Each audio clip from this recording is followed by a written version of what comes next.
A young boy finds himself transported to a different world, but due to his poor aptitude, he can only form a bond with a toothless green snake. He thought his future was bleak, yet against all odds, a mysterious system grants him a new hope. I'm going to the capital university. It's filled with gorgeous guys and girls. In the classroom, two students were playfully wrestling, mocking each other's looks and grades without restraint. Wang Yan slumped over his desk, frowning deeply. A week had passed since his arrival in this world. From initial confusion to exhilaration, all that remained now was endless worry. This world had experienced eras similar to Xia, Shang, Zhou, the spring and autumn period, the warring states, and even Tang, Song, Yuan, and Ming dynasties. However, 400 years ago, a catastrophe struck. Countless spatial rifts suddenly appeared, unleashing rampaging beasts upon the human world. As a result, the Qing dynasty never came to be, collapsing before it could rise. Chaos reigned, with death and destruction everywhere. Yet, through blood and fire, humanity rose to the challenge, eventually developing the soul contract technique to tame these beasts. The tamed creatures became known as spirit beasts, and their masters earned the revered title of beast tamers. Today, beast tamers sit at the pinnacle of society. Becoming one guarantees a life free from worry, and reaching the third rank ensures a comfortable living. Yet Wang Yan's situation was utterly disheartening. His soul strength was a mere 0.7 points, far below the minimum standard for a first-rank beast tamer. His physical constitution was only 3 points, a significant gap from the required 5. With such abysmal qualifications, he could only tame the lowest-grade spirit beasts. Summoning his contracted spirit beast, a small, emerald green snake coiled happily around his wrist. Its large, watery eyes sparkled with innocence as its tongue flicked out playfully. It had no teeth. Besides getting me wet, can you do anything else? Wang Yan sighed. It wasn't the little snake's fault, it was his own uselessness as its master. There were only 2 months left until university enrollment, which meant just 2 more opportunities to pass the tests. Failing to qualify would mean giving up on becoming a beast tamer forever. In utter despair, Wang Yan had a sudden, wild thought. Heavens, I'd trade 10 years of my deskmate's life for a cheat system. 50 years even. When no response came, he added, how about 10 years of my own life? At that moment, a mechanical voice echoed in his mind. Fair trade system ready. Activating now. Fair and just. Open and transparent. Everything you own can be exchanged for points. Points can be used to purchase items from the shop. This unexpected turn of events filled Wang Yan with ecstatic joy. He immediately checked the system interface and was stunned to discover that his true soul strength was 222 points. It had only temporarily weakened due to the toll of his dimensional traversal. Seizing the opportunity, he began frantically exchanging the impurities in his body, quickly amassing 234 points. When he eagerly opened the points shop, the items displayed left him trembling uncontrollably once more. True Dragon's Blood. The description of the True Dragon's Blood hit Wang Yan like a bolt of lightning. He stared in disbelief, his eyes wide open as he read the text over and over again. True Dragon's Blood. During the host's traversal through time and space, the physical body was destroyed by a temporal storm, leaving behind only a trace of pure bloodline. When used on a spirit beast, it will greatly enhance its quality and alter its bloodline, enabling it to evolve toward that of a true dragon. This item belongs to the host and requires only 1 point for safekeeping. Wang Yan's heart pounded wildly as an astonishing thought exploded in his mind. Could it be true? Could the Chinese, who have long called themselves the descendants of dragons, really carry the blood of dragons? Taking a deep breath, he tried to calm his excitement and moved his gaze to the other items in the list. Second-tier spirit crystals, third-tier spirit crystals, bloodline refinement stones. Each item was enough to make his heart race. These items not only had the power to elevate a spirit beast level, but could also fundamentally change its quality. Wang Yan knew all too well that, in this world, a spirit beast's quality was fixed. Ordinary spirit beasts could spend their entire lives without ever improving their innate quality. If this information were to spread, it would undoubtedly spark a global frenzy. The only catch was that these priceless items could only be exchanged for points, and the sole way to earn points was by trading one's own possessions. Wang Yan's unusual behavior caught the attention of his classmate, Zhang Wei. Hey, old Wang, did you eat too much today or something? Zhang Wei asked, startled by his odd demeanor. His voice filled with both surprise and concern. I'm fine. Gotta head home. Wang Yan replied casually, brushing him off as he hurried away. Back at the off-campus apartment his parents had arranged for him, Wang Yan immediately locked the door behind him and wasted no time summoning Xiaoqing. He exchanged for the True Dragon's Blood, and Xiaoqing's reaction was astonishing. The little snake stared at the vial of crimson liquid for a full 10 seconds, its eyes brimming with yearning. Then, with its watery, pleading gaze, it looked up at Wang Yan. nuzzling his hand repeatedly with its small head. A thought crossed Wang Yan's mind as he recalled Xiaoqing's namesake from the legend of the white snake. In a soft voice he said, "Drink it and strive to evolve." Xiaoqing seemed to understand, nodding slightly before slithering into the vial containing the true dragon's blood. It greedily lapped up the crimson liquid, and its body began to expand at a visibly rapid rate. In less than 30 seconds, the once chopstick-thin snake had transformed into a massive python, with a diameter of about 6 centimeters and a length exceeding 3 meters. The evolved Xiaoqing now glowed with a vibrant emerald sheen. Its head appeared rounder, its eyes gleamed with newfound intelligence, and 4 sharp, retractable venomous fangs had emerged in its mouth. Xiaoqing coiled around Wang Yan's arm and gently nipped at his fingers. Just as Wang Yan was about to pull his hand back, he suddenly felt a refreshing energy surge through his fingertips and flow into his body. Instantly, the tightness in his chest vanished, and his breathing became remarkably smooth. Amazed, Wang Yan quickly checked Xiaoqing's attribute panel. Name, Hui Snake Xiaoqing. Quality, Leader. Level, Tier 1, 1 star. Attribute, Poison. Upgrade requirement, 5,000 kilograms of Tier 1 ferocious beast flesh or other energy-rich materials. Quality skills. Rebirth elite skill. Accumulates its own energy to enhance the host, increasing the host's strength, agility, and physical constitution. The enhancement depends on the number of rebirths, as well as the spirit beast quality and level. Dragon's Might Leader skill. Suppresses ferocious beasts and souls of equal or lower quality, with a certain chance of compelling them to submit. Tier 1 skill. Bite. Bites and tears at the target. Wang Yan was stunned. The effect of the true dragon's blood had exceeded all his expectations, propelling Xiaoqing 2 quality levels higher to become a leader-class spirit beast. The rebirth skill meant he could grow stronger without lifting a finger, while Dragon's Might was a frightening ability capable of subduing any creature below Xiaoqing's quality, and possibly even forcing them into submission. In that moment, Wang Yan realized his life was about to change forever. Incredible. Absolutely unbeatable. Wang Yan exclaimed, his eyes sparkling with excitement. He had just witnessed his spirit beast, Xiaoqing, evolve to leader-grade quality, something practically impossible for an ordinary student. Wang Yan recalled the information he had learned earlier. The quality of a contracted spirit beast is directly limited by the contractor's physique attributes.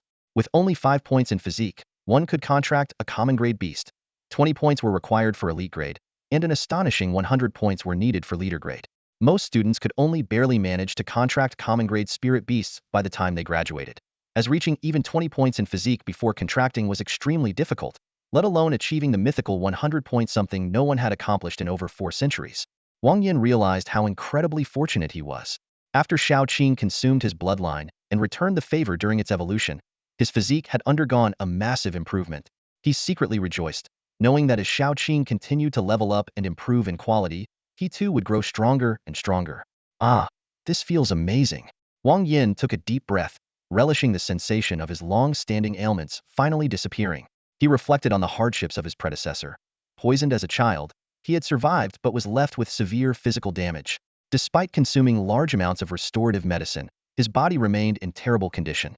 As a result, the previous Wang Yan had been forced to choose the smallest spirit beast for contracting, fearing that the bloodline feedback during the contract might claim his life. Yet fate had its own plans. The previous Wang Yan had passed away the day after the contract was formed, allowing the current Wang Yan to take his place.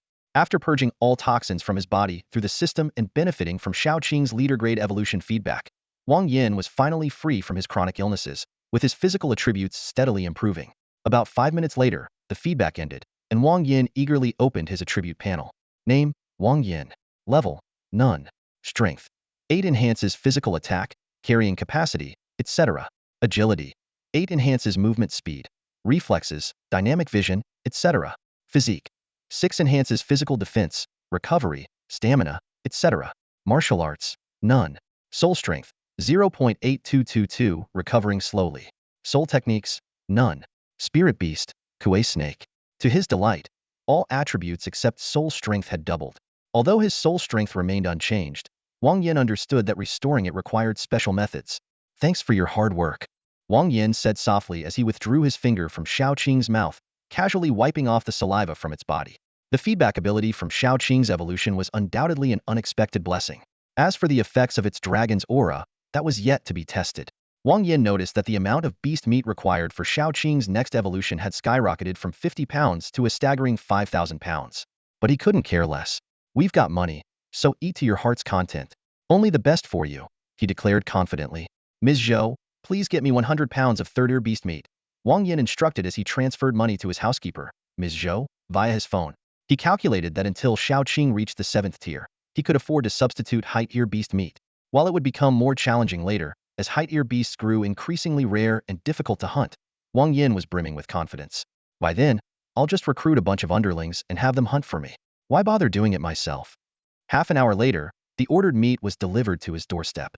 Third-ear beast meat was highly nutritious and expensive, but that was no issue for Wang Yan. The seller had even thoughtfully cut the meat into small pieces, saving him the trouble of further processing. Wang Yan took out a piece of meat, and Xiaoqing immediately and elegantly licked it into its mouth. Despite being a snake, Xiaoqing had an extraordinarily graceful eating style, almost like a dainty young lady. After consuming about 60 pounds, Xiaoqing's level rose from Tier 1, Star 1 to Tier 1, Star 2. Wang Yan decided to order another 500 pounds, letting Xiaoqing indulge to its heart's content. He couldn't help but admire Xiaoqing's beauty. Its entire body was a vibrant emerald green, sleek and elegant, far surpassing the grotesque, stubby appearance of typical pythons. The only regret was that, at the end of the day, it was still just a snake. With an ample supply of third-ear beast meat, Xiaoqing quickly advanced to Tier 1, Star 5. Wang Yan refrained from immediately using second-tier spirit crystals to push it to Tier 2, Star 1, as the second round of testing was just around the corner. Unlike his previous world, this one offered 3 chances for the college entrance exams, held monthly, with 2 components: attribute evaluation and combat performance. The requirements were a soul strength of 1 point, a physique attribute of 5 points, and a combat rating of at least grade B. If a contracted spirit beast reached Tier 2 before the exam, the combat rating would automatically be set to grade B, ensuring a pass. Wang Yan deliberately controlled Xiaoqing's level to aim for a grade A combat rating reward. The rare resources provided by the Beastmaster Association were priceless and unavailable for purchase. Even if he couldn't use them himself, he could exchange them for system points. This was a common choice for most graduates, as failing once still left additional opportunities. The second round of testing arrived as scheduled. Wang Yan pulled up in front of the exam venue in his dazzling Dongfeng supercar, worth a staggering 88.88 million yuan. The perfect combination of a luxury car and a handsome man immediately caused a commotion. A few starry-eyed girls couldn't resist approaching him to ask for his contact information. TCH, so it's that sickly kid from the Wang family. A boy, his eyes flashing with jealousy, sneered, instantly gaining the agreement of those around him. I remember he failed the last test, didn't he? His physique attribute was only 3 points. But he can't even get out of bed in the morning. Ha ha ha. Exactly, no way he compares to our Xiaoga, who's got 8 points in physique and is built like a tank. The snide remarks of the 3 were loud enough to reach Wang Yan's ears. If this had been the old him, he might have hurried away, pretending not to hear. But the current Wang Yan was no pushover. There was no way he'd let such insults slide. If he didn't leave these guys humiliated, he might as well write his own name backward. Wang Yan casually shut his car door and strode confidently toward the trio. After sizing them up with a look of pure disdain, he smirked and said, "Broke losers. You, a spineless wimp, dare to insult me?" The boy was stunned, unable to believe his ears. Wang Yan, who had always been timid and meek, was now this audacious? Heh. Wang Yan let out a cold laugh. 3 broke losers. I'm rich. The man called Xiaoga scoffed and decided to flex his own strengths. My physique attribute is 8 points. What do you have to compare? Wang Yan remained unfazed, his expression calm and composed. I'm good-looking. You little Xiaoga was about to retort, but was promptly interrupted by Wang Yan. Shut your mouth already, you ugly, broke fool.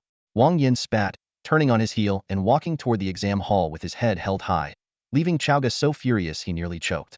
There's no way that weakling will pass the test. Xiaoga cursed venomously, then swore. If he passes, he'll eat 3 pounds of crap on live stream.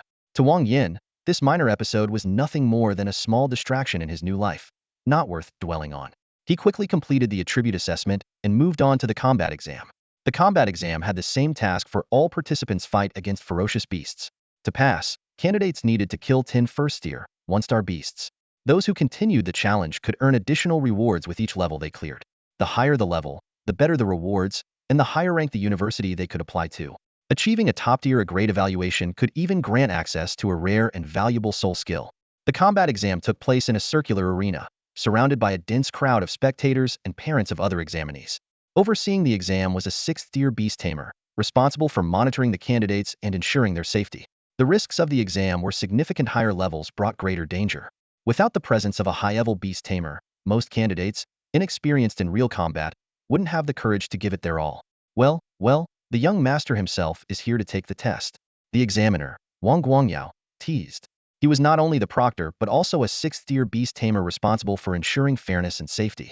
Third uncle, they'll definitely pass this time, Wang Yan replied with a confident smile. Indeed, the proctor was Wang Yan's own uncle. Wang Yan's father had two brothers. The eldest was a businessman, the second a military officer, and the youngest, Wang Guangyao, was something of a free spirit. Over the years, Wang Yan's father had become one of the most successful businessmen in Minghu province, while his second uncle had risen to become the commander of the Minghu military district. Wang Guangyao, however, was the least accomplished of the three, still unmarried in his 30s and often scolded by their father during family gatherings. Despite this, Wang Yan had always been closest to his third uncle, who had often indulged his mischievous antics growing up.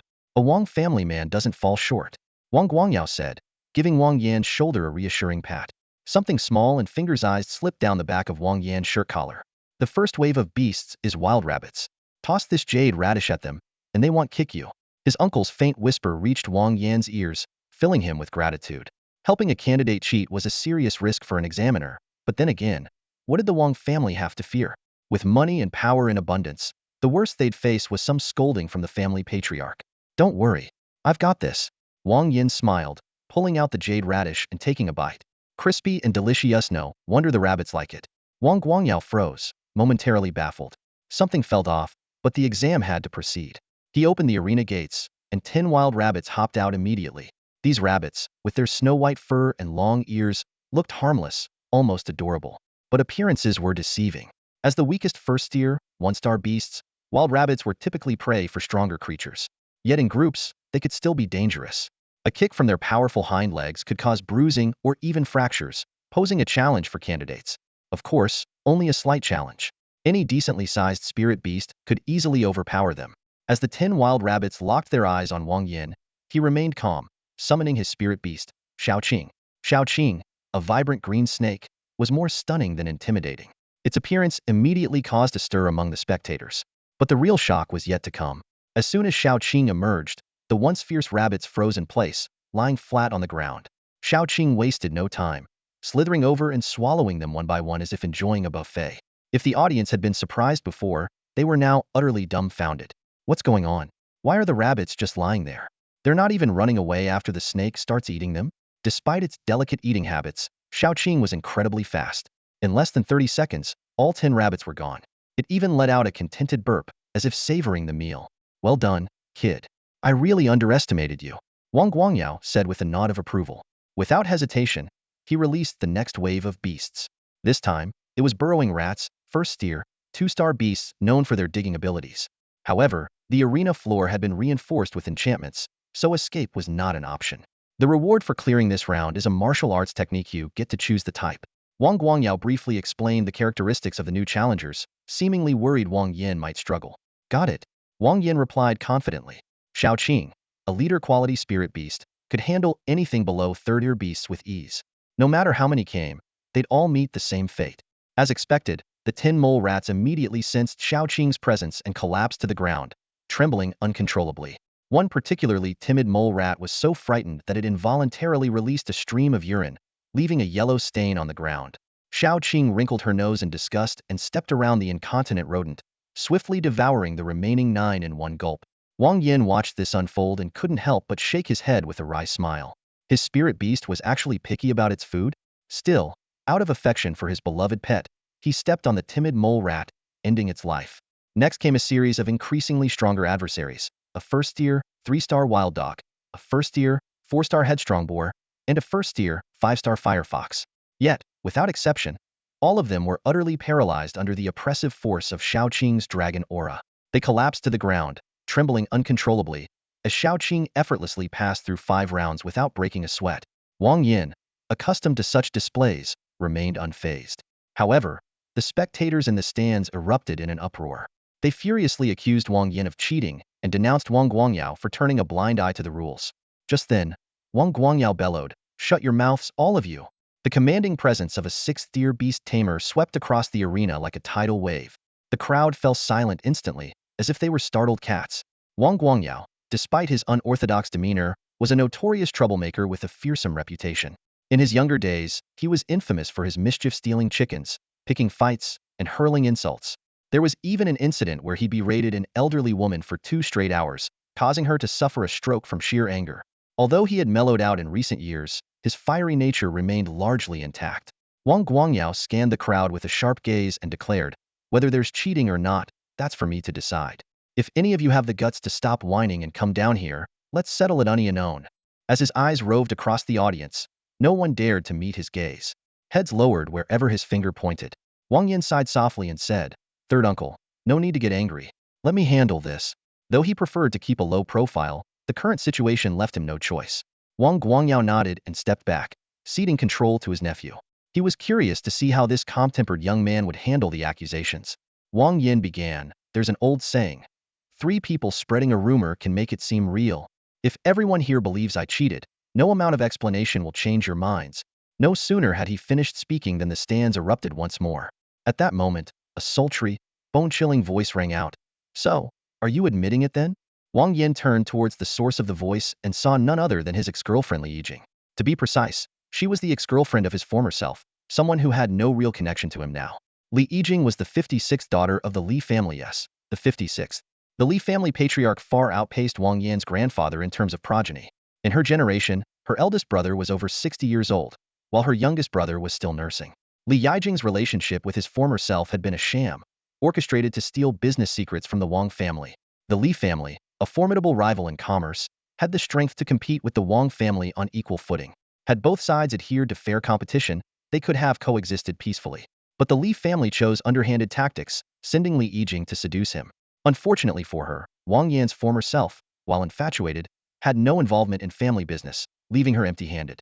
Enraged, she broke off the relationship and spread rumors about his incompetence. Wang Yan let out a cold laugh, his gaze sharp as a blade as it swept over Li Yijing. "Which ear of yours heard me admit to anything?" Mockery flickered in Li Yijing's eyes. She thought to herself, "This guy may have a decent appearance, but he's weak and spineless. His body and spiritual strength are pathetic, and he doesn't even bother to learn business management. A complete waste. I didn't do it, so why should I admit to it?" Wang Yin said, his eyes scanning the crowd. He then proposed, "If you don't believe me, let's settle this. Any spirit beast at the 2nd tier or below, if it can defeat me, it'll admit to cheating." "You said it yourself." Li Yijing immediately stepped down from the stands. Her hatred for Wang Yin burned bright, as old grievances mingled with fresh ones. "I won't bully you," she sneered. "If you can last 3 minutes, I'll admit you didn't cheat." She emphasized 3 minutes with a clenched jaw before summoning her spirit beast. A beast unlike any ordinary pig appeared in the arena. Its entire body was covered in thick, keratinous armor, exuding an intimidating aura. "What? A 2nd tier, 3-star armored wild boar?" The crowd erupted once more, and even Wang Guangjiao's expression turned serious. The armored wild boar was a high-quality spirit beast, known for its powerful offense and defense, as well as its ferocious temperament. Beast tamers in the wild would rather face tigers or leopards than take on a wild boar heathen. Since tigers and leopards tend to flee when injured, while wild boars only grow more frenzied, Li Yijing's summoning of an armored wild boar made her intentions crystal clear. It was a brilliant move. Under the watchful eyes of the crowd, whether for his own pride or the Wang family's reputation, Wang Yin had no choice but to stand his ground. How could a fresh graduate possibly be a match for an armored wild boar? A flicker of murderous intent flashed in Wang Guangyao's eyes as he weighed whether to eliminate this woman. He recalled the old master's words, "When it comes to life, pride means nothing." Having endured years of criticism, Wang Guangyao no longer cared about the accusations of bullying the weak. However, what happened next left everyone present utterly stunned. The ferocious armored wild boar suddenly collapsed to the ground, writhing like a worm as it slowly crawled toward Xiaoqing, letting out faint grunts. Li Yijing was utterly baffled. The armored wild boar was known for its recklessness, always leaving either itself or its opponent severely injured in battle. But what was this? Not only was it lying on the ground, but it was also wagging its tail? This was a pig, not a dog. Li Yijing raged internally, yet she was powerless to stop the boar's behavior. In the brief moment she was frozen in shock, the armored wild boar had already squirmed its way to Xiaoqing, gently nudging Xiaoqing's tail with its snout. Its fawning posture was unbearable to witness. Wang Yan let out a helpless sigh, covering his eyes with his hand. The sight was simply too unbearable. A mighty armored wild boar had reduced itself to a groveling sycophant. No, not a sycophant, a groveling pig. Xiaoqing's round, gleaming eyes flashed with a hint of human-like disdain as it hissed twice at the armored wild boar. The boar immediately rose to its feet, as though awaiting further instructions. Seeing this, Li Yijing's confusion quickly dissipated. She concluded that the armored wild boar was feigning weakness to get close enough for a lethal strike. While it was strange for the boar to suddenly display such cunning, as long as it could kill the snake, nothing else mattered. However, reality proved far crueler than Li Yijing's imagination. Upon hearing Xiaoqing's hisses, the armored wild boar puffed out its chest and then slammed its head forcefully into the ground. A dull thud echoed alongside the crisp sound of something shattering it had broken its own tusks. This scene left everyone present dumbfounded. Even the experienced Wang Guangyao found it hard to believe. Wasn't the armored wild boar notorious for its brute strength, often ignoring even its owner's commands in a frenzy? What was happening now? Breaking its own tusks? Those were its strongest weapons. This wasn't weakness, it was sheer idiocy. But what followed was even more bewildering. The armored wild boar suddenly stood upright, adopting a comical pose as if it were balancing on stilts. Moments later, it allowed Xiaoqing to slowly swallow it whole. At that moment, the truth became clear to everyone. The armored wild boar had broken its tusks to avoid harming Xiaoqing. Standing upright had been to make it easier for Xiaoqing to devour it. This boar had groveled to such an extent that it was willing to sacrifice its own life. It was both touching and heartbreaking to witness. You. Li Yijing pointed at Wang Yan, her face filled with fear. As the armored wild boar was swallowed, the soul contract tied to it dissolved, causing a backlash that left Li Yijing coughing up blood and collapsing in severe injury. Wang Yan ignored the pale-faced Li Yijing and gently stroked Xiaoqing's smooth head, his tone filled with affection. You really are such a glutton. Xiaoqing seemed a little shy, wrapping its tail around Wang Yan's leg and rubbing against him softly. You. Watching the intimate bond between Wang Yan and Xiaoqing, and thinking of how her hard-won contract with the armored wild boar had ended in vain, Li Yijing was consumed with rage. She spat out another mouthful of blood before fainting on the spot. The scene before them left everyone present utterly dumbfounded. An elite-grade armored boar, known for its ferocity, was acting like a docile pet, obediently delivering itself to the snake's jaws, allowing itself to be devoured. Such an inconceivable sight made everyone question their own eyes. Li Yijing's reaction only confirmed that this was no premeditated act. Her delicate, beautiful face was etched with horror and resentment, and fresh blood still lingered at the corner of her mouth. Everyone knew that Li Yijing and the Wang family were sworn enemies. Years ago, after breaking up with the eldest son of the Wang family, she spread rumors about his incompetence and went so far as to insult all the men of the Wang family as useless. Such humiliation was like throwing dirt on the Wang family's name, something they could never tolerate. What followed was a battle that shook the entire Minghu province. The Li family's business empire was nearly obliterated, with multiple industries collapsing outright, leaving only their core business barely afloat. Even more devastating, 70% of the Li family's members were slaughtered. Li Yijing's siblings suffered heavy casualties, and her mother lost more than 30 relatives. If it weren't for the Li family patriarch personally apologizing and other influential forces stepping in to mediate, the entire Li family might have been erased from existence. With such a deep-seated grudge, how could Li Yijing possibly collude with Wang Yan at this critical moment? Her face, a blend of shock and hatred, along with the alarming bloodstains on the ground, silently told the truth of the situation. Even if Li Yijing were to admit this was all an act, no one would believe her. The audience in the stands erupted into a frenzy, their whispers spreading like wildfire. If not for the exam's strict ban on communication devices, news of Wang family's so-called useless heir defeating the Li family's genius, Li Yijing, to the point of spitting blood would have already gone viral worldwide. This spectacle not only stunned the ordinary spectators, but even left the seasoned and experienced Wang Guangyao baffled. For a moment, he wondered if he had somehow slipped into a parallel universe. To clarify the situation, Wang Guangyao summoned a white fox with a wave of his hand. However, the moment the snow foxa leader-grade Mushue Linghu appeared, it acted as if it had encountered a natural predator. It darted into Wang Guangjiao's arms, trembling uncontrollably. Its reaction only deepened his confusion. This fox was leader-grade. Why was it so terrified? What's going on? Wang Guangyao asked the shivering fox in a low voice. The Mushue Linghu quivered as it replied, Master, that's dragon's might. True dragon's might? Dragon's might? It's just an untransformed snake, at best leader grade. You're a leader too. What's there to fear? Wang Guangyao said dismissively. The fox anxiously explained, Master, you don't understand? I'm merely a leader among foxes, but dragons are the sovereigns of all beasts. Even the faintest trace of a dragon's aura starts at leader grade. That snake may appear weak, but to me, it feels like a genuine dragon. Master, I'm scared. Hearing this, Wang Guangjiao's expression shifted to one of contemplation. He returned the trembling fox to its contractual space, his face lighting up with a meaningful smile. It seems my nephew has stumbled upon a great opportunity. Suddenly, Wang Guangzhou's demeanor turned arrogant as he shouted toward the stands, "Who else? Who the hell dares? If anyone's got the guts, come down here and kill him." His taunt didn't intimidate the crowd. Instead, it left Wang Yan utterly speechless. Is this really my uncle? He's practically throwing me under the bus. Wang Yan hurriedly covered Wang Guangzhou's mouth. Terrified head provoked the audience further. If this kept up, Wang Yan feared he'd be swarmed by an angry mob. Wang Guangyao smacked his lips, as if still unsatisfied. After a moment of silence, he loudly declared, "If any spirit beast below the second tier can defeat him, well, call it cheating. Otherwise, I hereby declare Wang Yan's practical exam grade to be top tier A." The announcement plunged the venue into an eerie silence.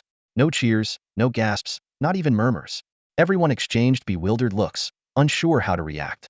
Under normal circumstances, achieving a top-tier A evaluation required passing a series of grueling challenges and ultimately slaying 10 second-tier 5-star beasts. However, even ordinary third-tier beasts were no match for elite-quality second-tier beasts. With Xiaoqing effortlessly taming the armored boar, other beasts couldn't even resist the oppressive force of dragon's might. Thus, any further tests were rendered meaningless. Seeing no objections, Wang Guangyao handed Wang Yan a fist-sized pouch and gave him a kick. "Get lost already, and don't forget to call your grandfather." Then, he enthusiastically shouted at the stands, "Next victim, please." The exam's video and audio recordings would be sealed and later uploaded to the Beastmaster Association's official website. Knowing the news hadn't spread yet, Wang Yan decided to slip away quickly. The last thing he wanted was to be cornered by skeptics or swarmed by crazed fans. However, as fate would have it, Wang Yan underestimated his own bad luck. Just as he was about to drive off, he realized someone else was in his car. "What are you doing here?" Wang Yan asked, his headache intensifying as he glanced at the uninvited guest. It was Ruan Mei, the girl next door with whom he had grown up. Beautiful, wealthy, and the school's queen bee, Ruan Mei was the epitome of the perfect girlfriend. Marrying her would be a dream come true for most mean, a ticket to a successful life. But to Wang Yan, she was nothing but a burden. Women, in his opinion, only hindered his path to strength, dulling his edge. Right now, his sole focus was on growing stronger. Everything else was secondary. "Your uncle gave me the keys, of course." Ruan Mei giggled, shaking a massive keyring in her hand. The sight made Wang Yan's headache worse. The keyring didn't just include keys to 3 cars, but also to his rental apartment, and even 2 copies of his old house keys. Wang Yan couldn't help but suspect she had more keys to his life than he did. "By the way, my left chest has been hurting lately. It doesn't hurt unless I touch it, but when I do, it hurts a lot. What should I do?" Ruan Mei blinked her wide eyes, her fair face inching closer to his. "Then don't touch it." Wang Yan snapped, thinking to himself, "Why don't you wait until there's something to touch before complaining?" "Do you think I'm sick?" Ruan Mei asked worriedly. "Yeah, it's prostate inflammation," Wang Yan replied offhandedly, making things up. Their banter continued, light and trivial, like a typical daily squabble. In his original life path, Wang Yan would have married Ruan Mei with their family's blessings, had children, taken over the family business, and lived an ordinary but happy life. But things were different now. Having transmigrated and with a system to aid him, how could he let himself be shackled by love and family? His goal was to become the strongest. Then again, maybe there was no need to overcomplicate things. Given how events were unfolding, he could very well skip the struggles, live a life of luxury, and retire on top. Marriage, kids, family inheritance, it all seemed so easily within reach. Wang Yan sighed helplessly and asked Ruan Mei to drive while he settled into the passenger seat. He was eager to find out what the rewards for the practical exam would be. Graduating by defeating 10 second-tier, 5-star ordinary beasts was an incredibly challenging task, but not entirely impossible. With a physique attribute of 20 points, one could form a contract with an elite-grade spirit beast. By nurturing it to the first tier, 5-star level and acquiring a decent skill, combined with clever strategy, the success rate could exceed 30.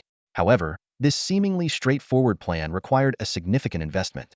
Even the lowest-tier elite-grade spirit beasts cost over 100,000. For an average dual-income household, it would take 3 years of frugal living to save that much. To make matters worse, even if one managed to purchase an elite-grade spirit beast, its skills might not necessarily align with the buyer's needs.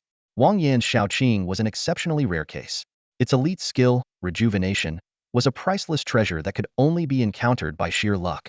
While others worked tirelessly to earn money for spirit herbs or risked their lives training in the wilderness to raise their physique to 20 points, all Wang Yan needed to do was lie in bed while Xiaoqing automatically boosted his strength, agility, and physique. As for its leader skill, Dragon's Might, though slightly less precious than rejuvenation, it was arguably even more practical in application. This kind of fortune left many wealthy individuals envious and helpless. Each year, Only a handful of people could achieve a grade superior evaluation, fewer than the fingers on one hand. For Wang Yan, money was never a concern when it came to acquiring things.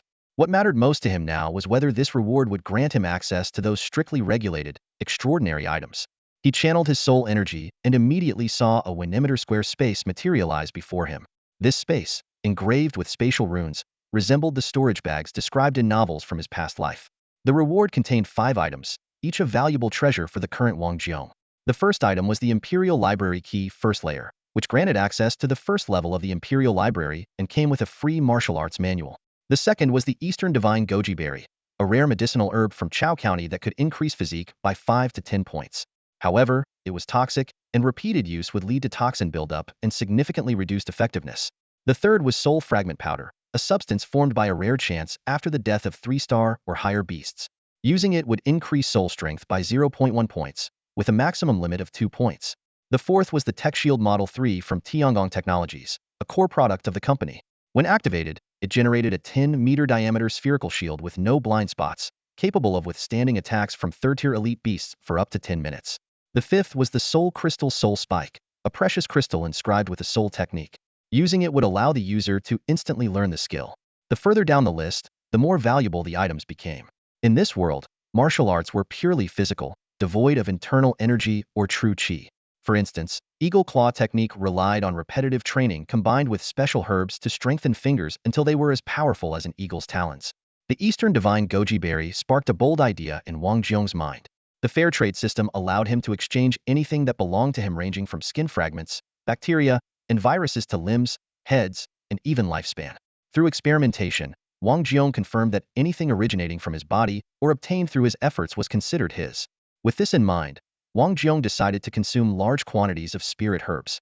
He couldn't help but feel a surge of pride in his own ingenuity, a smug smile spreading across his face. Who else could have thought of such a rapid way to grow stronger? Without hesitation, he popped the Eastern Divine Goji Berry into his mouth. It tasted sweet, almost like raisins. Checking his attribute panel, he saw that his luck held strong. His physique had increased by 8 points. System, exchange all impurities and toxins in my body, he commanded. The system responded immediately. 12 points earned.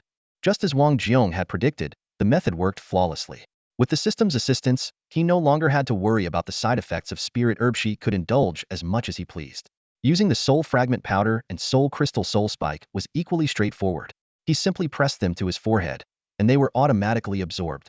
As the items dissolved into shimmering light, Wang Jiong felt a surge of vitality. A flood of knowledge appeared in his mind. Unlike physical attributes, soul strength improved at an incredibly slow rate. After using the Soul Fragment Powder, it would take at least 2 hours to be fully absorbed. Opening his attribute panel, Wang Jiong marveled at the transformation brought about by Xiaoqing's relentless efforts. Name, Wang Jiong.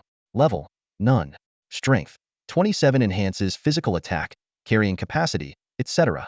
Agility, 28 increases movement speed, reflexes, dynamic vision, etc. Physique, 35 boosts physical defense, recovery, endurance, etc. Martial arts, none. Soul strength, 1.0222, recovering slowly. Soul techniques, Soul Spike. Soul Spike condenses soul energy into a spike to attack a target soul. The higher the soul strength, the greater the number and power of spikes. Wang Jiong couldn't help but exclaim, Xiaoqing is truly a loyal comrade, tirelessly working for my benefit. Thanks to its unwavering dedication, Wang Jiong's physical prowess now rivaled that of a bull. No, with a single punch, he could probably take down a bull. Setting aside the tech shield and martial arts for now, Wang Jiong logged into the Beast Tamer Union's website to purchase some herbs.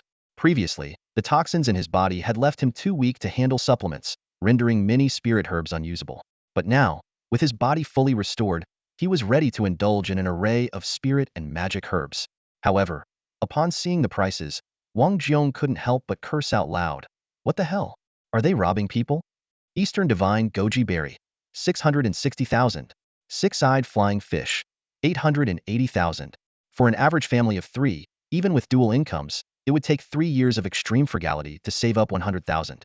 Yet here, a seemingly ordinary goji berry was priced at 660,000. To make matters worse, not only was it absurdly expensive, but it also came with toxic side effects. What's wrong? Ruan Mei asked curiously after hearing Wang Yan's words. Wang Yan shook his head. A single fish being sold for 880,000? That's way too expensive. Hearing this, May couldn't help but chuckle. Too expensive? Isn't your car worth over 80 million? She raised an eyebrow, a sly glint flashing in her eyes. Think about it this way, every time you go out, you're basically driving around with 100 fish. Isn't that super cool? Wang Yan was momentarily speechless and muttered, riding a fish, I can understand, but driving a fish? What even is that? Suddenly, he had an epiphany. He was no longer the poor kid from his past life. As the only heir of the Wang family, 880,000 was nothing. It couldn't even buy a single tire for his car. With that realization, Wang Yan immediately pulled out his phone and called his father, Wang Yuan, to explain his intention of buying the fish. However, the conversation didn't go as he had hoped. His father, Wang Yuan, responded in a calm yet measured tone. If you get engaged to May this year, they'll give you 10 million immediately. If you get married by the end of the year, they'll transfer 10 of the Wang family's business shares to you. And if you have a child, you'll retire and enjoy my old age. Wang Yan rejected the offer without hesitation. In his heart, he thought, my goal is to become the strongest in this world. How could I let myself be distracted by matters of love and marriage? Wang Yuan, infuriated by his son's response, roared over the phone, starting this month, your allowance will be reduced to 500,000. Let's see how you survive. Unfazed, Wang Yan calmly hung up. He thought to himself, really? 500,000? How am I supposed to survive? Back in my previous life, I managed to live on just $50 a month. I'm a grown man, how could I possibly starve? His body had already recovered, and not only was he far stronger than the average person, but he also had Xiaoqing, his top-tier pet. A casual trip to the wilderness would easily earn him thousands, if not tens of thousands. At that moment, May suddenly slammed on the brakes, turning to face Wang Yan. She asked him, word by word, tell me the truth, though you think I'm beautiful? Without hesitation, Wang Yan responded, you're stunning, absolutely gorgeous. May pressed on, then why won't you marry me? You know I'm not asking for much. A flicker of anger flashed in her eyes. I get it now. You think my chest is too small, don't you? Wang Yan rubbed his temples and sighed. It's not that I think your chest is small, it's that you don't have one at all. He thought to himself, such a beautiful girl. Yet the only noticeable thing on her chest is, well, that one point. If it weren't for that, it might even be concave. A man can endure hardship, but he can't let his children suffer. You. Mai's face turned bright red with anger. She struggled for words before deciding to vent her frustration on the car. With a roar from the engine, like a rocket, the car shot forward. Straight-line acceleration, drifting, more acceleration, and even more acceleration. May seemed to transform into Schumacher himself. What should have been a 15-minute drive took her less than a third of that time. Bang! She flung the car door open, causing Wang Yan to stumble as he got out, nearly falling to his knees on the road. Shaken, he thought to himself, that was terrifying. This girl is an absolute maniac. She drove a perfectly good sports car like it was a jet. If it had wings, she probably would have taken off. He crouched by the roadside for a full 3 minutes before finally regaining his composure. In his mind, he swore he would never let May drive again, ever. Back home, Wang Yan shut the door behind him and opened the Empire Library website. He began to review the history of this world. Centuries ago, the invasion of fierce beasts forced the crumbling Ming dynasty to awaken from its decadence. The emperor abandoned his obsession with crafts, and the eunuchs and civil officials ceased their infighting for the sake of survival. Unlike regime changes or foreign invasions, the fierce beasts didn't negotiate with humans or accept their surrender. To them, every human, regardless of age or gender, was nothing more than food. In such dire circumstances, the entire nation united as never before, gradually turning the tide of the battle. Over time, society evolved into its current structure, where strength determined authority, power equaled influence, and the strong shaped the future. The Yanhuang Empire became the undisputed ruler of Earth. The Empire Library, built by countless strong individuals, stood as a testament to their collective achievements. Regularly, new martial arts techniques were developed, reviewed, and added to the library. It was a symbol of the Empire's pride and a shared resource for all. The Empire Library was divided into 3 levels. The first level contained martial arts techniques, the second housed knowledge from various fields, and the third preserved a vast collection of soul techniques. Wang Yan's access key only allowed him to enter the first level and choose a martial art suitable for himself. Upon entering the website, the first technique that caught his eye was something called spicy palm. The description read, in the early stages, its fiery energy feels like a gentle breeze, barely noticeable. At the intermediate stage, it burns like molten lava, shattering bones and tearing flesh. At the advanced stage, it causes mountains to crumble and the earth to quake, annihilating everything in its path. While the name Spicy Palm seemed a bit odd, the description was undeniably impressive. Wang Yan opened the comments section, where it was flooded with 5-star reviews. Absolutely amazing, 1010. Never seen a martial art this incredible. Before learning this, I was just a weakling. After mastering it, I can now face thirder beasts hidden. 5 stars, no question. After practicing this, my back pain is gone, my legs feel great, my chronic stomach issues are cured, and even my married life has improved. Spicy palm is a must-learn for every man, no exceptions. I don't like the comment above. Why should it only be for men? We women need it too. It enhances beauty, boosts energy, and improves our figure. No more talking, I'm off to practice. Wang Yan was filled with doubt about the martial art named Spicy Palm. Frowning, he scrolled through the system's rankings of other martial arts.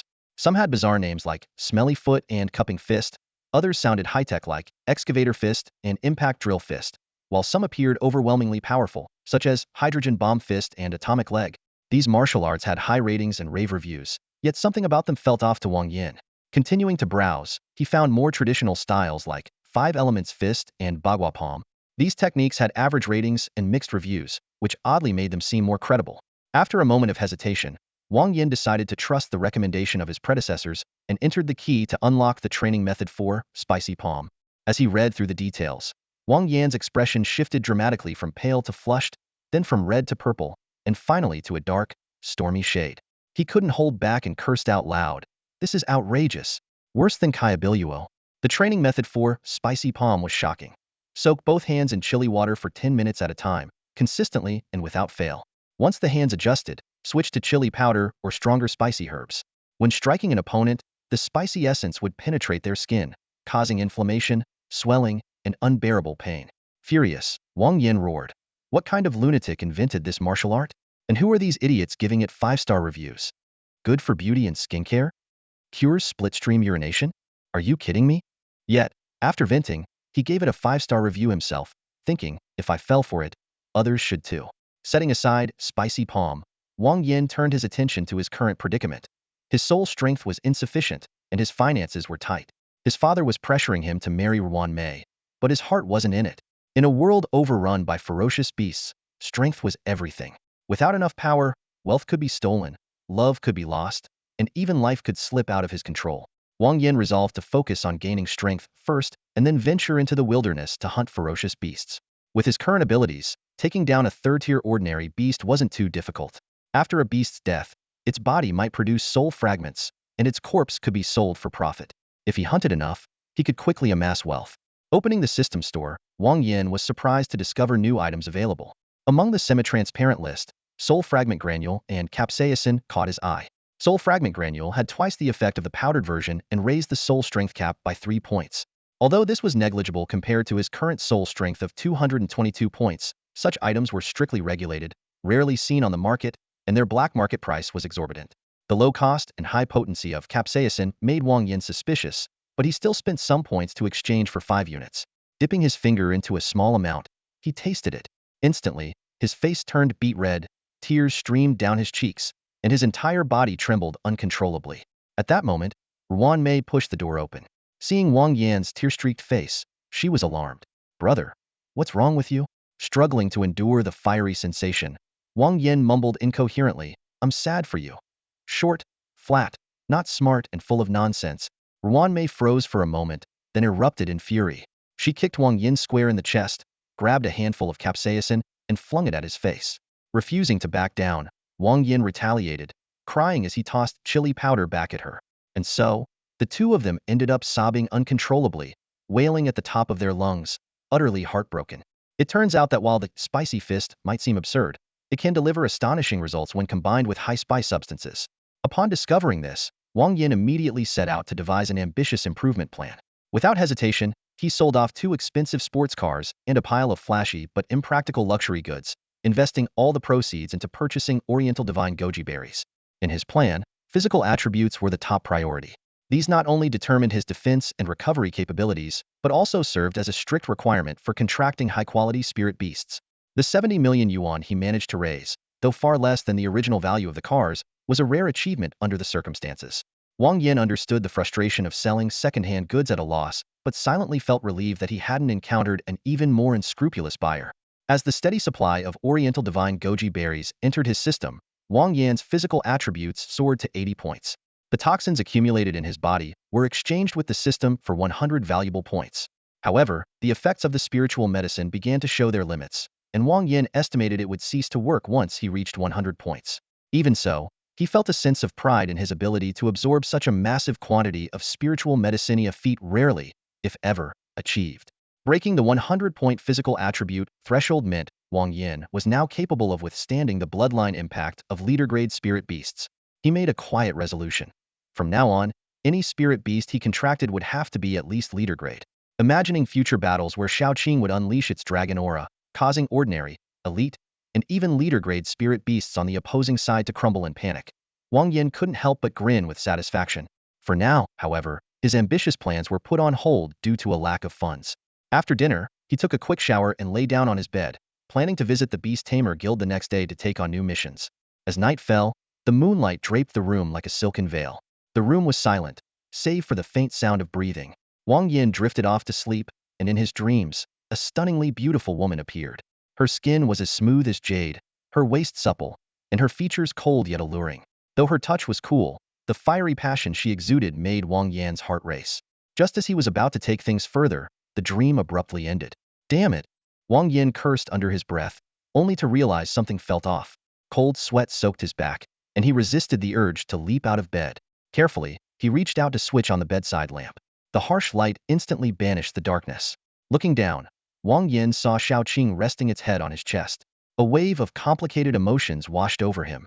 The slippery sensation he felt in his dreamit was from a snake? What puzzled him even more was why Xiaoqing, who should have been in the special space of their soul contract, had appeared here. Sensing Wang Yan's wakefulness, Xiaoqing raised its head, flicking its tongue and gently licking his chest. Its gaze grew increasingly enigmatic. Wang Yan stared blankly, baffled by how a snake could display such expressive emotions. He couldn't help but think to himself, if only you were a beautiful woman. I'd help you enhance your bloodline. You'd help me improve my physical attributes. We'd support each other, and I'd treat you well forever. You'd never betray me. With a resigned sigh, Wang Yan gently stroked Xiaoqing's head, turned off the light, and prepared to go back to sleep. The sun rose slowly, ushering in a new day. Wang Yan roared into the Beastmaster Guild in his last remaining supercar. Once the proud owner of 3 luxury sports cars, he now had only this one left, having sold the other 2. After all, a large chunk of the 70 million plus price tag on such extravagant items was merely a stupidity tax. As he stepped into the guild hall, Wang Yan looked around with satisfaction at the neatly arranged rows of machines. These devices were installed to reduce labor and increase efficiency. Beastmasters could use them to browse and accept missions, and even complete most of the verification processes for their tasks. The guild's missions were divided into 3 categories: hunting, gathering, and special assignments. Hunting missions had low entry requirements and could be taken repeatedly. Gathering missions were more challenging but offered higher rewards. Special tasks varied greatly in nature. While missions were not ranked by difficulty, most except for hunting missions required a deposit. After carefully browsing through the options, Wang Yan settled on a mission titled Purge the Grassland Crocodiles. This mission required him to head to the northern plains and eliminate 100 Tier 3 feral beasts, known as grassland crocodiles. Unlike normal crocodiles, these creatures resembled land-dwelling tortoises, moving swiftly and thriving in packs. Wherever they roamed, no vegetation survived. Their presence had severely disrupted the ecological balance and posed a significant threat to humans. Driving his Dongfeng supercar, Wang Yan arrived at the mission site 2 hours later. The sight before him was staggering. Hundreds of grassland crocodiles, clad in armor-like scales and wielding jagged teeth, were attacking a group of hapless Hanbai turtles. Although both species were Tier 3 feral beasts, the Hanbai turtles stood no chance against the grassland crocodiles. The bloody scene sent a shiver through Wang Yan. Sensing a human presence, the crocodile horde immediately stopped feeding and turned their attention to Wang Yan in unison. The sheer intensity of being stared down by hundreds of feral beasts made him involuntarily shudder. Taking a deep breath, he summoned Xiaoqing without hesitation. As the dragon's aura unfolded, the ferocious grassland crocodiles instantly transformed into docile lambs, their killing intent vanishing as they obediently lay flat on the ground. Xiaoqing, unimpressed by the display, wasted no time. With a swift motion, she opened her massive jaws and devoured one of the smaller grassland crocodiles whole. After reaching 1-star tier, Xiaoqing's appetite grew exponentially, allowing it to consume food weighing more than 5 times its own body weight. However, even with such a voracious appetite, there was a limit. After swallowing 2 prairie crocodiles in succession, Xiaoqing finally felt full and lazily sprawled on the ground, completely motionless. Wang Yan stood nearby, staring at the bizarre sight of a snake lying motionless alongside a large group of crocodiles. He was momentarily at a loss for words. The scene was undeniably strange. A sudden thought crossed his mind. Should I try eating some too? But he quickly dismissed the idea. An adult prairie crocodile can grow up to 3 meters in length and weigh around 600 pounds. The two that Xiaoqing devoured were not fully grown, but together, they still weighed an estimated 500 pounds. Wang Yan calculated silently could, at most, eat 3 pounds of meat. The smallest of these crocodiles weighed at least 100 pounds.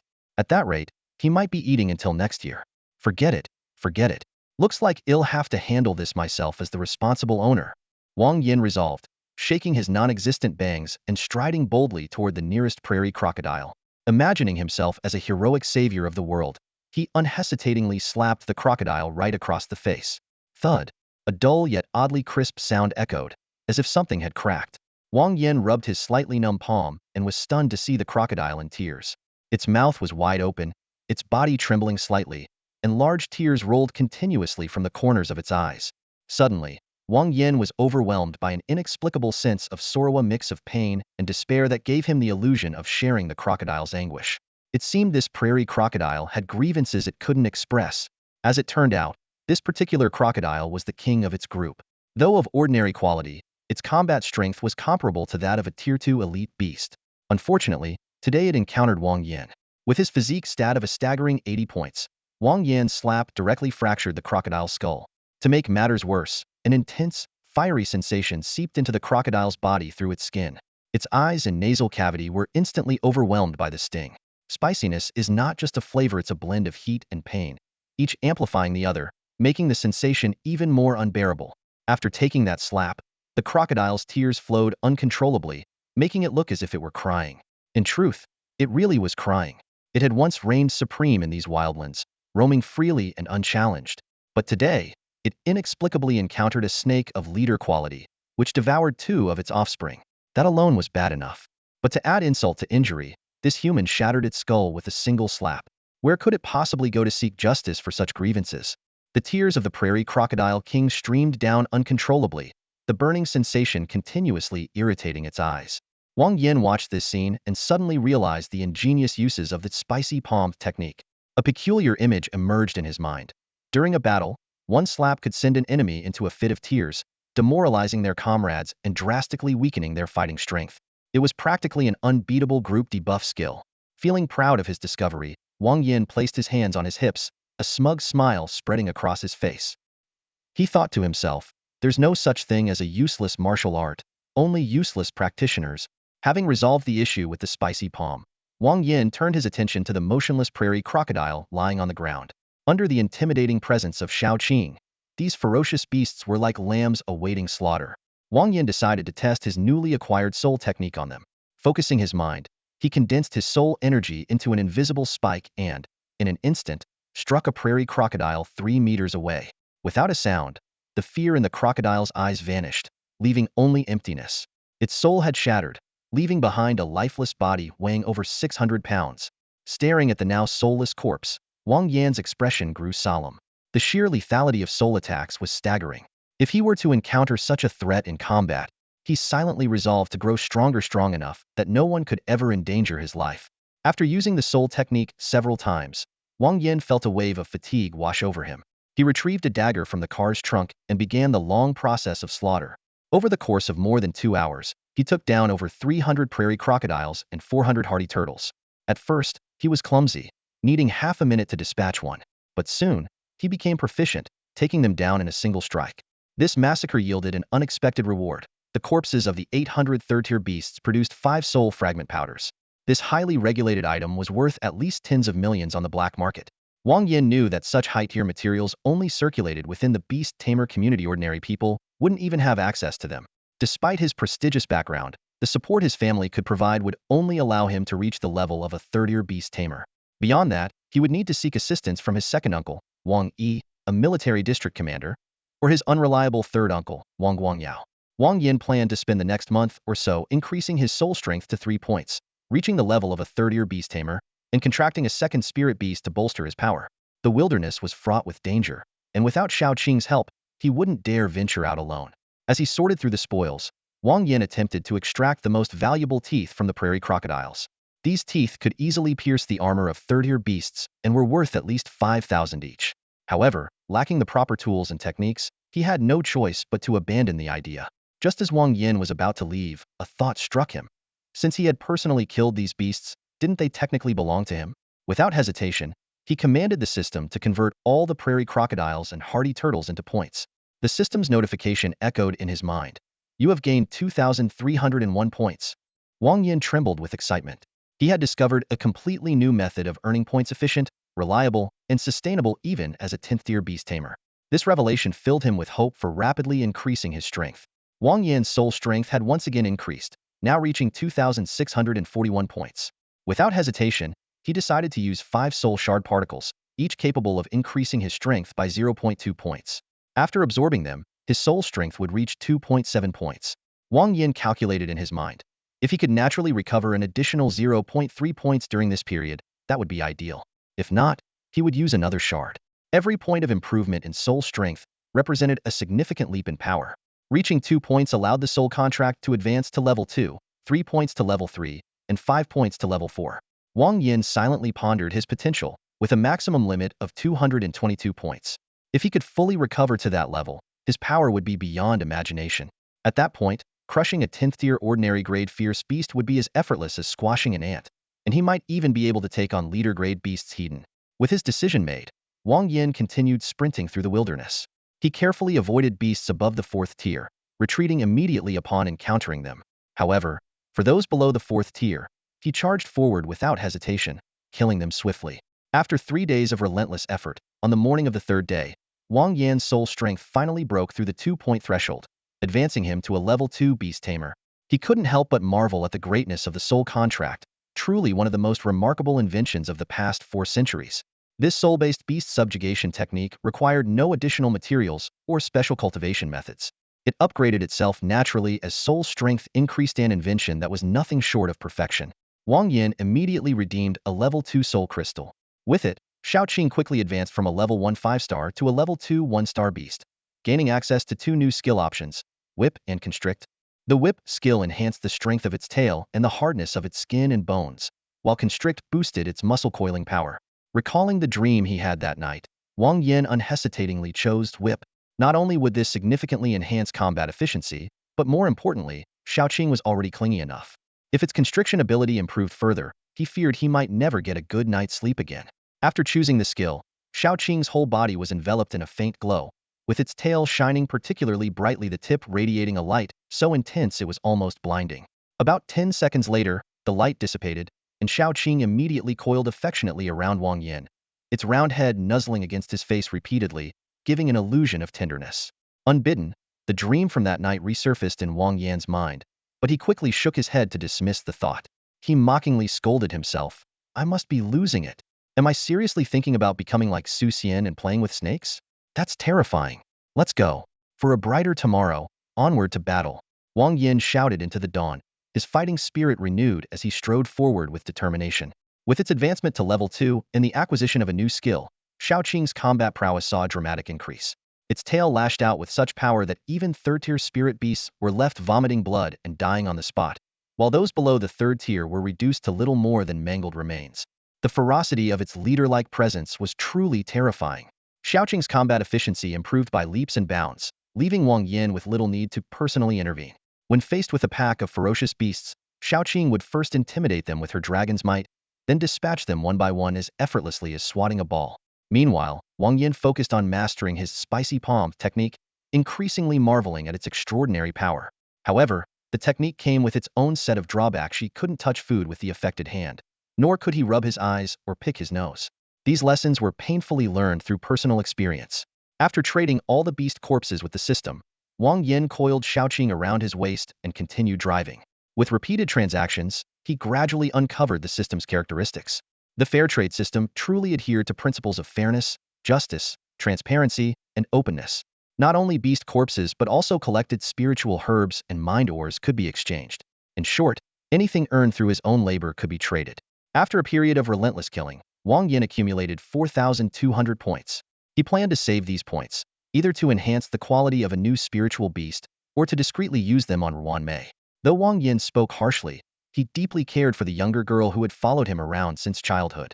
Ruan Mei had never looked down on him for his physical condition and often shared her food with him. If not for his lofty and arduous goal of becoming the strongest, Wang Yan might have already returned to build a life with Ruan Mei. Ah, life is just so dull and monotonous. Wang Yan sighed, suddenly slamming his foot on the gas pedal. But abruptly, the car came to a halt. Accelerate. Step on it. Why the hell did you stop? An angry roar erupted, and the driver slammed his fist on the steering wheel, his face twisted with rage. Damn it. I knew this piece of junk from Santian was unreliable good for nothing except saving fuel. The driver was trembling with fury. Under normal circumstances, they might have been able to fix the car. But now, the beasts outside would never give them the chance. Everyone out. Get ready to fight, the driver shouted, leaping out the window. Outside was a pack of vicious hyenas, creatures that struck fear into the hearts of beast tamers and beasts alike. These hyenas were exceptionally brutal and cunning, always hunting in groups and never engaging in unknown combat. Unlike other beast packs, they targeted weak points with precision. Males both human and beast were particularly favored targets. Damn it, it had to be these disgusting things. A burly man jumped out of the car, his face as dark as the bottom of a pot. The hyena's shamelessness was legendary. There was once a 5th-tier elite-grade young giant-tusked elephant that got separated from its group. When the hyenas found it, they surrounded and attacked. Despite its thick skin and elite-grade status, which made it impervious to most 4th-tier beasts, the hyenas were different. They exploited its weaknesses. Amid its agonized screams, the young elephant's internal organs were slowly torn out. Don't worry, we'll make it out of this. I have a secret weapon, the driver said, patting the burly man's shoulder in an attempt to reassure him. Really? You're not lying? I'm not lying.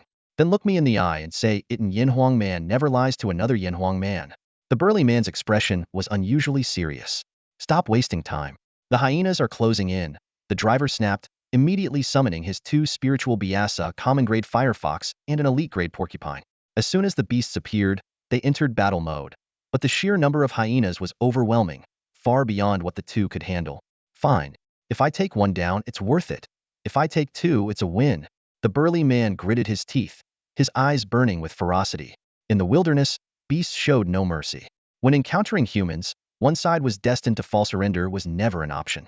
Ugh, I'm only 23, and I haven't even had a boyfriend yet. The lone woman in the group sighed, summoning her own spiritual beasts as well. 3 common-grade beasts, 3 elite-grade ones.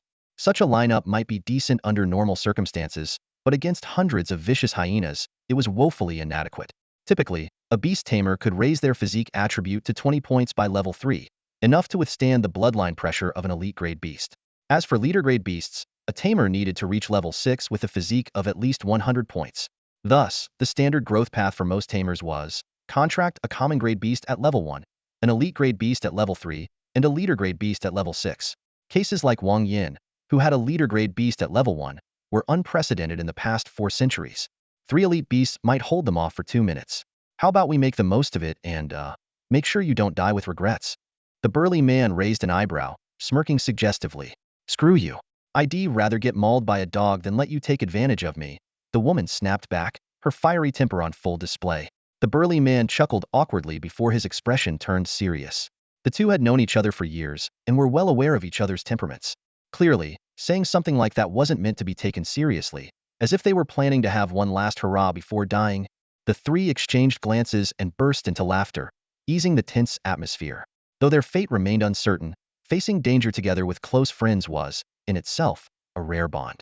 The burly man reached into the backseat and pulled out a box, revealing a Miao Dao nearly 2 meters long. The blade was slender, resembling a stalk of grain, and seemed almost comically mismatched in his large, muscular hands. Given his build, he was the type you'd expect to wield heavy weapons, relying on sheer force to overpower opponents. Yet, his choice of the nimble and precise Miao Dao was undeniably surprising. If we make it out of this alive, it'll give you a chance, the woman said in a low voice, throwing him a sidelong glance. The man snorted. Yeah, right? If we get out of this in one piece, they'll party so hard it'll be night and day rolled into one, he said with a smirk, brandishing the Miao Dao and slicing it through the air. Kill. Kill. Their battle cries mixed with the roars of the ferocious beasts as 3 humans and 6 spirit beasts plunged into a chaotic melee against a horde of vicious hyenas.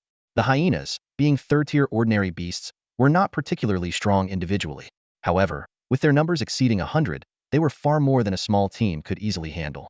The porcupine trembled, and in an instant, hundreds of sharp quills shot out like a rainstorm, skewering a dozen advancing hyenas into lifeless pincushions. The python coiled protectively around the group, its massive body forming an impenetrable barrier. Meanwhile, the armored jackal charged fearlessly into the fray, sinking its teeth into the throats of its enemies. While these three elite spirit beasts demonstrated their unique strengths, the remaining three ordinary ones stood guard, vigilantly preventing any hyenas from breaching the python's defense. The battle was brutal. Hyenas fell one after another, but the three beast tamers and their spirit companions were also sustaining injuries. Suddenly, a sickening thud echoed. The driver shuddered violently, his previously flushed face turning ashen pale as he coughed up a mouthful of blood. Their elite porcupine, overwhelmed by an onslaught of hyenas, was torn to shreds. With its loss, the team's combat effectiveness plummeted by at least 30%. To make matters worse, the number of hyenas surrounding them continued to grow, now surpassing 200. Among the pack, they could even make out a few armored boars and savage hyenas. Armored boars were notorious for their aggression in the wild, charging at anything in their path. If more than 10 gathered, even ordinary hyenas would steer clear of them. Savage hyenas, on the other hand, were a higher-tier variant of the vicious hyenas, far more dangerous. Normally, these beasts wouldn't mingle with one another. Unless, could this be a beast tide? The burly man and the driver exchanged a grim look, despair reflected in both their eyes. Wang Yan switched his car to autopilot mode and pulled out his phone to read a novel. Ever since the world underwent a massive transformation 400 years ago, this reality had diverged completely from the one he remembered, triggering a cascade of changes. Nowadays, nearly all literary works revolved around spirit beasts, their plots repetitive and uninspired. Most stories followed the same formula. A lucky beast tamer stumbled upon a high-quality spirit beast cub, and together they embarked on a journey of growth and adventure. Some authors tried to stand out by flipping the roles, having the spirit beast become the tamer's master, or even turning into a human to spark romance. A few took it to absurd extremes, creating works like The Overbearing Bear Fell for Me, My 200-year-old Nine-Tailed Fox Landlady's Secret, or Young Snake Boy. Wang Yan casually opened one, only to find some of the plot lines oddly familiar. The landlady. Snake Boy's grades aren't great, he muttered under his breath. Damn it, I'm a respectable guy. Why do they keep recommending me this trash? Despite his complaints, he couldn't help but read on with interest. Life in the wilderness was monotonous, either traveling or fighting. If not for the cutting-edge energy system in his vehicle, it would have been impossible to sustain such long journeys. I've accumulated over 8,000 points. Once I hit 10,000, I'm heading back, Wang Yan said, stretching lazily. His soul strength had already reached 2.9, just shy of becoming a third-tier beast tamer. Once he leveled up, he'd be eligible to contract a second spirit beast. For now, his sole focus was earning points, leaving money and other tasks as secondary priorities. The items in the points shop couldn't simply be bought with cash. Some were restricted, while others didn't even belong to this world. As for money, although his father had cut his monthly allowance to 500,000, Wang Yan wasn't particularly concerned. After all, the real head of the Wang family wasn't his father. A little sweet-talking and a display of his progress would easily convince his grandfather to open the purse strings. Man, being born into a family like this really kills any sense of ambition. Wang Yan sighed dramatically, his expression so exaggerated that even Xiaoqing, his spirit beast, seemed unimpressed. Suddenly, Xiaoqing, who had been napping on the passenger seat, lifted her head sharply. Her round eyes gleamed with a hint of alarm, as if sensing an impending threat. The next moment, a piercing alarm blared throughout the cabin. The car's radar suddenly emitted a series of urgent alarms, and Wang Yan's eyes instantly locked onto the screen. To his shock, the radar had detected over 500 ferocious beasts gathering nearby. Creatures like the clumsy turtle, savage jackal, fire fox, and sullen boar beasts that should have been natural enemies in different tiers of the food chain were coexisting peacefully, without a single sign of conflict. Wang Yan's brows furrowed deeply as a terrifying thought crossed his mind. A beast tide. He quickly recalled the classifications of such events. A small beast tide could involve hundreds of thousands of creatures, a large one could exceed tens of millions, and a supermassive beast tide would be in the billions, capable of annihilating everything in its path. Although the 600 beasts in front of him were nowhere near the scale of a beast tide, and their highest level only reached tier 4, Wang Yan dared not let his guard down. He immediately deployed a small drone to capture photos of the scene and sent them to the Beastmaster Association. Just as he was contemplating his next move, a human cry for help suddenly echoed from within the beast horde. After a brief moment of deliberation, Wang Yan decided to intervene, partly out of compassion for his fellow humans, and partly to avoid potential trouble in the future. He drove his vehicle closer, and the moment Xiaoqing's dragon aura enveloped the area, the beasts dropped to the ground submissively. Some even wagged their tails in an attempt to curry favor. Wang Yan maneuvered the vehicle with precision, ramming through dozens of savage jackals and sending them flying. With a dramatic drift, he brought the car to a halt in front of 3 survivors. Leaning casually against the vehicle, he ran his hand through his non-existent long hair with exaggerated flair and asked, "Are you all okay?" The chubby man was the first to react, his face filled with gratitude. "Thank you for saving us. If it weren't for you, we'd be dead for sure." Despite his confusion about the odd behavior of the surrounding beasts, he wisely chose to remain silent on the matter. Wang Yan briefly inquired about their situation and learned that their vehicle was no longer operational. During the short exchange, he also picked up an amusing detail that the driver's surname was Tian. With a sigh, Wang Yan gestured for the 3 of them to get into his car. The trio expressed their thanks profusely as they quickly squeezed into the vehicle. Wang Yan started the engine, and the car shot forward like an untamed stallion. Wherever the vehicle passed, a dozen savage jackals were instantly crushed into pulp, unable to even react before meeting their end. While Wang Yan's driving style was slightly more restrained than Wan Mice, it was no less decisive and commanding. The Dongfeng is really something. If it were a Santi on hitting like that, it would probably have fallen apart already, the chubby man muttered under his breath, his tone a mix of admiration and disdain. Just as he finished speaking, Wang Yan chimed in, "We're about 100 kilometers from the safe zone at most, 2 hours away." His expression was relaxed, showing no signs of fatigue. Wang Yan silently calculated in his mind. This trip had already lasted over half a month, and once he got back and rested for a bit, it would be time to apply for universities. With his grades, getting into Minghu First University was a certainty. Within a grade top-tier evaluation, failing to get in would only mean foul play. There was no other explanation.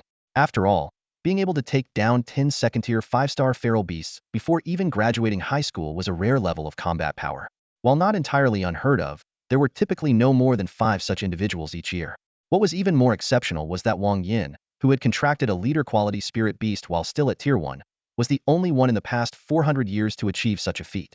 At this moment, Zhang Liang, who had come to his senses, spoke solemnly. "My name is Zhang Liang. These 2 are Zhang Daping and Zhang Xiaomei. May I know your name, brother? If you ever need the help of us 3, we will do whatever it takes, no matter the risk." "Exactly. We'll give our lives if needed." Zhang Daping nodded vigorously, his movements so exaggerated that the fat on his stomach rippled in waves. Zhang Xiaomei echoed his sentiment, though the part of her that moved was clearly not her stomach. Wang Yan frowned slightly in confusion. "I thought your last name was Tian?" "Just a little joke, nothing serious," Zhang Liang explained with a chuckle. "Oh." Wang Yan nodded and then introduced himself. "My name is Wang Yan. You've probably heard of me." "Wang Yan? That name sounds familiar," Zhang Daping muttered, scratching his head, though he couldn't quite place it. On the other hand, Zhang Xiaomei's jaw dropped in astonishment. "Wang Yan? The eldest son of the Wang family?" Zhang Liang's eyes lit up, his face full of disbelief. "The one who effortlessly took down an elite armored wild boar during the combat exam and got in a grade top-tier evaluation? You're a legend. I can't believe I'm meeting my idol in person." Wang Yan's feat of defeating Li Yijing's spirit beast during the exam and leaving her so enraged that she fainted had spread like wildfire across the entire Minghu province. The once arrogant young lady of the Li family, who looked down on others, had been utterly humiliated by a man she deemed beneath her. The dramatic reversal struck a chord with many people. In this world, where power reigned supreme, oppression often ran rampant despite legal constraints. As the saying goes, chaotic times breed vengeful spirits, prosperous times create endless grievances. Regardless of the era, it was always the common people who suffered the most. For centuries of relentless warfare had established the unparalleled might of the Yinhuang Empire, but peace remained elusive. The world was riddled with cracks, and new spatial rifts appeared constantly. The empire needed strong individuals. Beyond the various benefits, strength also came with a significant increase in social status. This fostered a culture that glorified martial prowess, leading to frequent brawls, assaults, and even killings. Despite the harsh realities, the empire maintained a sense of order. Anyone who broke the law, whether an ordinary citizen or a beast tamer, would face severe punishment. Furthermore, people in this world were even more pragmatic than those in Wang Yan's previous life. No one cared about your past. If you were strong now, you would be revered. In such a context, it was no surprise that Wang Yan had become a role model for the trio. The eldest son of the Wang family, within a grade top-tier evaluation in the combat exam barring any unforeseen circumstances, he was destined to become one of the empire's elite. As for schemes or assassination attempts, any would-be schemers would have to be prepared to face the wrath of the Wang family. It was just a casual effort on my part. I didn't expect her to be so weak. Wang Yan said with a helpless smile. His words were half-truth, half-boast. In reality, Li Yijing was quite formidable. Her first contracted spirit beast was an elite-grade armored wild boar, showcasing the vast resources the Li family had poured into her. Unfortunately for her, Xiaoqing didn't play by the rules. With the release of its draconic aura, anything below leader tier could only cower. Now that is some next-level humility. I'm impressed. Zhang Liang gave Wang Yan a thumbs-up, his tone utterly sincere. When ordinary people brag, it's annoying. When the strong do it, it's awe-inspiring. The four of them continued chatting and laughing. Even Zhang Liang, who had lost his spirit beast, managed to lift himself out of his grief. However, their reprieve was short-lived. The shrill sound of an alarm suddenly pierced the air. Staring at the vehicle's radar, Wang Yan's expression darkened as he saw the screen filled with red dots. They were surrounded. This isn't a coincidence. It's a deliberate act, Zhang Liang said grimly, his voice steady and deliberate. There must be a leader-tier beast among them, and one with exceptionally high intelligence. I think so too. Wang Yan nodded, his gaze fixed on the horizon. An endless horde of feral beasts surged toward them like a flood. Ranging from tier 1 to tier 4, from rabbit size to as large as oxen and horses, they all seemed to have lost their minds. Among the horde were numerous elite-tier beasts. Ri. A piercing cry echoed in the distance, causing Zhang Liang and the others to pale. An overlord horse. That's an overlord horse. Zhang Liang exclaimed in horror. Wang Yan's expression grew even darker upon hearing the name. The overlord horse was an elite-tier beast. While not a leader, it was, in some ways, even more dangerous. It could ignore the aura of leader-tier beasts and had the ability to manipulate low-intelligence beasts into fighting for it. Encountering an overlord horse in the wild usually meant one thing: run. But with feral beasts closing in from all sides, escape was not an option. Out of the frying pan and into the fire, Zhang Daping said with a bitter smile. We're done for, but at least meeting you made it worthwhile. He didn't bother suggesting that Wang Yan escape alone. He knew no one could get out of this alive. It's not over until it's over, Wang Yan replied with a snort, decisively activating the Tiangong Technology Energy Shield Model 3. With a soft buzz, a semi-transparent barrier materialized, forming a 10-meter diameter sphere that enveloped the four of them. Moments later, the roars of the approaching beasts grew deafening, accompanied by a cloud of dust and a tide of black, swarming figures. What now? Zhang Xiaomei asked anxiously, her voice trembling as she watched the horde close in. The sheer number of beasts, coupled with their overwhelming presence, made it hard to breathe. Wait, Wang Yan replied calmly, though inwardly he was anything but composed. This many feral beasts, and with the overlord horse pulling the strings, even Xiaoqing's draconic aura would be ineffective. The beasts had been driven to madness, entirely immune to fear. There were only 3 possible solutions. The first was to wait until Wang Yan's soul strength reached 3 points, allowing Xiaoqing to ascend to tier 3 and gamble on gaining a useful skill. The second was to forcibly raise Xiaoqing to tier 3, though this carried the risk of the spirit beast rebelling. He might not die in the horde, but end up devoured by Xiaoqing instead. The last option was to trade lifespan with the system. As long as Wang Yan could bear the cost, the system could transport him to safety. Wang Yan decisively chose the first plan. Faced with the crisis, he decided to take a gamble and force Xiaoqing to advance. Although the gap between levels 2.9 and 3.0 seemed minor, he believed Xiaoqing had the strength to overcome it. Even in the worst-case scenario, losing some lifespan was better than losing his life. As long as he stayed alive, the future held endless possibilities. Might even find a treasure to extend his life. The 4 of them were surrounded by an uncountable number of ferocious beasts, with the energy shield being their only barrier. If the shield were breached, death would be inevitable. However, they had no choice but to pin all their hopes on Wang Yan. Time flew by, and the first beast ferociously rammed into the energy shield. With a loud splat, the overly aggressive beast instantly exploded into a cloud of blood mist, like an overripe sweet potato smashed on the ground. The shield remained unshaken, standing firm like a towering mountain, protecting the 4 of them. Though the shield could withstand the attacks of elite beasts for 10 minutes, the sheer number of beasts drastically shortened that time. As expected, with more and more beasts crazily charging, ripples began to form on the shield's surface. In just 5 seconds, the number of ripples surged from 1 to more than 20.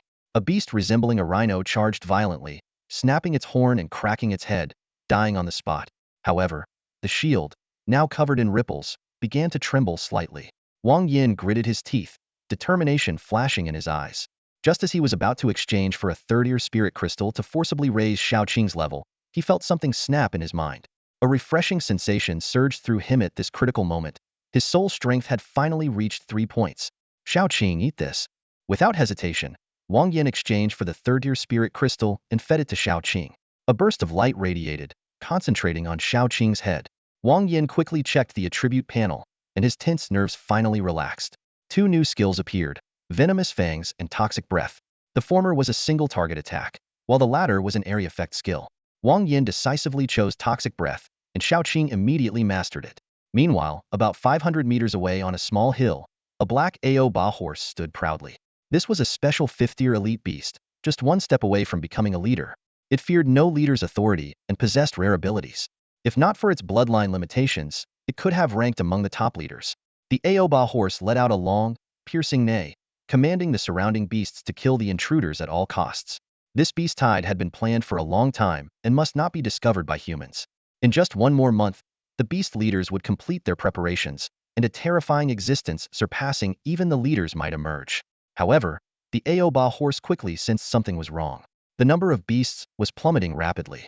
It was baffled after all. It had sent nearly 3,000 beasts, most of which were 1st and 2nd-tier ordinary beasts, more than enough to deal with 4 humans. So why were they dying off so quickly? After brief contemplation, the Ao horse decided to retreat. Whatever the reason, anyone capable of eliminating 3,000 beasts in such a short time was no ordinary foe. Approaching recklessly would likely lead to its own demise. At the same time, Xiaoqing, still in the midst of the crisis, unleashed its newly acquired skill. With a whoosh, a cloud of emerald green toxic mist erupted, covering a 20-meter-wide fan-shaped area ahead. The nearest beasts dropped dead instantly. As a 3rd-tier leader, Xiaoqing faced ordinary 4th-tier beasts with overwhelming dominance. This area effect skill, while sacrificing high single-target damage, had a wide range and was highly effective against ordinary and elite beasts. With several consecutive bursts of toxic mist, hundreds of ordinary beasts succumbed in less than a second. Even the few elite beasts among them only lasted a second longer. At that moment, a blood-red-eyed wild hare broke through Xiaoqing's blockade amidst the chaos, leaping high into the air. Its sharp white fangs gleamed coldly under the sunlight, and its soft, flowing fur rippled like waves in the breeze. Amid the chaos of raging beasts and the carnage strewn across the battlefield, there was an unsettling beauty in the brutality of it all.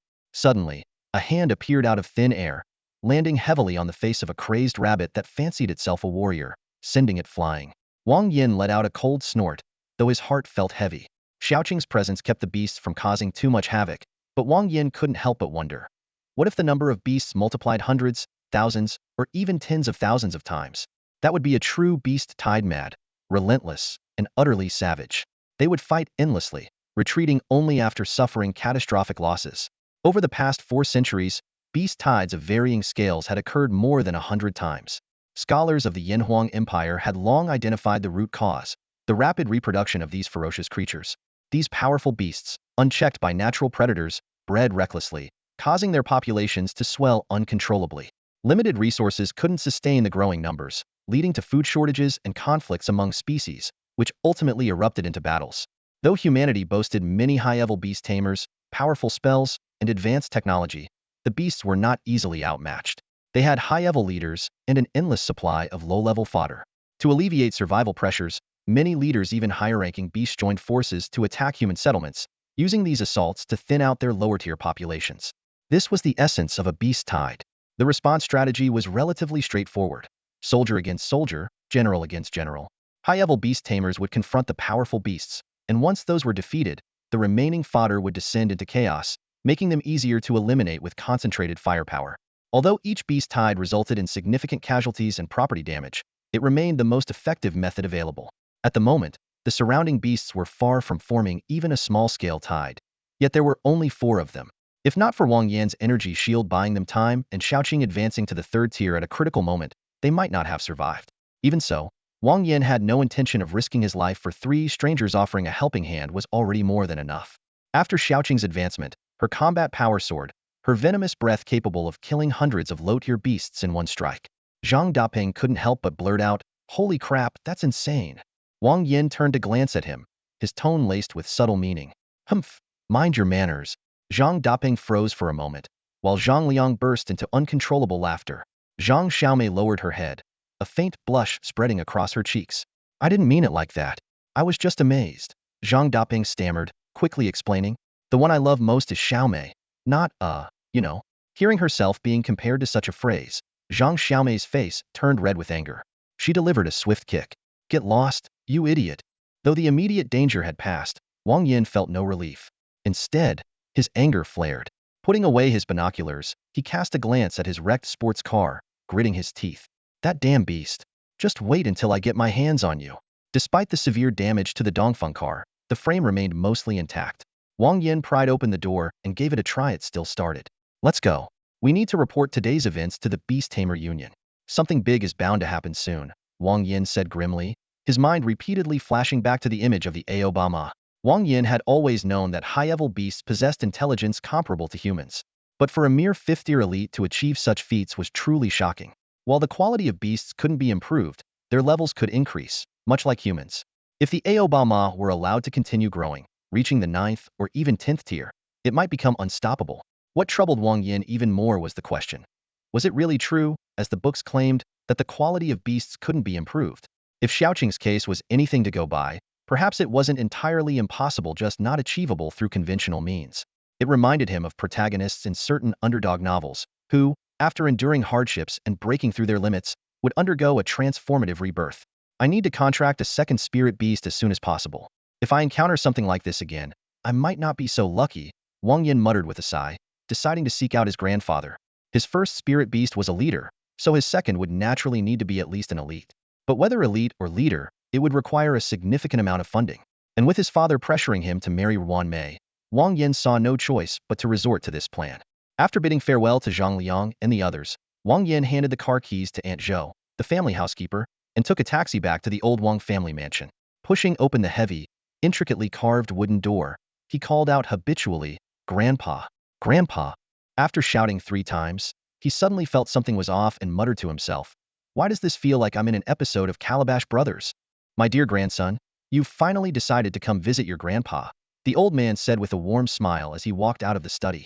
His kind expression betrayed no hint of the fierce determination he had shown during the new year when he had chased Wang Guangyao, the third uncle, for over 10 miles. Wang Yan sat down beside his grandfather, carefully steering the conversation away from the topic of money and instead talking about trivial matters at school. The old man, having weathered many storms in his life, easily saw through his grandson's intentions. The two of them, like seasoned players in a game of strategy, subtly tested each other's resolve, neither willing to show their hand first. In the end, it was Wang Yan who caved. He desperately needed money and couldn't afford to wait any longer. Taking a deep breath, he began his performance.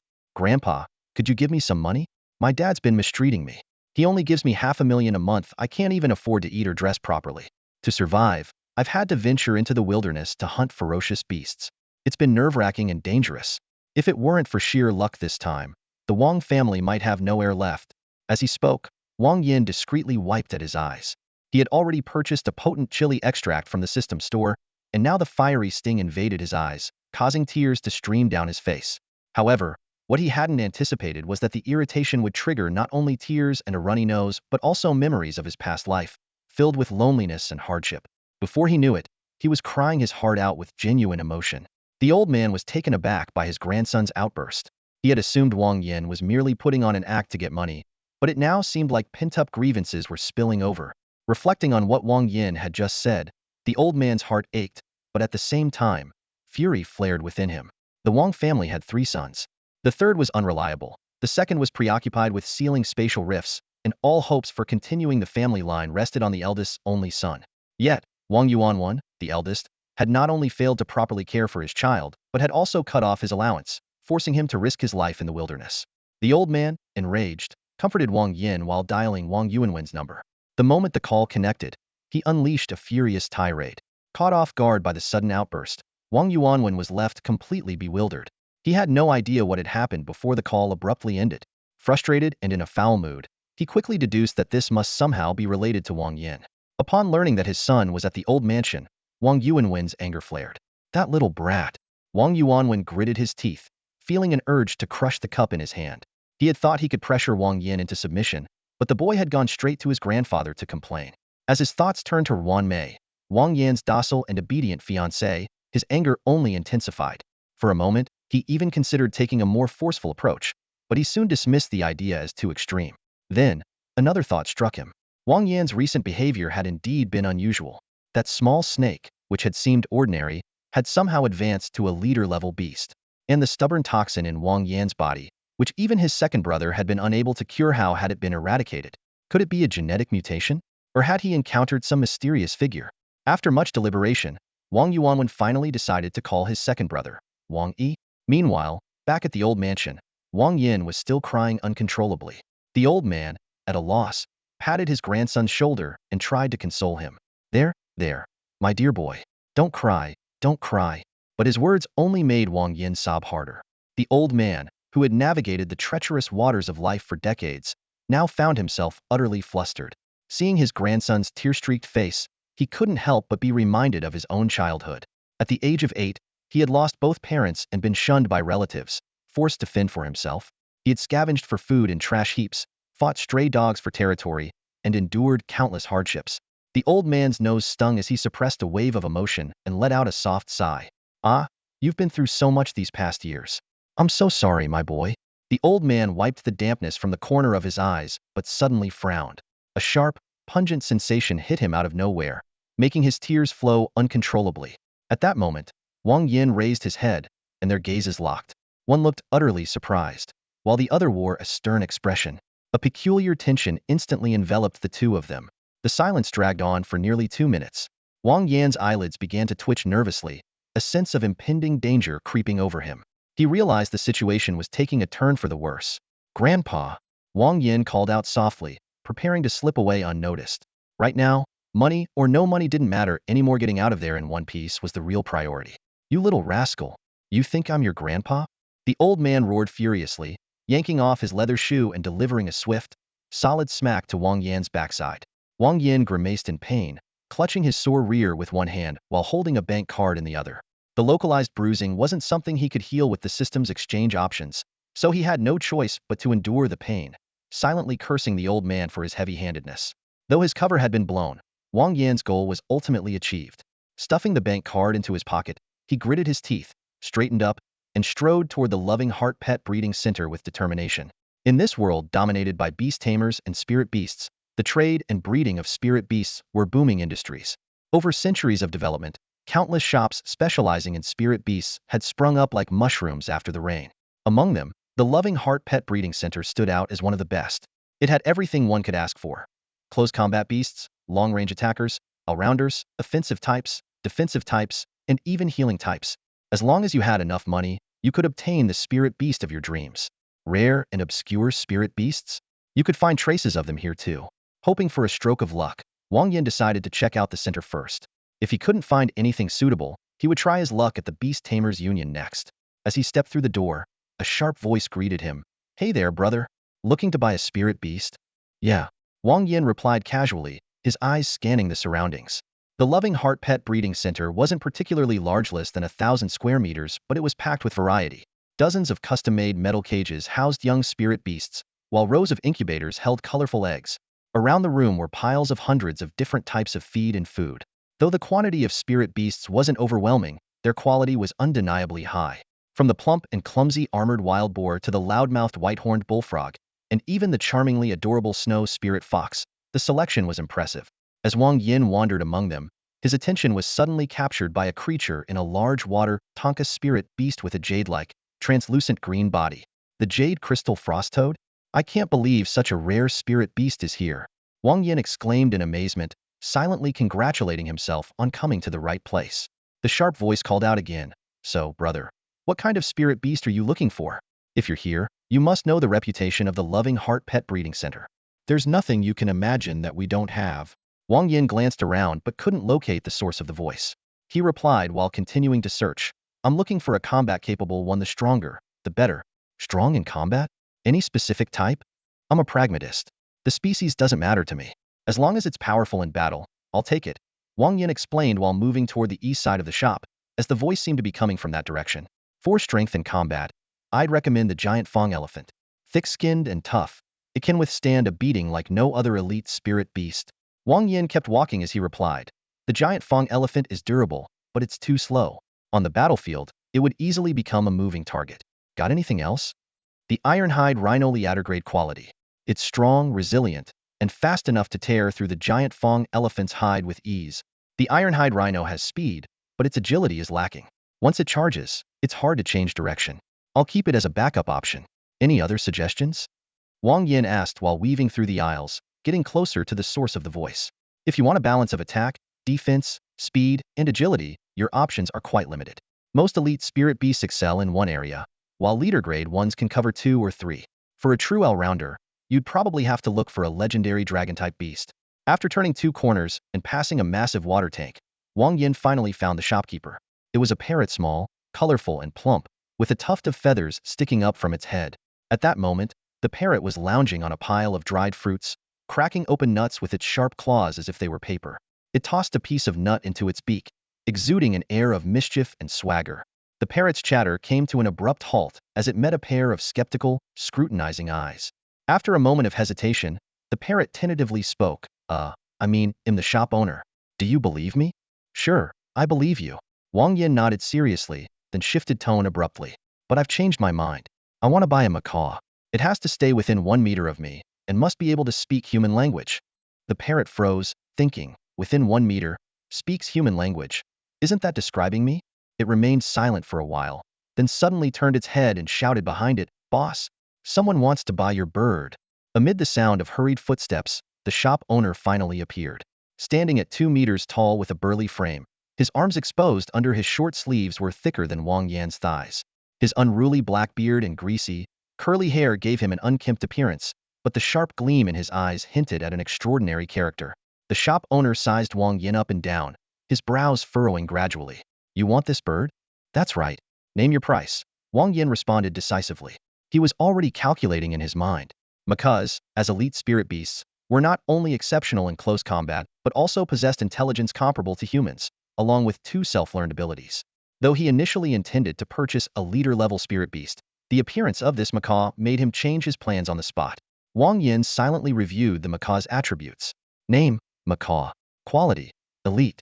Level, tier 1, 5 stars. Attribute, metal.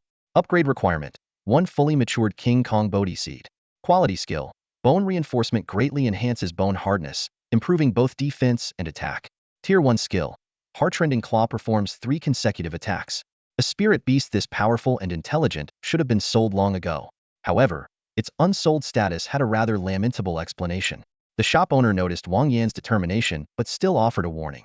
The King Kong Bodhi is a rare spiritual herb from the Vajra realm and is strictly regulated. Without it, this bird won't be able to upgrade for the rest of its life. Are you sure you want to let it occupy one of your contract slots? Wang Yan gently stroked the macaw's head and smiled confidently. Since I've chosen it, I have my reasons.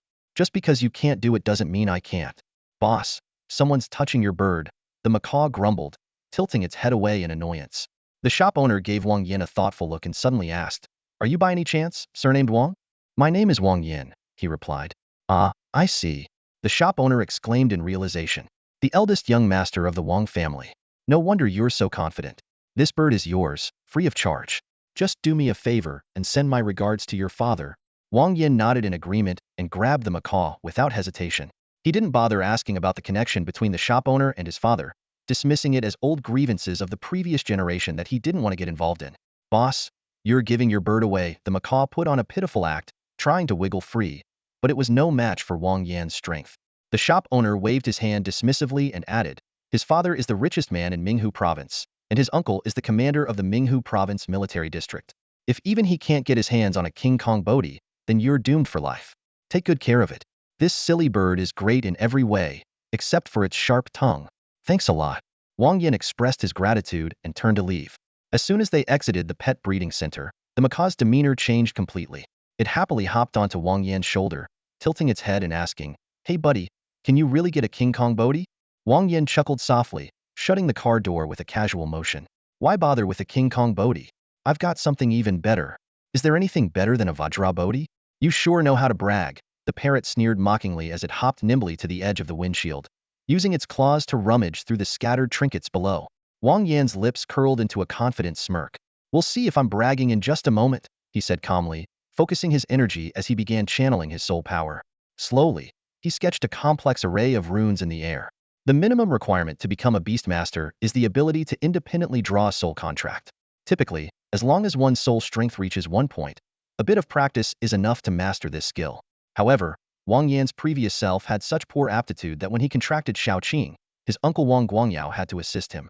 Within seconds, a softly glowing soul contract took form in the air. Wang Yan gestured towards the shimmering array, signaling the parrot to enter. The parrot didn't resist. As a low-tier spirit beast, it was keenly aware of its limited potential. Being a small manager at a pet shop was already the best outcome it could hope for. Although it wouldn't openly admit it, the parrot was somewhat grateful for Wang Yan's kindness, even if it doubted his ability to help it advance to a higher tier. Looking at the small, comical bird before him, Wang Yan suddenly had an idea. You're about the size of a chick, and you act pretty silly too. How about I call you G-Air? Note: G-Air translates to chicken too in Chinese, often used humorously. G-Air? The parrot froze for a moment before erupting in fury. You're the G-Air. Your whole family is G-Air. It squawked angrily while furiously pecking at Wang Yan's head. Despite its frustration, the parrot retained a sliver of restraint, merely ruffling his hair. Wang Yan raised an eyebrow. Oh? You don't like being called G-Air? He asked while casually retrieving a second-tier spirit crystal from his system inventory, tossing it lightly in his hand. The parrot's eyes immediately locked onto the spirit crystal, its gaze following Wang Yan's every movement as if spellbound. Catch! Wang Yan suddenly tossed the crystal toward the parrot. The bird deftly caught it, and, in an instant, its demeanor changed. It began affectionately nuzzling Wang Yan's cheek. Boss, they'll gladly be your G-Air. The spirit crystal, almost the size of the parrot's head, would have been impossible to swallow whole. Fortunately, the system thoughtfully converted it into a mist, which seeped into the parrot's body through its 7 orifices. Ooh! The parrot let out an odd moan, clearly mimicking the disreputable shopkeeper it had encountered before. Wang Yan rubbed his temples in exasperation. I think I might have made a mistake, he muttered. His instincts told him this bird's issues were more than just its sharp tongue. Its brain seemed a little off too. The parrot's evolution was remarkably swift. Within seconds, 2 new skill options appeared on the system interface, Blade Wings and Gale. After a brief moment of thought, Wang Yan selected Blade Wings. Since the parrot was a melee-type spirit beast, he decided to train it as a top-tier assassin. For area attacks, Xiaoqing was more than sufficient. The next 2 minutes were filled with the parrot's bizarre screeching, which grated on Wang Yan's nerves until he finally smacked it against the car window. The blow seemed to subdue the bird somewhat, and it slumped pitifully to the side. Wang Yan, however, wasn't fooled. Knew this crafty creature was just playing the victim. With his second spirit beast now under his command, Wang Yan turned his attention to the next step, purchasing various spirit herbs to enhance his attributes. He ordered an assortment, including the Eastern Divine Goji to boost vitality, 6-eyed flying fish to increase agility, dragon horn root to enhance strength, and several other supplements, filling an entire bag. Thinking about how his grandfather's inheritance would eventually pass to Wang Yuanwen, and how Wang Yuanwen would one day entrust the family business to him, Wang Yan felt no guilt about these expenses. In his mind, he was simply investing in his future. When he returned home, Wang Yan parked the car at the entrance and locked himself in his room. It was time to use the spirit herbs to elevate his power to a new level. Xiaoqing and the newly named G-Air would also need upgrades. Bloodline evolution stones cost 500 points each, and with 10,000 points on hand, Wang Yan could afford to exchange for 20 of them. He summoned Xiaoqing first. The elegant little snake immediately coiled its tail around his leg, resting its head against his chest with a gentle nuzzle. The parrot, witnessing this display, whistled suggestively and tilted its head. Well, what a lovely little snake. Boss, are you planning to start a cross-species romance? Wang Yan shot at a cold glare. Well, what a cheeky little parrot. Do you want to go without food for 3 days? The parrot instantly backed down. I was wrong, boss. Though it apologized, Wang Yan didn't expect it to truly change its snarky ways. While waiting for the spirit herbs to be delivered, it would take at least half an hour. Wang Yan decided to upgrade the parrot to elite quality first. He tossed it a bloodline evolution stone. Eat this. The parrot's eyes lit up, brimming with gratitude as it pecked at the stone. It dissolved into mist, entering its body through its 7 orifices. In mere moments, the parrot's body began to grow, its claws sharpening and its feathers becoming more radiant. Boss, got any more? I think I can evolve to the leader tier with just 2 more. The parrot gazed at Wang Yan with eager anticipation. Wang Yan chuckled. 2 more? Well, I may be so poor that all I have left is money, but I do have a few more of these. He tossed out 2 more evolution stones. The parrot displayed astonishing speed, snatching the stones midair. Instantly, its body began trembling violently. Within seconds, its size tripled. Now transformed, the parrot was unrecognizable. Its claws and beak gleamed menacingly, its head feathers stood tall like a blade, and the edges of its wings were as sharp as knives, exuding an aura of deadly precision. It radiated a commanding presence, unmistakably a top-tier assassin. As Wang Yan admired the parrot's astonishing transformation, he couldn't help but marvel at the wonders of evolution. However, his awe was short-lived despite the dramatic change in appearance. The bird's personality remained the same. "Boss, your G-air has powered up," the parrot chirped, wiggling its tail feathers and hopping around joyfully. Wang Yan buried his face in his hands, overwhelmed with regret. "I'm done. Just let the world burn already. From now on, your name is Jinzi. If I ever hear those two words again, they'll cut off your food for 3 days," Wang Yan said, glaring at the parrot. Wang Yan nodded in satisfaction. All right, calling you Jinzi isn't bad at all." The golden macaw nodded obediently, a stark contrast to its earlier playful demeanor. Wang Yan let out a chuckle. As long as you stick with me, you'll live the good life, find food and drinks. No way you'll lose out." With that, he opened the interface to check out Jinzi's new skills. Feather Enhancement. A leader-level skill that significantly improves feather flexibility, boosts physical defense, enhances wing attack power, and reduces air resistance. Wang Yan marveled silently. Jinzi truly lived up to its reputation as a top-tier close combat pet. Every skill was designed for battle, with no wasted potential. Jinzi could barely contain its excitement, chirping and hopping around Wang Yan's ear. Boss, do you have more of that stuff from earlier?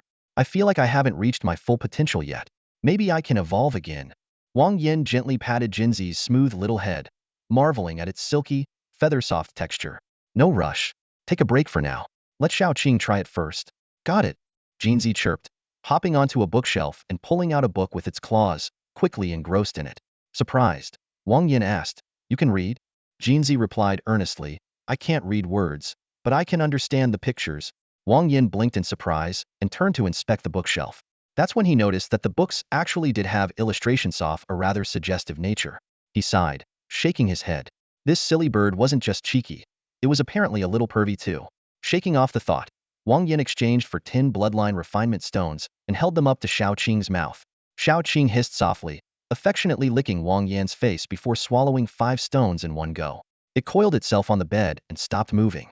Jinzi cautiously piped up, "Boss, you'll need 5 too." "All right, they're yours," Wang Yan said with a nod. Jinzi immediately abandoned its book and hopped over excitedly. The evolution process for the 2 spirit beasts was swift. In less than 3 minutes, they were done. Wang Yan carefully examined their new states. Xiaoqing had evolved into a Jiao snake, reaching Lord-level quality. It now required 5 types of dragon bloodlines to further evolve. It had also gained a new skill, shared mind and strength, which allowed Wang Yan to use all of its skills while Xiaoqing bore the energy cost. Jinzi, on the other hand, had evolved into a Xian bird, also achieving Lord-level quality. It now needed 5 types of phoenix bloodlines to continue growing. Its new skill, Eagle Eye, could concentrate killing intent to intimidate enemies. Wang Yan was amazed by his incredible luck, especially discovering that Jinzi carried phoenix blood in its veins. He silently thanked the system for its assistance. Without it, Jinzi might have been stuck at the 1-star elite level forever. After sending the 2 pets off to rest for the time being, Wang Yan picked up the illustrated book Jinzi had been reading. While the plot was nothing special, the detailed descriptions and illustrations were surprisingly captivating. Half an hour later, the spirit herbs Wang Yan had ordered finally arrived: 20 Oriental Divine Wolfberries, 73 six-eyed flying fish, and 56 dragonhorn roots. Without hesitation, he stuffed all 20 wolfberries into his mouth, quickly transferring their effects to the system to avoid any buildup of toxins. Wang Yan was still basking in the joy of earning 233 points when he couldn't resist gulping down 20 Eastern Divine Goji berries in one go. The medicinal power surged through his body, overwhelming his system, and the accumulation of toxins far exceeded his expectations. If it weren't for the system's intervention, that reckless move might have crippled him entirely. As the medicinal energy of the berries dissolved within him, Wang Yan could clearly feel his physical attributes skyrocketing. The numbers surged rapidly, finally stabilizing at 100 points. While he could still sense a significant amount of residual medicinal energy in his body, his attribute points refused to increase any further. Just as he had anticipated, regular spiritual medicines indeed had their limits. Next came the dragon horn roots. Resembling ginseng in appearance but as crisp as radishes, these roots released a burst of juice with an unexpectedly delightful flavor as soon as Wang Yan took a bite. He consumed 30 roots in quick succession, watching his strength attribute climb from 37 points to 100 points before plateauing. Just like his physical attributes, he carefully stored the remaining 26 roots, intending to save them for Jinzi. The 6-eyed flying fish were small, only about 10 centimeters long and as thick as a pinky finger. Their tender flesh made them ideal for pickling and eating raw, preserving both their medicinal properties and their delicious taste. However, Wang Yan had no time for such culinary considerations. He gutted the fish and tossed them directly into a boiling pot. Soon, the room was filled with the aroma of rich broth and fresh fish. As he ate and drank, his agility attribute quickly maxed out before he even finished half the pot. Naturally, the leftovers went straight into Xiaoqing's belly. After the meal, Wang Yan and Xiaoqing lounged lazily on the bed, their faces glowing with contentment. When Jinzi returned, it consumed a few dragon horn roots as well and was now curled up nearby, napping.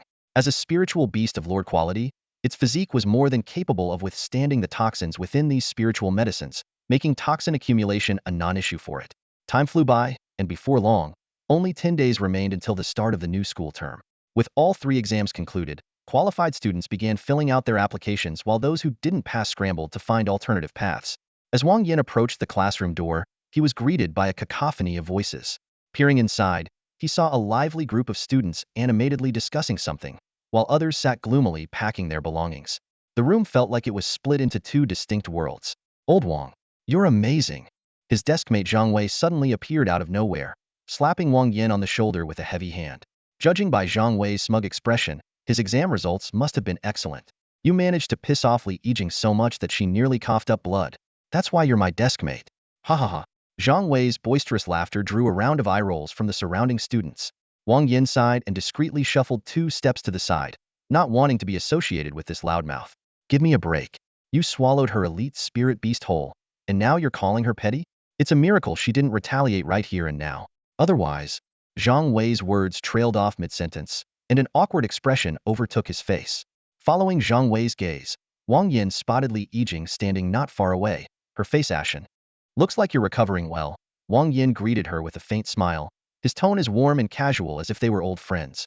But to Li Yijing, his words felt like sheer mockery. As expected, Li Yijing began trembling with rage. Zhang Wei, ever the troublemaker, seized the opportunity to add fuel to the fire. What's wrong? Got Parkinson's? I suggest you get a job in the cafeteria. The boss would love you for sure. You. Li Yijing, not yet fully recovered, was so enraged she felt faint and collapsed on the spot. Her companion panicked and rushed to her aid, shouting at the 2 men. You 2 grown men bullying a woman, you even call yourselves men? What does my manhood have to do with you? Zhang Wei shot back with a sneer. If you're so curious, let's rent a room, and he'll show you what a real man is. He reached out as if to grab her arm. Before he could touch her, the woman screamed at the top of her lungs, "Help! He's harassing me! Somebody save me!" Her shrill cries were as piercing as a pig's squeal in a slaughterhouse. Zhang Wei's face darkened, realizing the situation was spiraling out of control. The commotion drew the attention of nearby students, who quickly gathered to watch the drama unfold. Emboldened by the crowd, the woman clung to Zhang Wei's shirt, creating an even bigger scene. It's him. He's the one. Zhang Wei's expression grew increasingly grim, and he was just about to retaliate when a voice suddenly cut through the chaos. Look at you, a short, stout woman with a body as wide as a barrel and a height that doesn't even match it. Other than your backside, it's all waste. Which pigsty fell apart and let you out? Don't you have any self-awareness? Who said that? The woman, visibly enraged, scanned the room for the source of the insult. Her eyes landed on a parrot the size of a rooster perched nearby, its eyes gleaming with intelligence and mischief. Each word the parrot uttered was like a needle puncturing her fragile ego. You. The woman was so furious she could barely form a sentence. You what? If I were you, I'd stay home and spare the public the eyesore. Imagine taking up 2 seats on the bus with just 1 rear end. What a sight. Jinzi, the parrot, delivered another cutting remark without missing a beat. The woman trembled with fury, about to lash out, when she suddenly spotted a familiar figure. Her demeanor shifted instantly, as if she had found her savior. Ah Chao, come here. Someone's bullying your girlfriend. The man called Ah Chao froze for a moment before reluctantly turning around. Wang Yan immediately recognized him and couldn't help but laugh. Wasn't this the same guy who had mocked him outside the exam hall? Zhang Wei recognized him too, and wasted no time stirring the pot. I remember you saying that if Wang Yan cleared the exam, you'd livestream yourself eating 3 pounds of SHD. Well, not only did he pass, but he got in a great evaluation. Isn't it time to fulfill your promise? The surrounding crowd erupted in laughter and cheers, clearly more interested in this spectacle than the earlier argument. Ah Chao's face turned ashen, and he silently cursed his girlfriend for dragging him into this mess. After weighing his options, he decided that breaking his promise, though shameful, was still preferable to actually eating feces. However, unwilling to back down entirely, he proposed a new wager with Wang Yan. If he won, the slate would be wiped clean. If he lost, he'd add another 3 pounds to the bet. Either way, he figured he had nothing to lose. Xiao Gu stared at Wang Yan, a flicker of unwillingness glinting in his eyes. He took a deep breath and, enunciating every word clearly, said, I admit I said those things, and I admit I didn't want to keep my promise. But let's make another bet. If I win, let's forget everything that happened before. If I lose, then... He paused, gritted his teeth and continued, I'll kneel and call you dad. Jinzi's voice suddenly broke the tension. Despite the humiliating nature of the bet, Xiao Gu secretly let out a sigh of relief. Calling someone dad was still better than eating 6 pounds of something disgusting. Wang Yan raised an eyebrow, intrigued. All right, what's the challenge? Xiao Gu's face turned serious, his gaze sharp. A barehanded fight. No spirit beasts, no soul techniques. He was confident Wang Yan would agree, just like during the recent combat exam, where Wang Yan, in front of thousands, had killed Li Yijing's elite spirit beast without hesitation. Deal. As expected, Wang Yan agreed without a second thought. But before Xiao Gu could even get into position, a crisp slap echoed through the air. A stinging pain spread across his cheek, leaving him dumbfounded. He hadn't even had time to react. That single, solid slap shattered all his confidence in an instant. Frozen in place, Xiao Gu's mind replayed all the times he had mocked Wang Yan. If the roles were reversed, would he have been as magnanimous as Wang Yan? Overwhelmed, tears began streaming down his face, a mix of 3 parts guilt, 7 parts regret, and the rest from the burning pain on his cheek. With a thud, Xiao Gu dropped to his knees, his tears soaking through the front of his shirt. Watching Wang Yan and Zhang Wei walk away, he couldn't hold back anymore and burst into loud sobs. Zhang Wei glanced at the kneeling, crying Xiao Gu and couldn't help but sigh. Ah, Xiao Gu's a man of dignity. To him, Xiao Gu was likely overwhelmed by the pain of losing and the struggle between his pride and his promise, which had led to this emotional breakdown. As the instigator, Wang Yan knew exactly why Xiao Gu was reacting this way. That slap had triggered the glands around his eyes and nose, causing an uncontrollable flow of tears and mucus. As for how Wang Yan knew this so well, it was probably best not to ask. As soon as Wang Yan entered the classroom, the homeroom teacher appeared out of nowhere.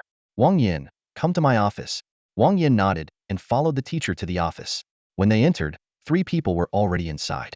A man in military uniform was leisurely sipping tea, while the other 2 men glared at each other, their gazes practically sparking in the air.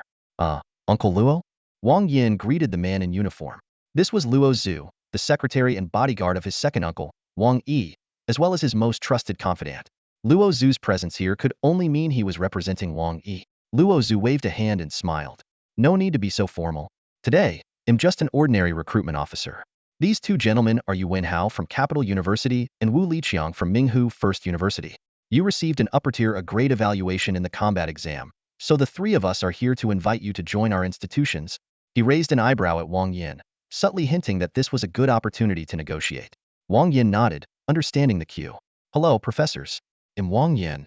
Suddenly, Jinzi chimed in cheekily. Hello, professors. I'm the boss chicken number 2. Before the words had fully left its mouth, a green blur appeared out of nowhere, and Jinzi was sent flying into the reinforced glass 3 meters away. It landed in a sprawled heap and slowly slid down, leaving Wang Yan cringing in secondhand embarrassment. There was no doubt this was Xiaoqing's doing, perhaps out of annoyance, or just sheer irritation. Is that a Xianbird? Luo Zhu's sharp eyes immediately identified Jinzi's lineage. Yu Wenhao and Wu Liqiang exchanged a look, shock evident in their expressions. A high school graduate capable of reaching level 3 and possessing a spirit beast of lord-tier quality, this wasn't just talent. It was extraordinary. While they were curious about how Wang Yan had survived the bloodline backlash during the contract binding, they trusted Luo Zhu's judgment. Suddenly, the 2 seemed to realize something, and their gazes met again, this time with even greater astonishment.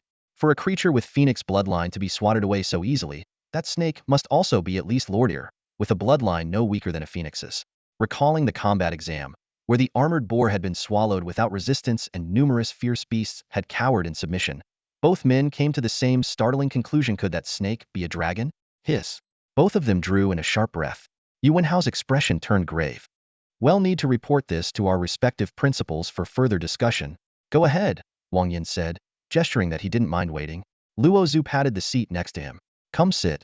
After Wang Yan sat down, he asked, Uncle Luo, did second uncle send you here to recruit me into the military? No. Luo Zhu shook his head.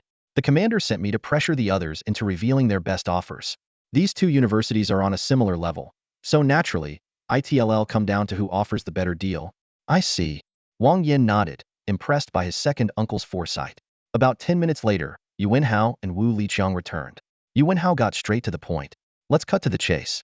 If you enroll at Capital University, you'll receive 1,000 academic points per month, priority access to all resources, unrestricted access to the library, and personal guidance from our principal, a level 10 Beastmaster. Wu Liqiang quickly followed. Minghu First University offers similar terms 1,000 academic points per month and 1 free entry to the Soul Nurturing Grounds each year. Additionally, our principal promises to gift you a moon beast once your soul contract reaches level 6. After hearing their offers, Wang Yan didn't rush to decide. Instead, he asked, what's inside Capital University's library?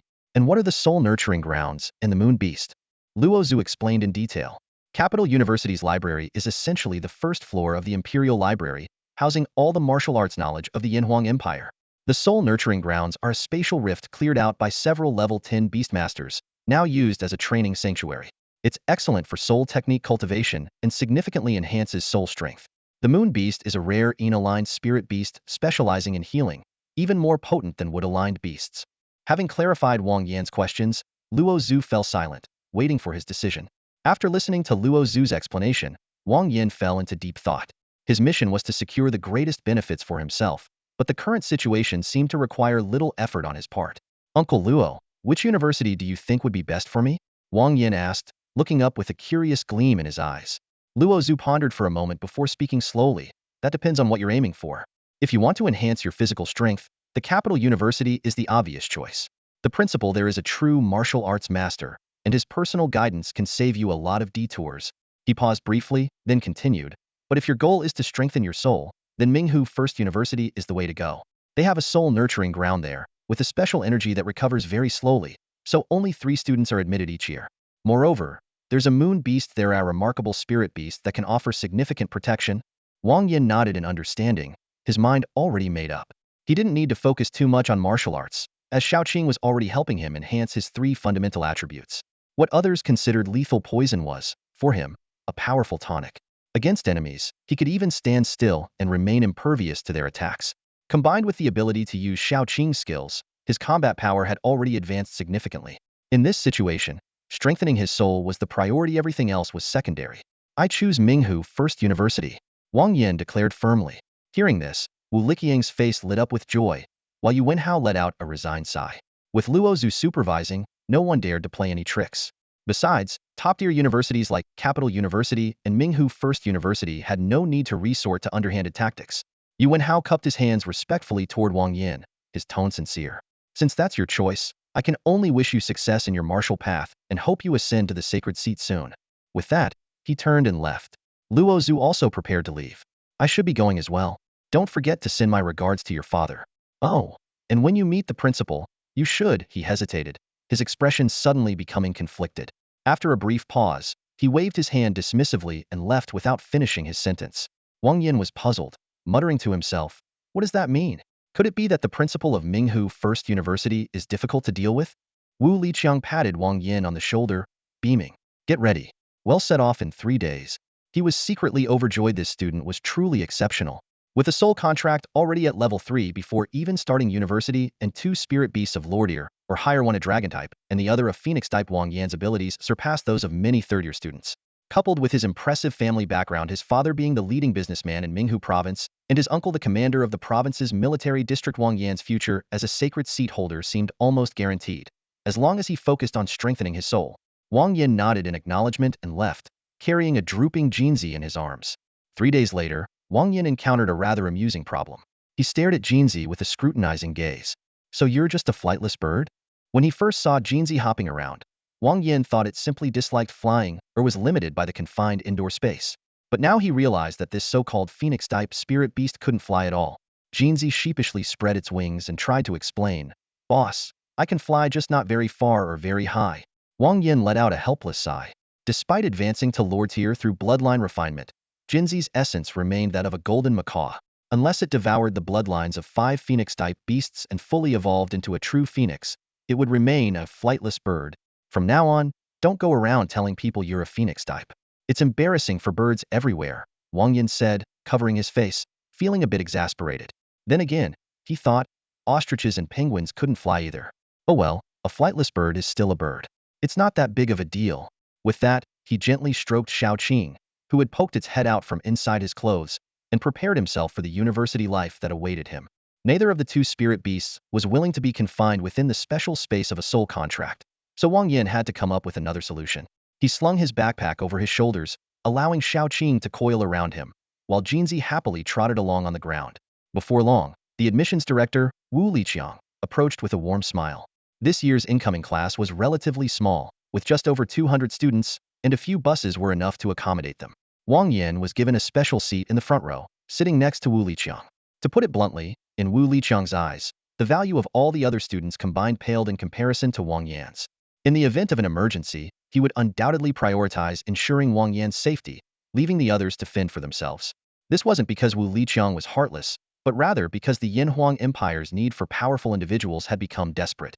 New spatial rifts appeared daily, bringing one crisis after another. Without enough strong individuals to guard the empire, it would inevitably collapse. Sorry. Traffic was terrible on the way. A familiar voice suddenly called out. Wang Yan looked up to see Zhang Wei running over, panting heavily. Your scores barely qualified for the second university. How did you end up here? Wang Yan asked, puzzled. After all, Zhang Wei had only achieved an upper-tier B grade in the practical exam, which shouldn't have been enough to qualify him for the first university. Well, what can I say? Luck's on my side. Zhang Wei replied, grinning smugly. When my spirit beast advanced to the second tier, it gained a super powerful skill that allows it to rapidly restore its energy. Really? That's amazing. Wang Yan exclaimed in surprise. Gaining such a skill at the second tier was indeed incredibly lucky. Of course, Zhang Wei said proudly, summoning his spirit beast, a plump white hen, round and fluffy like a ball. As soon as the hen appeared, it gazed at Zhang Wei with adoration, then promptly turned around, clucked loudly, and laid an egg. Flapping its wings with a proud demeanor, it seemed immensely self-satisfied. The scene left Wang Yan, Wu Liqiang, and the surrounding students in an awkward silence. While a hen laying an egg was perfectly normal, Wang Yan couldn't shake the feeling that something about it was off. Before Wang Yan could react, Jinzi swaggered over with an air of confidence. It raised one wing and flamboyantly smoothed the feathers on its crest, its rear swaying slightly, looking every bit like a show-off rooster. Hello, beautiful lady. My name is Jinzi, and am the boss chicken. Before it could finish, a green blur flashed by. Whoosh! Smack! A sharp sound pierced the air, and Jinzi vanished, only to reappear moments later, plastered unceremoniously against a nearby tree. Wang Yan sighed in exasperation, while the students stood around, bewildered. He reached out, peeled Jinzi off the tree, and casually tossed it onto the car roof. It had to be said this chicken had astonishing resilience. Xiaoqing's tail swipe, powerful enough to turn beasts of the same rank into mush and gravely injure even leader-level creatures, had left Jinzi largely unscathed. Twice, Jinzi flapped its wings and hopped down, putting on a nonchalant act as it sauntered back toward the hen. Beautiful lady, may I have the honor of getting to know you? Cluck, cluck. The hen glanced at Jinzi, then turned around and laid an egg. Wang Yan and Zhang Wei exchanged looks, both at a loss for words. Zhang Wei hesitated before speaking. Old Wang, I think your bird seems a little. Wang Yan understood what he was getting at and smiled wryly. The biggest regret of my life was forming a contract with this thing. I have a feeling it's going to ruin my reputation. A talking spirit beast is a first for me. Old Wang, how much did this bird cost you? Zhang Wei asked, curious. Didn't pay a dime, the boss gave it to me. Jinzi interjected smugly. Zhang Wei was baffled. While he didn't know Jinzi's origins, just recalling the speed at which it was sent flying and the depth it had embedded into the tree gave him a rough sense of Xiaoqing's terrifying power.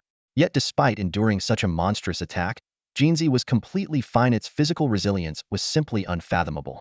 Let's get in the car already, Wu Liqiang urged, unable to take any more of the absurd display. A strutting, anthropomorphic chicken and an egg-laying hen, it was all too much. Zhang Wei quickly complied, carefully putting the hen away. Jinzi, however, gave a dramatic sigh. Heartbreak is inevitable. Why must I get so attached? Youth always leaving behind regrets. With that, it leapt onto Wang Yan's shoulder. Boss, your bird has been dumped. Wang Yan was speechless and silently got in the car. As the vehicle started moving, Wang Yan leaned back in his seat, dozing off, while Jinzi hopped around the cabin. Soon, it fixed its gaze on a young woman, its eyes glued to the cleavage peeking out from her outfit. Hello there, beautiful, Jinzi greeted, feigning modesty. The girl smiled warmly, stroking Jinzi's head before placing it on her lap. Hi there. Jinzi closed its eyes in contentment. Such a sweet and lovely girl, you must have plenty of admirers. The girl sighed, her expression turning wistful. Not really. I've never even had a boyfriend. My best friend's been through 5 in 3 years, but I haven't even held a guy's hand. Maybe I'm just not good enough. Unlike her, I don't attract attention from guys. Or maybe my chest is just too big. They probably prefer girls with smaller ones. Oh, really? Lying isn't something good girls should do. Jeansy suddenly darted its head into her neckline, pulling out a round, padded insert.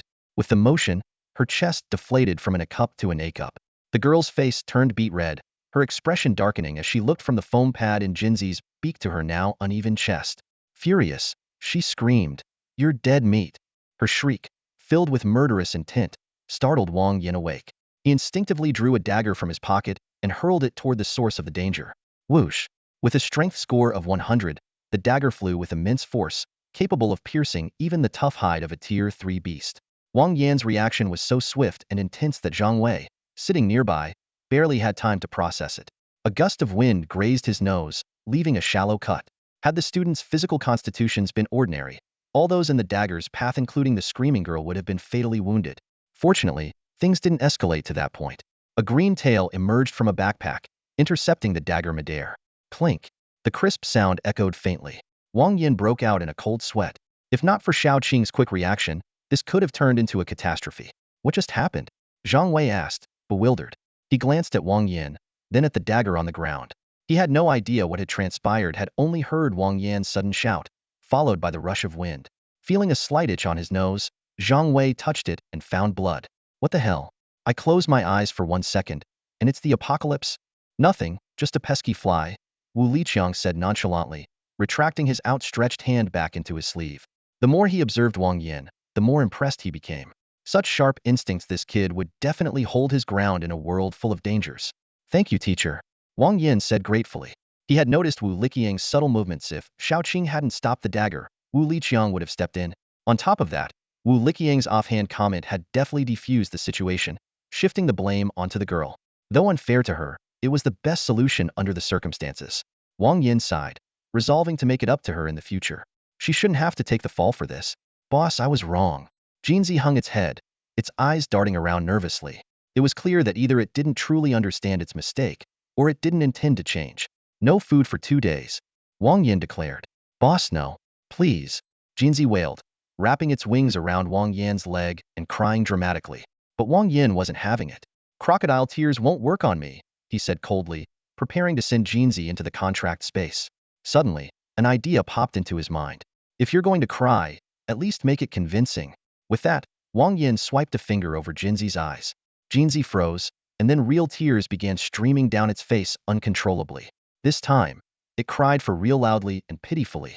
Watching the scene, Wu Liqiang felt a headache coming on.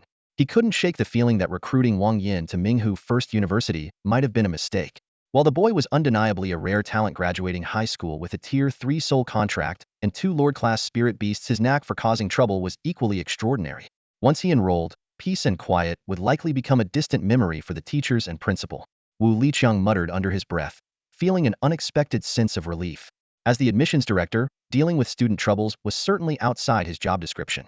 As night fell, the excitement within the vehicle gradually gave way to fatigue.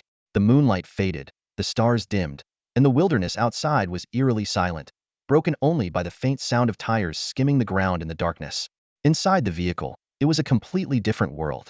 The well-insulated cabin blocked out the dangers of the outside, separating the internal commotion from the external threats. By all accounts, the military district-maintained roads should have been safe, with an almost negligible chance of encountering ferocious beasts. However, in this desolate wilderness, normal rules often didn't apply. Wang Yan's eyes snapped open, instantly sensing that something was amiss. The driver sat upright, his eyes fixed ahead. Wu Liqiang's brows were furrowed. Jinzy stood motionless by the windshield. Even the usually lazy Xiaoqing had poked its head out. Clearly, something was wrong. There are beasts over 5,000 and their numbers are still growing, Wu Liqiang said in a low voice. They're coming for us? 9 times out of 10, yes. Wang Yan frowned. The odds of encountering such a large beast horde on this route were astronomically low unless they were being specifically targeted. Turn on the headlights and fire the flares. Everyone, prepare for battle, Wu Liqiang ordered decisively, pulling the alarm.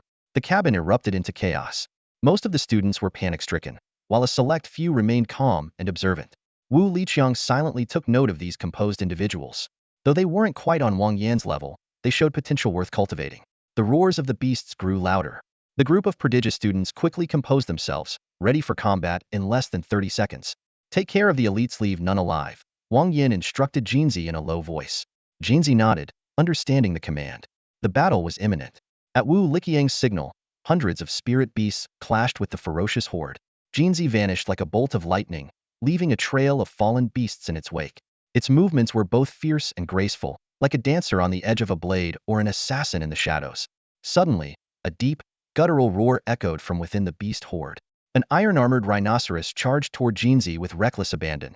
This leader-class beast was slow and cumbersome, but its defensive capabilities were formidable, and its attacks were devastating. Few could stand against it in direct combat. Ha brute! Jinzi let out a cold sneer, his sharp gaze locked onto the charging ironclad rhino. Lowering his head, he dove swiftly, his razor-sharp beak piercing cleanly through a monkey's skull, leaving a bloody hole in its wake. Even though his opponent outclassed him by an entire rank, Jinzi was utterly confident in his victory. With his wings spread wide, his figure darted through the battlefield like a phantom. Every time he reappeared, at least 2 ferocious beasts fell lifeless to the ground. Jinzi's attacks were relentless and lethal, like the Grim Reaper harvesting lives. Beast, I'll take you on, the driver roared, his voice booming as he noticed the chaos caused by the ironclad rhino. Without hesitation, he summoned a massive, fiery red gorilla, its muscular fists pounding toward the rhino with tremendous force. Wu Liqiang wasn't idle either. He teamed up with his spirit beast to hold another ferocious beast leader at bay. The battlefield became a chaotic blend of humans and beasts, with the sounds of battle echoing incessantly.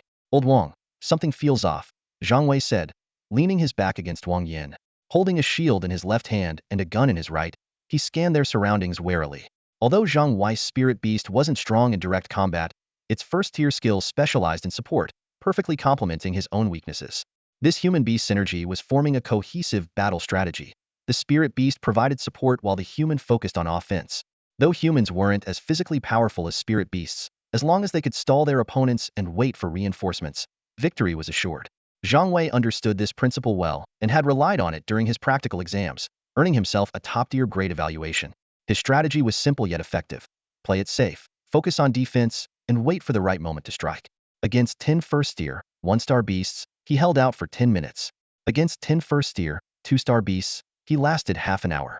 Against 10 first-tier, 3-star beasts, he managed to stall for a full 2 hours. While this tactic was undoubtedly effective, it also bored the spectators to tears. Even Wang Guangyao almost couldn't resist shouting in frustration. What feels off?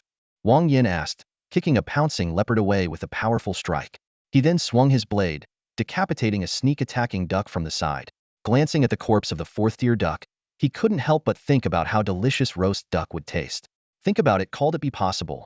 Zhang Wei lowered his voice, that these beasts didn't just happen to run into us by chance? What if we're their actual target? Well, you guessed right. Wang Yan nodded in agreement. As his blade flashed, yet another duck's head hit the ground with a dull thud. Are you serious? Zhang Wei exclaimed in disbelief. His wild guess had actually been right. Wang Yan sighed as he swiftly beheaded the 3rd duck. Even a blind squirrel finds a nut sometimes, he said, scanning the surroundings with furrowed brows. There seem to be quite a few ducks among these fierce beasts. Watch yourself with so many of them, I might not be able to protect you. The battlefield was in chaos. The driver was locked in combat with a leader-class beast, while Director Wu Liqiang was handling 2 at once. Jinzi moved like a god of death, leaving elite beasts fallen in his wake, some with shattered heads, others with broken necks. Over 200 students were fighting against the common beasts. Though initially awkward, they quickly organized into several teams, their coordination improving steadily. The injured and exhausted were protected in the center, while those with strong defense held the front lines. These students from Minghu First University were truly proving their elite status in every aspect. As time passed, hundreds of beasts fell, while remarkably, no students or spirit beasts had been lost. Some students noticed Wang Yan's performance and couldn't help but marvel. So that's our exam's top scorer? 3rd-rank beasts don't even last a round against him. Both his spirit beast and martial arts are top tier, a breathless companion remarked. But strangely, why is he fighting alone? Where's his spirit beast? Haven't you noticed? Until now, we haven't encountered a single elite beast among those attacking us. Despite having powerful fighters holding the line, having less than 300 people facing over 5,000 fierce beasts created unbearable pressure due to sheer numbers. Finally, a heart-wrenching scream pierced the air as a wolf-like beast broke through the defense line, tearing a huge chunk of flesh from a student's chest. Blood gushed as the body fell. The first casualty had occurred. As time went on, true crisis descended after several defensive spirit beasts fell. The sounds of tearing flesh, breaking bones, and agonized screams filled the air. The battlefield had become a giant meat grinder, with beasts and humans falling every moment. Wang Yan sighed helplessly before releasing an overwhelming dragon's aura that spread in all directions. This was the presence of the king of beasts, an invincible force among its peers. The formerly savage beasts instantly collapsed. The lower-ranked ones were so terrified they lost control of their bowels, while the higher-ranked ones cautiously wagged their tails.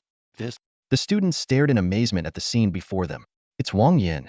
Wang Yan made his move. Someone shouted, and the memory of Wang Yan's battle with Li Yijing flashed through everyone's minds. Kill them.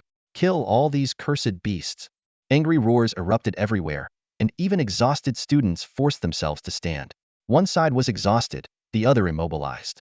Thanks to Wang Yan's intervention, the tide had completely turned, with victory now favoring the human side. Soon, only the three leaders fighting the driver and Wu Liqiang remained standing. Under the dragon's aura, although the three leaders hadn't collapsed, their fighting power was reduced by at least half. Under Wu Liqiang and the driver's fierce attacks, they were soon covered in wounds before being beaten to death. We owe you our thanks. Wu Liqiang wiped the blood from his face as his racing heart slowly calmed down. Several student representatives approached, expressing their gratitude. If you ever need anything in the future, we'll be there no matter what. We're all classmates. No need for such formality. Wang Yan nodded, his vigilant gaze scanning the darkness ahead. His instincts told him the crisis wasn't over. The real enemy was about to appear. Sure enough, accompanied by a sinister laugh, a pair of blood-red eyes lit up in the darkness.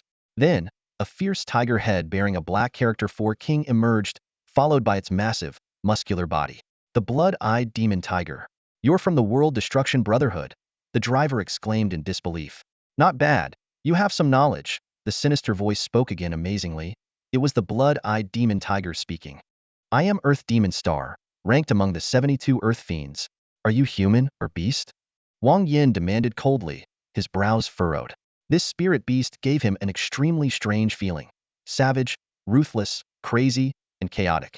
Though it looked like a fierce beast, instead of attacking immediately, it spoke like a human and called itself Earth Demon Star. Is there a difference between being a man or a beast? In this world of the weak and the strong, both man and beast are just struggling to survive. Earth Demon Star smiled grimly, as if he intended to teach Wang Yan a lesson in life philosophy. Wu Liqiang took 2 steps forward, vaguely protecting Wang Yan behind him, and explained, these are members of the Brotherhood of Extinction, who use special techniques to transfer their souls into ferocious beasts as a means of seizing the beast's power.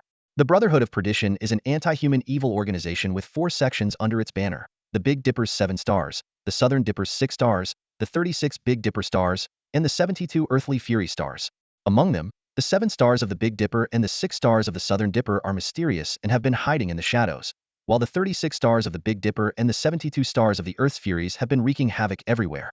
Their forces spread all over the globe, and as far as I know, the strength of the 36 Heavenly Dipper stars are all at the level of kings, while the 72 Earthly Fury stars are slightly weaker, only reaching up to the level of lords. So it's a bunch of psychopaths who want to destroy the world. Wang Yan snorted. I had thought that a big shot had come, but I didn't realize that it was just a minion. You're riding a fucking gourd across the river, pretending to be a big egg. Earth Demon Star became furious. Ha, foolish humans. All talk and no action, sneered Demoxing, a cold glint of murderous intent flashing in its blood-red eyes. Its voice was low and menacing, each word carrying a chilling weight. The higher the life form, the harder the advancement becomes, Demoxing continued, its gaze sweeping over every creature present. Take the golden macaw, for example. Even at the first tier, it requires a Vajra Bodhi from the Vajra realm. Each subsequent upgrade becomes increasingly difficult. It paused, a trace of disdain flickering in its eyes. And that's just for elites. What about leaders? Lords? Or even more powerful kings? Its gaze fell on Xiaoqing and Jinzi. Xiaoqing and Jinzi, at their current stage, require an enormous amount of energy for each star level advancement. If not for the system solving the greatest hurdle of tier advancement, they might have been stuck at the second tier for a very long time. There was a hint of pride in its tone. As a Lord-grade spirit beast, the blood-eyed demon tiger is no exception. Though my combat strength is formidable, I am only at 5-star tier 5. Advancing to tier 6 will cost an unimaginable amount of resources and effort. Suddenly, a vicious glint flashed in Demoxing's eyes. That said, dealing with 2 leaders and 1 low-level lord is more than sufficient. Humans, prepare to die. With an enraged roar, the aura of a lord surged outward like a tidal wave. The red-haired gorilla went weak at the knees, nearly collapsing to the ground. Wu Liqiang's spirit beasts fared no better, their pupils contracting as the fur on their necks stood on end. The oppressive power of a lord over leaders was unimaginably terrifying. A Tiers even leader stood almost no chance against a Tier 5 lord. Demoxing couldn't be bothered to glance at the two leaders. Instead, it turned to Jinzi with a mocking tone. Little chick, have you decided how you'd like to die? Jinzi froze for a moment, looking around and realizing that it was the only one resembling a little chick. Its anger erupted instantly. You're the little chick. Your whole family are little chicks. Before the words even finished, Jinzi's figure transformed into a streak of lightning, appearing before Demoxing in an instant. With a sharp tearing sound, its blade-like claws ripped through Demoxing's flesh. Having evolved twice from an elite to a lord, Jinzi's attributes and skills had been enhanced to an extreme degree. Among creatures of the same grade and tier, only the legendary dragon species could outmatch it. The strike opened a deep gash on Demoxing's neck, blood gushing out and staining the ground. However, the wound lasted less than 2 seconds before it began to heal rapidly. Demoxing let out a menacing laugh, its tiger-like face full of mockery. Little chick, I'll admit you're strong, but size often correlates with strength in battle. The same attack from me would leave wounds dozens of times worse than yours. Your strikes barely tickle, while mine could tear you in half. What do you? Before it could finish, a streak of green flashed by, followed by a sharp, cracking sound. Smack! The strike was swift, fierce, and precise, leaving Demoxing reeling in pain as several of its teeth were knocked out. Who dares? Demoxing roared, its blood-red eyes locking onto Wang Yan's position. Another lord? Or a dragon species? Xiaoqing stepped forward, no longer hiding its true aura. The essence of a true dragon radiated outward, making Demoxing's eyelids twitch. Dragons were the ultimate, invincible kings. Among creatures of the same grade and tier, none could rival them. Even the rare divine or demon species fell short compared to dragons. Suppressing its shock, Demoxing sneered. If you were tier 5 like me, I wouldn't hesitate to leave. But you're only tier 3. I'll give you a chance. Leave now, and I won't hold you accountable for what just happened. Refuse, and don't blame me for what happens next. Xiaoqing let out a low hiss, its round eyes filled with disdain. You dare court death? Demoxing roared in fury, charging forward. Xiaoqing didn't back down. Its slender tail whipped through the air, striking Demoxing Hedon with a thunderous impact. The force sent Demoxing rolling to the side, its nose flattened and one of its eyes bursting. Yet Xiaoqing didn't emerge unscathed. Scales flew off its tail, exposing raw flesh. The tip of its tail was mangled, with white bone visible through the torn skin. Seeing Xiaoqing's injuries, Wang Yan's heart ached. But instead of rushing forward, he knew he had to stay back. A battle between two lords could devastate anyone caught in the aftermath.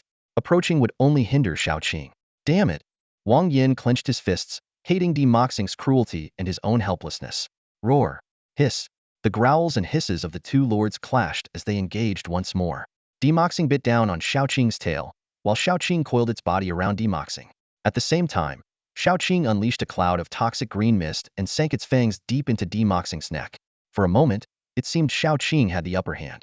If nothing unexpected occurred, Xiaoqing might kill Demoxing at the cost of severe injuries. But reality is often harsher than expectations. Realizing it was facing certain death, Demoxing decided to go all out. If I die, I'm taking you with me. Haha, let's die together. Demoxing's manic laughter echoed as its body began to swell unnaturally, forcing Xiaoqing's coils apart. Rip, rip. The sound of tearing flesh was relentless as Xiaoqing's scales shattered, and its body was torn open in several places. If this continued, Xiaoqing's body would be ripped into pieces. Even if it survived, it would be impossible to fully recover. Without hesitation, Wang Yan forcibly recalled Xiaoqing into the special space of their soul contract. Is that all you've got? Where's your pride? Your courage? Gone? Demoxing sneered, black energy swirling around it as its body continued to expand. Wang Yan remained expressionless, though his heart was resolute. He was already preparing for a desperate escape. I won't gamble with its life. At worst, I'll die myself. If he didn't intervene, Xiaoqing might die, forcing him to confront Demoxing directly. If he recalled Xiaoqing, he would still have to face Demoxing. The outcome was the same, so why let Xiaoqing die in vain? Besides, there was another reason buried deep in his heart. Xiaoqing carried his bloodline, making it the closest thing to family he had in this strange world. He wanted Xiaoqing to live survive alongside him. How touching! Such master and servant devotion. Demoxing clicked its tongue mockingly, its face full of ridicule. If it were that little chick instead, would you make the same choice? Hearing those words, Jinzi remained silent, but its keen little ears quietly perked up. As an outlier in the Golden Macaw clan, Jinzi possessed intelligence on par with that of an ordinary human. It was well aware of its status as a newcomer, knowing that it could never hold the same place in Wang Yan's heart as Xiaoqing. Because of this, Jinzi never competed with Xiaoqing for attention or showed any hint of jealousy. Even when Xiaoqing lashed out at it, Jinzi would pretend not to care, though truth be told, it didn't stand a chance in a fight anyway. Still, deep down, Jinzi yearned for the same care and affection that Xiaoqing received. It longed to hold an equally important place in Wang Yan's heart. Yet, from the moment it formed a contract with Wang Yan, Jinzi became his most loyal companion. It was willing to sacrifice its life to protect him, and Wang Yan, in turn, would fight with everything he had to protect Jinzi. Wang Yan's resolute and unwavering response carried no hesitation. As those words reached Jinzi's ears, the crest feathers on its head involuntarily quivered. "Well said. Since you're willing to give it your all, I'll give you that chance," roared the Earth Demon Star, lunging fiercely toward Wang Yan. There was no denying the Earth Demon Star was a formidable opponent, brave, decisive, and never one to procrastinate. Realizing he couldn't overpower Wang Yan in a direct confrontation, he swiftly changed his strategy. His earlier conversation with Wang Yan had merely been a stalling tactic to buy himself time to adapt to his surging power. Now, with his newfound strength, he was determined to deliver a fatal blow. Wang Yan had two spirit beasts of lorder potential, one a dragon species and the other a phoenix species. Once fully grown, they would likely become top-tier powerhouses, comparable to the 7 stars of the Northern Dipper or the 6 stars of the Southern Dipper. No! Wu Liqiang and Zhang Wei cried out in unison as the Earth Demon Star charged forward. One was a mentor who saw Wang Yan as a promising protege, and the other was a childhood friend who had shared countless memories. In moments of crisis, raw emotions surfaced with ease. Amid the panicked shouts and the Earth Demon Star's onslaught, Wang Yan remained expressionless.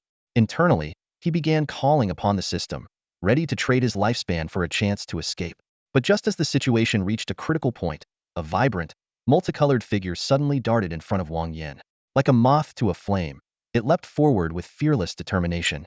At the same time, a clear, piercing cry echoed across the desolate wilderness. "Chirp!" Wang Yan stared at the radiant figure in shock. That familiar silhouette exuded an air of majesty, its feathers shimmering in brilliant, multicolored hues.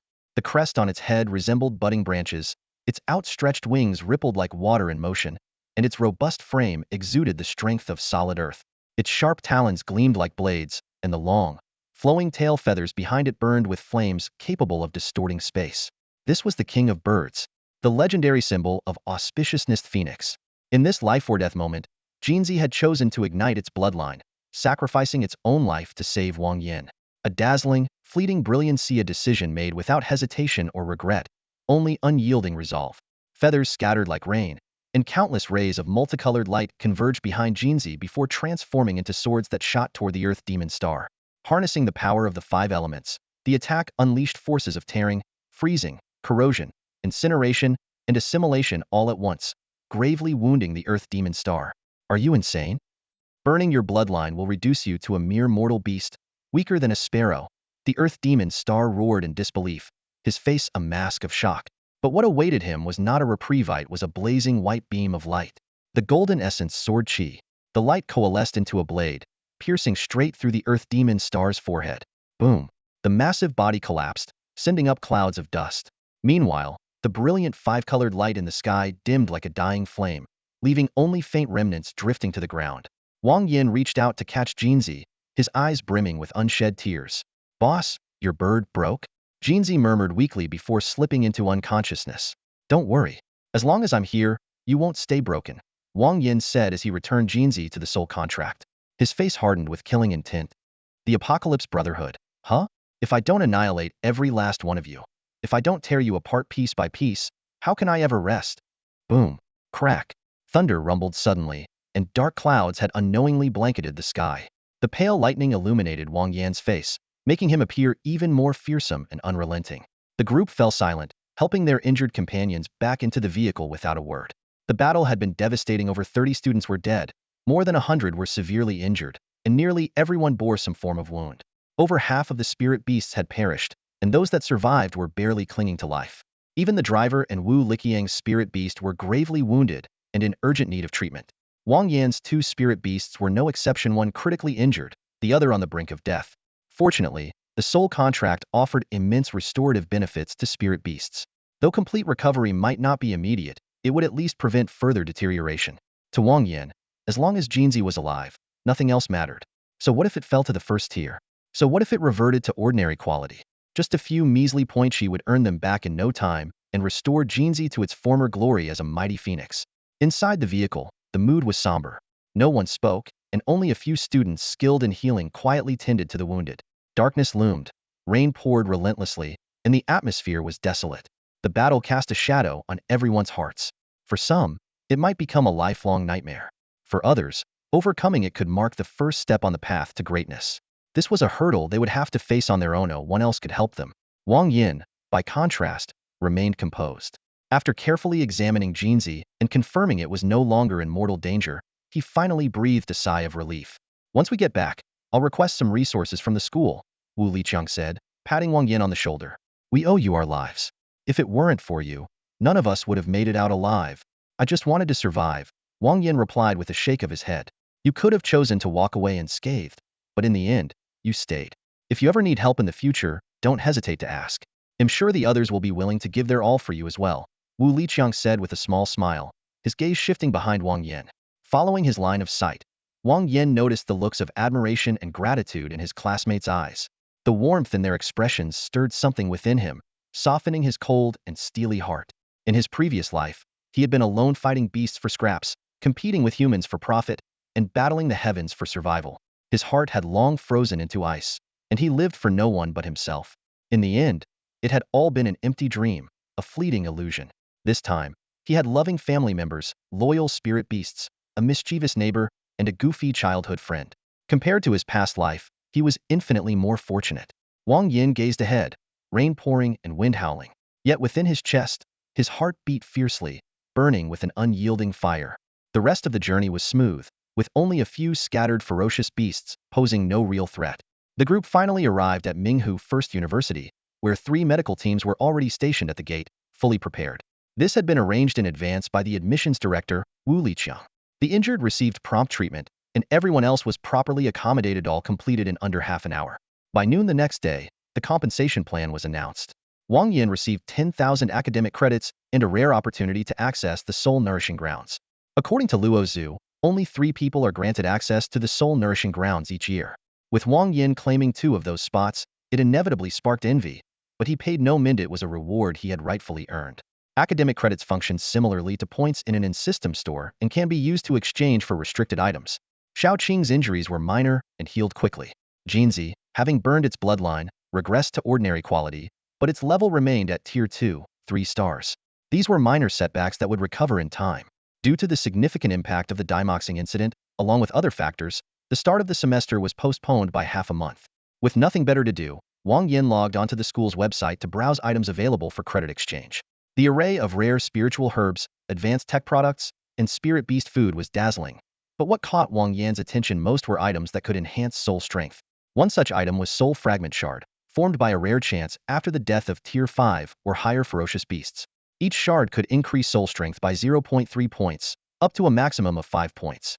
The price, however, was steep 1,000 credits per shard. Without hesitation, Wang Yan purchased 6 shards and used the remaining credits to buy high-grade spirit beast meat and energy-rich nuts, planning to reward Xiaoqing and Jinzi generously. The coastal city of Haixian earned its name from its proximity to the sea and was famous for its abundant seafood. At a fish stall in the school cafeteria, the owner, holding a large, wide knife, grinned and asked, "What'll it be?" Wang Yan chose mackerel, silver pomfret, and sea bass, giving detailed instructions on how they should be cooked. These were his favorite fish from his previous life, though he also had to consider portions for Jinzi and Xiaoqing. As for money, he still had his grandfather's bank card in hand. "Do you want live fish or already processed ones?" the owner asked. "Live fish, of course." Wang Yan blurted out, but froze when he saw the price board. Live fish cost 2 credits per pound, while processed ones were 5 credits per pound. "Dead fish are easier for me to handle," the owner explained. Muttering under his breath, Wang Yan still opted for live fish and found a place to sit while waiting. Jinzi, unable to stay idle, quickly locked onto a voluptuous and alluring woman nearby. Striking a dramatic pose, it began to introduce itself. "Lovely lady, allow me to introduce myself. I am Jinzi, the most beloved spirit beast of the greatest genius in 400 years, a descendant of the phoenix, and fabulously wealthy." The woman chuckled in amusement. "How funny. Is it because your master doesn't dare approach me, so he sent you instead? Jinzi denied it. I've seen you in magazines before and was captivated by your beauty. This must be Fatia's serendipitous encounter, wouldn't you agree? While Jinzi was busy flirting, Wang Yan, bored, glanced around the room, completely unaware of the trouble the silly bird was about to cause him. At that moment, Zhang Wei, holding a plump hen, sat down beside him. Hey, Wang, what are you up to? Waiting for food, Wang Yan replied, his gaze still fixed on Jinzi. Following Wang Yan's line of sight, Zhang Wei's expression suddenly darkened, and he couldn't help but curse under his breath. What's wrong? Is that woman someone important? Wang Yan asked, puzzled. Lowering his voice, Zhang Wei explained, that's Minghu First University's most infamous senior. In her 3 years here, she's had a new boyfriend every year, and each time, she ended up getting involved with their dads. People call her Father Slayer. Wang Yan was dumbfounded. What the hell? Father Slayer? Why not call her Thanos? Snap her fingers, and half the dads vanish. Before he could react further, the so-called Father Slayer walked over to their table. So, you're the owner of this bird, aren't you? She asked with a sly smile. No, I don't know it. You've got the wrong person. Wang Yan shook his head vigorously, like a rattle drum, denying it in a panic. Jinzi watched him with a puzzled expression. Where's the bond between master and servant? The trust? How could they suddenly act like strangers within just a few minutes? Jinzi opened its mouth, almost blurting out boss, but then its eyes flickered as if realizing something. This woman, could it be that even the boss dares not provoke her? Look at you, acting all pathetic.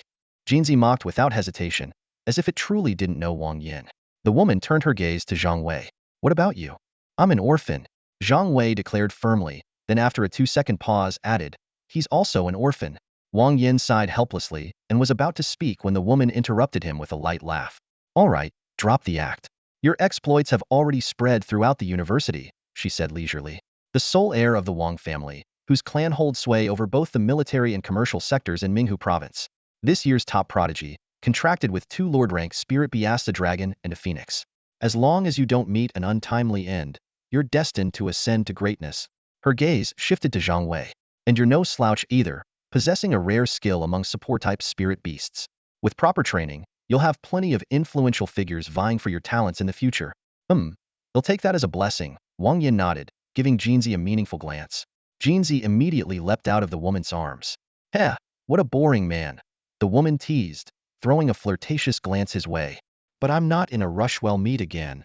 With that, she swayed her hips and walked away. Tisk, TSK, TSK. What a figure. Uncle Wang is one lucky man, Zhang Wei muttered, wiping drool from the corner of his mouth as he watched her leave. Wang Yan rolled his eyes. You're overthinking it. I'm not going home for the whole year. He looked down at Jinzi on the table. All right, spill it. What did you find? Though Jinzi was cheeky, it wasn't foolish. Wang Yan even suspected its IQ might slightly surpass Zhang Wei's. For it to approach that woman so proactively, it must have discovered something. Boss, that woman is quite unusual, Jinzi explained. Her body carries traces of multiple special spirit beasts. The aura is faint but pure.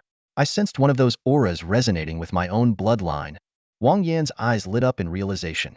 A body infused with various spirit beast auras, one of which resonated with Jinzi's bloodline. It must be phoenix blood. Interesting, very interesting, Wang Yan murmured with a faint smile.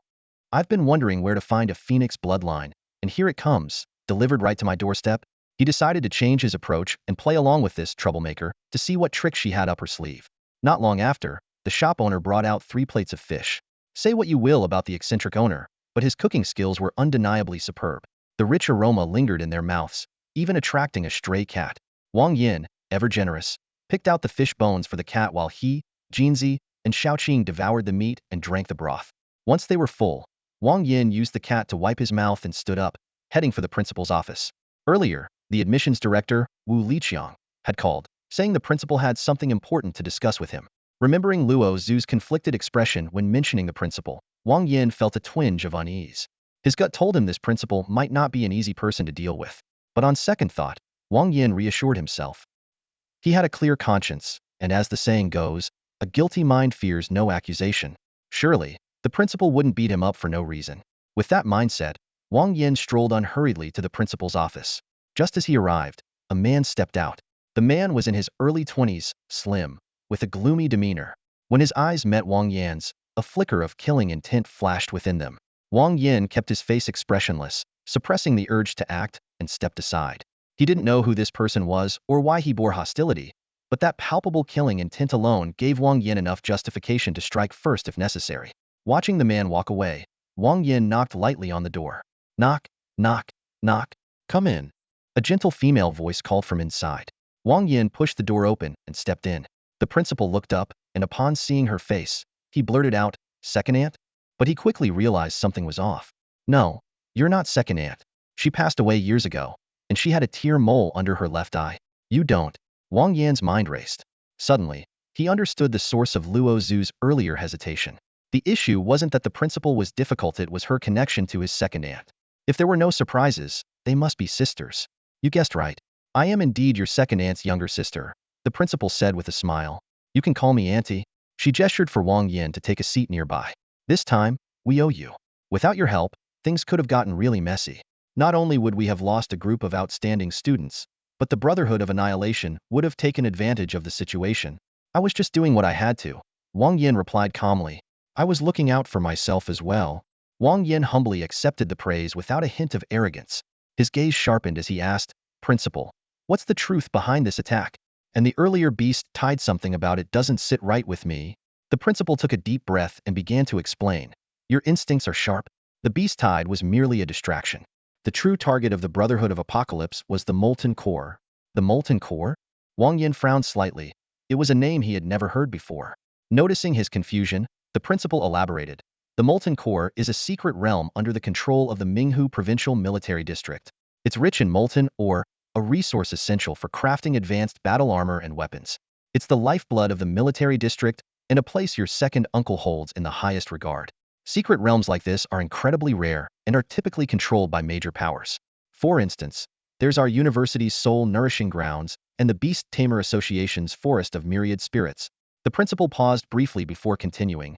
"The Brotherhood of Apocalypse consists of members who are human souls and beast bodies, allowing them to manipulate lower-tier ferocious beasts to a certain extent. They orchestrated the beast tide to attack towns on the surface, but their real goal was to seize the Molten Core. If the Molten Core falls, the Minghu Provincial Military District would lose its lifeline, drastically weakening its ability to maintain stability across the cities.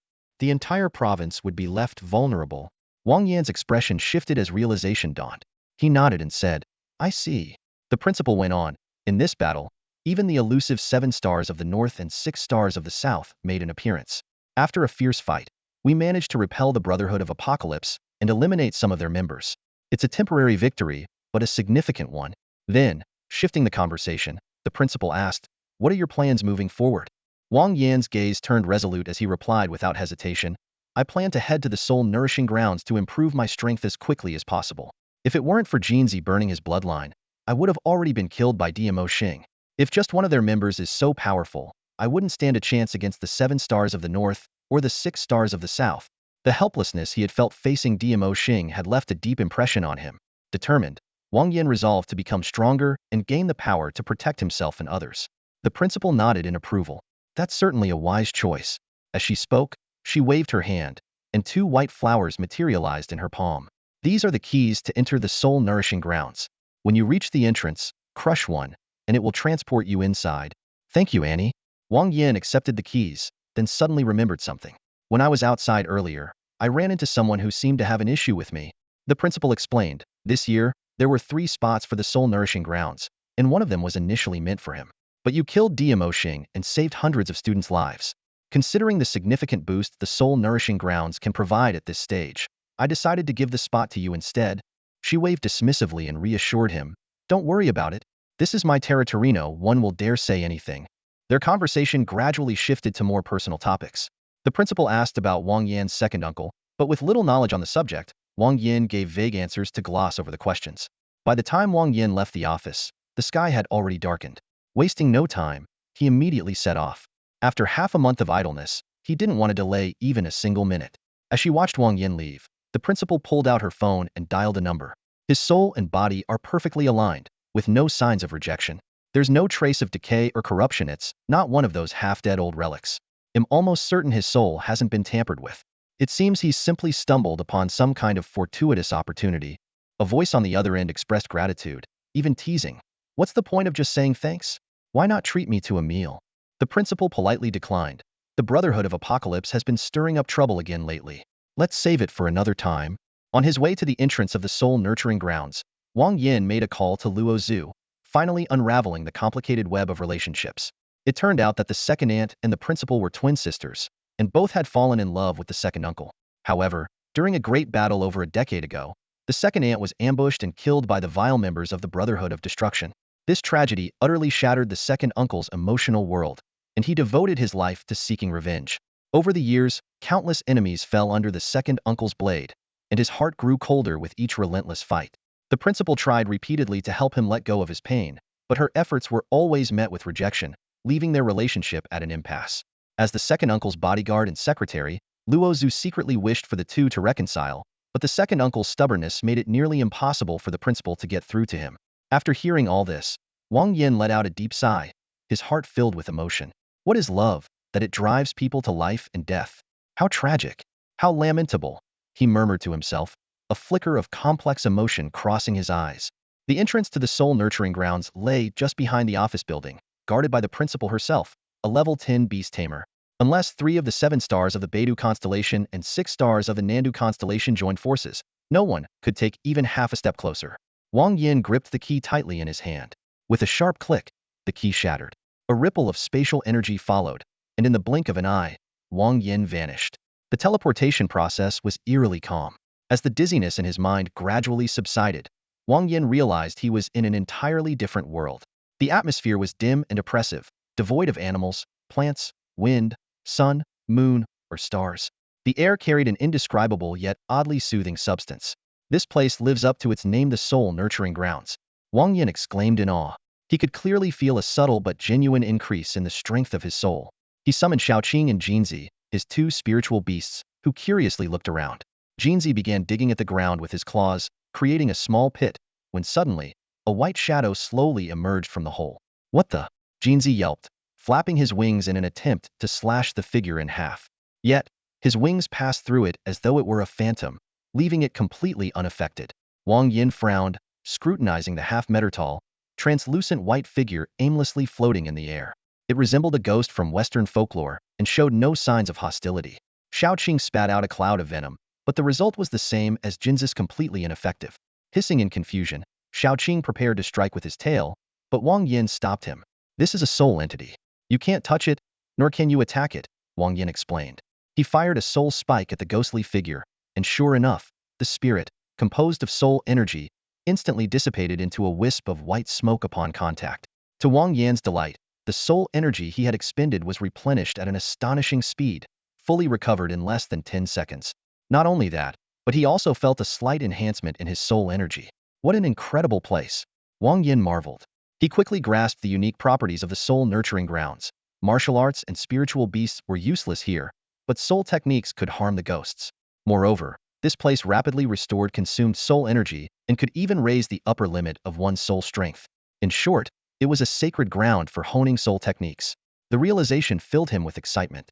If he stayed here for a year, his soul strength could recover to at least 50 points. With more time to train Jinzi and Xiaoqing, any opponents as formidable as the Demon Star would be doomed. 1 enemy would fall, 2 would perish, and even if 10 or more came at once, Wang Yan would face them without fear. Wang Yan decided not to let Jinzi continue digging, and instead led his 2 spiritual beasts forward to explore. Before long, they encountered several wandering ghosts. It turned out that the earlier ghost emerging from the pit had been pure coincidence. These phantom-like entities had no physical form and could pass through most solid matter. If they had chopped at a tree earlier instead of digging a hole, they might have encountered a ghost in the same way. Wang Yan easily dispatched the ghosts with his soul techniques and chose a direction to press on. Along the way, he continued using soul techniques to eliminate the wandering spirits. After just 2 hours, he was thrilled to find that his soul strength had increased by 0.1 points. This was achieved while maintaining a balanced level of soul energy. If he fought for 10 hours a day, he could conservatively estimate a 0.5 point increase in soul strength daily. 10 days would yield 5 points, and 100 days would bring a remarkable 50-point improvement. With this in mind, Wang Yan grew even more eager. Leading Jinzi and Xiaoqing, he ventured deeper into the unknown terrain, ready to reap the benefits of this extraordinary place. Spending a year in the soul-nurturing land would allow Wang Yan's soul strength to reach 200 points, equivalent to the level of a 10th-level beastmaster. This thought struck Wang Yan like a bolt of lightning, prompting him to exclaim, This place is heaven. However, reality swiftly brought him back down to earth. If achieving the 10th level were truly this easy, the Yanhuang Empire would have conquered the world by now. As he pressed forward, Wang Yan soon encountered a ghost unlike the clumsy, harmless ones he had seen before. This new ghost had a pair of sharp, black claws and exuded a menacing aura. Wang Yan immediately became alert and shouted to his spirit beasts behind him, "You too, back off." He was well aware that spirit beasts couldn't touch ghosts, but ghosts could inflict serious harm on them. There was likely some mysterious interplay between the tangible and intangible at work, but there was no time to ponder it now. Wang Yan quickly unleashed Soul Spike, an invisible energy attack that struck the clawed ghost instantly. As expected, this creature was far more formidable than the ghosts he'd faced previously. Its soul body was tougher, and it actively counterattacked. The ghost suddenly opened its mouth in a silent roar, and Wang Yan felt his mind falter for a moment. In the blink of an eye, the ghost had teleported right in front of him. In that critical moment, Wang Yan tried to dodge, but his body couldn't react as quickly as the ghost could move. Jinzi and Xiaoqing were too far away to come to his aid in time. With no other option, he chose to confront it head-on. His second soul spike struck true, causing the ghost's ethereal body to ripple violently, as if it were on the verge of collapse. Seizing the opportunity, Wang Yan launched a third attack without hesitation. With a sharp tearing sound, the black-clawed ghost finally dissipated. However, in its final moment, its claws grazed Wang Yan's body. Strangely, he felt no pain, only a sudden wave of weakness and disorientation. It became clear that while this ghost appeared semi-corporeal, its essence was still spiritual. Its attacks directly drained the soul energy of its target. If one couldn't withstand it, their soul would completely disintegrate. This intangible threat was far more perilous than a physical battle with spirit beasts or martial arts duels. Wang Yan felt a surge of relief and silently resolved that if he ever encountered another black-clawed ghost, he would eliminate it immediately without the slightest hesitation. Just then, Jinzi's excited voice broke the silence. "Boss, look what I found." Wang Yan turned to see Jinzi holding a soul fragment in its mouth. The system indicated that this fragment could enhance soul strength by 0.3 points, up to a maximum of 5 points. While it wasn't particularly useful to Wang Yan at the moment, it could be sold or exchanged for credits. An idea struck him, and he decided to trade it with the system to see what he could get. The system promptly responded, "You have received 400 points. The number made Wang Yan curse out loud. "What the? You shameless ripoff. You claim to be a fair trade system, but you sell fragments for 500 points and only buy them back for 400? After 10 minutes of ranting with no response from the system, Wang Yan had no choice but to let it go. On further reflection, he admitted the system wasn't entirely unreasonable. Sure, it was a bit of a scam, but it was still better than some merchants who offered steep discounts only to slash prices further during buybacks. It was like buying a diamond for 100,000 and struggling to sell it back for even 10,000. With that thought, Wang Yan couldn't help but chuckle bitterly and shake his head. The number of black claw specters was scarce.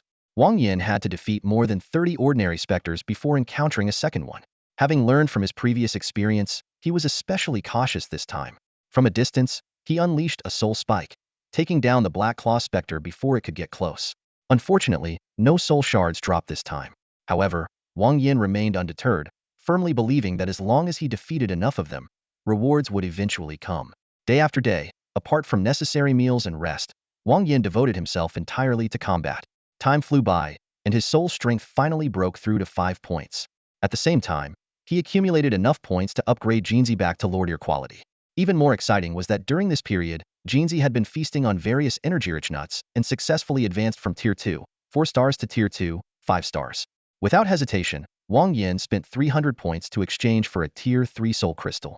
Accompanied by a soft glow, Jinzi finally stepped into Tier 3, 1 star, gaining 2 new abilities: Golden Essence Sword Aura and Sky-Filling Feathers.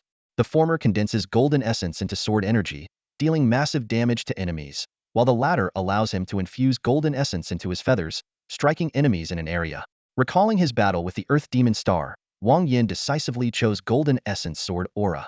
As an assassin, Jinzi needed a powerful skill to make up for his physical size disadvantage. With growth, Jinzi's control over the Golden Essence Sword Aura would only increase, becoming stronger and more numerous enough to deal with enemies of any size. Feeling the surging power within, Jinzi flapped his wings excitedly. Yet, his cheerful declaration, "Boss, your bird just got stronger," was met with Wang Yan's merciless response. 3 days of food deduction for you." Jinzi's immediate apology, paired with his incorrigible attitude, left Wang Yan sighing helplessly, secretly wondering if he should just cook this silly bird. As Wang Yan continued his relentless battles in the soul-nurturing grounds, his soul strength and points steadily increased. Meanwhile, in the outside world, the principal had grown increasingly anxious. Normally, a human's growth in the soul-nurturing grounds was limited. Each visit could improve their abilities by at most 50. Starting from Tier 3 with a soul strength of 3 points, Wang Yan should have completed his progress in 10 days. Yet, half a month had already passed. The principal found herself in a dilemma. Wang Yan was, after all, Wang Yi's only nephew. If something happened to him, how could she explain it? However, the admissions director, Wu Liqiang, remained confident in Wang Yan, firmly believing that this exceptionally gifted young man could not be measured by ordinary standards. Inside the soul-nurturing grounds, Wang Yan contentedly reviewed his attribute panel. His soul strength had skyrocketed from 3 points to 18 points, and his soul contract had reached level 5. With just 2 more points, he would be able to contract a third spirit beast. Ordinary people would have long been overwhelmed by such a rapid surge in soul strength, but Wang Yan's soul strength cap was an astonishing 222 points, allowing him to remain here unharmed for months. However, Wang Yan had also noticed a troubling issue. The number of specters in the soul-nurturing grounds was rapidly dwindling. Initially, he could encounter 10 ordinary specters within half an hour, and at least 3 black claw specters in a day. Now, black claw specters were nearly extinct, and even ordinary specters were few and far between. After wandering for over half an hour, he found nothing. This phenomenon reminded Wang Yan of Luo Zhu's words. The soul-nurturing grounds only allowed 3 slots per year. This might not be a deliberate limitation set by the principal, but rather a result of the slow recovery rate of the soul energy here, which could only sustain the consumption of 3 ordinary beast tamers. Wang Yan alone had consumed the equivalent of 3 people's share, effectively exhausting this year's quota. To continue using it, he might have to wait until next year. Wang Yan fell into deep thought. According to the law of conservation of energy, energy can neither be created nor destroyed. So, where did the energy in the soul-nurturing grounds come from? And how was it replenished? Wang Yan licked his lips, a glint of greed flashing in his eyes. He realized that the soul energy within the soul-nurturing grounds must have a source. If he could locate it and absorb enough energy, he could increase his soul strength by 2 points and contract a third spirit beast. At that point, his combat power would soar, and he could easily crush opponents like Earth Demon Star without breaking a sweat. However, 2 pressing issues plagued Wang Yan. How to find the source of the soul energy and how to leave this place. By logic, when his soul strength reached its limit, he should be automatically expelled. Yet he was still far from that limit. Even staying here for another year wouldn't suffice. To make matters worse, not only was the soul energy growing scarcer, but his food and water supplies were also on the verge of depletion. Just as Wang Yan prepared to continue his search, Jinzi let out a low, warning growl. "Who's there?" A soft, alluring voice echoed from nearby. Wang Yan looked up and was surprised to see Mieba. Instinctively, he asked, "How did you get in here?" The moment the words left his mouth, he realized the answer was obvious using a key. The soul-nurturing grounds allowed 3 entries per year. He held 2 of the keys, and the third was in someone else's possession. Mieba looked at Jinzi with surprise before shifting her scrutinizing gaze to Wang Yan. "Brother, you've really surprised me this time." For some reason, when Mieba's eyes landed on him, Wang Yan felt an intense sense of danger. His body tensed instinctively, and he pulled out 2 daggers from his storage pouch, ready for a fight. "Who are you really?" Wang Yan demanded, his tone laced with caution. Since acquiring the system, Wang Yan had always maintained a confident, composed demeanor. With the system's assistance, his starting point far surpassed that of ordinary people, and reaching the pinnacle seemed only a matter of time. Even when facing powerful opponents like Earth Demon Star, he merely strategized on how to use the system to cultivate Xiaoqing and Jinzi. But now, for the first time, he was on high alert. Miba's spirit beast was no trivial matter. "That's a Chenghuang," Wang Yan exclaimed, his expression turning grim. He hadn't expected to encounter such a powerful and rare mythical beast so soon after entering Minghu University. Chenghuang, resembling a fox with horns on its back, was said to grant its rider an additional 2,000 years of life. As a divine beast in Chinese mythology, its power was undeniable. Judging by the way Jinzi and Xiaoqing were bracing themselves, this Chenghuang's strength likely exceeded all expectations. Mieba licked her lips, exuding a mix of seduction and danger. Such pure dragon blood is truly a rarity. That little chicken's bloodline is slightly inferior. Thuff, a branch of the Phoenix clan, I presume. Suppressing the turmoil in his heart, Wang Yan feigned calmness and said, "Sister, you are the most beautiful woman I've ever seen. It's just a pity." "A pity what?" Mieba asked curiously. "A pity I haven't had the chance to taste you yet," Wang Yan blurted out. Mieba was momentarily stunned before bursting into laughter, her figure shaking with amusement. But instead of being charmed, Wang Yan grew even more vigilant. He realized this woman was far more dangerous than she appeared. Before Wang Yan could act, Miba's figure suddenly vanished. No, she hadn't disappeared, her speed was simply too fast to track. Bang! A dull thud echoed as Wang Yan took a heavy blow to his chest, forcing him to stagger back 3 steps. Miba smiled mischievously. Oh my, little brother. You're so tough. Sister just loves tough men. Though Miba didn't outwardly display any killing intent, Wang Yan felt the danger closing in. Damn it. What about me is so appealing to you? They'll change it, okay? Wang Yan shouted angrily. Regaining his footing, he launched a counterattack. Better to strike first than be a passive target. Unfazed, Mieba replied leisurely, I just adore little brothers like you, so tough and unyielding. It's always such a delight.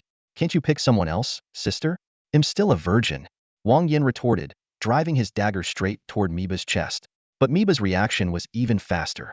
Her slender fingers danced like butterflies, tapping the sides of the daggers repeatedly. Each tap seemed light, but when combined, the accumulated force felt like a sledgehammer striking Wang Yan's arm. The terrifying power surged back up his arm, leaving his hands numb and his weapons flying from his grasp. Brother, that move is hardly impressive.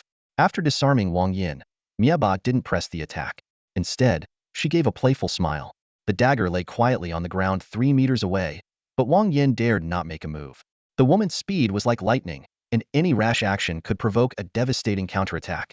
Not far away, Jinzi and Xiaoqing were locked in a fierce battle with Cheng Huang, their fight at a standstill. Mieba gracefully tucked a strand of hair behind her ear and spoke softly, You're a virgin, and so am I. Perhaps we could have a deeper connection? Her gentle demeanor could have captivated countless men. Unfortunately, Wang Yan was in no mood to appreciate her beauty. His chest throbbed with pain, his arm felt numb, and all he could think about was giving this woman a thorough beating. Heh, does virgin mean you're single after having a child? Wang Yan sneered. Was the father a foreigner? No, wait, that can't be it. Foreigners usually disappear the moment they hear their girlfriend is pregnant. They wouldn't even stick around for the birth. You insolent fool. Miabe's face twisted with fury, her eyes radiating murderous intent. How dare you insult me with such lowly comparisons? No sane woman could endure such humiliation. It was akin to comparing a goddess to a common harlot. The fact that divine retribution hadn't struck him down was a testament to her restraint. So, you do get angry, Wang Yan muttered, realizing his words might have crossed a line. Let me teach you what respect means.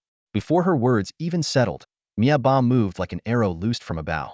Her long leg lashed out like a steel whip, slicing through the air with a sharp whistle. If this strike landed, an ordinary beast tamer would surely die on the spot. Fortunately, Wang Yan was no ordinary man. His strength, agility, and resilience had all reached peak levels. He could withstand such an attack without much trouble. Bang! Wang Yan took a step back, but firmly blocked the kick. His hands then moved like slippery fish, gliding along Miaba's leg as he reached upward. You!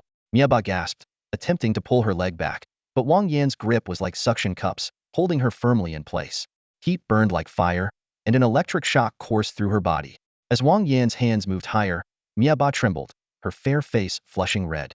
The unfamiliar sensation left her momentarily stunned. Wang Yan noticed her reaction, his eyes flashing with a hint of danger. Without hesitation, he struck a vital pressure point on her body. Miaba let out an indescribable scream as her body convulsed uncontrollably before collapsing to the ground. Seizing the moment, Wang Yan formed his fingers into a fist and delivered a powerful blow to her chest. Boom! The impact was so fierce it felt like her towering peaks had been flattened into hills. Yet, Miaba's physique was remarkably resilient. Just as the force was about to dissipate, her body rebounded, sending Wang Yan's hand flying back. How is it so, bouncy? Wang Yan froze for a moment, sensing something was off. Sure enough, in that brief moment of distraction, Miaba broke free and leaped back, creating a distance of several meters between them. You scoundrel, she shouted, her face flushed with both embarrassment and fury. She had roamed the world for years, but had never encountered such a shameless and troublesome opponent. Little did she know, there is no limit to shamelessness, only greater depths to plumb. Do you know what true shamelessness looks like? This is it. Wang Yan rubbed his hands together like a mischievous fly, a sly grin spreading across his face. A scoundrel? Oh, you haven't seen anything yet.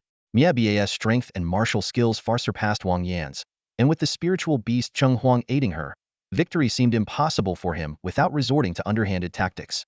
Come on, sweetheart. Wang Yan smirked, his demeanor suddenly shifting. Check out my dragon claw, my black tiger heart strike, my baby crying fist. As the saying goes, a tree without bark will surely die, but a person without shame is invincible. The moment Wang Yan abandoned his pride, the tide of battle shifted. His shameless techniques left Mieba struggling to keep up, retreating step by step. Her clothes were reduced to tatters, her skin covered in red marks from the stinging strikes. Though the pain would fade quickly, in the moment, it was unbearable. "You scoundrel," Mieba panted, barely able to speak. "Scoundrel? You haven't seen anything yet." "Hair ace, my pocket grab." Wang Yan reached out and yanked at her clothing. Rip. The fabric covering Mieba's chest was torn away, exposing her flawless figure to the open air. "What the?" Wang Yan gulped, suddenly feeling a bit hungry. "If this were real, I'd devour it whole." "You vile scoundrel, I'll kill you," Mieba shrieked, ignoring her injuries as she lunged at him. It's often said that when a woman is truly enraged, no man stands a chance. Blinded by fury, Mieba abandoned all sense of shame, resorting to equally dirty tactics. Bang, bang, bang, rip. Her sharp nails shredded Wang Yan's shirt, leaving 3 bloody scratches across his chest. His sturdy leather belt snapped, and his pants were torn. "Crazy woman, are you trying to make me a eunuch?" Wang Yan cursed, but before he could retaliate, Mieba's foot came flying toward him. The kick was powerful and merciless. In any other situation, Wang Yan would have taken the hit heeded and counterattacked. But not this time, not when something so vital was at stake. Quickly contracting his abdomen, Wang Yan absorbed most of the impact before thrusting his hip forward, deflecting the attack. Mieba licked her lips, a vicious grin on her face. "I'll make sure you never harm another soul again."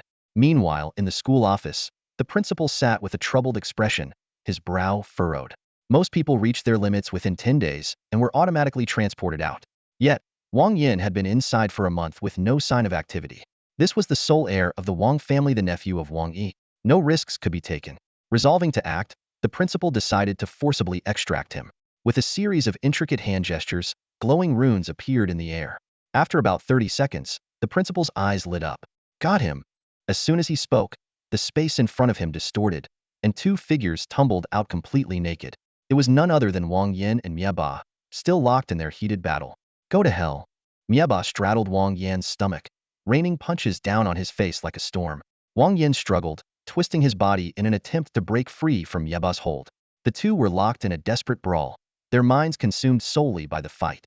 However, the intense scene presented a completely different picture to the principal, who happened to witness the commotion. Mieba's body was covered in red handprints, her hair disheveled, her eyes bloodshot, and tears streaming down her face.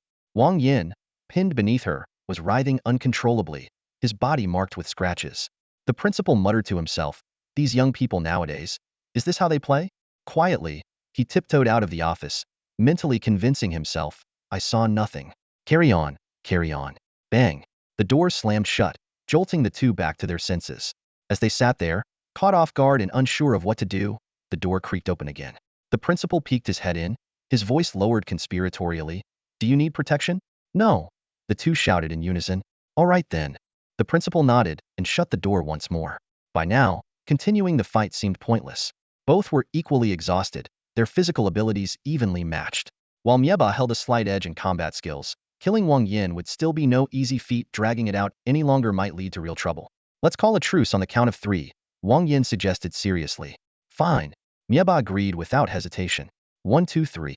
Smack, smack, smack. Neither of them stopped. Instead, the fight escalated further. Outside the door, the principal listened and couldn't help but marvel. Ah, the energy of youth. About half an hour later, both were utterly spent.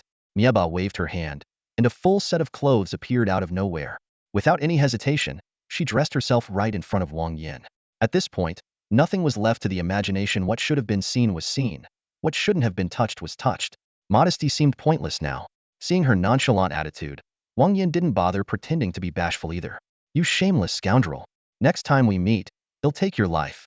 Mieba huffed coldly, opening the door to leave. Just before stepping out, she turned her head and left him with a cryptic message. "Remember this. My name is Binding Sheen. I don't give a damn what your name is." Wang Yan roared in fury, hurling a shoe in her direction. Ever since his rebirth, he had never been humiliated like this. Being pinned down and beaten by a woman? Unthinkable. If word got out, his reputation would be ruined. Rage boiled within Wang Yan as he prepared to chase after her for a rematch. But just as he was about to act, the principal walked in. He gave Wang Yan a once-over, clicking his tongue in amusement, his expression full of teasing. "Wow, kid, I didn't realize you were in such great shape. Auntie, stop messing around." Didn't you see how badly I got beaten? I almost died at her hands. Wang Yan fumed, utterly exasperated. He couldn't fight back, couldn't run, and insult seemed futile. He was at a complete loss. Stop complaining. If you managed to win her over, you'd save yourself 100 years of hard work, the principal scoffed, plopping down on the nearby couch. Spare me the nonsense. Don't forget her nickname. I'm more worried about my dad's safety, Wang Yan muttered. After all, Bai Ningxin had a reputation for targeting the fathers of her boyfriends. He had no intention of becoming the next victim. Ha ha ha, you gullible fool. You believe everything you hear? The principal burst into laughter at Wang Yan's words. Do you even know what someone is capable of when they're consumed by unrequited love and resentment? Unrequited love resentment, Wang Yan mumbled, his mind racing through a list of dreadful possibilities. Humiliation, slander, false accusations, seduction followed by murder, or murder followed by seduction. Dear God, what have I done? Wang Yan covered his face with his hands, overwhelmed by disbelief. He had spent the entire time thinking about fighting, completely oblivious to the situation. Move over, Lu Xiaohui. Wang Yan was the real gentleman here. That girl was raised under strict discipline. Most men can't even get within half a meter of her. And here you are, grabbing and touching. Tisk, the principal chuckled mischievously. Kid, you're hopeless. You had such a golden opportunity and didn't take it.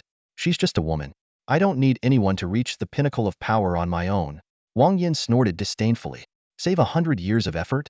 I'll surpass others' achievements in just 10 years with my system. Huh. Spoken like a true inexperienced virgin.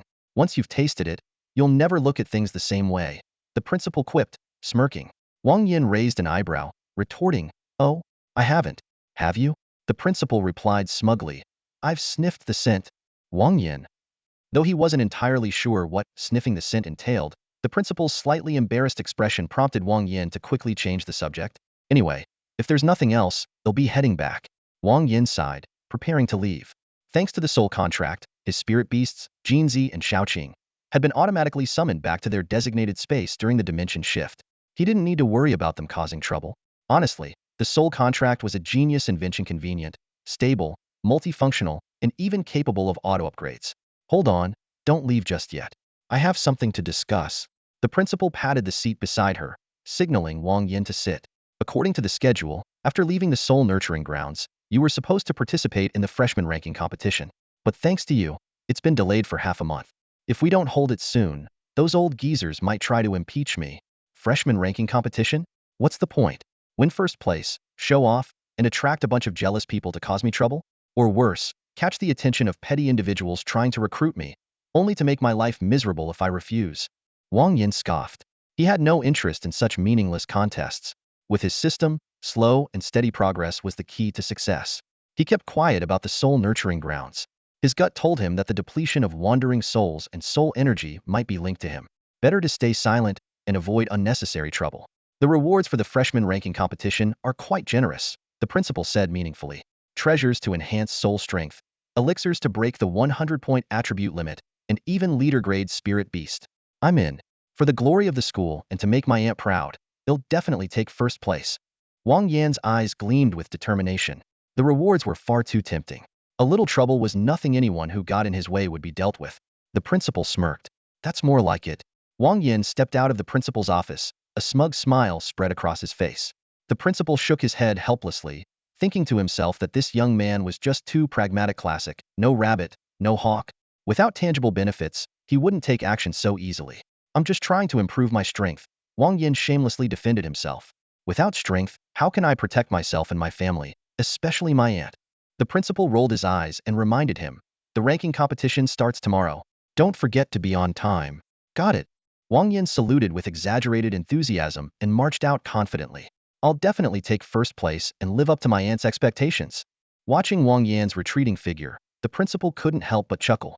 This kid might be cheeky, but he was undeniably interesting. After a moment of silence, the principal began tracing runes in the air. Wang Yan had spent so long in the soul-nurturing grounds without being rejected. It was clear something unusual had occurred. She needed to investigate thoroughly to prevent it from happening again. As the space opened up, the principal's senses delved into it. Her brows furrowed tighter and tighter. Aside from the near depletion of the soul energy in the air, she couldn't detect anything abnormal. Bai Ningxin was in there for less than half an hour before I brought her out. The soul energy inside must have been completely absorbed by Wang Yan. The principal murmured to herself. He absorbed enough for 3 people, yet he still hasn't reached his limit. This kid has more secrets than I thought. As a level 10 beast master, the principal felt no desire to pry. After all, Wang Yan was the nephew of Wang Yi, which more or less made him her nephew too. Coveting the opportunities of her own junior would be utterly disgraceful. The soul energy within the soul nurturing grounds was enough to cultivate a level 10 beast master. Over the years, it had been used sparingly to ensure sustainability, leaving over 80 of the energy intact. After much hesitation, the principal finally made a decision. Well, encountering such a talent, the soul nurturing grounds should fulfill its true purpose. When the time comes, it will lend him a helping hand and help our Yinhuang Empire produce another level 10 beast master. As her words faded, the alternate space before her began to distort. Within 2 minutes, it collapsed inward, condensing into a crystal the size of a walnut. This was the true form of the soul-nurturing grounds. Meanwhile, as Bai Ningxin exited the principal's office, she raised her palm. A large-headed fish appeared out of thin air, resting in her hand. "Did you get it?" Bai Ningxin asked. The fish hesitated for a few seconds before replying. "The phoenix blood is secured, but there was an issue with the dragon blood. I felt fear born of bloodline suppression." Fear. Bai Ningxin's delicate brows knitted together. "You're a sky-swallowing Kuan capable of devouring anything. What could make you feel fear?" "One of those legendary deities with the power to create the world. Among them is the true dragon. That serpent's bloodline filled me with dread. It must be his bloodline." "A true dragon's bloodline? Interesting." A faint smile played on Bai Ningxin's lips. "My dear little brother, you never fail to surprise me." The rules for the freshman ranking competition were simple and straightforward. Teams of 2 or more freshmen would hunt beasts within a designated area. Different levels and qualities of beasts were worth varying points, and rankings would be determined by total points. Alongside common beasts, many elite and leader quality beasts were released, as well as a few lower tier ones. These high-quality beasts were confined to specific areas and posed no danger as long as they were not approached. Upon defeat, they dropped locators that could be exchanged for massive points. A single elite beast was worth more than 10 common ones. "The rewards are amazing," Zhang Wei drooled, his eyes filled with longing. "I don't expect to make the top 10. Getting into the top 100 would already be enough for me." Since the competition required teams, Wang Yan dragged Zhang Wei along to make up the numbers. Although Zhang Wei was a bottom-tier support beast master and would undoubtedly rank near the bottom in this kind of competition, Wang Yan had no problem carrying him. The reward list was as follows. First place, Soul Crystal, 5,000 credits. Second place, Wrinkled Papaya, 4,000 credits. Third place, Iron Armored Rhino Calf, 3,000 credits. 4th 10th place, Elite Beast Cubs, 2,000 credits each. 11th 100th place, Elite Beast Cubs, 1,000 credits each. What even is a soul crystal? And that wrinkled papaya, does it enhance certain features? Zhang Wei pondered for a while and concluded that the third place prize, the Iron Armored Rhino Calf, seemed the most valuable. Wang Yan explained, a soul crystal enhances soul strength, and the wrinkled papaya boosts physical constitution. These two are far more precious than a mere leader tier cub. Both the soul crystal and the wrinkled papaya were extremely rare treasures. While soul fragments could occasionally be found on the black market for a hefty price, soul crystals and wrinkled papayas were strictly regulated. Only the top universities, the 5 major military districts, and the Beast Master Association had access to them. Selling them privately was a death sentence. By offering these 2 items, the principal wasn't just motivating the freshmen to strive harder, she was also targeting Wang Yan. After all, among all the freshmen, only he could truly benefit from the soul crystal and wrinkled papaya. For anyone else, it would be a waste. Due to the world-ending brotherhood and the beast tide, this cohort of students had suffered heavy losses, with nearly 30 dying to beasts. Those who survived were not only lucky but also stronger than previous years. Competing for the top spot in such a group was no easy feat, of course, that only applied to ordinary freshmen. For Wang Yan, anything less than first place would be the real challenge. This ranking competition was held within the Myriad Mirror. Participants wouldn't truly die if killed but would feel a certain percentage of the pain and injuries in their real bodies. The Myriad Mirror was a treasure of Minghu University's first campus, containing a unique space capable of storing living beings. Over generations, numerous runes had been inscribed on it, granting it a variety of functions. Projecting the souls of freshmen into it was just one of its minor capabilities. Let the competition begin. With the principal's announcement, everyone felt a wave of dizziness. When they regained their senses, they were already inside the Myriad Mirror. This is incredible. Wang Yan opened his eyes and couldn't help but marvel. Over the past 4 centuries, countless spatial rifts had appeared, and humanity had developed numerous techniques through their battles with beasts, gaining significant insights into the mysteries of space. Creating, sealing, and transferring spaces were no longer particularly challenging. What truly amazed Wang Yan was the ability to project souls. With this ability, exploring new spatial rifts would become much safer. While injuries and pain would still partially transfer to the real body, it was far better than actual death. As soon as Wang Yan entered the Wanxiang mirror, a voice echoed in his ears, and a map gently floated down before him. The voice meticulously explained the scoring rules for defeating beasts of different levels. A 1-star first-tier beast was worth 1 point, a 2-star first-tier beast 2 points, a 1-star second-tier beast 10 points, and a 2-star second-tier beast 20 points. The higher the level, the more points it was worth. Elite beasts were worth 10 times the points of ordinary ones, and leaders were worth 10 times that of elites. The most shocking of all were the Lord-level beasts defeating, just one was equivalent to the points of 10,000 ordinary beasts. Wang Yan examined the map carefully. Apart from a few faint lines, 6 blood-red dots stood out prominently. He guessed these red dots marked the locations of the Lord-level beasts. After killing a beast, a locator would drop, which could be used to exchange for points. This design caught Wang Yan's attention. Narrowing his eyes, a bold plan began to take shape in his mind. If it succeeded, the rewards for the top 3 spots would be his. Old Wang, where are we heading? With your strength, taking down a leader shouldn't be a problem, Zhang Wei said confidently. Although they had nearly been wiped out by the Earth Demon Star in the past, that was a Lord-level beast, a far cry from a leader. No need to waste time. Let's take care of these 6 lords first, Wang Yan replied, striding toward the nearest red dot. Zhang Wei froze in disbelief. The 2 of them were going to take on a lord? That was insane. But knowing Wang Yan's personality, once he made up his mind, it was nearly impossible to sway him. Fine, whatever.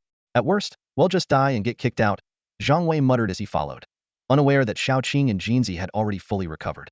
The space inside the Wanxiang mirror was vast, teeming with countless beasts. They had only walked 50 meters when they spotted a swarm of beasts in a large pit. Thousands of ants had formed a ball, seemingly engaged in some bizarre ritual. These peanut-sized ants were fiery red, their massive mandibles constantly clashing together, producing an ear-piercing screech. Army ants, Zhang Wei exclaimed. Wang Yan recalled from his previous life the terrifying creatures that left nothing but barren land in their wake. Zhang Wei's face grew serious as he lowered his voice. Although they're of ordinary quality, their danger level surpasses over 90% of leaders. They always move in swarms of tens of thousands and have high resistance to both fire and poison. I suggest we retreat immediately and avoid provoking them. His words were cut short, his expression turning blank. Xiaoqing had already exhaled a cloud of toxic mist, and the once formidable army ants collapsed in droves. In less than 10 seconds, the massive ant ball had turned into a crimson carpet, completely wiped out. Wang Yan, what did you say just now? Nothing important, Zhang Wei. Wang Yan nodded and continued forward, while Jinzi carried over the locator in its mouth. Despite the overwhelming number of army ants, the locator treated them as a single entity, awarding 300 points equivalent to a 1-star first-tier leader. What was a nightmare for ordinary people was nothing more than a triviality to Wang Yan. The 2 pressed on, encountering all manner of beasts along the way. Whether ordinary or elite, none could stand in their path. Outside the Wanxiang mirror, the entire school was watching the spectacle unfold. Countless screens flickered, most showing brief moments of action. However, a few teams were being live-streamed in their entirety, with Wang Yan and Zhang Wei among them. Is that the one who possesses the dragon seed? As expected of Commander Wang Yi's nephew, truly impressive, one teacher remarked, casually attributing Wang Yan's success to Wang Yi's influence and the system's nurturing. The dragon seed is undeniably powerful. That giant shell turtle, known for its top-tier defense among leaders, couldn't even withstand a single attack. It was instantly obliterated. Indeed, the strength of the dragon seed is undeniable. Even divine seeds and demon seeds fall short in comparison. It's a shame they're so difficult to cultivate and so naturally prideful. If they don't approve of their master, they'd rather die than submit. Otherwise, as the descendants of dragons, we would have dominated the world long ago. Be grateful. Though dragon seeds are arrogant, at least they're willing to engage with us. Don't forget what happened 2 years ago. That king-grade dragon seed devoured over 18,000 bears from the Tsar Kingdom, left behind a pile of waste, and then flew to Mount Tai to settle. It even agreed to help us train spirit beasts. The Tsar Kingdom protested multiple times, but who could they turn to for justice? Exactly, who could they complain to? Ha ha ha.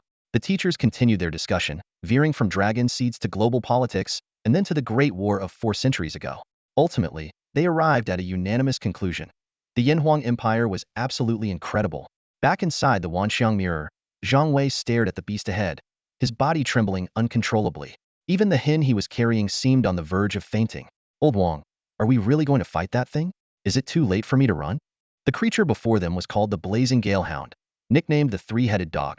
Standing 2 meters tall, Its jet black body was supported by a thick neck bearing 3 heads, each representing a different attribute: wind, fire, and poison. Its blood-red eyes and sharp fangs exuded menace. At the moment, the blazing galehound lay on the ground asleep, thick drool dripping from its mouths and forming 3 distinct marks on the ground. One reeked of stench, another was scorched black, and the last was fragmented and eroded. The combined combat power of its 3 attributes far exceeded a simple sum. Among Lord-level beasts, only a few top-tier categories such as Divine Beasts, Divine Seeds, or Demon Seeds could face the blazing Galehound Hedon and come out on top. However, great power always came with weaknesses. Otherwise, such beasts would have overrun the world. Whether due to difficulty advancing or low reproductive rates, the blazing Galehound's greatest flaw was its intelligence or lack thereof. Its wits were perpetually offline, and occasionally it seemed to need a recharge. Against the blazing Galehound, even a moderately clever strategy could leave it utterly bewildered. Although its intelligence is questionable, the combat power of the blazing wind beast is undeniably formidable. This third-tier creature is on par with Jinzi and Xiaoqing in terms of strength, capable of holding its ground in an unknown battle for an extended period. Jinzi excitedly rubbed its wings together, eager to jump into action. Boss, let me handle this. It's a perfect opportunity to practice. Its golden sword chi skill compensates for its smaller size, allowing it to go toe-to-toe with larger and more ferocious beasts. At this moment, Jinzi desperately needed a fight to dispel the gloom left by the Earth Demon Star and to reclaim its path to becoming the king of birds. Golden sword chi, Jinzi roared, and a dazzling beam of light instantly condensed before it, shooting straight toward the blazing wind beast's rear. A piercing scream echoed across the area as the sudden pain jolted the beast awake. Its 6 blood-red eyes instantly locked onto its attacker. An intense battle erupted. Although Jinzi's initial attack missed its mark, it was still highly effective. Watching this unfold, Zhang Wei couldn't help but think to himself, what the heck? It's like a knife scraping above. This is eye-opening. I better keep my distance from this dumb bird to avoid getting accidentally hurt. His mind wandered to the embarrassing memory of a hemorrhoidectomy he witnessed a couple of years ago. Even though it wasn't him who was injured, the pain and humiliation felt all too real. Jinzi and the blazing wind beast, both equal in rank and power, fought to a standstill. Although it was possible to set traps to exploit the beast's low intelligence, Wang Yan refrained from intervening. He knew Jinzi needed this opportunity to prove itself. Even if Jinzi failed, Xiaoqing was ready as backup. Xiaoqing, after all, never feared any kind of ferocious beast of the same tier and rank. Outside the Wanxiang mirror, the observing teachers exchanged glances. This kid, is he always this reckless? One of them whispered. Despite the beast's lack of intelligence, its combat prowess was no joke. Such an audacious challenger was bound to face serious consequences. A black-clad teacher sneered, his gaze filled with disdain as he looked at Wang Yan. Even if he loses, your disciple won't take first place. Weak is weak, and no matter how many others fail, he still won't make it. Admissions Director Wu Liqiang responded mockingly, Lu Sherbin, you must have a death wish. His eyes regarded Lu as if he were a fool. Lu Sherbin flew into a rage, smashing the armrest of his chair with a punch as he stood abruptly, ready to act at any moment. Though Wu Liqiang was weaker in terms of strength, his courage was unshaken. Go ahead and kill me if you dare. If not, shut your filthy mouth. He shot Lu a dismissive glance, unwilling to waste more time. Let me remind you, Wang Yi is not one to play by the rules. If anything happens to Wang Yan, he won't bother investigating. He'll simply eliminate every possible suspect on the spot. And as for Wang Yuanwen, if you want to spend the next few decades eating overpriced cabbage and meat while being hunted constantly, then by all means, take your shot. Damn it, does the Wang family really control everything? Lu Sherbin cursed, his face turning livid. In Minghu province, the Wang family does indeed hold absolute power. The principal's voice suddenly interjected, startling Lu into a shiver. Her beautiful face was expressionless, but the faint glow of countless soul runes surrounding her flickered in response to her emotions. These runes trembled slightly, forming a protective barrier within a 100-meter radius. If you defeat him through legitimate means, the Wang family won't say a word. Even if you kill Wang Yan, someone will stand up for you. But if you dare resort to any underhanded tactics, the principal left her sentence unfinished, but her meaning was unmistakable. Fine. My disciple will defeat him fair and square. Just make sure you elders don't lose your tempers when it happens, Lu Sherbin retorted coldly, suppressing his murderous intent. The Yanhuang Empire was teeming with powerful individuals, and as the best university in Minghu province, Minghu First University was no exception. Apart from the principal, 2 other Tier 10 beast tamers were stationed there. Lu Sherbin, having lost the competition for the principal's position a decade ago, harbored a deep grudge and constantly opposed her. When Wang Yan saved hundreds of new students, The principal awarded him a spot that originally belonged to Lu's disciple. Coupled with Wang Yan's background, Lu held an intense resentment and sought to eliminate him at any cost. The principal glanced skyward, noticing a black-clad figure rapidly approaching the area where the blazing wind beast was located. Meanwhile, on the battlefield, Jinzi and the blazing wind beast were locked in an intense struggle. Zhang Wei watched in awe. "Holy crap, that's insane!" he exclaimed, unable to hold back his admiration. "This is just too amazing." Jinzi's golden sword chi was incredibly sharp, striking from unpredictable angles. Despite its formidable strength, the blazing wind beast found itself overwhelmed, sustaining dozens of wounds that oozed blood. Though they were evenly matched in power, Jinzi's superior intelligence gave it a significant edge. One of Jinzi's attacks tore through the beast's ear, and it still had the energy to crack a joke. "Hey, Wega, remember to keep clean." Zhang Wei was baffled. "What the? Wega? Seriously?" Wang Yan couldn't help but chuckle. In this alternate history, a certain global phenomenon of a heart medication with a peculiar side effect didn't exist, but Zhang Wei clearly understood the implication of "keep clean." Bang! Jinzi let its guard down and was struck by the blazing wind beast's tail, followed by a relentless combo attack. Though the beast lacked intelligence, its combat instincts were razor-sharp. Turning its head, it opened all three mouths simultaneously, unleashing flames, wind blades, and venom, finishing with a swipe of its claws. Any ordinary spirit beast would have suffered severe injuries, if not death. But Jinzi, being remarkably tough, emerged with only minor wounds. "Stupid dog, not bad," Jinzi quipped, darting 50 meters away like a shooting star. Its feathers were disheveled, covered in dust, and its crown feathers were bitten off, leaving it looking unexpectedly bald. "Ha ha, a machine gun haircut." Zhang Wei burst into laughter. Jinzi blinked in confusion. "What's a machine gun haircut?" "It's like this. Rat-a-tat-tat, bald, bald, bald, bald." Zhang Wei doubled over with laughter, mimicking the sound of a machine gun as he explained. Jinzi let out an angry curse and charged at Qi Fengbiao. Although the previous battle seemed intense, Jinzi had not been fighting at full strength. After this round of exchange, it had roughly gauged its own power level. Coupled with Zhang Wei's taunts, Jinzi was determined to end this quickly so it could settle the score with Zhang Wei. However, at that moment, the ground suddenly shook violently, accompanied by a deep, thunderous rumble. Countless ferocious beasts came charging toward them, creating a terrifying scene. Wang Yan turned his head and saw, at the forefront of the beast horde, a massive lizard clad in scales, its cold, slitted pupils locked onto him with murderous intent. It was a Dragon, a beast of leader-tier quality. Behind it followed a swarm of lizard-like ferocious beasts, clearly under its control. Among leader-tier beasts and spirit beasts, a select few possess special abilities such as intimidation or dominion. Xiaoqing's ability fell under intimidation, capable of inducing fear in a certain radius, rendering beasts unable to fight. This Dragon's ability appeared to be dominion, allowing it to control lower-tier beasts of the same species. Although Qi Fengbiao was a lower-tier being, its body bore multiple restrictive runes. Not only was it unable to leave this place, but its lower-tier aura was also suppressed to the extreme. Unless one came within 3 meters of it, its presence was nearly undetectable. The Dragon seemed aware of this limitation and had thus brought a horde of beasts to attack. Wang Yan calculated in his mind. Among those who bore a grudge against him in this school, there were only two, Bai Ningxin and the man whose spot for the soul-nurturing grounds he had taken.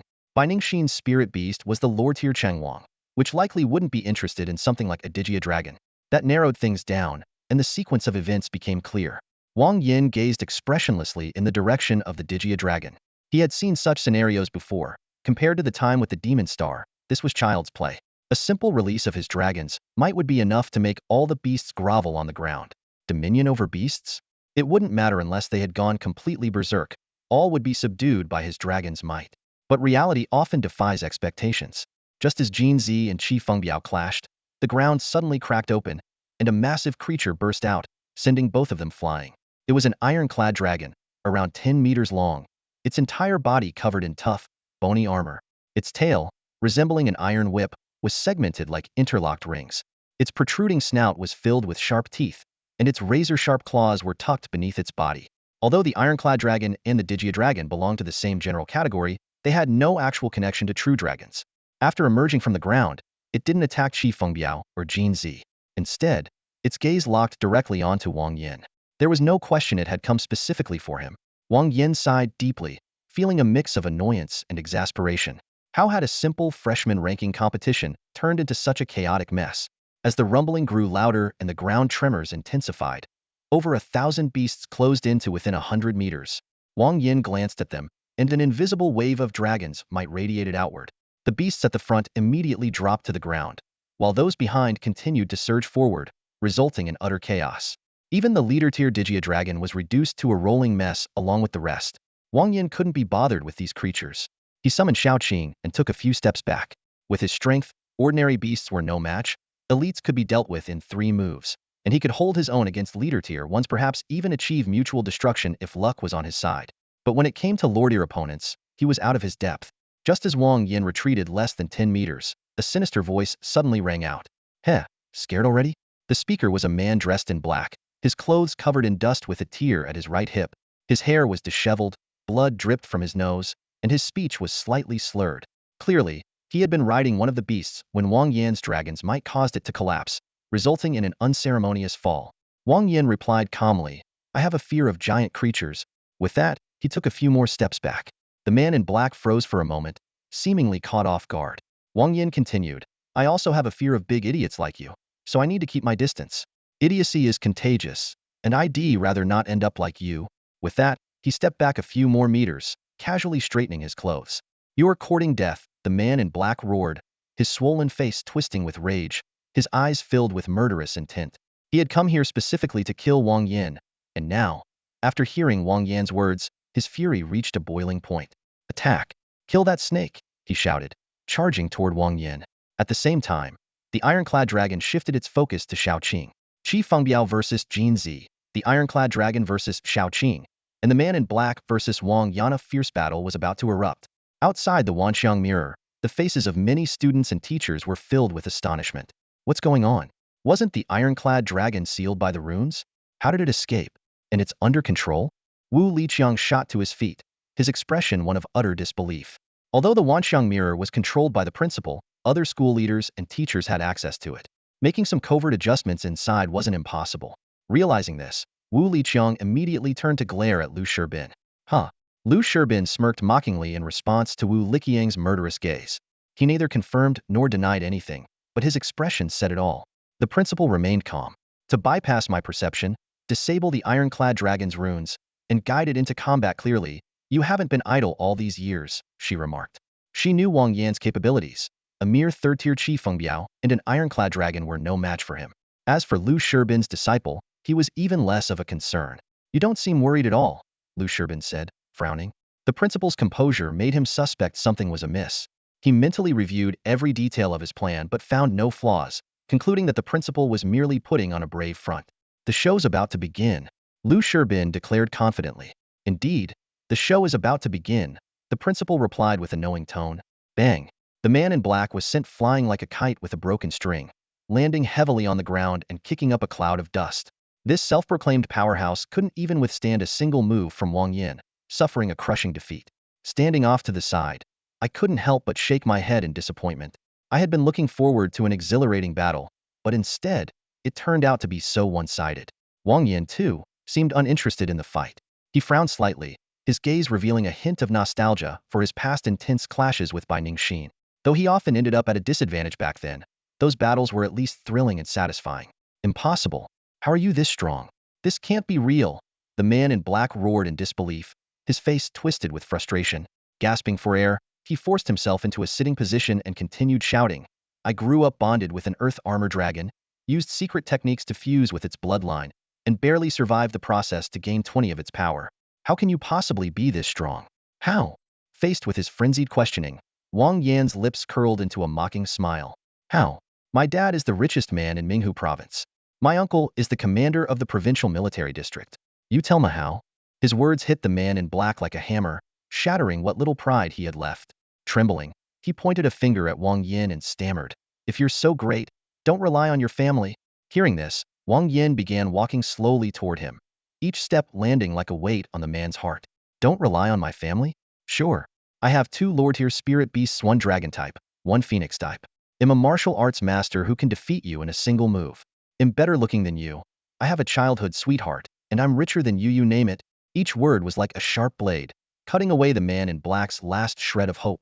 His eyes widened, his lips moved as if to retort, but no words came out. Suddenly, he coughed up a mouthful of blood and collapsed. lifeless. Seeing the man literally die of anger, even Wang Yan was momentarily stunned. Then, with a sigh of resignation, he muttered, "Are young people really this fragile these days?" As the man in black's body dissolved into specks of starlight, his bonded earth armor dragon vanished as well. The pack of feral beasts, now leaderless, descended into chaos, scattering in all directions once Wang Yan withdrew his dragon aura. Wang Yan quietly reviewed the man's plan in his mind. The strategy had been ambitious, using some unknown method to break the seal on the earth armor dragon, luring it here to distract Wang Yan's spirit beasts, and surrounding the battlefield with low-level beasts to block any escape. It was a well-thought-out plan, but the man had underestimated the power of Xiaoqing and Jinzi, and even more so, Wang Yan himself. The earth armor dragon, now free from control, grew restless. While it wasn't as intelligent as a human, it was far smarter than a brute like the flame gale beast. Just as it prepared to flee, a piercing scream split the air. Flame gale beast crashed to the ground, defeated. Jinzi had unleashed its full power and swiftly finished it off. Without missing a beat, Jinzi and Xiaoqing turned their attention to the earth armor dragon. Despite its strength, the dragon quickly fell under the combined assault of the two lower-tier spirit beasts. With that, 2 of the 6 lords had been eliminated. Yet, despite such a significant victory, Wang Yan remained calm and composed. In contrast, Zhang Wei was utterly speechless, overwhelmed by the series of events. He glanced down at the old hen in his arms, only to find it gazing up at him tenderly, laying an egg as if to punctuate the absurdity of the situation. Zhang Wei was at a loss for words, feeling the sheer ridiculousness of it all. "Let's go. On to the next target," Wang Yan called out, heading directly toward the nearest location marked on the map. Meanwhile, in the plaza, the man in black suddenly opened his eyes. His face was ashen, his expression dazed. The scenes from earlier replayed in his mind, being defeated in a single move, then literally dying from Wang Yan's taunts. A dark fury brewed in his heart as his gaze, sharp as a blade, scanned the surroundings, searching for Wang Yan. The moment he found him, he wouldn't hesitate to strike. Sensing the tension, Lu Shibin quickly teleported the volatile disciple to his side. It wasn't out of kindness or sudden enlightenment, but rather a precaution, feared the principal might step in and deal harshly with the reckless young man. In a public setting like this, attacking other freshmen so blatantly would justify the principal stepping in and even killing the offender.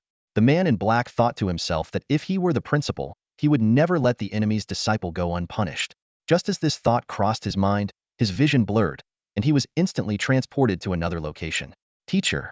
The man in black cried out, unable to hold back his feelings of grievance any longer. He threw himself into Lu Shibin's arms and broke into sobs. Lu Shibin's eyes were filled with murderous intent as he spoke coldly, "Don't worry, I won't let him go. I'll make sure he pays the ultimate price." Cut into pieces, and his very bones turned to ash. In his heart, Lu Shibin had already sentenced Wang Yan to death. For years, Lu Shibin had meticulously planned and secured a spot for the man in black in the soul nourishment grounds, intending to enhance his soul strength. His strategy was to break the principal's restrictive spell on the ironclad dragon and use the bloodline of the earthclad dragona leader class spirit beast as a decoy. This would temporarily deceive the ironclad dragon into mistaking the earthclad dragon as its offspring. In doing so, the ironclad dragon would attack the other lords, and once both sides were gravely weakened, the man in black could swoop in and reap the benefits.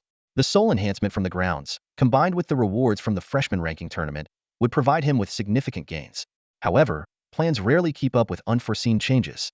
Out of nowhere, an unexpected rival, Wang Yan, appeared and snatched the spot in the soul nourishment grounds. The man in black was instantly enraged and resolved to take revenge during the freshman ranking tournament. As misfortune often strikes in waves, when someone is determined to court disaster, others are often there to fan the flames. Before the tournament began, the man in black had a chance encounter with Bai Ningxin. She handed him a compass, claiming it could pinpoint Wang Yan's location. While the man in black was puzzled about why Bai Ningxin bore a grudge against Wang Yan, his mind was already clouded by hatred, leaving him no room to question her motives. Thus, the man in black mounted the earthclad dragon and led a group of subordinates in a grand march to seek revenge. Yet, the outcome left him utterly disgraced and infuriated to the point of despair. This man in black could only be described as someone who ruins more than he achieves. Compared to Wang Yan, he was nothing but a complete and utter failure. 6 lordier beasts were confined to 6 different locations, and reaching them would take some time. Wang Yan remained calm and composed. After all, the freshman ranking tournament lasted for a full 24 hours, giving him plenty of time to hunt at his own pace. Zhang Wei's expression was serious, and his eyes burned with intensity as he stared at Wang Yan. "Old Wang, be honest with me, are you invincible?" The battle scene from earlier replayed in his mind on a loop. 2 lord-tier beasts had been taken down so effortlessly? Such strength was likely unattainable even for the senior students in their 4th year. Wang Yan chuckled softly, a glimmer of confidence flashing in his eyes. At most, I might be invincible among the freshmen. But the senior students are still formidable. There are some I definitely can't beat. As he spoke, his thoughts drifted involuntarily to that infuriating woman who had left him aching all over by Ningxin. He found himself pondering how Bai Ningxin's spirit beast had reached lore-tier quality. Forming a contract with a spirit beast required a powerful physique to withstand the erosion of its bloodline, and a lore-tier beast demanded an astonishing 600 points in physique attributes. Unless, like him, one had access to a special method to continuously enhance the quality of their spirit beast. But the problem was that a spirit beast quality was typically fixed at birth. How had Bai Ningxin managed it? Wang Yan quickly realized that the changes in himself might have already attracted attention from certain individuals. The principal had shown no surprise at Bai Ningxin possessing a lore-tier spirit beast, indicating that there were secrets involved. He surmised that the method for enhancing spirit beast quality must be known only to a select few, likely requiring immense power or status to access. Shaking his head, Wang Yan pushed these complex thoughts aside. I'm just a quiet, handsome guy. That's all, he joked to himself, continuing forward. The map of the Wanxiang Mirror was vast and boundless, with over 10,000 freshmen still alive. Though the attacks from the Apocalypse Brotherhood and Beast Tide had claimed many lives, the competition remained fierce. Besides the 6 Lord-tier beasts, there were 50 Commander-tier and over 300 Elite-tier beasts scattered across the map, not to mention the countless ordinary beasts. In just 2 hours since the competition began, hundreds of freshmen had already perished in the chaos. As time went on, the battles would only grow bloodier. In past tournaments, the event often culminated in a few powerful teams joining forces to clear the field before turning on each other. But this year, with Wang Yan as a wildcard, the outcome was far less predictable. Wang Yan understood this well. His decision to hunt the lord-tier beasts was, in part, a strategy to prevent others from allying against him. Without the threat of lord-tier beasts, even a large number of commander-tier ones posed little challenge to him. Arriving at the location of the 3rd lord-tier beast, Wang Yan and Zhang Wei found themselves facing a massive, grotesque tree. This tree boasted formidable defenses, ferocious attacks, and surprising speed. Its sole weakness was its inability to move. Old Wang, what is that? Zhang Wei asked curiously, his eyes brimming with wonder. Wang Yan's expression turned peculiar, and his tone carried a hint of teasing. If my guess is correct, this should be a gaoshu. Gaoshu? Yeah, a gaoshu because it's covered in people hanging from it, Wang Yan replied with certainty, a complex emotion flickering in his gaze. It brought to mind the countless times in his past life when he had been hung up by calculus, or gaoshu in Chinese. As memories surged forth, Wang Yan couldn't help but sigh. In his previous life, he had been alone and destitute, his childhood hardships driving him to work harder than his peers.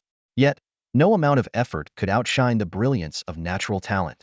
Life would deceive you, teammates would betray you, women would tempt you, but calculus never would.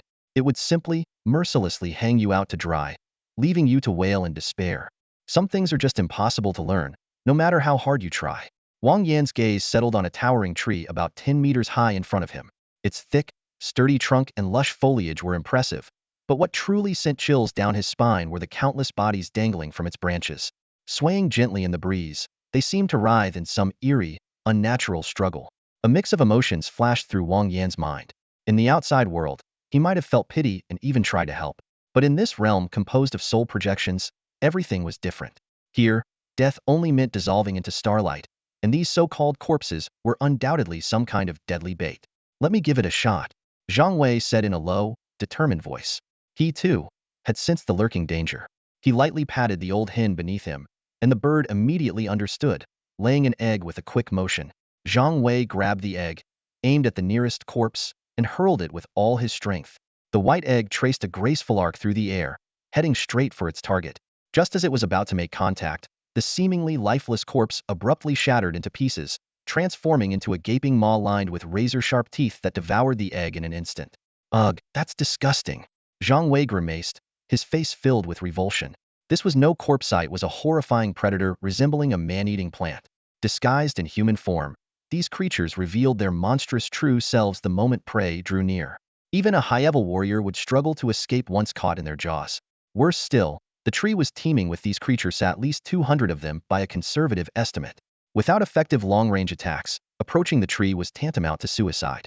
You're up, Wang Yan signaled to Jinzi, who immediately understood the unspoken cue. Golden Essence Sword Chi. Jinzi called out, his voice firm. A blazing white light swiftly coalesced in front of him, forming an impossibly sharp sword of pure energy. The sword streaked forward, piercing the monstrous flower with precision. The strike was devastating, instantly skewering the grotesque bloom. Got it. Right in the heart. Jinzi remarked casually, his tone tinged with pride. Wang Yan nearly choked on his own spit in exasperation. Right in the heart? Could you be serious for once?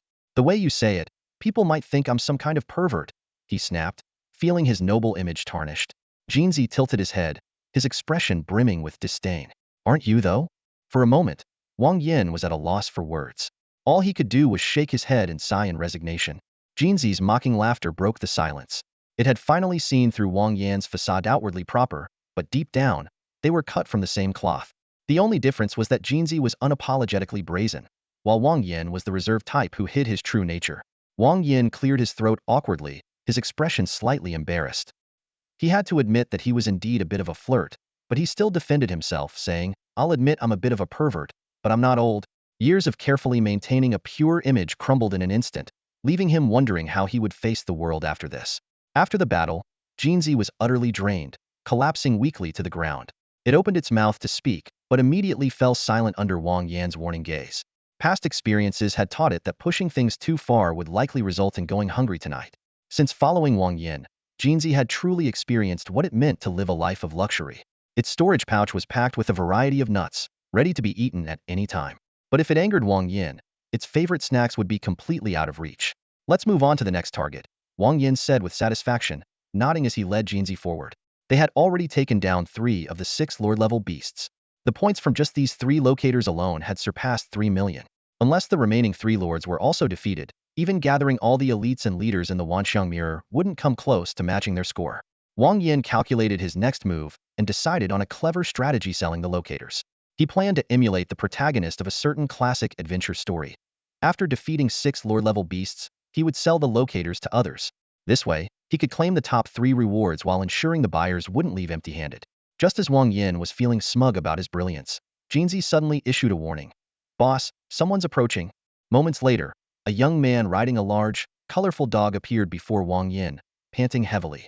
He looked to be around 20 years old, so exhausted that his tongue was practically hanging out. He let out a few breathless woofs before finally catching his breath. Wang Yan, visibly puzzled, handed him a bottle of water. The young man gulped down half the bottle before he could finally speak. Wang Yan, something big has happened. Except for the ones you saved before, all the new recruits have banded together. They plan to eliminate you first and then have a fair competition. When we objected, they turned on us. We fought our way out, but dozens of us didn't make it. Hearing this, Wang Yan's brow furrowed, and a flicker of killing intent crossed his eyes. He quickly realized that this young man was one of the recruits who had fought alongside him against the Earth Demon Star. Without hesitation, Wang Yan made his decision. Lead the way. I want to see who dared to grow such audacity. Meanwhile, elsewhere, a group of recruits was surrounded by thousands of people.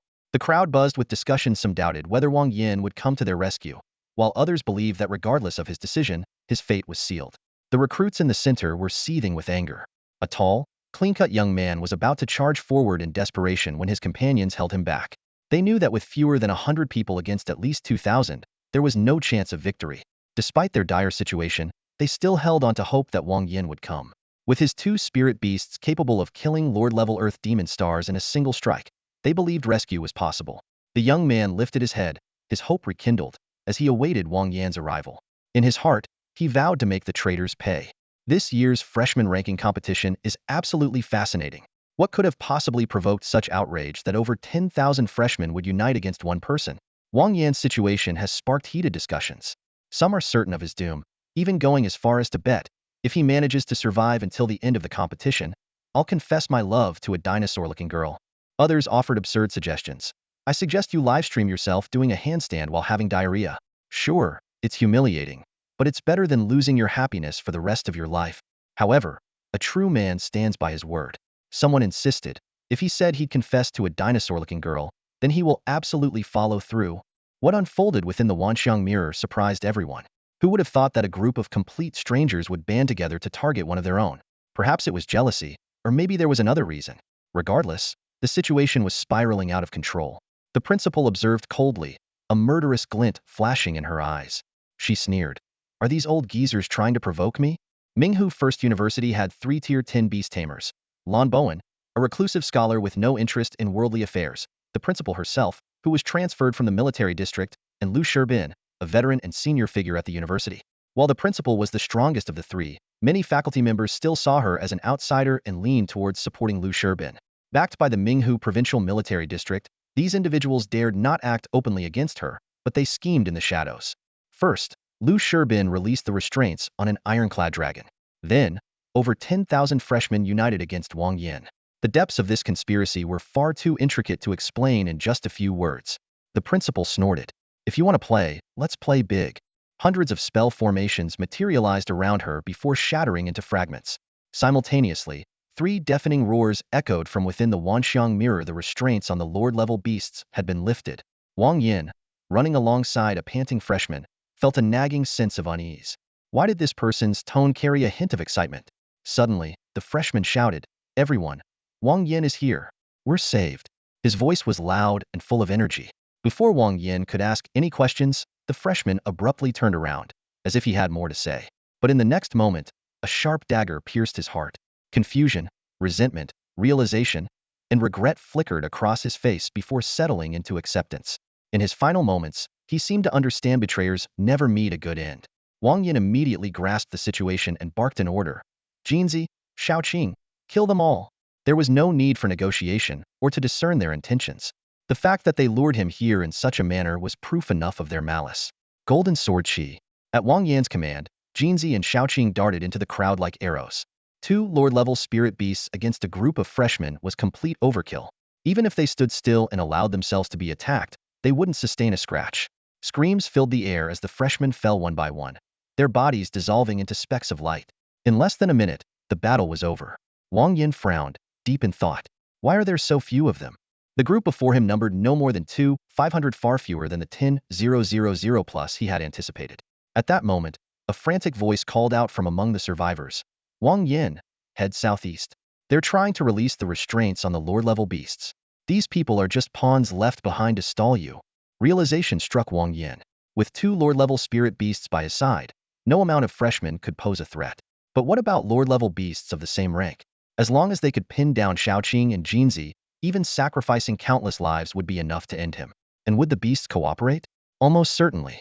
Foolish creatures like the Chiefing Biao were rare among their kind. While Lord-level beasts weren't as intelligent as humans, they could engage in basic communication. With the right methods, it wouldn't be difficult to manipulate or provoke them into joining the fight. Wang Yan couldn't help but mutter, "It's just a freshman ranking competition. Why are there so many twists and turns?" His gut told him this was likely connected to the principal. Aside from the 200 or so people he'd saved, nearly every freshman had united against him, a completely absurd situation. They were all strangers, so why target him? There had to be a powerful figure behind the scenes, someone capable of influencing the future of Minghu First University. Their elaborate schemes during this high-profile competition were likely aimed at the principal, not him. The political machinations, the betrayals, the ruthless pursuit of power and profit. Wang Yan was merely caught in the crossfire. After all, he had never hidden his identity. A little investigation would reveal his connection to the principal. Fury bubbled within Wang Yan. Damn it, if I find out who's behind this, I'll kill them all. If there are 2, I'll kill them both. Even if I have to wipe out the entire university leadership, I won't let this slide. Only a few months had passed since his rebirth, and he was already being targeted? This was intolerable. If even his uncle couldn't bear it, why should he? The principal might one day marry into the Wang family and become his aunt, making her one of his own. And if his own people were being bullied, how could he let it go? Wang Yan decisively ordered, "This fight is beyond your abilities. Head to where Chiefing Biao is being held and wait for me. I'll find you after I take care of this." With that, he set off in search of the nearest Lord-level beast. Though the freshmen had numbers on their side, they posed no real threat to Wang Yan. If he wanted to escape, no one could stop him. With an agility stat of 120 times that of an average person, moved like the wind, fast and graceful. A bunch of freshmen without any cheat codes trying to catch him? Ridiculous. Under normal circumstances, 3 Lord-level beasts wouldn't pose much of a threat to Wang Yan. Xiaoqing and Jinzi could take them down one by one. But Wang Yan was concerned that his enemies might find a way to make the 3 beasts work together. Even in a 3-on-2 scenario, Xiaoqing and Jinzi might not lose. But let's not forget the over 10,000 freshmen watching for an opportunity. A massive crowd like that could overwhelm anyone, no matter how strong. The nearest Lord-level beast was a gorilla-like creature, standing 3 meters tall and covered in jet black fur. When Wang Yan arrived, the beast, having just broken free of its restraints, was playing with its own excrement. Although the sight was disgusting, such behavior wasn't uncommon among primates. It reminded Wang Yan of incidents he'd heard about in zoos, where chimpanzees would throw feces at visitors or worse, feed it to their young. Boss, can we switch targets? Jinzi glanced nervously at the gorilla not far ahead, his voice filled with hesitation. That pile of dung was at least twice its size. If it hit him, it would be absolutely revolting. Hiss hiss. Xiaoqing was equally reluctant, her slender tail tightly wrapped around Wang Yan's leg, her round eyes pleading desperately. We're out of time. We have to take it down as quickly as possible, Wang Yan ordered decisively. All right then, Jinzi sighed, steeling himself as he charged forward. Just as Jinzi got close, the gorilla swung its massive arm, hurling a colossal clump of feces straight at him. Thanks to his agility, Jinzi narrowly dodged the attack, but the stench had already invaded his senses with a vengeance. That's it. I've had enough. Jinzi shouted furiously, launching his attack while cursing at the top of his lungs. Although the gorilla was strong, it was only slightly stronger than Jinzi and Xiaoqing. Before long, it fell under Jinzi's blade. Wasting no time, Wang Yan pocketed the locator and headed straight for the second beast leader. Along the way, they cut down ferocious beasts, pressed forward, and tracked another fleeing leader. Finally, they found their target 20 miles off course, surrounded by over 30 other freshmen. What's going on? How did he get here so fast? The group panicked as Wang Yan arrived. Their original plan had been to release the beast leader from its restraints and use a ritual to trick it into believing they were its offspring. Then, they would send a few offspring to their deaths to trigger a fight. However, the restraints had already been undone, and they had paid a heavy price, over 100 deaths, just to barely keep the situation under control. Without hesitation, Wang Yan ordered Jinzi and Xiaoqing to attack. The 30-plus freshmen couldn't even last half a minute under the chaotic aftermath of the fight between the three leaders. One by one, they were wiped out. In a two-known scenario, the dragon and phoenix duo easily overpowered the beast. This is complete nonsense. Wang Yan cursed, feeling like he was stuck in a high-speed race with zero enjoyment. Boss, should we keep going? Jinzi asked, panting heavily, his feathers ruffled and disheveled. Keep going? Hell no. I'm exhausted. Let's take a break first, Wang Yan snapped, resisting the urge to curse further, silently vowing never to do something like this again. Just as Jinzi was muttering about how those people might have been out of their minds, a massive centipede suddenly appeared, charging straight at them. Wang Yan and Jinzi exchanged a glance and, without hesitation, turned and bolted. As they sprinted for their lives, Wang Yan and the pursuing centipede traded insults back and forth. Outside the simulation, the teachers and students watching the scene were left speechless, astonished by Wang Yan's strength and unorthodox methods. An elderly man with white hair and a long beard watched Wang Yan with great satisfaction. The school principal seized the moment to negotiate with the elder, named Lon Bowen, seeking his support to resolve the school's troubles. Lon Bowen eventually agreed to the principal's terms, promising to help after the freshman ranking competition concluded. They discussed the scarcity of powerful human warriors and the various threats they faced. Meanwhile, back in the simulation, Wang Yan was on the verge of being caught. Run! Wang Yan gasped for breath as he glanced back. The massive centipede was closing in, its deafening screeches echoing through the air. The pursuer was a young man, who should have radiated youthful vigor, but his face was twisted with malice and cruelty. Idiot! Wang Yan cursed under his breath, sprinting forward. The centipede was fast, but it would still take at least 5 minutes to catch up. That should be enough time for Jinzi and Xiaoqing to recover some of their strength. Wang Yan ran for a while longer before suddenly coming to a halt. It wasn't because his companions had recovered, but because the centipede had broken free from its control. A piercing zzz sound filled the air as the massive creature violently twisted its body, flinging its rider off with a brutal force. Boom!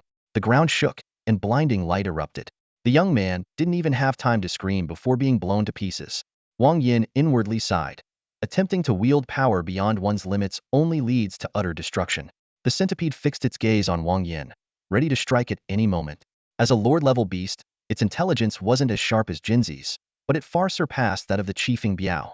Instinctively sensing danger, it was already considering retreat, though it maintained a threatening posture to avoid being ambushed. Boss, it's scared. Jinzi's sharp eyes instantly saw through the centipede's intentions. As a fellow third-ear lord, Unbeatable fight was already daunting, not to mention when the opponents were a dragon type and a phoenix type. What the centipede didn't know, however, was that Jinzi and Xiaoqing were also at their limits, their energy heavily depleted and slow to recover. Wang Yan began muttering nonsense. The heavens cherish all life. Be kind to others, and they will be kind to you. Helping others is helping oneself. Infinite blessings, peace and virtue, amen. May the gods be with me. Jinzi stared blankly. Boss, your faith is all over the place. The more gods I believe in, the more blessings I get. What's the harm? Wang Yan replied confidently. He slowly backed away, careful not to make any movements that could be interpreted as hostile. The centipede, seeing this, also began to retreat, quickly putting distance between them. Wang Yan finally let out a sigh of relief. This is just too much. Wang Yan screamed internally. What kind of freshman ranking competition has this many unexpected twists? Of the 6 Lord-level beasts, 5 were dead, and 1 had fled. The remaining beasts and freshmen were utterly defeated, standing no chance against Jinzi and Xiaoqing. They were little more than lambs to the slaughter.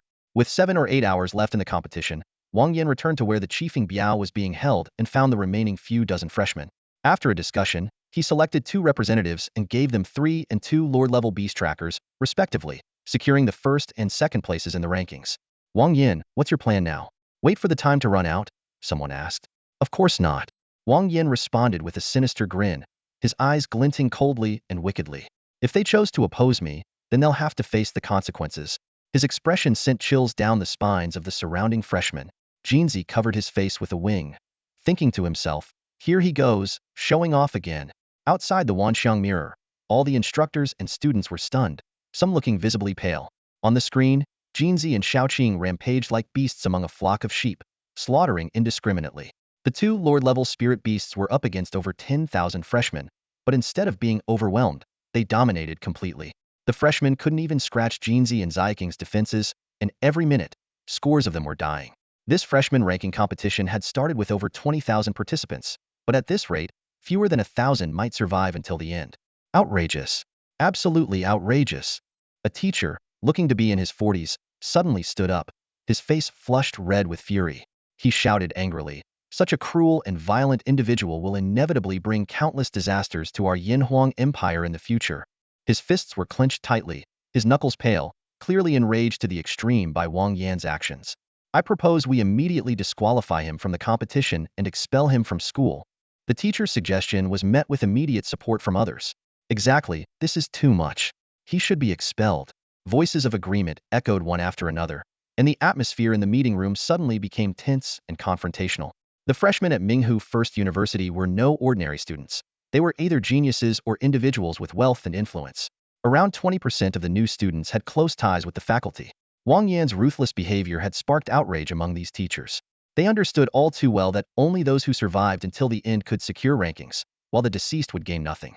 Even if Wang Yan managed to slay 6 Lord-level beasts, failing to endure until the end would render his efforts meaningless. As the debate grew increasingly heated, an elderly yet steady voice suddenly broke through, silencing the noisy meeting room in an instant. I don't quite agree with that, said Lon Bowen, one of the 3 level 10 beast tamers at Minghu First University. Lon Bowen was known by many nicknames at the university. The old scholar, the nice old man, the senile old fool, the mischievous oldster, and even some more insulting ones like the old undying. However, it was undeniable that he was the most powerful and authoritative figure at Minghu First University, and one of the most prominent individuals in the entire Yinhuang Empire. Now that Lon Bowen had spoken, even those harboring deep resentment had no choice but to temporarily suppress their anger. Lu Sherbin couldn't help but question, Professor Lon, are you trying to shield this villain? His voice was filled with hatred for Wang Yan, as though he wished to see him torn to pieces. Lon Bowen's sharp gaze swept across the room, and those who had been shouting moments ago now dared not meet his eyes. He spoke slowly. Those who insult others will in turn be insulted. Those who kill will in turn be killed. He merely retaliated using the same methods others employed against him. Why does that make you so angry? This scene was reminiscent of the keyboard warriors Wang Yan had encountered in his past life. They would bark recklessly online, spewing nonsense and arguing for the sake of it.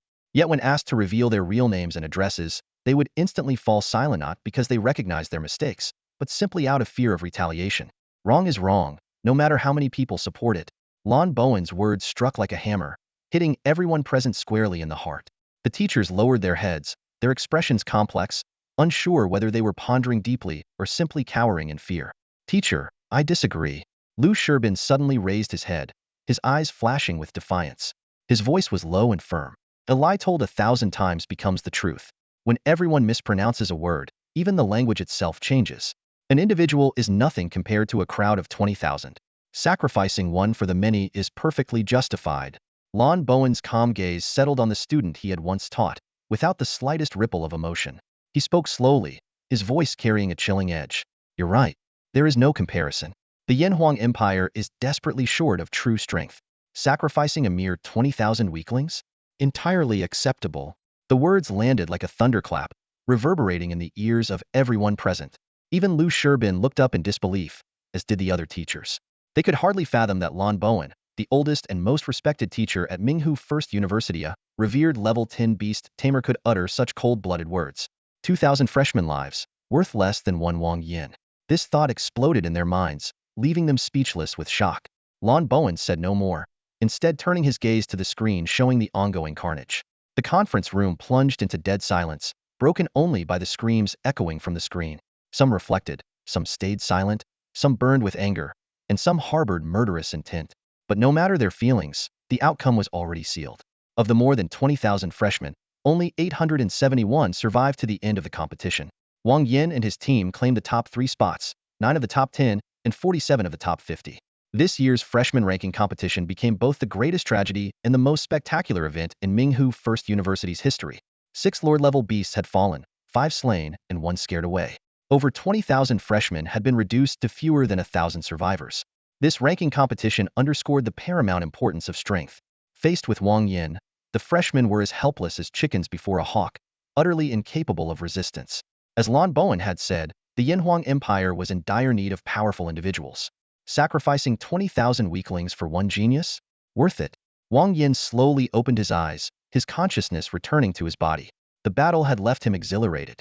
Killing over 10,000 freshmen had numbed him, and while the outcome was acceptable, only a few had managed to escape. Most had been slain by Jinzi and Xiaoqing. Heh, a bunch of trash. Wang Yan's voice rang out unabashedly, reaching the ears of the surviving freshmen. None dared show anger. Only fear flickered in their eyes. They were utterly terrified of Wang Yan. His brutal ruthlessness and cold-blooded slaughter had made them question whether they were in hell itself. Seeing no one dare to speak up, Wang Yan lost interest in provoking them further.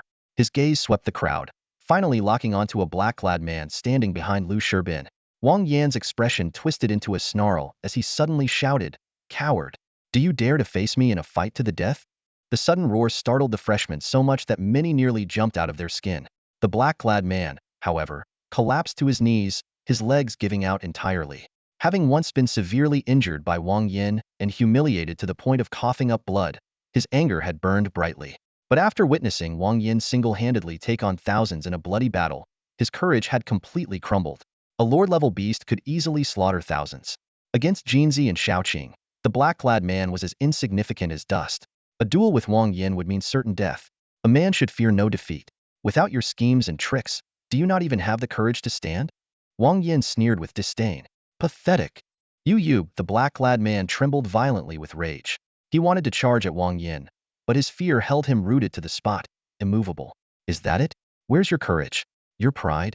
Wang Yan taunted mercilessly. You call yourself a man, yet you cower like a turtle?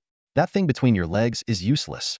Might as well chop it off and get Sergeri'll still make it back for next semester. Wang Yan's words cut like knives, each one slicing into the black-clad man's deepest insecurities. Wang Yan intended to kill him, here and now, in front of everyone, to put an end to this matter once and for all. It wasn't impulsive or reckless. He had received a telepathic message from the principal, instructing him to cooperate. Wang Yan had a good idea of the purpose behind it. Such shameless arrogance. Lu Shirbin's face darkened as he listened to Wang Yan's insults. As one of Minghu First University's 3 level 10 beast tamers, he felt his dignity had been trampled upon. The pride of the strong cannot be desecrated. If you insist on courting death, don't blame me for what happens next. Lu Shirbin sneered and prepared to act. But just as he was about to rise, he realized something was wrong. An invisible barrier had formed around him, trapping him completely. Is this a soul crystal wall? Teacher. Lu Shirbin's face twisted in disbelief. He couldn't fathom that Lan Bowen would target him, and with a move so decisive and lethal. Lan Bowen's expression remained impassive. We cannot afford to waste our strength on meaningless internal conflict. Rest in peace. Your wife, children, and all your kin will soon join you. Lu Shirbin was a man of narrow mind, vengeful nature, selfishness, and cruelty. In the face of the Yanhuang Empire's dire circumstances, he had sought to kill Wang Yan out of personal grievances. Such a person would only bring endless harm if left unchecked. Better to cut him down swiftly, preventing him from hindering the growth of future generations. If I'm going down, You're all coming with me. Lu Sherbin roared, his face contorted with fury. The principal's strength exceeded his by at least a tier, and Lon Bowen's was unfathomable. Together, they were unbeatable, and Lu Sherbin knew he was doomed. But if he was destined to die, he would drag everyone else down with him. Chang'e, strike! Lon Bowen shouted. The principal, already prepared, leapt into action. Brilliant light erupted, countless soul techniques materializing in the air. In the next instant, the dazzling radiance engulfed all of Minghu First University, only to condense inward at an unimaginable speed. Boom! The deafening explosion reverberated endlessly, but the terrifying energy did not escape. It was entirely contained within the soul crystal wall. The principal and Lon Bowen struck like lightning, knocking Lu Sherbin to the ground in an instant. The entire process took less than 2 seconds, and Minghu First University lost a level 10 beast tamer. The surrounding teachers were dumbfounded, unable to react in time. Wang Yan quickly realized he was no match for a battle of this level. He couldn't even withstand the aftershocks. Without hesitation, he left the scene to avoid unnecessary trouble. As for the man in black, Wang Yan couldn't care less about him. After taking a few turns and arriving near the dormitory, Wang Yan suddenly stopped in his tracks. About 10 meters ahead, a stunning woman was walking toward him. Her delicate features and smooth complexion were mesmerizing. Though she wore loose pants and a windbreaker, they couldn't hide her curvaceous figure. Her graceful, swaying steps exuded a unique charm. Jinzi whispered in Wang Yan's ear, "Boss, stay calm. I'm afraid your body won't handle this."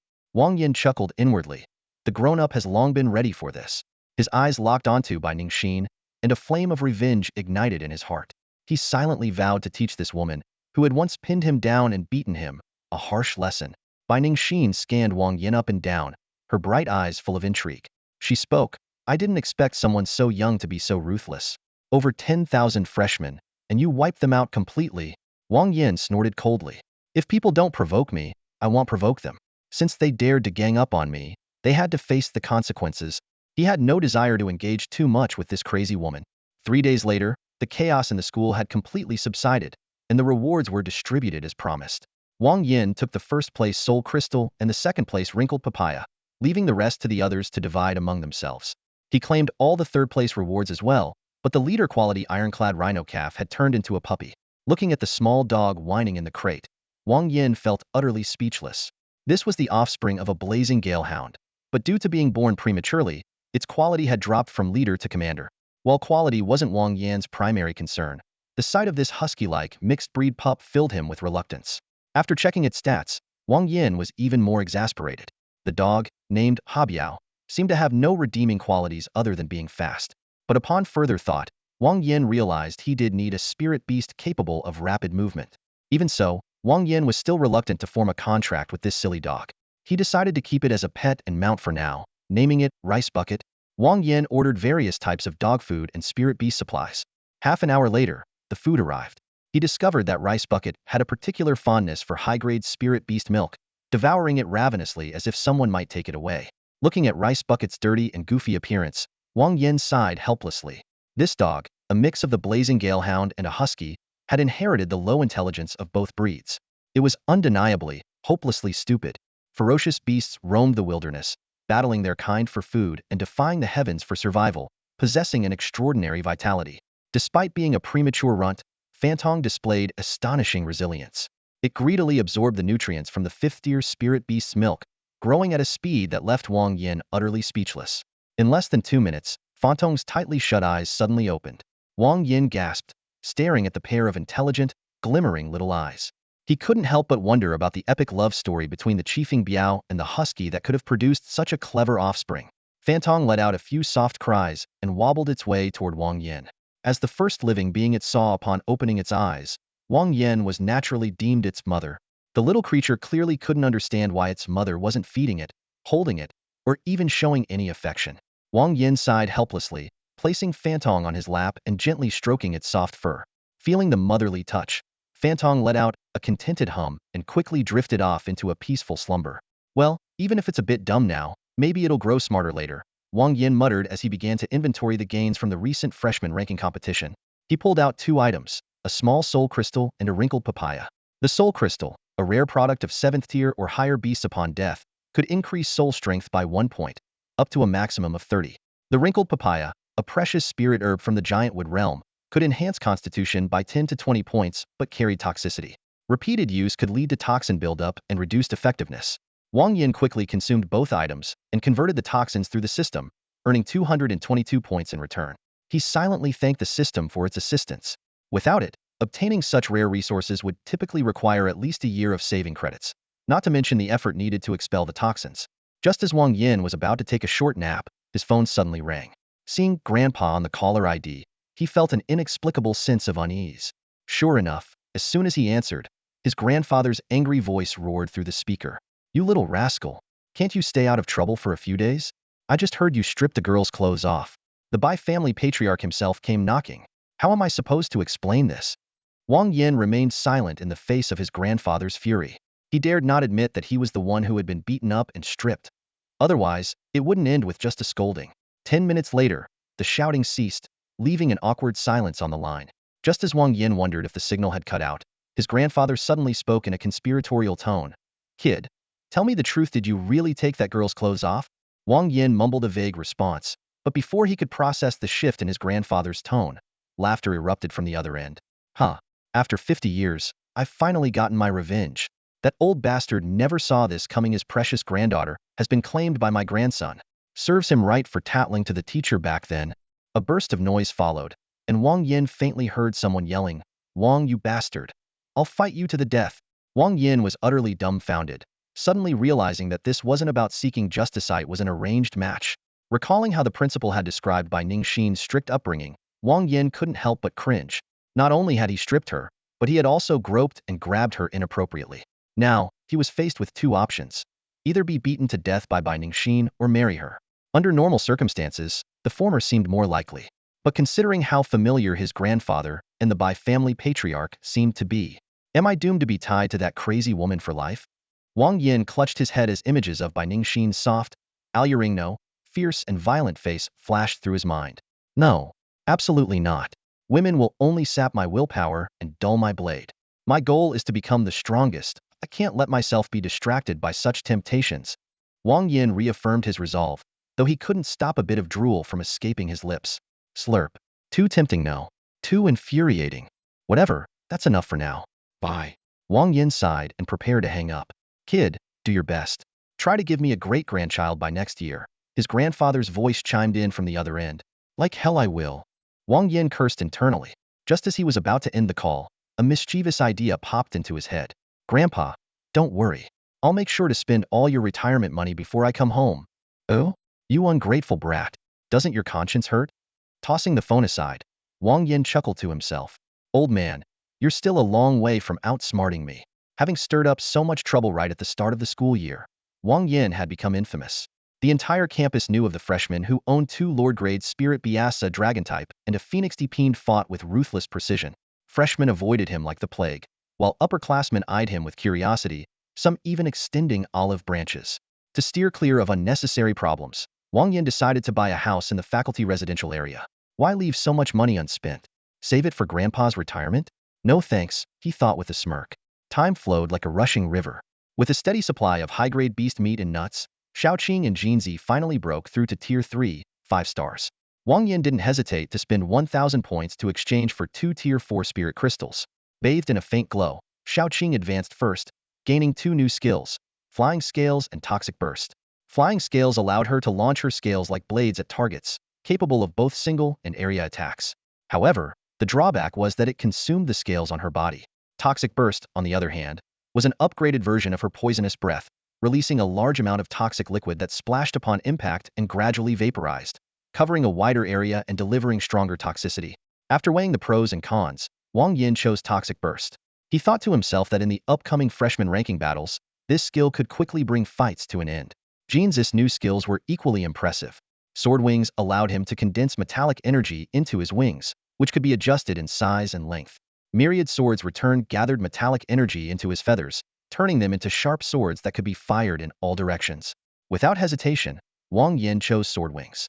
Not only did this enhance Jinzi's offensive power, but it also addressed his previous issue of lacking endurance. With this skill, Jinzi essentially gained 2 sharp swords, combining the cutting power of metallic energy with the strength of his physical body. His combat ability skyrocketed, transforming him from someone who could only fight intensely 2 or 3 times before tiring, to a warrior capable of taking on 10 opponents at once. As for Fantong, his progress was decent, but since he hadn't formed a contract, his skills were entirely random. Wang Yan was relieved that he hadn't chosen this foolish creature as his partner. Otherwise, his life might have been ruined. Looking at the chewed-up wooden table and 2 broken chair legs, Wang Yan couldn't help but wonder if he should just cook Fan Tong into a stew. Over this period, apart from feeding his 3 companions, he occasionally cooked himself. No matter what he made, Fan Tong would devour everything. Wang Yan had felt quite proud of his cooking skills until he tasted his own food and realized Fan Tong was just a glutton. There's an old saying, a hearty appetite is a blessing, and enjoying food is wisdom. Xiaoqing already had a big appetite, but with Fan Tong added to the mix, it was a financial drain that most families couldn't sustain. Thankfully, neither of them was picky and would eat anything. The problem, however, was that Fan Tong took not picky to an extreme. Vegetables, meat, buns, and even wood were all fair game. In just 1 month, Wang Yan had already replaced 3 beds. When Wang Yan called to order a 4th bed, the vendor's tone had shifted. The man even exclaimed, "Bro, impressive stamina." Wang Yan didn't know whether to laugh or cry. Watching Fan Tong gnawing on the table leg, Wang Yan's mood plummeted. He had scolded and punished the creature countless times, but it never seemed to learn. In exasperation, Wang Yan dialed a mysterious number. "Hello, do you offer euthanasia for pets?" "No, it's not sick, I just want it gone." Before he could finish, the person on the other end cursed him as a lunatic and hung up. Fan Tong seemed to sense Wang Yan's foul mood and trotted over, licking his hand a few times. Wang Yan sighed and thought, forget it. It's just a few beds and tables. I'm the young master of the Wang family. I can afford it. He whistled at Fan Tong, signaling for a handshake. But this husky's peculiar logic never ceased to amaze. Despite practicing the gesture hundreds of times, it hadn't formed a habit. Instead, it turned around and placed its precious jewels in Wang Yan's hand. Seeing Fan Tong's expectant gaze, Wang Yan's anger boiled over. With a flick of his finger, he delivered a sharp snap to the offending area. Fan Tong let out a pitiful yelp, tears welling up in its eyes as it scurried under the sofa, trembling. Satisfied, Wang Yan patted his chest, feeling a rare sense of triumph. After being tormented by Fan Tong for so long, he finally felt vindicated. Before heading out, Wang Yan instructed Jinzi, keep an eye on it. Don't let that idiot chew up the TV. With his growing strength, his soul power was recovering much faster. The soul contract had reached level 6, unlocking a 3rd slot. It was time to visit the principal and learn more about the Moon Beast. The faculty housing wasn't far from the office building, just a 10-minute walk. Wang Yan knocked lightly on the door and found not only the principal, but also a woman in the room. Her almond-shaped eyes sparkled with warmth, her skin delicate and alluring, like a flower bud waiting to bloom, tempting enough to make one want to peel back the layers. The principal introduced her. Let me introduce you. This is Suyu, my closest comrade and also a teacher here at the school. The Moon Beast I promised you happens to be her daughter. He gestured toward a nearby sofa, inviting Wang Yan to sit. Huh, daughter? Wang Yan was stunned upon hearing the principal's words. He looked up and down at Suyu, who seemed no older than 16 or 17, his mind filled with questions. This young and beautiful woman was actually a spirit beast, a teacher at the school, and even a mother? Suyu appeared to notice Wang Yan's confusion and smiled softly. Even though you're Wang Shu's nephew, you still need to address me as teacher. Wang Yan quickly composed himself and bowed respectfully. Hello, teacher. He thought to himself, respecting teachers and valuing education is indeed a virtue ingrained in the 5,000-year culture of the Yanhuang Empire. Suyu nodded in satisfaction. With a flip of her hand, a fluffy little creature appeared out of thin air. What is this? A little bunny? Wang Yan blurted out instinctively, but immediately realized his mistake. This little thing was most likely the legendary Moon Beast, also known as the Moon Rabbit. Calling it a little bunny wasn't entirely wrong. Suyu gently stroked the creature's soft fur and explained, our Moon Beast clan's favorite food is moonlight, followed by various energy-rich vegetables and fruits. I hope you treat her well, and do not tarnish the reputation of our Moon Beast clan. Wang Yan solemnly promised, understood. Leave it to me. The next time you see her, you'll be amazed. He thought to himself, no matter what, he had to give the principal face. Even if this little bunny was useless, he would train it to become exceptional. Carefully taking the bunny from Suyu's hands, Wang Yan's attribute panel immediately popped up. He examined the Moon Beast stats closely. Tier 2, 1-star leader level, equipped with powerful skills like Moon Dance and Purine Physique, as well as recovery abilities like Moon Dew and Moon Sprout. Holy crap! Wang Yan almost jumped in excitement. This was a perfect support unit. With the Moon Beast's assistance, Jinzi and Xiaoqing's endurance in battles would improve significantly, allowing them to fight 7 or 8 consecutive matches with ease. Overjoyed, he nuzzled his face against the bunny's soft fur. Amazing! I promise to take good care of her. Looking at the little bunny, Su Yu's tone carried a hint of reluctance. Give her a name. From now on, she will be your most loyal companion. I hope you won't let us down. Wang Yan patted his chest confidently. I'll call her Xiaoyu. With me around, I guarantee she won't suffer any grievances. Su Yu nodded and said no more. The principal then began explaining important matters. In half a month, the Minghu Provincial Military District will open the Molten Land. The principal's words were cut short by Wang Yan. Can I not go? Wang Yan said helplessly. A freshman ranking competition already caused so much trouble. If I go to the Molten Land, won't it be total chaos? I just want to live a peaceful life and avoid all this pointless fighting. The principal smirked. You don't have to go, as long as you can handle getting beaten up by your second uncle. The Molten Land is rich in molten ores and home to numerous fire attribute beasts. According to records from the Minghu Provincial Military District, there are even extremely powerful dragon-type and phoenix-type beasts inside. I'm going. I'll go, all right. Wang Yan gasped, his legs instinctively clenching as a wave of phantom pain washed over him. He knew full well that Jinzi and Xiaoqing were currently stuck at the Lordier level, and advancing further would require the bloodlines of 5 dragon types and phoenix types. Since the Molten Land was under his second uncle's jurisdiction and contained such beasts, he had no choice but to make the trip. On one hand, the Molten Land was a vital resource for the Minghu Provincial Military District, and who knew when the next opportunity would arise. On the other hand, it was practically family property. If he didn't go, it would only benefit outsiders. The principal continued. This time, the Molten Land will be open to universities across the northern war zone. The competition will be fierce, so make sure you're well prepared. He suddenly chuckled, as if recalling something amusing. Oh, by the way, that girl from the Bai family will also be there. You'd better seize the opportunity and try to win her over. What? Wang Yan was dumbfounded. Given his current strength, the odds of defeating Bai Ningxin were almost zero. If they met again, he'd likely end up with another beating. But Wang Yan didn't give up. Gritting his teeth, he made up his mind. There are still 2 weeks left. I can't give up. Even if I have to throw away my dignity, I'll make sure to teach that crazy woman Bai Ningxin a lesson. Although Bai Ningxin was fair-skinned, stunningly beautiful, and had an enviable figure, not to mention a broad perspective, making her nearly perfect in Wang Yan's eyes, there were times when beauty alone could not sway his resolve.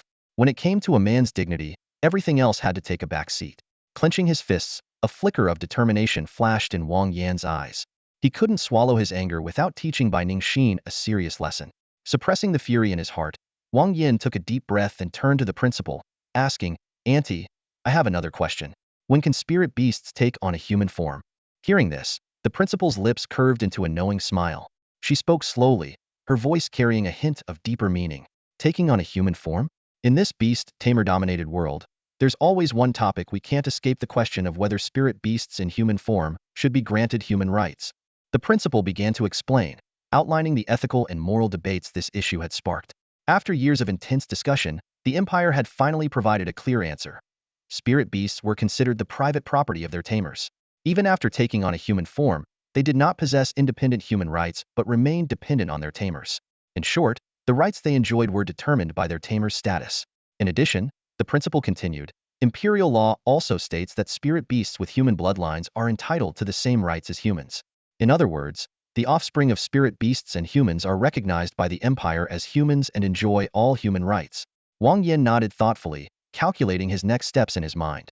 The principal, noticing his reaction, elaborated further. Generally, a spirit beast can take on human form once it reaches the Lord tier. However, for certain spirit beasts with powerful bloodlines such as divine beasts, celestial species, or demonic species, they need to reach the king tier to achieve this. She smiled at Wang Yan and added, Jinzi and Xiaoqing will need to reach the king tier, but Xiaoyu only needs to reach the Lord tier. After receiving his answer, Wang Yan thanked the principal and left with his moon beast. He was well aware that the opening of the Molten Land was only half a month away, a time when universities across the northern war zone would fiercely compete. He had to be fully prepared. When Wang Yan returned home and pushed the door open, he was momentarily stunned by the scene before him. Jinzi was lazily sprawled on the sofa watching TV, while Fansuan had been tied up tightly, his mouth sealed shut, wriggling helplessly on the floor. What is going on? Wang Yan frowned and asked. Jinzi lifted his head and explained with an exasperated expression, Boss, I seriously doubt this guy is just dumb, might actually be brainless. He doesn't respond when spoken to, and he never learns his lesson after being punished. If I hadn't reacted quickly, the TV would be history by now. Wang Yan sighed, growing more determined in his private thoughts about turning Fansuan into a meal. But for now, there were more pressing matters at hand. Calculating quickly, He realized that advancing from captain tier to lord tier would require 5 bloodline refinement stones, equivalent to 2,500 points. Since he didn't have enough points, he decided to venture out and hunt fierce beasts. After preparing 2 weeks' worth of food and water, Wang Yan set out with Xiaoqing, Jinzi, Xiaoyu, and Fansuan on a journey to earn points. With their increasing strength, low-tier fierce beasts no longer yielded rewards, forcing them to seek out stronger opponents. In the wilderness, the 2 4th-tier lords were nearly unstoppable. They swept through their enemies, facing threats only from 5th-tier lords or 7th-tier captains and above. During this time, Xiaoyu stayed busy producing moon dew and moon sprouts, which played a critical role in a fierce battle against an 8th-tier captain, helping them narrowly secure victory. After days of intense battles, Wang Yan finally accumulated enough points for Xiaoyu's advancement. Upon returning to the academy, he immediately exchanged the points for bloodline refinement stones and gave them to Xiaoyu. A faint glow radiated from Xiaoyu's body, resonating with the moon in the sky. Moonlight poured into her, and the advancement process lasted a full 10 minutes. When the light dissipated, a delicate, doll-like little girl appeared before him. With her big, watery eyes and fair, rosy cheeks, she held a mortar in one hand and a pestle in the other. Seeing this, Wang Yan's heart melted with fatherly affection. Xiaoyu, come here, Wang Yan said, crouching down and beckoning her. Xiaoyu froze for a moment before throwing herself into his arms. After advancing to the lower tier, Xiaoyu gained a new innate skill called Daughter of the Moon, which significantly increased her energy recovery rate and reduced damage under moonlight. This not only boosted her efficiency at work, but also enhanced her ability to protect herself. Meanwhile, Suyu stood at a distance, gazing at the moonlight descending from the heavens, her heart filled with mixed emotions. She recalled her initial resistance when the principal decided to entrust Xiaoyu to Wang Yan. Now, however, she understood the wisdom of that decision. The principal approached Suyu and spoke softly. With him, Xiaoyu is destined to ascend to sainthood. Perhaps, she might even take that step and become a true deity. The crescent moon faded in the west, and the rising sun illuminated the east, marking the arrival of a new day. Wang Yan struggled to open his eyes, finding his room in complete disarray. Gently, he pushed away Jinzi, who was sprawled across his face, carefully set Fangong, nestled on his stomach, down onto the floor, and slowly untangled Xiaoqing, who was wrapped around him. However, when it came to Xiaoyu, who was snuggled in his arms, he merely tightened the blanket around her with a tender touch.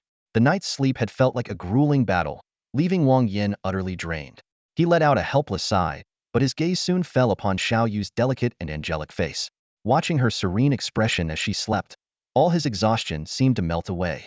He couldn't help but recall the image of her earnestly working with the pestle, her focused demeanor utterly adorable. At that moment, Xiaoyu let out a soft hum in her sleep, nuzzling her face against Wang Yan's chest and smacking her lips a few times. Wang Yan gently stroked her silky hair, carefully adjusted the blanket around her, and then closed his eyes, trying to rest a bit longer. Time flew by, and the day for the opening of the Molten Land was fast approaching. Wang Yan decided not to travel with the students and faculty of Minghu First University.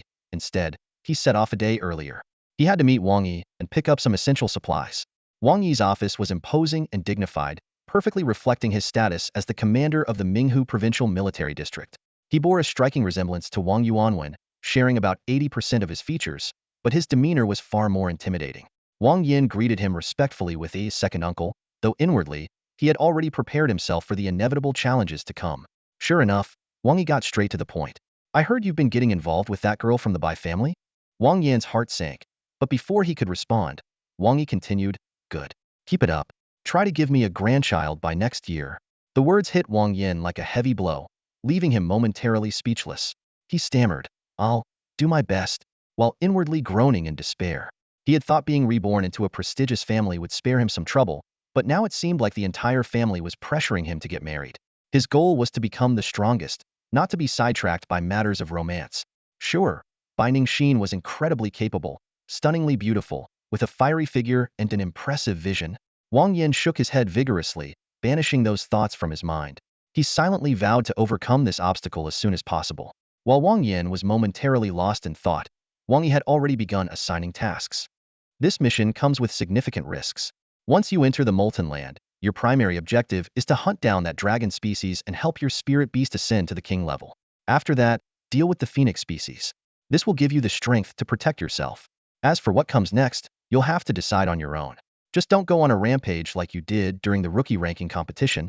Wang Yi handed Wang Yan 2 items from his desk, a map and a spatial translocator.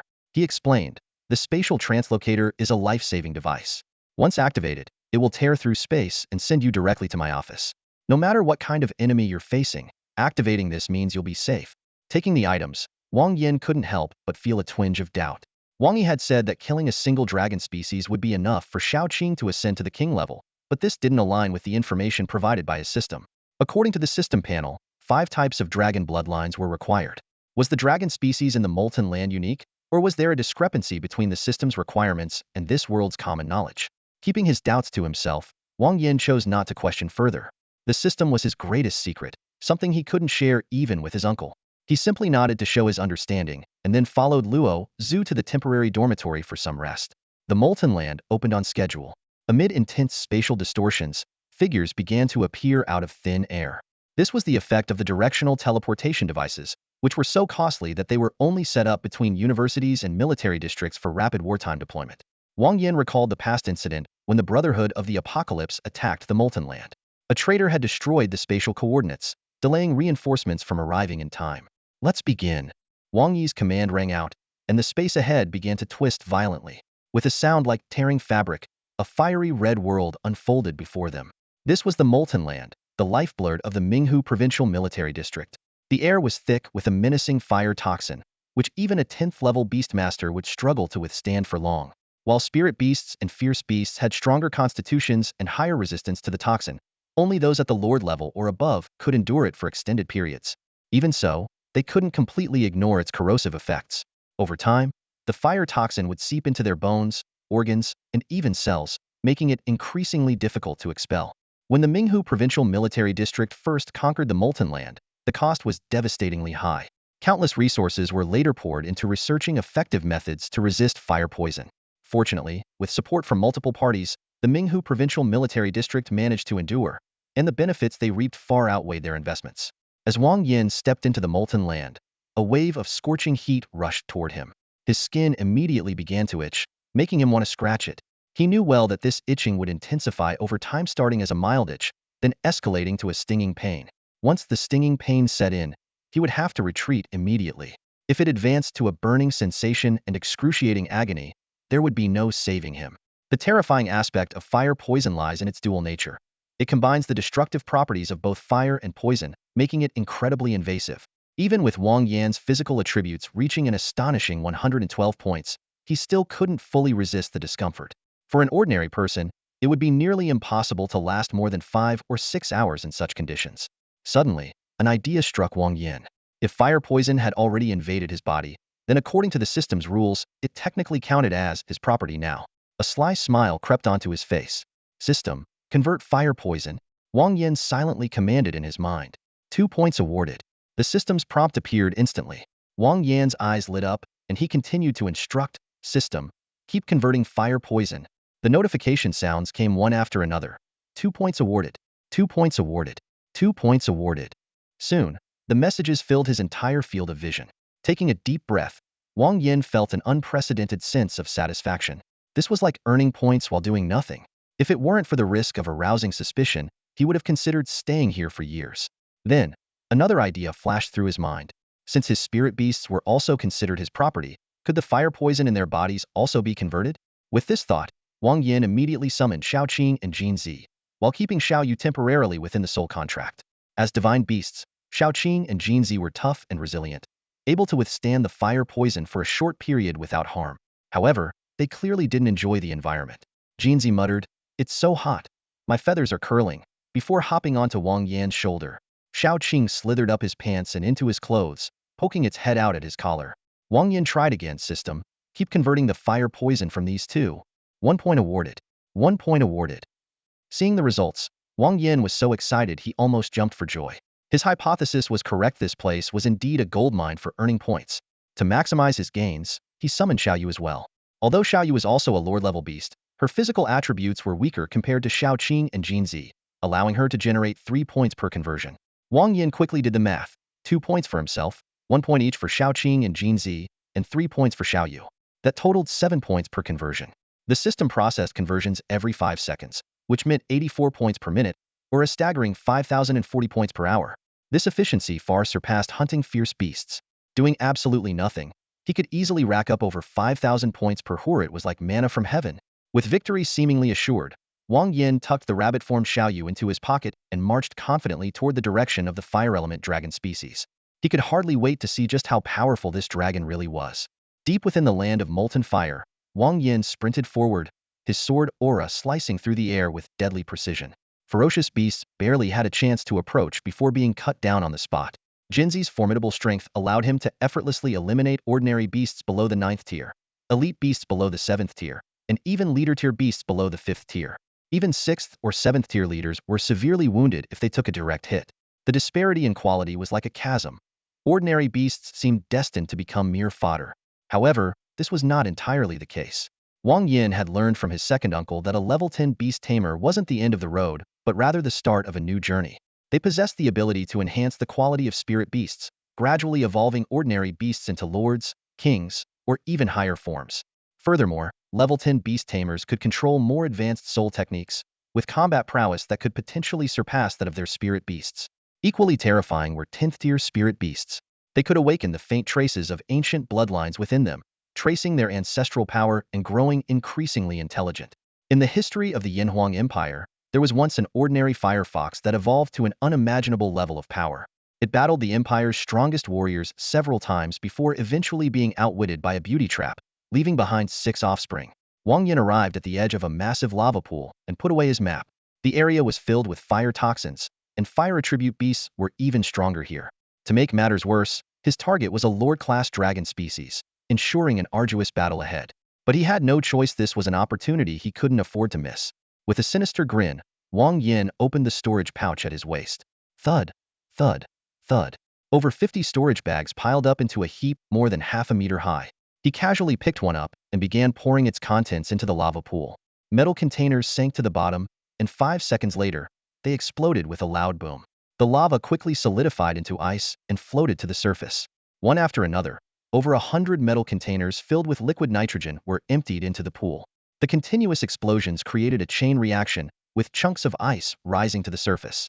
The temperature of the lava pool plummeted, sending the beasts within into a frenzy. Jinzi, unable to bear watching, covered his face with his wings. Such extravagance. This kind of operation was not for anyone without considerable wealth. Wang Yan remained vigilant, his senses sharp as he detected danger drawing near.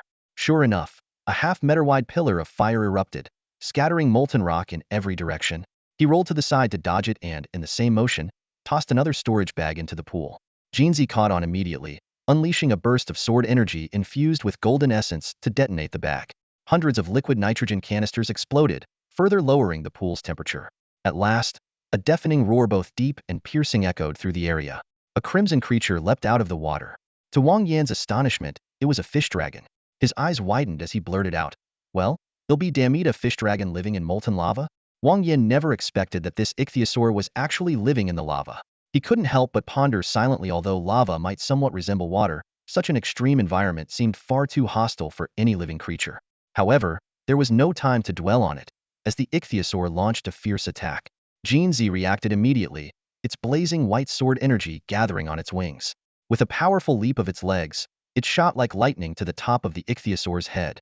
In midair, it performed an agile roll, its wings like long blades, its body like a meteor, slashing the ichthyosaur 6 times in quick succession.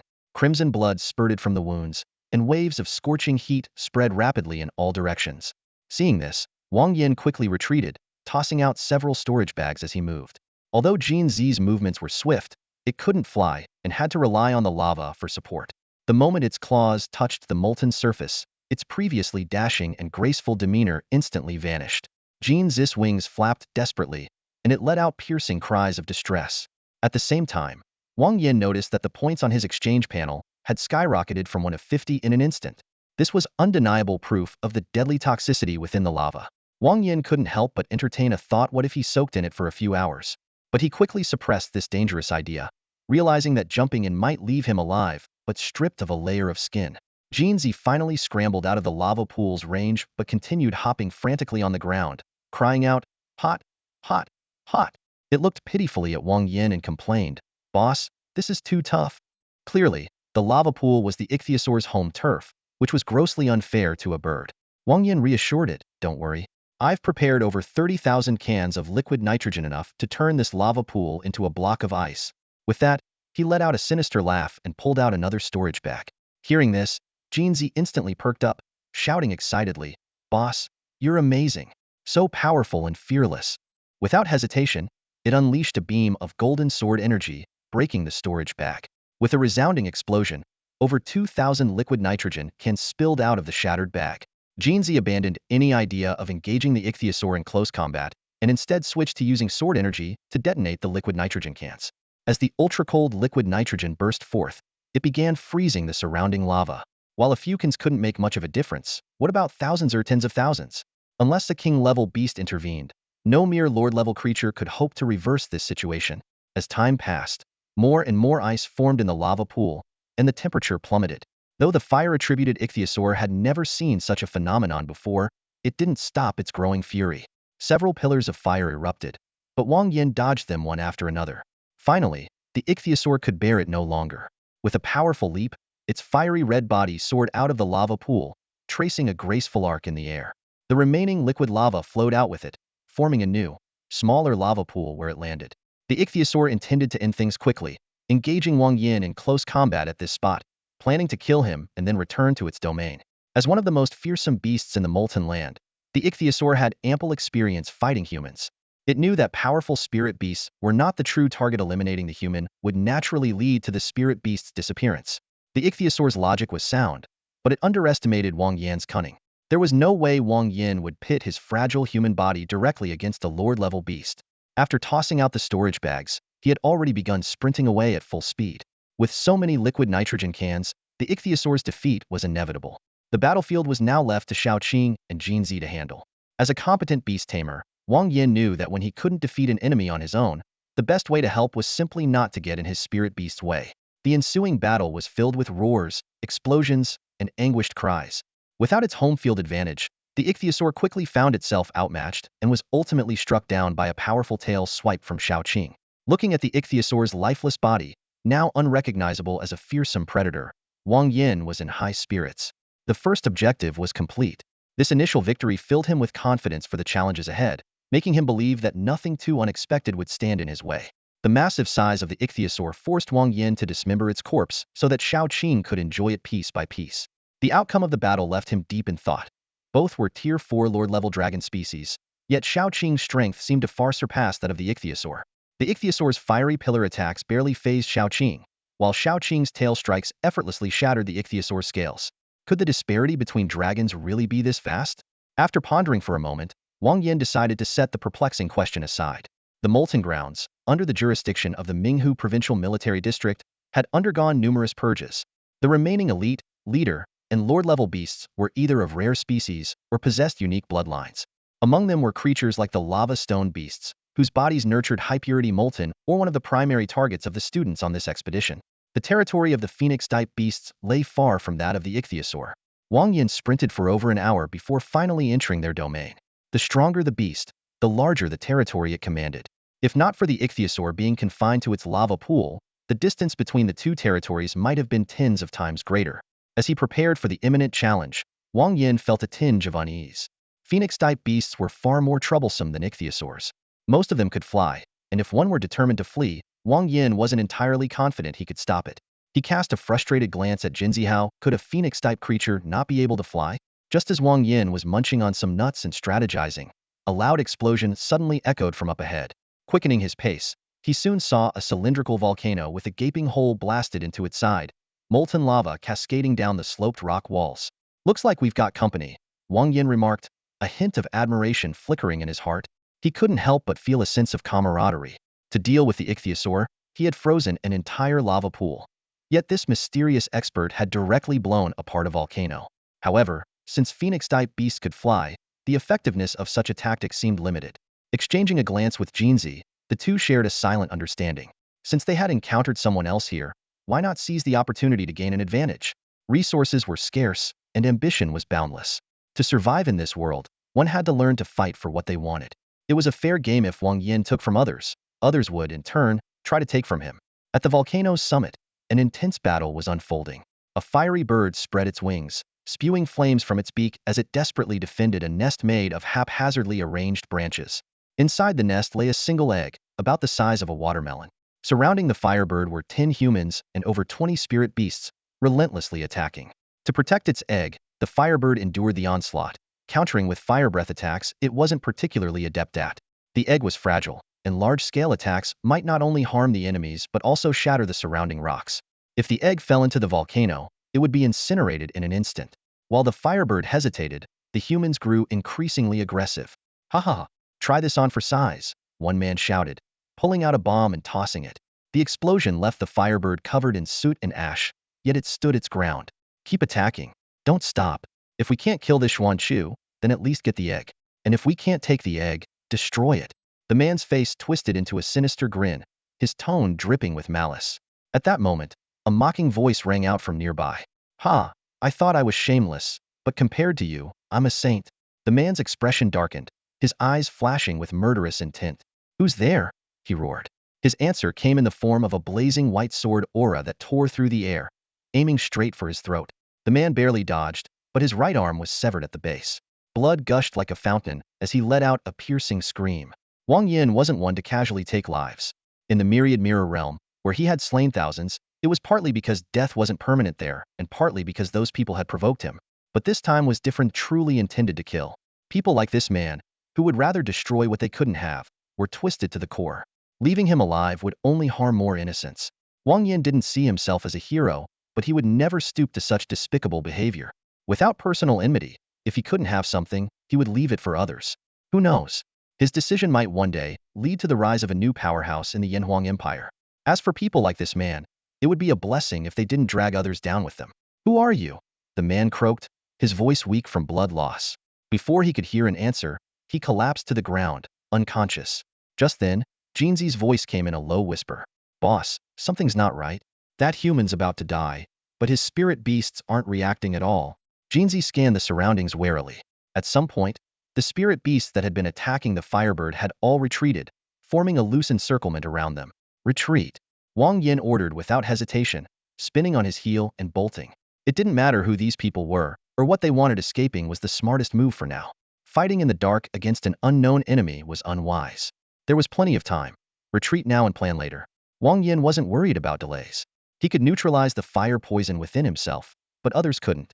The longer this dragged on, the greater his advantage would become. Besides, he had a nagging feeling that these people's true target wasn't the Xuanchu, it was him. Sure enough, as soon as Wang Yan fled, a furious shout erupted behind him. "Wang Yan, stop right there." 9 humans and over 20 spirit beasts immediately launched into a frenzied pursuit. "You think I'll stop just because you tell me to? What am I, your dad?" Wang Yan scoffed, not slowing down in the slightest.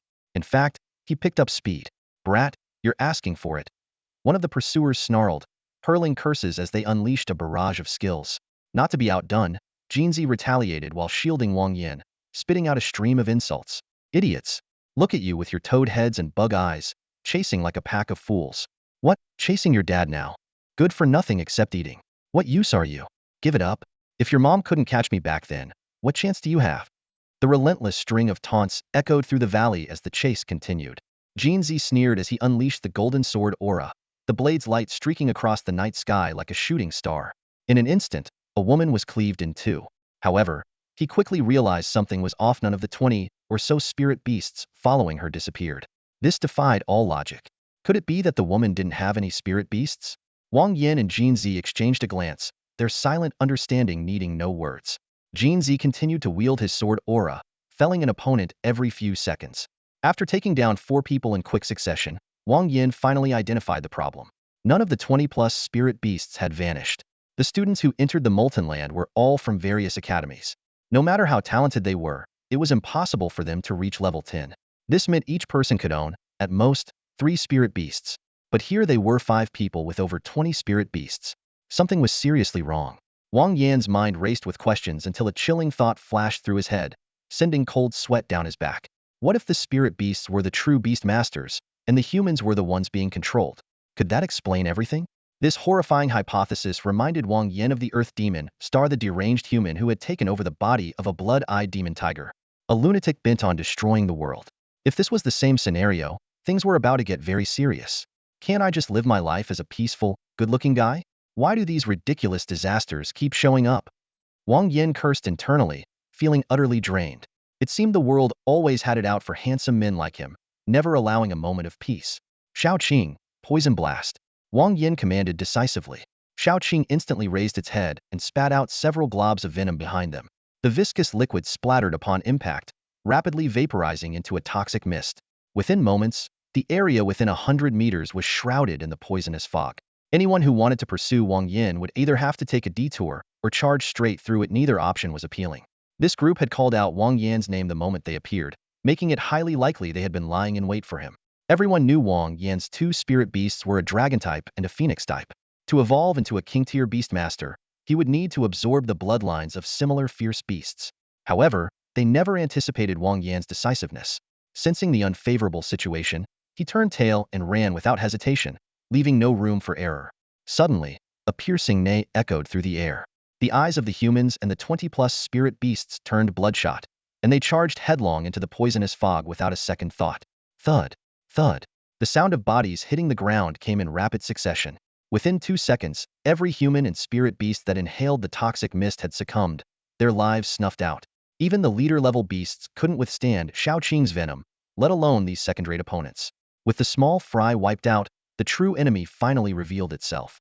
A towering black horse, its muscles rippling with power, stepped forward. Its entire presence exuded an aura of arrogance and dominance. It's the Aoba horse. Wang Yan exclaimed in shock. This was no ordinary elite beast, it was a rare and elite-level fierce beast, capable of ignoring a leader's authority and compelling lower-grade beasts to become its minions. But this Aoba horse had clearly surpassed the elite tier, standing at least at the lord level. Could it be the Brotherhood of Annihilation? Wang Yan's alarm bells went off. Only that sinister organization could achieve something as twisted as controlling humans via beasts. And as for evolving an elite into a lord, for those capable of soul transference, such feats were mere child's play. They wielded countless dark secrets, any one of which could incite chaos on an unimaginable scale. The Beastmaster Union sought safety, the 5 major battle zones yearned for stability, and the academies aimed for sustainable development. But the Brotherhood of Annihilation cared only for the end result. They paid no mind to how brutal the process was, or how catastrophic the losses might be. The Aoba horse was clearly intelligent. It had meticulously orchestrated this ambush, disguising itself and its subordinates as a regular team to lure Wang Yan in. The plan was nearly flawless. Even someone as shrewd as Wang Yan struggled to see through it at first. Yet, a single careless remark had ignited Wang Yan's wrath, unraveling the entire scheme. Realizing its cover was blown, the Aoba horse flew into a rage. It abandoned its remaining lackeys and charged after Wang Yan alone. But things quickly spiraled beyond its control. As Wang Yan fled, he cursed furiously and ordered Xiaoqing to unleash more poisonous mist, killing every last one of the Aoba horse's minions. If not for its quick reflexes, even the Aoba horse itself might have perished. Wang Yan, you're smarter and stronger than I expected. Next time we meet, I'll take your head. The Aoba horse spat venomously before turning to flee. Despite being a 4th-tier lord, it wasn't suited for direct combat, especially not against a dragon type and a phoenix type together. Weighing its options, it decided to retreat and await a better opportunity. However, while the Aoba horse wanted to escape, Wang Yan wasn't about to let it go. After fleeing like a coward for so long, allowing the Aoba horse to survive would ruin his reputation. No, it had to die. There was another, more pressing reason. Wang Yan had sworn to eradicate the Brotherhood of Annihilation and all its affiliates. A fierce beast capable of human speech was almost certainly connected to them. Operating under the principle of better safe than sorry, the Aoba horse's death was non-negotiable. The tables have turned. Attack! Wang Yan shouted. Jin Zi and Xiaoqing shot forward like arrows, eager to engage. They had never backed down from a fight against opponents of equal rank, let alone when they had the advantage of numbers. The tide shifted instantly. The Aoba horse fled desperately in front, while Jin Zi and Xiaoqing pursued relentlessly. Jin Zi hurled insults as he chased, his words as sharp as his sword. Coward! Stop running if you've got guts. Your dad's got a motor strapped to his back. Huh? Running so fast. Oh wait, 2 motors? You think you're flying now? Wang Yan couldn't take it anymore and barked. Can you come up with something else? How many motors can his dad even handle? Jin Zi paused briefly, then came up with new insults. Fine. You're like an old lady crawling under the covers, just hilarious. Look at you, you monkey wannabe. Shouldn't you be off finding your second brother? Or maybe you're a turtle on wheels, speeding away. Though still offensive, the insults were slightly more civilized. Wang Yan gave an approving nod, thinking there might still be hope for Jin Zi. While Jin Zi was spitting insults, the Aoba horse was about to explode with rage. It kept repeating to itself, Stay calm. Stay calm. Don't get angry. I have no mother. I have no mother. In such a dire situation, it couldn't afford to let its fury cloud its judgment. Either of its pursuers was formidable enough to give it trouble in an unknown fight, let alone both together. But the harder it tried to stay calm, the more its anger burned. After 10 minutes of relentless pursuit, the Aoba horse finally snapped. It turned abruptly and roared, "You damn bird! I'll fight you to the death." Amidst the hoarse and furious curses, Aobama's rationality was drowned by his rage, his murderous intent laid bare. Jinzi, seeing this, was overjoyed, finally breaking free from the exhausting game of pursuit and evasion. With a sharp shout of golden essence sword chi, he unleashed a piercing sword energy aimed straight at Aobama's forehead. However, the sword energy was halted 3 inches from Aobama by an invisible barrier, producing a crisp clinking sound. Wang Yan frowned in confusion. Aobama's ability panel had shown no such defensive skill. Aobama sneered, "Fool. My soul is human too. Did you think you're the only one who can use soul arts?" Wang Yan suddenly realized the truth. The real Aobama was already dead, and this body had been taken over by a human, most likely the work of the Brotherhood of Apocalypse. Just as he was preparing to test his own soul arts, he sensed something was amiss. Looking up, he saw a massive demonic dragon circling above. Over 8 meters long with wings spanning nearly 10 meters, its bloated body was covered in scales, and 3 sharp horns adorned its head. Surrounding it were several swirling air currents. It was a wind element dragon species, the wind demon dragon. The wind demon dragon mocked with a booming laugh. "Ha ha ha, Dianu Star, losing your first battle already? How will you explain this to Tian Star and Chisha Star?" Dianu Star Aobama snorted coldly. "Daika Star, my affairs are none of your business. Hurry up and kill him before complications arise." With that, he charged straight at Jinzi. Jinzi nimbly dodged, avoiding a direct clash with Aobama, and instead directed his golden essence sword chi at the wind demon dragon. Meanwhile, Xiaoqing appeared in front of Aobama, flicking its tail to instantly dispel the soul art's defense. Seeing this, the wind demon dragon burst into laughter. "You little chick, try my level 8 Gale Fury." Its wings flapped mightily, unleashing a roaring tornado straight at Wang Yan. Sensing imminent danger, Wang Yan let out a startled yell, "What a lousy lizard," and quickly fled. From his storage bag, he pulled out a cannon, an advanced piece of Tiangong technology called the Dragon Hunter Cannon, specifically designed to target large flying beasts. Equipped with a soul tracker, it could automatically lock onto its target and deliver devastating piercing damage. The wind demon dragon, sensing the threat, attempted to escape, but Wang Yan had already locked onto it and pressed the fire button. "Times have changed, old man. Take this and taste my mighty cannon." The projectile shot out with a deafening roar, crossing hundreds of meters in an instant and striking the wind demon dragon with pinpoint accuracy. Blood rained from the sky as the dragon's corpse plummeted to the ground like a meteor, killed on the spot. Jinzi exclaimed, "Wow, boss's cannon is incredible. It actually took down that dragon in one shot. I hereby proclaim boss the cannon king of Minghu province unstoppable." Wang Yan's face darkened. "Stop talking nonsense and finish off that horse already." Aobama stood frozen, his eyes wide with disbelief that the wind demon dragon had been defeated in mere moments. He couldn't help but ponder. If such weapons could be mass-produced, they would spell doom for all fierce beasts, and the Brotherhood of Apocalypse's ambitions would crumble into nothing. Lost in thought, Aobama failed to react as Jinzi's sword energy closed in. "At a time like this, you still dare to lose focus?" Jinzi mocked, unleashing a torrent of sword energy that engulfed Aobama completely. In a storm of despair and hatred, Aobama was reduced to a mangled mess, beyond any hope of recovery. With the battle over, Jinzi dramatically wiped imaginary sweat off with his wings, pretending to be utterly exhausted. Wang Yan summoned his little rabbit companion, Xiaoya, to replenish the energy of Jinzi and Xiaoqing. Looking at Xiaoya's delicate face, Wang Yan sighed inwardly, "Ah, thank goodness I transmigrated. Otherwise, I'd probably be locked up for good, maybe even serving a life sentence." Although the Wind Demon Dragon's bloodline wasn't essential for Xiaoqing's advancement to a king-level beast, Wang Yan adhered to the principle of, better to have more than less, and something is better than nothing. Thus, he decided to add it to Xiaoqing's menu.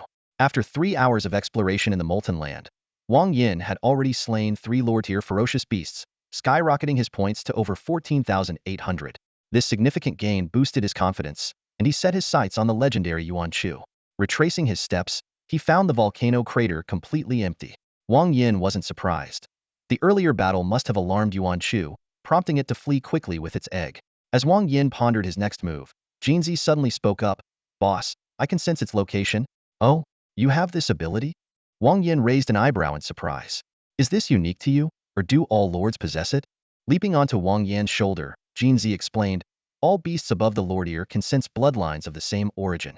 The higher the quality, the stronger and more accurate the sensing range. I see. Wang Yan nodded. All right then, lead the way. Let's go meet this big bird. 30 miles away, in a secluded mountain hollow, Yuan Chu carefully placed its nest down. While this spot wasn't as suitable for incubation as the volcano, it offered far better concealment. Yuan Chu planned to use its primordial energy to accelerate the hatching process before finding a more suitable habitat. However, the plan quickly hit a snag. Yuan Chu sharply sensed something amiss and looked up, only to see a wide-eyed girl frozen in a half-meter-wide crevice, too terrified to move. The atmosphere grew tense in an instant. Yuan Chu was bewildered as to why a human would appear in such a remote place, while the girl was equally shocked to encounter such a sight while simply answering nature's call. After 10 seconds of silence, the girl's piercing scream shattered the stillness. Yuan Chu reacted swiftly, instantly gathering fire elements to unleash a rain of fire covering dozens of meters around. This was a move it hadn't dared use at the volcano but had no reservations about deploying here. Just as the firestorm was about to descend, an arm suddenly reached out from the crevice, yanking the screaming girl inside. Furious, Yuan Chu roared, worried that its location had been exposed. It condensed a scorching fire line and shot it straight at the crevice, determined to eliminate the witnesses. Inside the narrow gap, the two girls were in a panic, one trembling and tearful, the other scolding, "If you hadn't screamed, we might have snuck away unnoticed. Now look at this mess, we're both done for." Just as the two were on the brink of despair, Yuan Chu shifted its attack. Instead of targeting the crevice directly, it aimed at the nearby rock wall. With a deafening explosion, shards of stone rained down, burying the two girls beneath the rubble. Yuan Chu was about to leave when it suddenly felt a surge of bloodline resonance. This power rivaled its own. Under normal circumstances, it wouldn't have minded confronting this kin. But now, with its egg to protect, it hesitated. As Yuan Chu wavered, a terrifying energy fluctuation erupted, followed by an earth-shaking explosion. Meanwhile, Wang Yan stood observing the dragon hunter cannon before him. He quietly assessed, strong penetration, but the explosive force is lacking. The high cost makes mass production impractical. It's more suited for defense than offense. The biggest issue is its power cap. It's only effective against lord-tier beasts and nearly useless against king-level ones. After weighing the pros and cons, Wang Yan concluded, rather than wasting energy on penetration, it's better to expand the attack range. Wounding a king-level beast is less impactful than killing several lords. Soldiers should fight soldiers, and generals should face generals. As for those terrifying beasts above the king level, it's best to leave them to the beast masters. Wang Yan carefully put away the dragon hunter cannon, his mind swirling with thoughts. He couldn't help but suspect that Wang Yi had given him this weapon for a deeper purpose. Perhaps it was to guard against formidable beasts like the wind demon dragon. Or maybe Wang Yi had already foreseen its infiltration into the Molten Lands. As this thought crossed his mind, a sly smirk crept onto Wang Yan's face. Meanwhile, in the commander's office of the Minghu Provincial Military District, Wang Yi, Luo Zhu, Lan Bowen, and the principal were intently observing the scene on the screen before them. They had just witnessed Wang Yan and Jinzi teaming up to slay the ichthyosaur, and their expressions were filled with admiration for his performance. Lan Bowen stroked his beard, his satisfaction growing with every passing moment. This young man is progressing at an astonishing pace. In just half a year, he's gone from being bedridden to displaying such remarkable skills. It seems he's had his fair share of opportunities. Luo Zhu cast a meaningful glance at Lan Bowen and the principal. He's definitely made significant progress. Wang Yi replied calmly, no need to worry. Teacher Lan and Wang Shu are trustworthy allies. At that moment, the screen showed Wang Yan pulling out the dragon hunter cannon, firing it to blast open a massive chasm in the mountain. Then, out of nowhere, he casually remarked, "Second uncle, when are you going to marry Auntie? If you wait any longer, she might hit menopause." The room fell into an awkward silence, and the reactions were varied. The principal was mortified, Lan Bowen chuckled quietly, and Luo Zhu struggled to suppress his laughter. Wang Yi let out a helpless sigh, thinking to himself that the boy must have picked up this audacity from his third brother. Wang Yi quickly composed himself and issued orders to tighten surveillance on several suspicious families in preparation for investigating the infiltration of the Doomsday Brotherhood. Suddenly, the principal noticed something unusual. The screen shifted to reveal a fair-skinned, strikingly beautiful woman approaching. "It's that girl from the Bai family," the principal remarked with a smile. "Looks like things are about to get interesting." The scene cut back to the Molten Lands. Wang Yan fired a shot into the sky, striking a majestic phoenix-like bird, the Yuan Chu, mid-flight. The magnificent creature, now bloodied, plummeted from the heavens. Watching the scene unfold, Wang Yan couldn't help but feel a mix of emotions. However, His thoughts were abruptly interrupted by a voice behind him. Well, even the eldest son of the Wang family has his troubles? Bai Ningxin's voice rang out. Their eyes met, and the tension was palpable, as if the air itself had been charged with hostility. Crazy woman. Wang Yan spat through gritted teeth. Scoundrel. Bai Ningxin shot back, her fists clenched tightly. Words were unnecessary. In the blink of an eye, the two lunged at each other, fists and kicks flying with precision and ferocity. Despite being evenly matched, their attacks were relentless and ruthless. Meanwhile, their spirit beasts seemed entirely unbothered, lounging nearby as if watching a show, even pulling out snacks to enjoy the spectacle. Care to try some? Freshly harvested walnuts from this year. Great for the brain. Jinzi pulled a bag out from its ring-shaped storage device and handed it to Chenghuang. Chenghuang nodded eagerly, emitting a delighted squeak-squeak sound as it politely exchanged snacks with Jinzi. As a legendary auspicious beast, Chenghuang's intelligence rivaled that of humans. Jinzi, also an extraordinary spirit beast, was no less clever. After the events they had experienced, it seemed both had come to understand the true nature of their respective masters. Though their masters appeared to be fighting tooth and nail, the spirit beasts were keenly aware that the battle could easily shift to a more intimate setting at any moment. Understanding this unspoken truth, they relaxed, leisurely enjoying their snacks. Crunching on sunflower seeds, Jinzi casually commented on the ongoing fight. Whoa, that move's pretty brutal. Huh, what's this? Cup fist technique? Oh, not bad, not bad. That stance really fosters deeper emotional communication. Its greasy chatter betrayed no effort to conceal its inner thoughts. Meanwhile, Chenghuang silently picked up the round ball that Bai Ningxin had earlier thrown to the ground and activated a cloaking device. Instantly, a translucent energy barrier enveloped a 50-meter radius, effectively blocking any external energy detection. A sharp tearing sound pierced the air, causing the spirit beasts to immediately put down their snacks and hold their breath. The real show was about to begin, and they waited with bated curiosity to see how things would unfold. Wang Yan delivered a palm strike to Bai Ningxin's ribs, leaving a red, swollen mark and unintentionally tearing her clothing. He swore to himself that it wasn't out of any indecent intent, it was simply the fabric's lack of durability. Crazy woman. Wang Yan gritted his teeth, ready to launch another attack, but he hesitated upon seeing her expression. In that brief moment of distraction, an elbow strike landed squarely on his face. Crazy woman. You hit too hard. Wang Yan spat out a mouthful of blood, cursing angrily. Another fierce punch came his way. Damn it. Wang Yan, on the verge of losing his composure, glanced sideways. There sat Jinzi, Xiaoqing, and Xiaoya, neatly lined up and watching the fight intently. Even Chenghuang was engrossed, while the big-head fish leisurely blew a bubble. What are you all doing? Just enjoying the show? Wang Yan shouted in frustration. Jinzi responded earnestly. Well, boss is working so hard, we can't just sit idle. With that, it staggered toward Chenghuang at a snail's pace. Its movements so wobbly it seemed like even the fleas on its body might fall off. 3 days without food for you. Wang Yan roared furiously. But before he could finish, a tremendous force knocked him to the ground. Instinctively, he fought back, and what began as a fistfight quickly devolved into a grappling match. Suddenly, Bai Ningxin's body trembled violently, and the arms that had been locked around Wang Yan's neck loosened. What the hell? Wang Yan cursed silently. Faced with such a situation, who could remain rational? Weighing his options, Wang Yan decided to press his advantage. If he didn't subdue Bai Ningxin now, things would spiral out of control once she regained her strength. Throwing caution to the wind, he turned the tables and pinned her down. Bai Ningxin's face flushed crimson, her body limp as if drained of all strength. She wanted to resist, but for some inexplicable reason, she couldn't muster the slightest bit of energy. Everything felt strange, yet oddly inevitable. Watching from the sidelines, Jinzi and Chenghuang exchanged a knowing glance, as if silently saying, we knew it would come to this. With a press of a button, Chenghuang deactivated the cloaking device, and the scene within the barrier vanished. Those present exchanged awkward glances, but said nothing. Despite their abilities to break through the barrier, they chose not to interfere, understanding that doing so would disrupt a blossoming connection. Instead, they waited patiently. About 2 hours later, the barrier dissipated. Bai Ningxin clutched her abdomen and hobbled away, while Wang Yan lay on the ground, staring blankly into the void, looking utterly defeated. It's done. Wang Yi thought triumphantly. He had always known that no matter how stubborn or evasive Wang Yan was, he couldn't escape this outcome. For all his talk of becoming the strongest and claiming that women would dull his blade, he had still fallen. Wang Yi couldn't help but recall his elder brother's advice to cultivate oneself and let things happen naturally. Yet, in the end, he had reduced Wang Yan's allowance, forcing him to complain to their father, which earned Wang Yi a scolding. All Wang Yi had done was create an opportunity, and Wang Yan had walked right into it.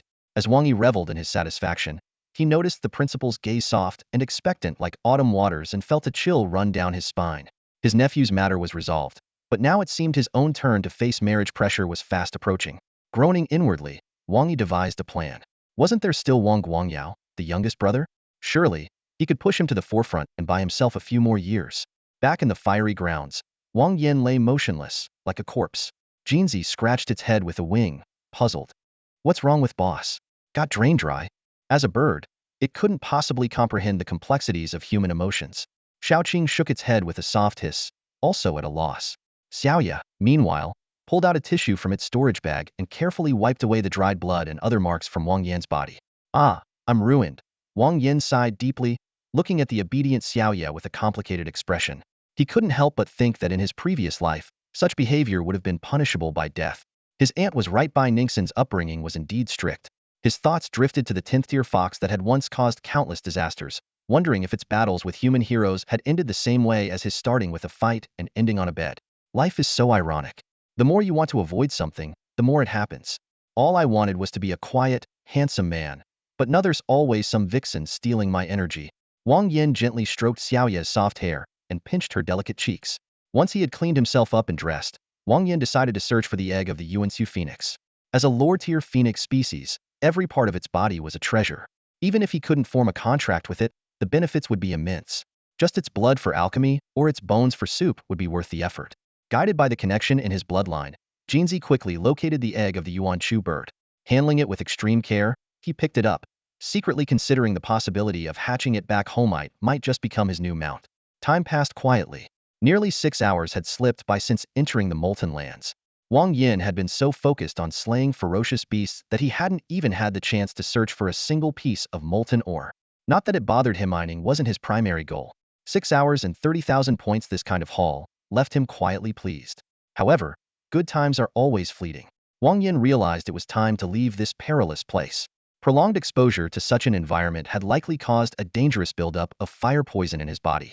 If he stayed any longer, he might not have the chance to leave at all. Of course, he was aware of certain special methods that could enhance resistance to fire poison. But even the most powerful techniques would only buy him an extra hour or two. If fire poison were so easy to deal with, the Minghu Provincial Military District wouldn't be expending such enormous manpower and resources. With this in mind, Wang Yan began making his way toward the exit. He deliberately slowed his pace, dragging his feet and taking over an hour to reach his destination.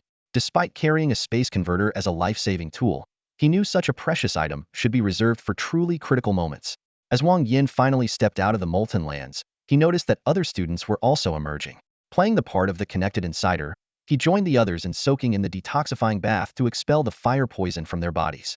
Once this routine was done, he headed straight for his second uncle Wang Yi's office.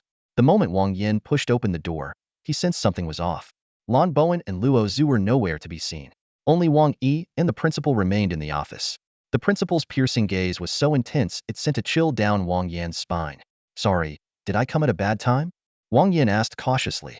No, you came at just the right time, Wang Yi exclaimed, pulling Wang Yan into the office with visible relief. As it turned out, shortly after Wang Yan's battle with Bai Ningxin had ended, Lan Bowen and Luo Zhu had found excuses to leave. Alone in the room, the atmosphere between Wang Yi and the principal had grown increasingly awkward.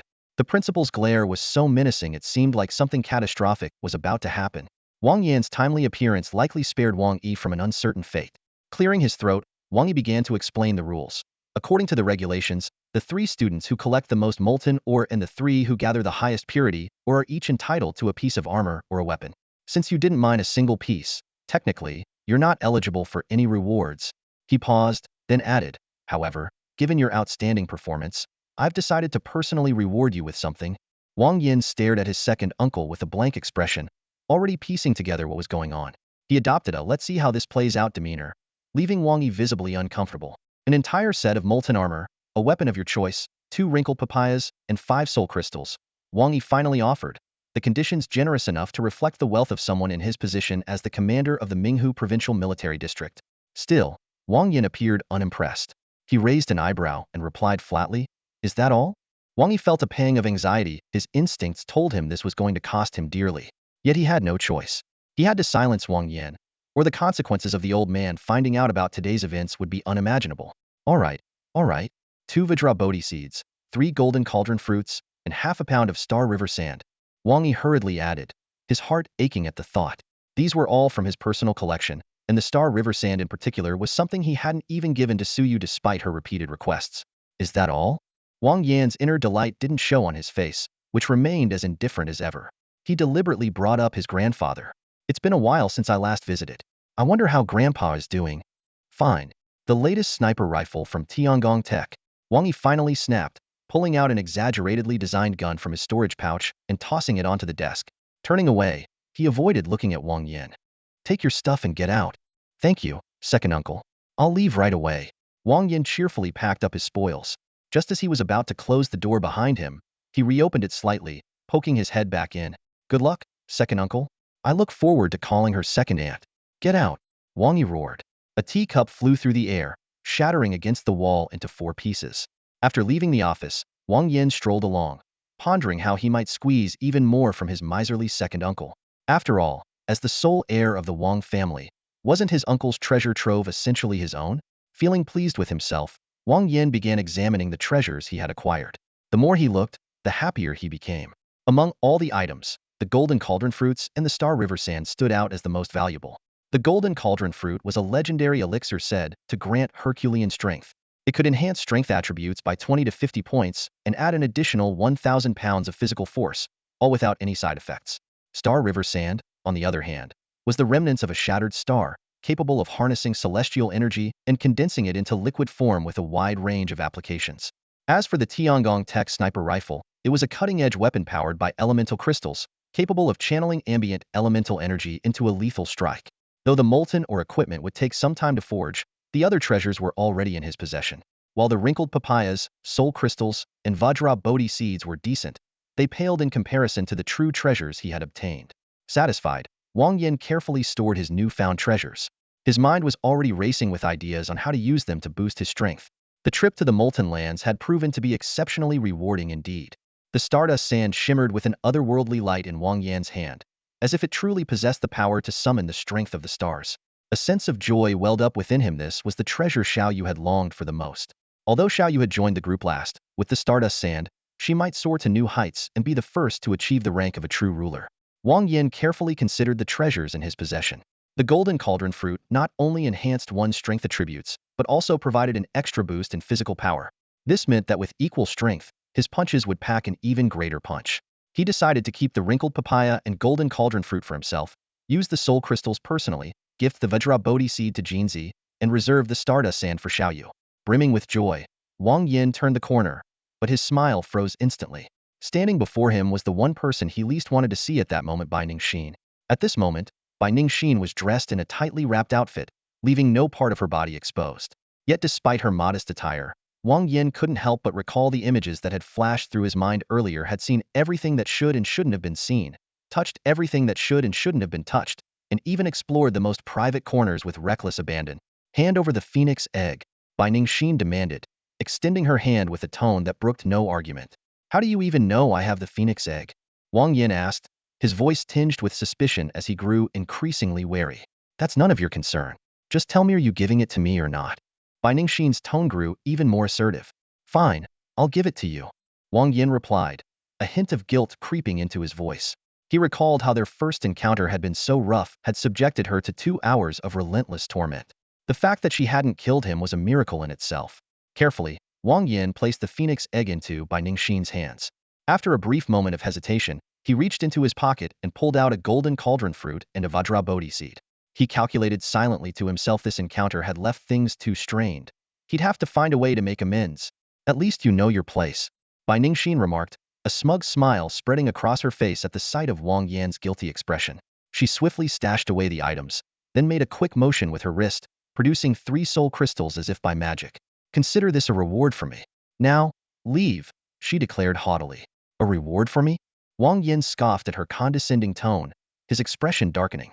In a sudden move, he stepped closer, wrapping one arm around her slender waist while his other hand skillfully slipped beneath her collar. What are you doing? There are people around, Bai Ningxin's face flushed with nervousness. Though she had already been through everything imaginable with him, the memory of his rough treatment still left her feeling sore. People? So what if there are people? Wang Yan smirked devilishly before leaning in and pressing his lips to hers. 5 minutes later, Wang Yan walked away, thoroughly satisfied, leaving Bai Ningxin leaning against the wall, clutching her chest and gasping for air. That scoundrel still. He does have a certain charm, Bai Ningxin murmured to herself, a faint blush spreading across her cheeks. After returning to school, Wang Yan eagerly began to process his gains. Carefully, he took out 2 wrinkled papayas and immediately felt his physique improve by 30 points. The toxins he collected were converted into 451 points, and he quietly calculated how to make the best use of them. 2 radiant golden cauldron fruits shimmered in his palms. After consuming them, he felt a surge of strength coursing through his body. With 67 additional strength points and the power to lift nearly 2,000 kilos, he couldn't help but feel elated. 8 crystalline soul crystals danced between his fingers, each adding 1 point to his soul strength. Wang Yan silently did the math combined with his original 21 points. Fully absorbing them would bring him to a total of 30 points. He handed the Vajra Bodhi to Jinzi, watching as the creature accepted it cheerfully. As for the Star River Sand, he carefully set it aside, intending to use it for Xiaoya. Finally, he examined the armor and weapons forged from molten ore, running his hands across their surfaces and sensing the immense power they held. In addition to these treasures, his accumulated points had reached 40,500, giving him a sense of relief. Though the haul was substantial, Wang Yan knew there was still a long way to go before Jinzi and Xiaoqing could ascend to the rank of king. While searching for leads on other dragon and phoenix species, he continued to meticulously care for his spirit beasts. As 2 of the most powerful spirit beast types, information about dragons and phoenixes was relatively abundant, but finding targets he could actually hunt was an entirely different matter. Left with no better options, Wang Yan turned his attention to corpses, hatchlings, and eggs. His persistence eventually paid off, uncovering a lead. Unfortunately, the other party was only willing to trade for spirit-enhancing elixirs or life-saving artifacts, leaving Wang Yan with a headache. Xiaoqing, after devouring the flesh of 2 dragon species, quickly advanced to the 5th tier. 2 new skills emerged, Infernal Flames and Tempest Tornado. Infernal Flames summoned a blazing inferno that incinerated all targets within range, while Tempest Tornado manipulated wind elements to unleash a storm of gales. After thorough consideration, Wang Yan chose Infernal Flames, believing its destructive power to be superior and more in harmony with Xiaoqing's fire attributes. Jinzi, on the other hand, progressed much more slowly. Wang Yan had to grind the flesh of the yuanchou into powder and shape it into meatballs to coax Jinzi into eating it bit by bit. Thankfully, Jinzi had a healthy appetite, and after 2 months, it finally finished the yuanchou and successfully reached the 5th tier. Jinzi also gained 2 new skills, Sky-Splitting Sword Aura and Calamity Fire. Sky-Splitting Sword Aura inflicted wounds that couldn't heal, while Calamity Fire imbued all attacks with fiery damage. Both skills were immensely powerful, leaving Wang Yan in a dilemma. At that moment, Jinzi spoke up, "Boss, pick Sky-Splitting Sword Aura. In battle, Xiaoqing can handle the roasting, and he'll handle the bleeding. Once the fight's over, the meal's ready." Jinzi's humor brought clarity to Wang Yan. Considering the synergy with Xiaoqing, Sky-Splitting Sword Aura was undoubtedly the better choice. With the skills finalized, Wang Yan felt his strength had advanced significantly. While Xiaoya's progress would take more time and effort, as for Fantong, Wang Yan sighed deeply. Even so, Wang Yan decided to give Fantong one last chance. He spent 2,500 points to purchase 5 bloodline refinement stones. Convincing himself this wasn't gambling but a final shot at potential, he fed the stones to Fantong. As the stones merged with Fantong's body, its form began to swell dramatically, its fur growing wild and unrestrained. Within 2 minutes, Fantong had grown to 1 meter tall and 2 meters long. The wind swirled around it, making it look majestic and imposing, its gaze exuding dominance like that of a king among dogs. Wang Yan's heart leapt with joy had he actually hit the jackpot, but his excitement was short-lived. After just 10 seconds, Fantong reverted to its usual goofy self. Resigned, Wang Yan opened Fantong's attribute panel. Upon seeing its newly acquired skill, he was utterly speechless. Fool Strike. A lower-tier skill that randomly selects a target at intervals, forcibly lowering their intelligence. Wang Yan could only sigh. This skill was a double-edged sword, capable of harming both enemies and allies. If it targeted others, that would be fine, but if it ever hit him, it could spell disaster. After much deliberation, Wang Yan decided to give Fantong another chance and let it remain by his side. While it was useless in battle, it could still serve as a guard dog. He ordered a custom set of riding gear from the Beast Tamer Union's website. Once fitted onto Fantong, he found it surprisingly suitable. As long as he kept it from crashing into walls, Fantong's speed was astonishing. Watching the dog gleefully sprint around, Wang Yan couldn't help but smile. Indeed, there are no worthless spirit beasts, only untapped potential waiting to be discovered. Wang Yan gently stroked Fantong's silky fur, a wave of emotion washing over him. After a few uneventful days, the monotony was broken by a call from Zhang Wei, inviting him out for barbecue. With nothing better to do, Wang Yan decided to go out for a change of scenery. Fantong darted forward like an arrow, weaving through the wind. Its dashing, graceful figure flashed by, leaving behind 2 fresh souvenirs. Upon arriving at the meeting spot, Wang Yan found Zhang Wei already there, accompanied by 2 unfamiliar young women. It became immediately apparent that Zhang Wei had ulterior motives, likely hoping to use Wang Yan to back up some of his exaggerated boasts. Sure enough, Zhang Wei's eyes lit up the moment he saw Wang Yan. He eagerly waved him over and said, "Come here. Let me introduce you to 2 lovely ladies." Turning to the girls, he dramatically announced, "This is Wang Yan, the very man who single-handedly took on 10,000 opponents in the mirror of myriad forms and defeated them all effortlessly." The girls' reactions couldn't have been more different. One exclaimed excitedly, "Wow, I finally get to meet my idol," while the other remarked coolly, "I know him. He killed me with a single punch." This left Wang Yan feeling a bit awkward. "Hello." Wang Yan greeted politely, releasing Fantong to roam freely. His purpose for coming was simply to enjoy some good food and unwind, had no particular interest in the 2 girls. To be cautious, Wang Yan refrained from summoning any other spirit beasts, partly because Xiaoqing's appetite was notoriously insatiable. Suddenly, Wang Yan noticed 5 dogs lying behind the group, their eyes filled with a mixture of sorrow and resentment.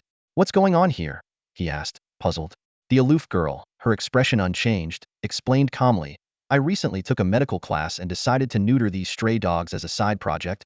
She gestured toward the barbecue grill. About half an hour ago, those skewers were still part of them. As if understanding her words, the stray dogs began barking furiously, their howls seemingly crying out, "My eggs! Those were my eggs!" Wang Yan let out a sigh, feeling utterly exasperated. Why was it so hard to find normal people these days? His gaze shifted to Fantong, who was gleefully chasing a butterfly not far away. Suddenly, an idea struck him. They say pets become calmer after being neutered. Maybe giving Fantong the snip would cut down on its foolish antics. As Wang Yan schemed this brilliant plan, Fantong inexplicably shuddered and glanced around warily. Finding nothing unusual, it quickly brushed off the unease and resumed its joyful pursuit of the butterfly. The 4 of them were seated around a barbecue grill. Zhang Wei skillfully rotated the skewers, brushing oil and sprinkling seasoning. "You are what you eat," he said with a sly grin, handing a freshly grilled dog egg to Wang Yan. "Here, have some. It'll do you good and her too." Wang Yan glanced at the stray dog lying on the ground, tears streaming from its eyes, and felt even more conflicted. "Isn't this a bit too cruel? Don't sweat it. They're not smart enough to understand," Zhang Wei replied dismissively, waving his hand. Reluctantly, Wang Yan tore into the grilled dog egg. Zhang Wei's barbecue skills were unique, to say the least. Charred on the outside, raw on the inside, unevenly seasoned, with a strange odor and a surprise filling of syrup. Quietly, Wang Yan set the delicacy aside, silently regretting his decision to leave the house today. The group chatted idly, though the 2 women's gazes were almost glued to Wang Yan. The aloof one was at least quiet, but the clingy fangirl was like gum stuck to his shoe, making him increasingly annoyed. Sensing the awkward atmosphere, Zhang Wei abruptly changed the subject. "Hey, have you guys heard? The dark auction is about to start." Wang Yan's ears perked up immediately. His instincts told him this might be something worth looking into. Seeing everyone's interest peaked, Zhang Wei cleared his throat smugly. "They say even the lowest tier items at the auction are restricted goods. The better ones include rare treasures from top universities and military-grade weapons. You might even find young beasts with lord-level potential. Oh, and there are also all kinds of trained slaves, hence the nickname Dark Slave Auction." Wang Yan's mind raced, and he casually asked, "Slaves? Of all kinds?" His interest wasn't in the slaves, but rather in the restricted items, particularly the potential appearance of dragon or phoenix bloodlines. Zhang Wei's expression turned more suggestive. "Oh, all kinds. Fat, thin, black, white, men, women, whatever you can think of. They even have hybrids of humans and spirit beasts." "What? Tempted?"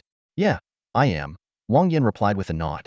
He had been struggling to find certain bloodlines, and this seemed like the perfect opportunity falling into his lap. The aloof woman looked scornful, while the fangirl seemed thrilled. Wang Yan noticed their reactions, but didn't care. These were people he'd likely never cross paths with again in the future. "You seem to know a lot about this. Got some connections?"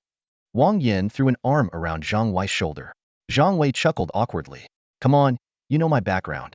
I'm just repeating what I've heard." Wang Yan let the matter drop, nodding in acknowledgement. While the barbecue had been a disaster, the unexpected information was proving to be a goldmine. Back at school, Wang Yan approached the principal to inquire about the auction.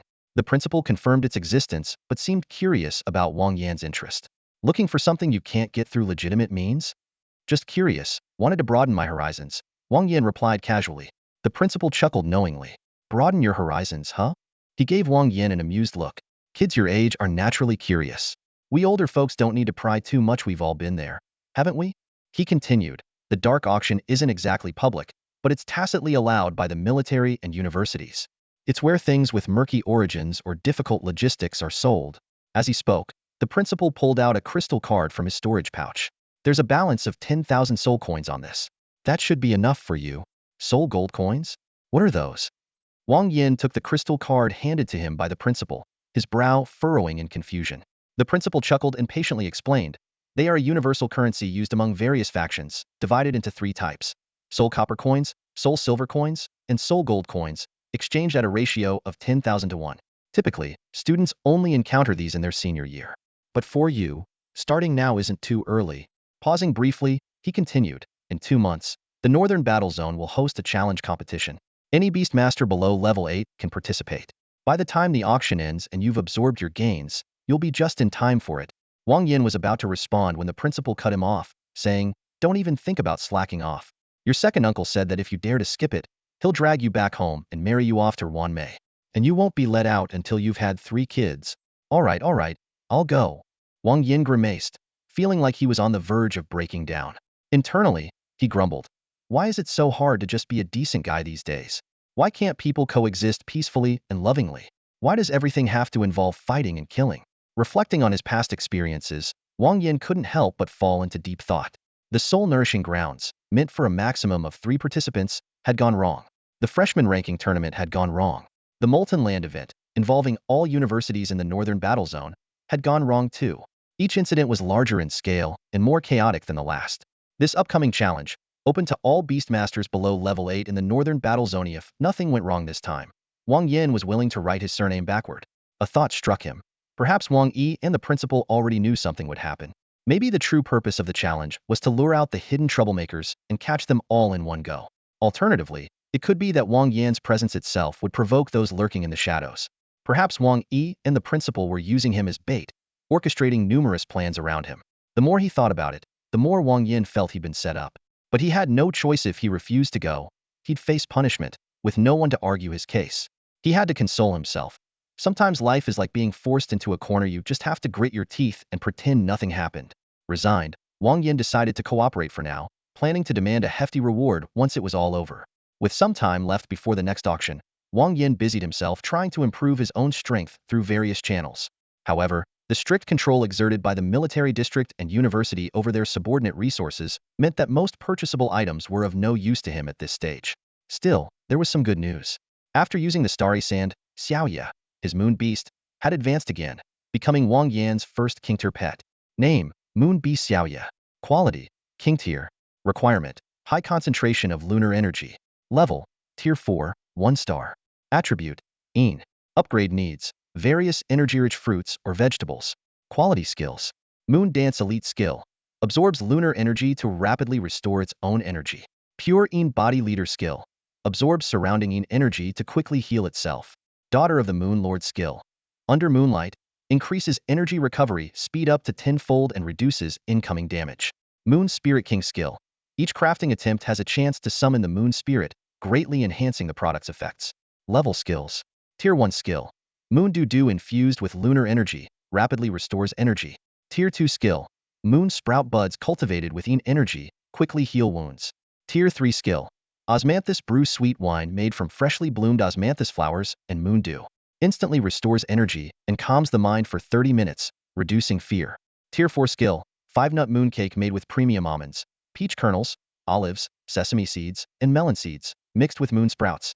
Instantly heals injuries and provides sustained stamina recovery for 30 minutes. Xiaoya's quality had upgraded from Lord Tier to King Tier, and her level had jumped 2 stars to Tier 4. While moon beasts weren't known for combat, they excelled as alchemists.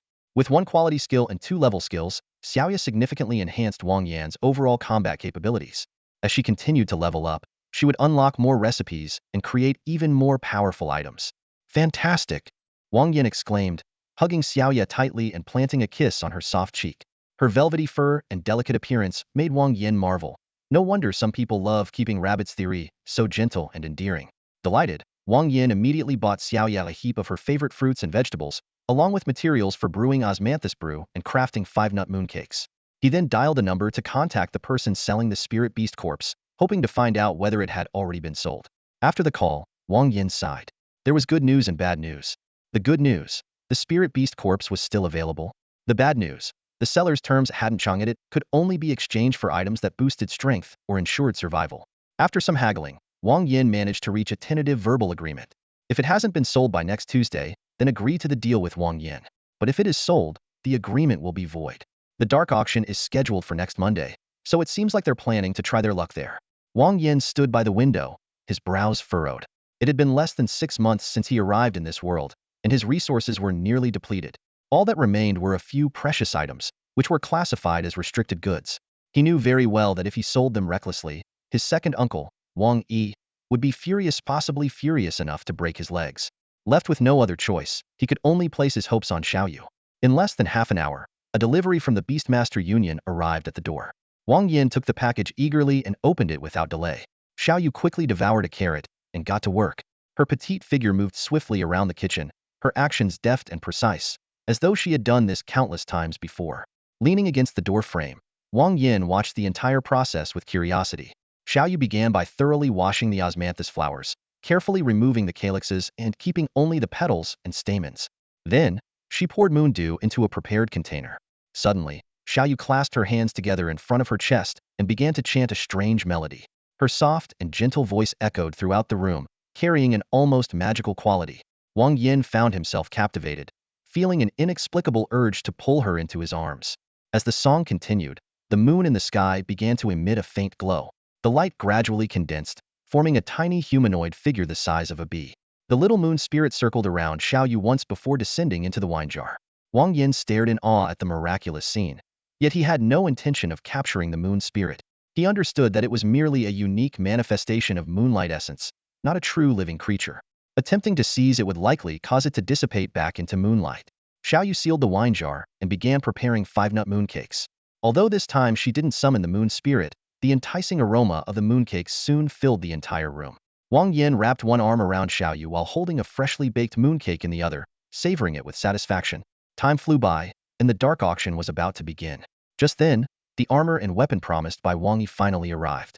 Eagerly, Wang Yan opened the package to find a set of molten armor and a blazing sword. The molten armor, forged from molten ore, boasted extraordinary defensive capabilities. Each time it was struck, the armor's surface would trigger a small-scale explosion, not only reducing the damage but also reflecting part of it back onto the attacker. The blazing sword was even more ferocious. With every strike, it caused an explosion that inflicted splash damage on nearby enemies, while also injecting fire poison from the molten ore into the target's body. Examining the equipment carefully, Wang Yan thought to himself, this is practically a walking source of fire poison. Whether attacking or defending, it'll ensure the enemy suffers from the poison's effects. Individually, its power might be limited, but if hundreds or even thousands of soldiers were equipped with this, their combat strength would multiply exponentially. After storing the armor and weapon, Wang Yan prepared to head to the dark auction. His primary goal was to acquire dragon and phoenix bloodlines. Other items were of secondary importance for now. That said, if he came across a soul technique or artifact that suited him, he certainly wouldn't pass it up. The headmaster had provided him with 10,000 soul gold coins, equivalent to 1 trillion soul copper coins. For a level 10 beastmaster, this amount might just suffice. But for Wang Yan, a novice just starting out, it was an enormous fortune. He felt a sense of relief, knowing that with this sum, he would likely secure some valuable items at the auction. The auction was located within the borders of Haixian City, but it was quite a distance from Minghu Province's top university. Wang Yan rode his steed, Fantong, galloping for over 4 hours before finally arriving at the destination by dusk. The evening glow in the sky gradually faded, setting the stage for the forthcoming dark auction. Wang Yan wasn't too late, but 3 others had already arrived before him. 2 men and a woman were engaged in a heated argument. One bald man with a fierce expression shouted threateningly, "Open your damn eyes and see who I am. In Minghu Province, no one dares to lay a finger on me." Instinctively, Wang Yan turned to look. When he saw the man, he couldn't help but mock inwardly, "No one dares to touch your hair. Dude, you don't even have any hair to touch. Your head is shining like a mirror. Where's the hair for people to mess with?" As time passed, more and more people gathered. including men, women, children, and the elderly. What surprised Wang Yan was that, apart from a handful of individuals, most people didn't bother to disguise themselves. This was completely different from his expectations of a dark auction. It turned out that this auction was held with tacit approval from both the military district and the university. In fact, the venue itself was partially managed by the military. Operating under the principle of guidance is better than prohibition, the dark auction had gradually evolved into a highly organized, unofficial event. Violence was strictly prohibited during the auction, and afterward, everyone would teleport away to avoid ambushes. Under such circumstances, the masked individuals stood out instead. All eyes turned to them, staring for a full 10 seconds before nonchalantly looking away. Clearly, these disguised attendees had already drawn unwanted attention. Wang Yan sighed and continued stroking Fantong's soft, silky fur.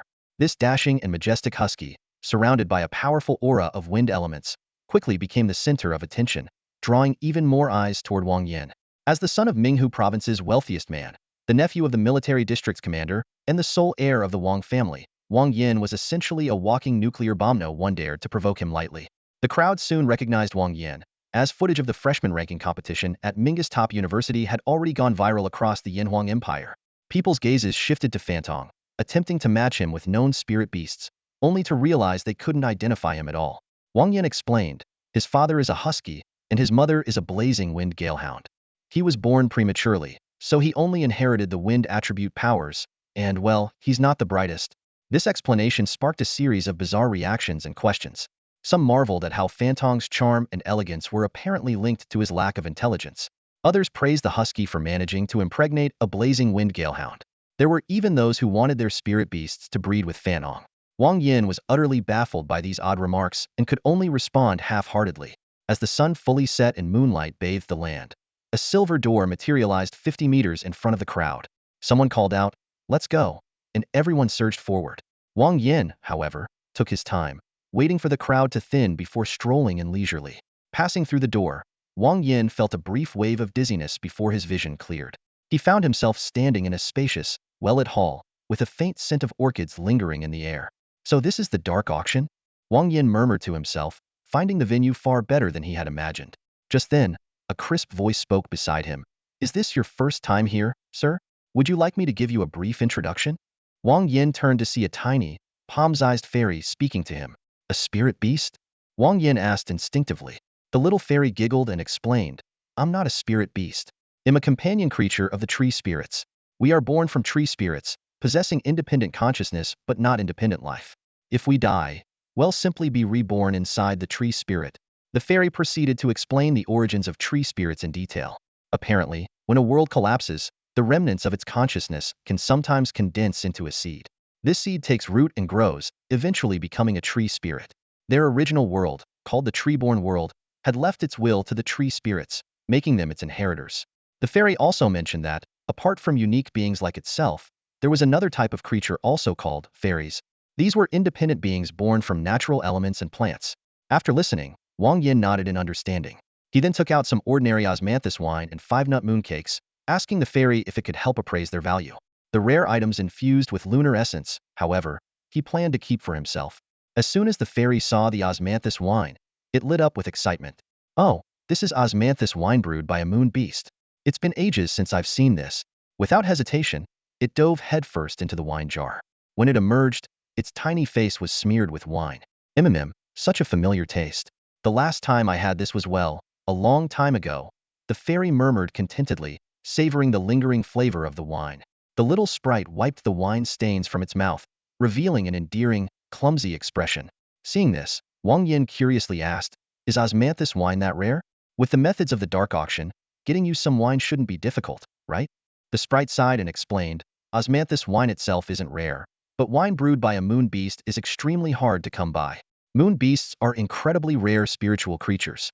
They reproduce asexually, and at most, only two can exist at the same time. This means they are either a mother-daughter pair, or sisters, never a third one.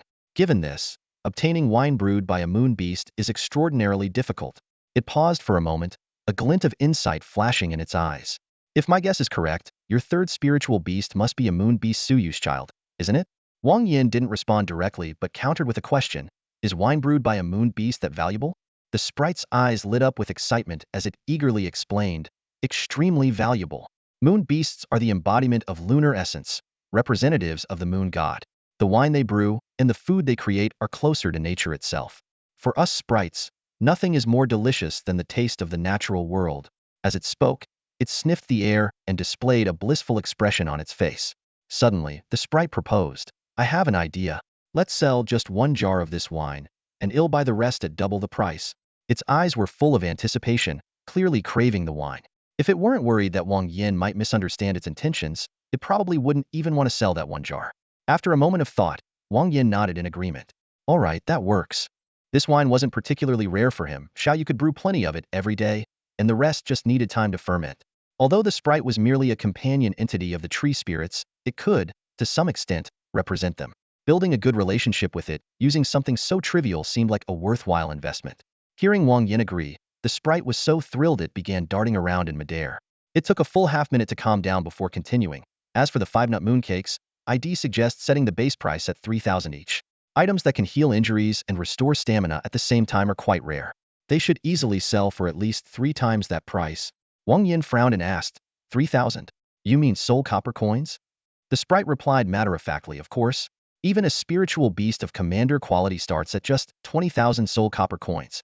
Did you think we'd settle with gold coins? As it spoke, it pulled out a small token and handed it to Wang Yan, explaining, inject some soul energy into this, and you can place bids during the auction. If you have any questions, you can leave a message. I'll respond when I see it.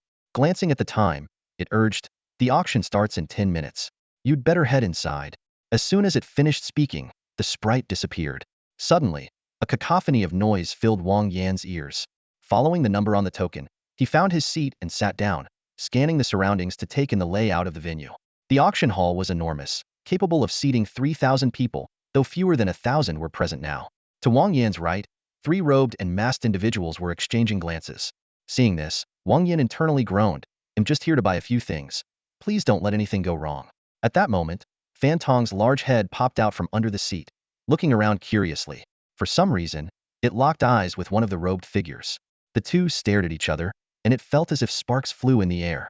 Suddenly, a deep drumbeat resonated through the hall, and the room fell silent. An elderly man wearing a green robe and a hairpin made of tree branches walked out unhurriedly, holding a wooden staff in his hand. Wang Yan observed him carefully for 10 seconds, confirming that the hairpin and staff were indeed made from tree branches. The old man began, Welcome everyone. Let's skip the pleasantries and get right to it. He got straight to the point, introducing the first auction item. Soul fragments granules, sold in sets of 10. There are 10 sets available, with a starting price of 1,000 soul copper coins per set. As soon as the old man finished speaking, people began to place their bids. Wang Yan was astonished, marveling at the rarity of the event. This kind of item, which only has a slim chance of dropping from 4th tier or higher beasts, is being sold here in bulk. Truly eye-opening. If it had been a few months ago, Wang Yan might have joined the bidding. Unfortunately, his soul strength had already reached 24 points, rendering these fragments useless to him. The 10 sets of soul fragments were quickly sold, followed by a variety of miscellaneous spiritual medicines. These were only effective for attributes below 100 points and were all highly toxic. Wang Yan asked the sprite for clarification and finally understood the auction structure. The event was held once every 6 months and divided into 3 parts. The first part, currently underway, involved the auctioning of materials suitable for low-level beast tamers. The second part focused on various types of slaves, including all kinds except those from the Yanhuang Empire. Occasionally, hybrids of humans and spiritual beasts or beast tamers with beast-like features due to bloodline corruption would appear. The third part was the most exciting and fiercely contested, featuring rare spiritual medicines, unique spiritual beasts, and a variety of bizarre yet highly valuable items. Wang Yan was hoping to find dragon and phoenix bloodlines here, his only chance to try his luck. The first phase ended quickly, and 3 massive iron cages were wheeled onto the stage by the staff. Each cage measured 2 meters in length, width, and height, covered with black cloth. The elderly man made no unnecessary movements. With a gentle wave of his hand, the black cloth floated into the air, revealing the slaves inside. The 3 cages were arranged from left to right. Inside were 2 women and 1 man, all completely naked, their bodies visibly marked with the scars of bloodline erosion. In the left cage was a catwoman, her vertical pupils narrowing into slits under the lights, while her long tail flicked restlessly. The middle cage held a rabbit woman, her fluffy white ears drooping lifelessly, giving her a timid appearance. The rightmost cage contained a donkey man, whose unique attributes defied detailed description. Suffice it to say, his proportions were astonishing. Wang Yan stared in shock, inwardly grateful he hadn't missed this. It was truly an eye-opening experience. All 3 slaves were Caucasian, likely from the Holy Roman Empire. As the auction began, the prices soared rapidly. The Catwoman was sold for 80 million, the Rabbit Woman fetched 90 million, and the Donkey Man ultimately went for a staggering 120 million. Of course, these amounts were in Yinhuang currency, not the more precious soul copper coins. After several rounds of slave auctions, the most thrilling moment finally arrived. The elderly man wasted no words and presented the first highlight of the Eventa leader-grade ferocious beast egg, specifically that of a giant shell turtle. This type of egg was known to replenish vitality, enhance physical strength, and even improve reproductive health. Its effects were said to be even better when stewed with a phoenix-type beast. Alternatively, it could also be incubated and hatched. The elderly man lifted the cloth covering the tray, revealing the egg beneath. The audience immediately erupted into dismissive murmurs, with some pointing out that while the giant shell turtle had exceptional defensive capabilities, it was prone to hiding at the first sign of danger, making it useless for beast tamers. Nonetheless, the bidding remained fierce. Starting at 50,000, the egg eventually sold for 110,000. Next came a series of rare items. A snow spirit fox cub, the shed skin of a crystal-cold toad, the scales of an ironclad dragon. Wang Yan, however, grew increasingly bored, idly using his foot to play with the dog head of his companion, Rice Bucket. It wasn't until the 23rd auction item appeared that Wang Yan suddenly sat up straight, accidentally jabbing his toes into Rice Bucket's nostrils. 500 pounds of Cho dragon meat. The elderly man's announcement struck Wang Yan like a bolt of lightning. Dragon species were already incredibly rare, and this was precisely what he desperately needed. Wang Yan resolved to win it, no matter the cost. The crowd below burst into chatter. Some questioned why it wasn't an entire dragon, speculating that the best parts might have already been taken. The elderly man explained that the Cho dragon had been discovered in an ancient forest, its body charred and mangled. The seller theorized that it had likely failed to survive its tribulation while advancing to a king-level dragon, dying under the wrath of lightning. This revelation sent the entire venue into a frenzy. Aside from a select few mythical beasts, regardless of whether they excel in combat or support, all must endure a lightning tribulation when advancing to the rank of a king. The stronger the beast, the more terrifying the tribulation. For instance, the lightning tribulation of dragons is so fearsome that most ordinary king-level beasts cannot withstand it. The old man began speaking slowly, and the crowd immediately quieted down. This horned dragon managed to leave behind its flesh and blood even after being struck by lightning. This alone speaks volumes about how powerful it must have been in life. Since it perished during a lightning tribulation, what about its dragon pearl? It's here, the old man replied, opening his hand to reveal a pearl the size of an eyeball appearing out of thin air. However, it's heavily damaged, and less than 30% of its energy remains. As if sensing a familiar aura, Xiaoqing suddenly emerged from the soul contract space. Its round, large eyes locked onto the pearl ahead, while its tail kept rubbing against Wang Yan's arm. Don't worry, I'll make sure to buy it for you, Wang Yan said, gently stroking Xiaoqing's smooth head before casually tucking it into his shirt. The old man continued, 500 pounds of dragon flesh and the dragon pearl together starting bid. 100,000. The moment he finished speaking, the bidding began in earnest. 200,000. 300,000. 350,000. The price climbed rapidly, reaching 1 million in less than 10 seconds. Wang Yan had no intention of engaging in a prolonged bidding war. He immediately raised the bid by 5 times. 5 million. The room fell silent at once. If it were a complete dragon pearl and an intact body, the price would easily exceed 10 million. But with the dragon pearl retaining less than 30% of its energy and only 500 pounds of flesh available, 3 million would already be a stretch. After confirming with the old man, the deal was finalized. Next up, the 24th item. Osmanthus wine brewed by a moon beast. What? A moon beast? Is it the one owned by Wang Shu, the principal of Minghu First University? That's unlikely. Wang Shu is one of the top-tier powerhouses in the Northern War Zone. To put it bluntly, anything she wants, people would fight to give her for free. In that case, it's probably a descendant of her moon beast. Anyone who owns a moon beast must have an extraordinary background. I'd bet 9 times out of 10, it's someone out here experiencing life for fun. The crowd buzzed with speculation, and soon, their attention landed squarely on Wang Yan. Fortunately, they didn't linger on him for long and quickly shifted their focus as if nothing had happened. Wang Yan was inwardly surprised. Osmanthus wine brewed by a moon beast? Around him, people began extolling the wine's rarity and value, with some acting as if they had stumbled upon the greatest fortune of their lives. Wang Yan's mouth twitched. These people were seriously exaggerating. He knew their true intentions. They simply wanted to leave a good impression on him, hoping to establish some kind of connection. With people like Wang Yi and the principal backing him, Coupled with his extraordinary talent, Wang Yan's future was limitless. A little flattery now might one day save their lives. A jar of osmanthus wine. Starting bid, 3,000. The old man announced, and the bidding began immediately. 5,000, 10,000, 50,000, 60,000. The price skyrocketed, quickly surpassing 500,000. Wang Yan was genuinely surprised. He realized he had underestimated the principal's reputation. These bidders weren't fighting for a jar of wine, they were vying for the tiniest sliver of hope, however faint. The osmanthus wine ultimately sold for 800,000, while the subsequent lot of 105-nut mooncakes fetched a staggering 5 million. For Wang Yan, 5 million was an astronomical figure. After all, with Xiaoyu's speed, and assuming sufficient ingredients, she could produce at least 50 mooncakes per day and 7 or 8 jars of wine. The issue was, moon beasts were exceedingly rare. There were only 2 in the entire world. One belonged to the principal, whose powerful and wealthy status ensured that anything the moon beast made would never reach the market. The other was in Wang Yan's possession, and he was no less affluent. In other words, these mooncakes and wine were likely to become collector's items. Without sufficient status, one might never encounter them again. And now, the 26th item. The complete corpse of a Tier 6 Lord-grade dragon species, a chi dragon. Hearing the old man's words, Wang Yan's heart skipped a beat. This was the item he had been in contact with the seller about earlier. The seller had only been willing to trade it for spirit herbs that could enhance strength, or items capable of saving lives. A Tier 6 Lord-grade dragon species was undoubtedly formidable, and the resources required to enhance a spirit beast or oneself were exceptionally valuably in par with the dragon itself. Life-saving items were even rarer, often unobtainable with mere money. As expected, when the old man stated the seller's requirements, the auction hall fell silent. The corpse of a Lord-grade spirit beast was worth far less than one might think. Its primary use was to help spirit beasts of the same species advance to the rank of a king.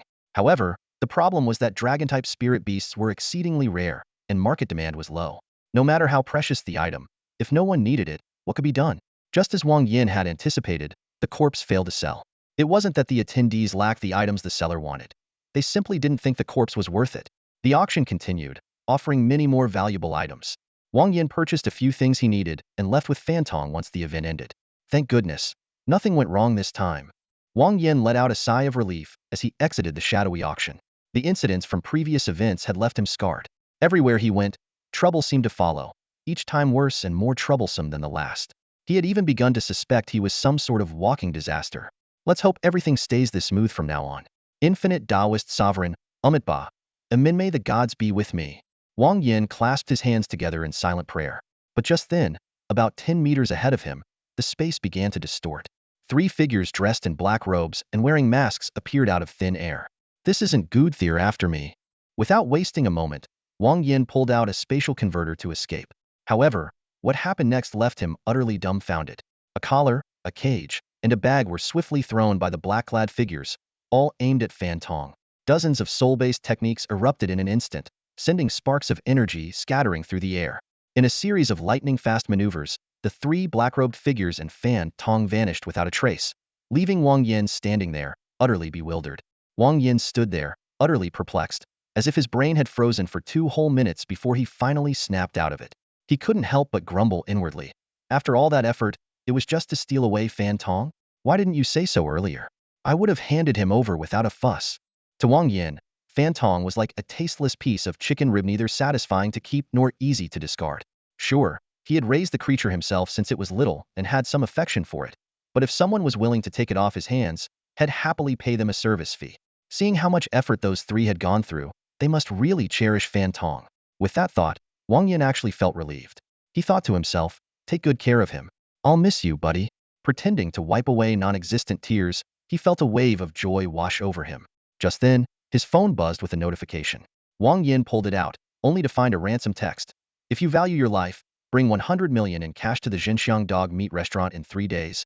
Without hesitation, Wang Yan blocked the number. He chuckled to himself. I finally got rid of that dumb dog, and now you want me to pay to get him back? Keep dreaming. Still, Wang Yan couldn't resist putting on a show, muttering, poor Fantong. I'll miss you. Feeling as though he had shed a heavy burden, he walked away with a spring in his step. Reflecting on his recent trip, Wang Yan was more than satisfied. Not only had he acquired several much-needed items, but selling his osmanthus wine and 5-nut mooncakes had also earned him a tidy profit. Tomorrow, once he secured the Chi Dragon's corpse, he'd only be missing the Jiao Dragon and the Pan Dragon. The thought of Xiaoqing's transformation after her next breakthrough filled him with anticipation. For dragon and phoenix breeds those formidable spirit beasts only upon reaching king-level quality could they take on a human form. Wang Yan couldn't help but speculate. Xiaoqing, who was so clingy in her usual form, what would she be like as a human? A sly grin crept across his face at the thought. However, the looming issue of the lightning tribulation couldn't be ignored.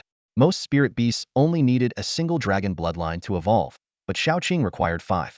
The stronger the spirit beast, the more terrifying the lightning tribulation during their breakthrough. With Xiaoqing's strength, who knew how fearsome the tribulation would be? Back at school, Wang Yan immediately contacted the seller and secured the Chi Dragon's corpse for the price of 2 jars of osmanthus wine, 3 5-nut mooncakes, and 1 million soul copper coins. Typically, spirit beasts with deep bonds to their masters were given proper burials after death. The fact that this one was up for sale suggested its owner had encountered significant trouble.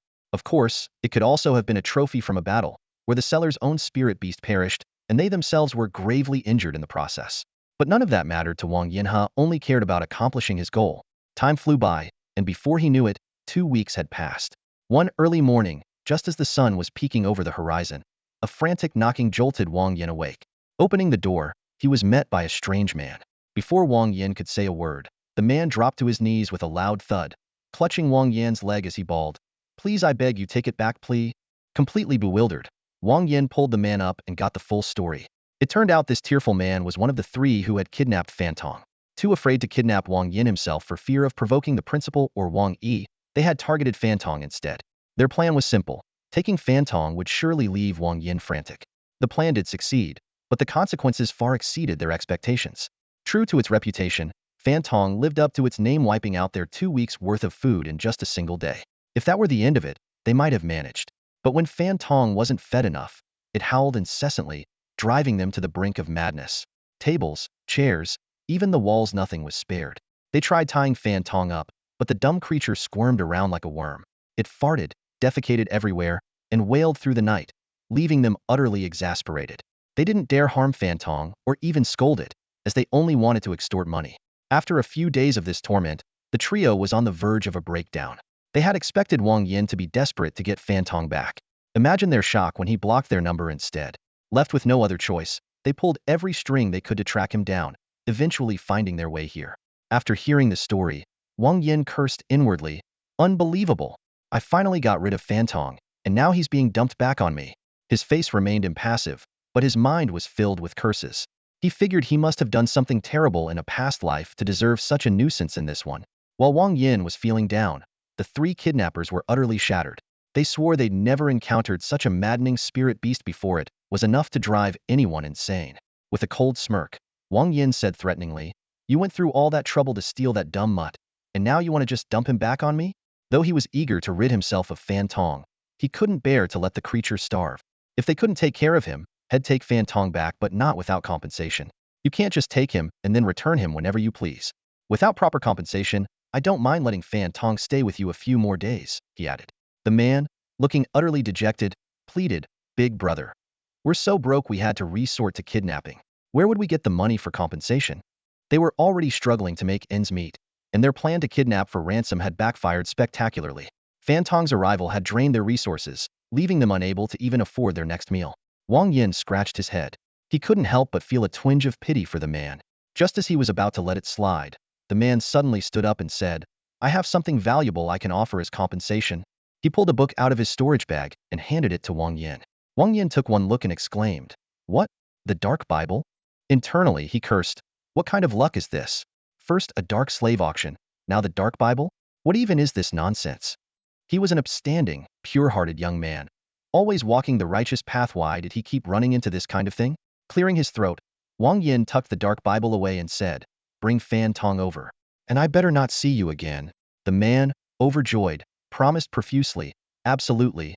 You won't see us again." His gratitude was so overwhelming that Wang Yan couldn't help but feel a pang of sympathy. Just how much had Fantong tormented them to elicit such a reaction? At that moment, a familiar woof echoed from the distance. Fantong, recognizing Wang Yan from dozens of meters away, dashed over excitedly. Its massive head rubbed against Wang Yan, looking utterly famished. Wang Yan sighed helplessly. "Ah, what a curse." He pulled a braised pork knuckle from his storage bag and stuffed it into Fantong's gaping mouth. Wang Yan carefully closed the door and pulled the curtains tight before taking out the mysterious dark Bible from his chest. His fingers gently traced over the cover, and a sense of disbelief welled up in his heart. It was truly astonishing to find an item in this other world that shared the same name as something from his previous life. He recalled the taboo nature of the anime with the same name and couldn't help but feel a mix of curiosity and caution toward the book. However, when he tried to open its pages, an invisible force stopped him. Even with his impressive 167 strength attribute, Wang Yan couldn't budge the book an inch. Interesting, truly interesting. Wang Yan murmured to himself, a hint of surprise flashing in his eyes. After several failed attempts, he tossed the book onto the desk and decided to leave it be. The scene seemed to confirm a universal truth. Whether in his past life or this one, the secrets of the Dark Bible would remain elusive to the pure-hearted. Shifting his focus, Wang Yan opened the system interface to check the status panels of his spirit beasts. Xiaoqing's advancement conditions appeared before him.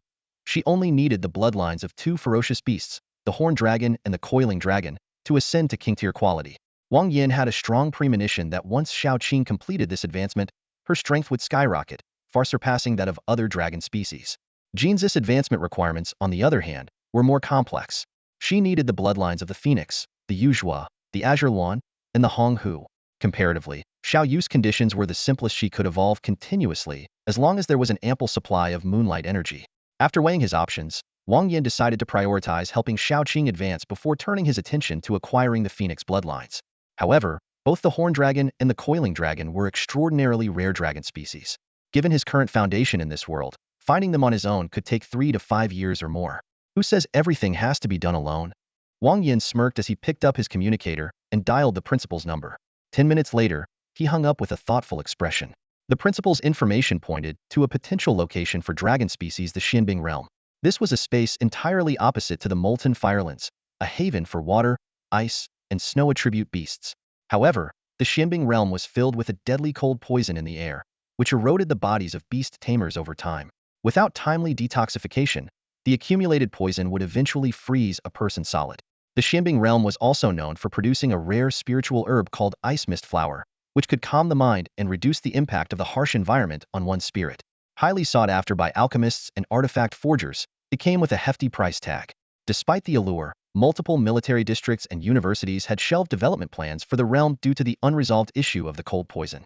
Rumors suggested that numerous ferocious beasts inhabited the Xianbing realm, with occasional sightings of dragon species. Whether the ones Wang Yan needed were among them remained uncertain. The Xianbing realm. Not an easy place to deal with, Wang Yan muttered, frowning as he resolved to prepare thoroughly before venturing inside. In this world, spatial rifts were abundant and generally categorized into 3 types. 1. Fully conquered and controlled areas, such as the Soul Nourishment Land and the Molten Firelands, known as secret realms. 2. Partially explored and partially controlled areas, like the Vajra realm and the Xianbing realm, referred to as realms. 3. Areas only briefly explored before being sealed off, identified by numerical codes, such as code 00001, which even top-tier level 10 beast tamers dared not enter. The internal structure of the Xianbing realm was relatively straightforward. The main reason it remained open to all was the difficulty of eradicating the cold poison. Temporary measures to resist the poison, however, were available. Wang Yan logged onto the Beast Tamer Union's website and ordered some essential equipment. Once everything was ready, he lay down on his bed, one arm around Xiaoyu, the other holding Xiaoqing and Jinzi, and soon drifted off to sleep.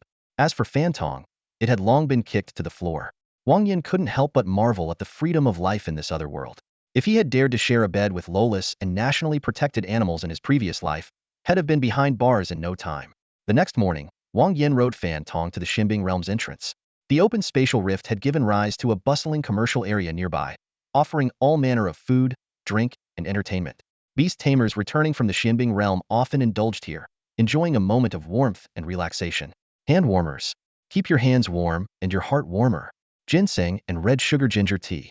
Warm your stomach. Thick down jackets, made with pure swan down. The factory is just next door. The air was filled with cries of vendors hawking their wares. One merchant even patted a swan beside him to prove the quality of his goods, prompting an indignant honk-honk from the poor bird. The entrance to the Xianbing realm resembled a lively market, with stalls selling clothes, drinks, and equipment, all boasting their ability to ward off the cold. Hey there, young man. How about a bowl of ginseng and red sugar ginger tea? It'll make your body as warm as the sun. Even if you're not heading into the Xianbing realm, you could always warm up in a hotel, a vendor teased. winking suggestively. Ignoring the noisy merchants, Wang Yan led Fan Tong straight into the Xianbing realm. In an instant, icy winds howled, and snowflakes swirled through the air. The Xianbing realm lived up to its name. It was bone-chillingly cold. In such extreme conditions, anyone without sufficient cold-resistant gear would likely freeze into an ice sculpture within hours. Wang Yan retrieved his molten armor from his storage space and put it on, immediately feeling much better. The fire poison within the armor counteracted the cold poison, shielding him from the freezing temperatures. It was an ingenious solution. Though wearing the armor here would significantly shorten its lifespan, Wang Yan, with his wealth and powerful connections, hardly cared about such minor losses. As soon as he released Jin Zi and Xiaoqing, the two little creatures began whining. Ah, so cold, so cold, so cold. Hiss, hiss, hiss. Xiaoqing darted into Wang Yan's clothes, while Jin Zi leapt onto his shoulder, pressing close to the molten armor for warmth. Wang Yan decided not to summon Xiaoyu. In such harsh weather, she wouldn't be able to fight effectively, and there was no need to subject her to unnecessary suffering. System, continuously convert cold poison. Wang Yan commanded silently. You've gained 1 point. You've gained 1 point. You've gained 1 point. The system notifications rang out incessantly.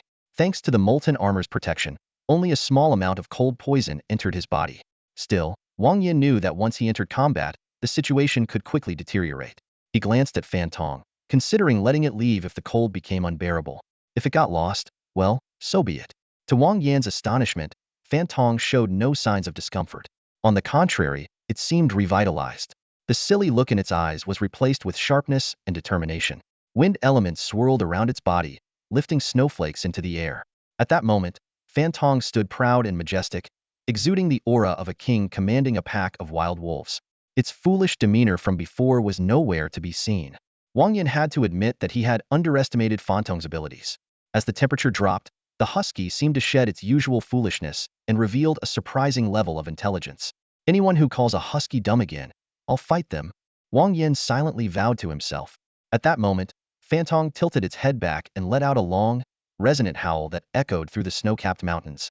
Its strong and majestic posture, coupled with the swirling snowflakes around it, gave it an air of a true wolf king. However, this impressive display lasted only a few seconds. As soon as the howl ended, Fan Tong shook off the snow on its back, instantly reverting to its goofy self. It began rolling around in the snow with unrestrained joy, as if the majestic moment had never happened. Watching this, Wang Yan couldn't help but feel a tinge of disappointment. He turned to Jinzi, perched on his shoulder, and sighed. Boss, why do you even have high hopes for this thing? With its intelligence, even a chicken is probably smarter. Jinzi snorted disdainfully at the remark. This idiot keeps licking me for no reason, messing up my feathers every time. I've taught it a lesson so many times, but it never remembers. It's like it has no memory at all. Jinzi's gaze suddenly turned sinister. If you ask me, we might as well cook it up. In weather like this, dog meat stew would be. Before Jinzi could finish, its expression abruptly froze, and its intelligence seemed to plummet to Fan Tong's level. Suddenly, it fell off Wang Yan's shoulder and landed in the snow. Then, Jinzi began rolling around, dancing, and enjoying itself with its eyes closed, much to everyone's bewilderment. Wang Yan stared dumbfounded for a full 30 seconds before realizing what had happened. It turned out that after evolving into a lower-tier beast, Fan Tong had acquired a new skill, Idiocy Strike. This peculiar ability randomly targeted an individual and forcibly reduced their intelligence. Clearly, Jinzi was its first victim. Unbelievable. Just unbelievable, Wang Yan thought to himself. In a life-or-death battle, this skill would be absolutely devastating. He scooped up the still-rolling Jinzi and mounted Fan Tong's back. The wind howled, and snowflakes danced wildly in the air. In such harsh conditions, an ordinary beast tamer would find it difficult to move even an inch. But for Fan Tong, it was no challenge at all. The wind element swirled rapidly around Fan Tong, blowing away the accumulated snow and propelling it forward at an increasing speed. Even more amazingly, as Fan Tong began sprinting, its tail suddenly lifted high, and a burst of air shot out from behind, instantly boosting its speed to a whole new level. Wang Yan couldn't help but marvel. Despite Fan Tong's usual clumsiness, it was more than reliable as a mount. Especially with its second-tier skill, Jet Boost, it was practically invincible. As they traveled, Wang Yan took the opportunity to review Fan Tong's abilities. Name, Hapiao. Tier, Lord. Bloodline, any lord-tier canine beast. Level, Tier 3, 2 stars. Element, Wind. Upgrade requirement, Tier 4 or higher beast flesh or other energy-rich materials. Skills, 1. Wind Wings Elite. Greatly increases movement speed in windy conditions. 2. Child of Wind Leader. harnesses the power of wind, creating continuous whirlwinds around itself to reduce incoming damage and keep enemies at bay. 3. Idiocy Strike Lord. Randomly targets an individual, temporarily reducing their intelligence. 4. Awu Tier 1. Just a howl. 5. Jet Boost Tier 2. Releases a burst of air to accelerate movement speed. 6. Doggy Dig Tier 3. Each excavation has a slight chance of uncovering a treasure. Recalling the Doggy Dig skill, Wang Yan couldn't help but think back to his previous treasure hunting adventures with Fantong in the wilderness. He had been full of hope, imagining the rare treasures they might unearth. But the results? Bones, more bones, and occasionally some unidentifiable beast droppings. To Fantong, these might have been treasures, but to Wang Yan, it had been nothing short of a disaster. Just as Wang Yan was lost in thought, Fantong suddenly stopped in its tracks and let out another loud howl. The abrupt halt sent Jinzi, who had been perched on its head, flying into the snow. "You stupid dog!" Jinzi shouted angrily as it climbed out of the snow, shaking off the flakes. Fantong ignored the insults and began sniffing around intently. "Let me guess, more poop?" Jinzi muttered sarcastically as it hopped back onto Wang Yan's shoulder, shaking its feathers. In the icy terrain of the Ximbing realm, treasures like ice mist flowers were rare and usually grew on sheer cliffs. Anything buried under thick snow was likely to be nothing more than droppings. Fantong barked again and started digging furiously with its paws. Jinzi tried to leap onto Fantong's head but miscalculated the jump, ending up with a face full of snow. "You dumb mutt, I've had enough of you." Jinzi roared in frustration, unleashing a golden energy slash aimed directly at Fantong's rear. "Arf! Oh wuh!" Fantong yelped in pain, jumping 3 feet into the air as its tail clamped tightly between its legs. "All right, that's enough," Wang Yan said with a sigh, grabbing Jinzi and tossing it back. Fantong continued digging for about 5 minutes before finally unearthing something. It trotted over with a fist-sized chunk of ice in its mouth, looking immensely proud of itself. Upon closer inspection, the ice was remarkably smooth, shaped like a multifaceted crystal. Even more intriguing, there was a faint shadow inside, almost as if something alive was trapped within. Condensed water crystal. Wang Yan immediately recognized the treasure. It's a pure water element crystal, and there's a small chance it contains a nascent spirit. Is that a spirit? Jinzi and Xiaoqing craned their necks, curiously inspecting the peculiar ice crystal. "Probably a water or ice element spirit," Wang Yan explained. "But it doesn't seem fully formed yet." He carefully stored the condensed water crystal in his pouch and gave Fantong a few affectionate pats on the head as a reward. Fantong had proven that it could indeed find treasures, not just bones or droppings. For that alone, it deserved some praise. Wang Yan mounted Fantong again, and they continued deeper into the Ximbing realm. Along the way, Fantong stopped several more times, each time uncovering another condensed water crystal. "These aren't actually that rare," Wang Yan said as he collected the crystals, explaining to Jinzi and Xiaoqing. "They're just well hidden, which is why they're so expensive." He went on to describe their uses. "Once you have one, you can use special methods to accelerate the spirit's development and form a contract before it matures. Spirits don't take up a soul contract slot, but a beast tamer can only ever have one. If you get 2, they'll fuse together.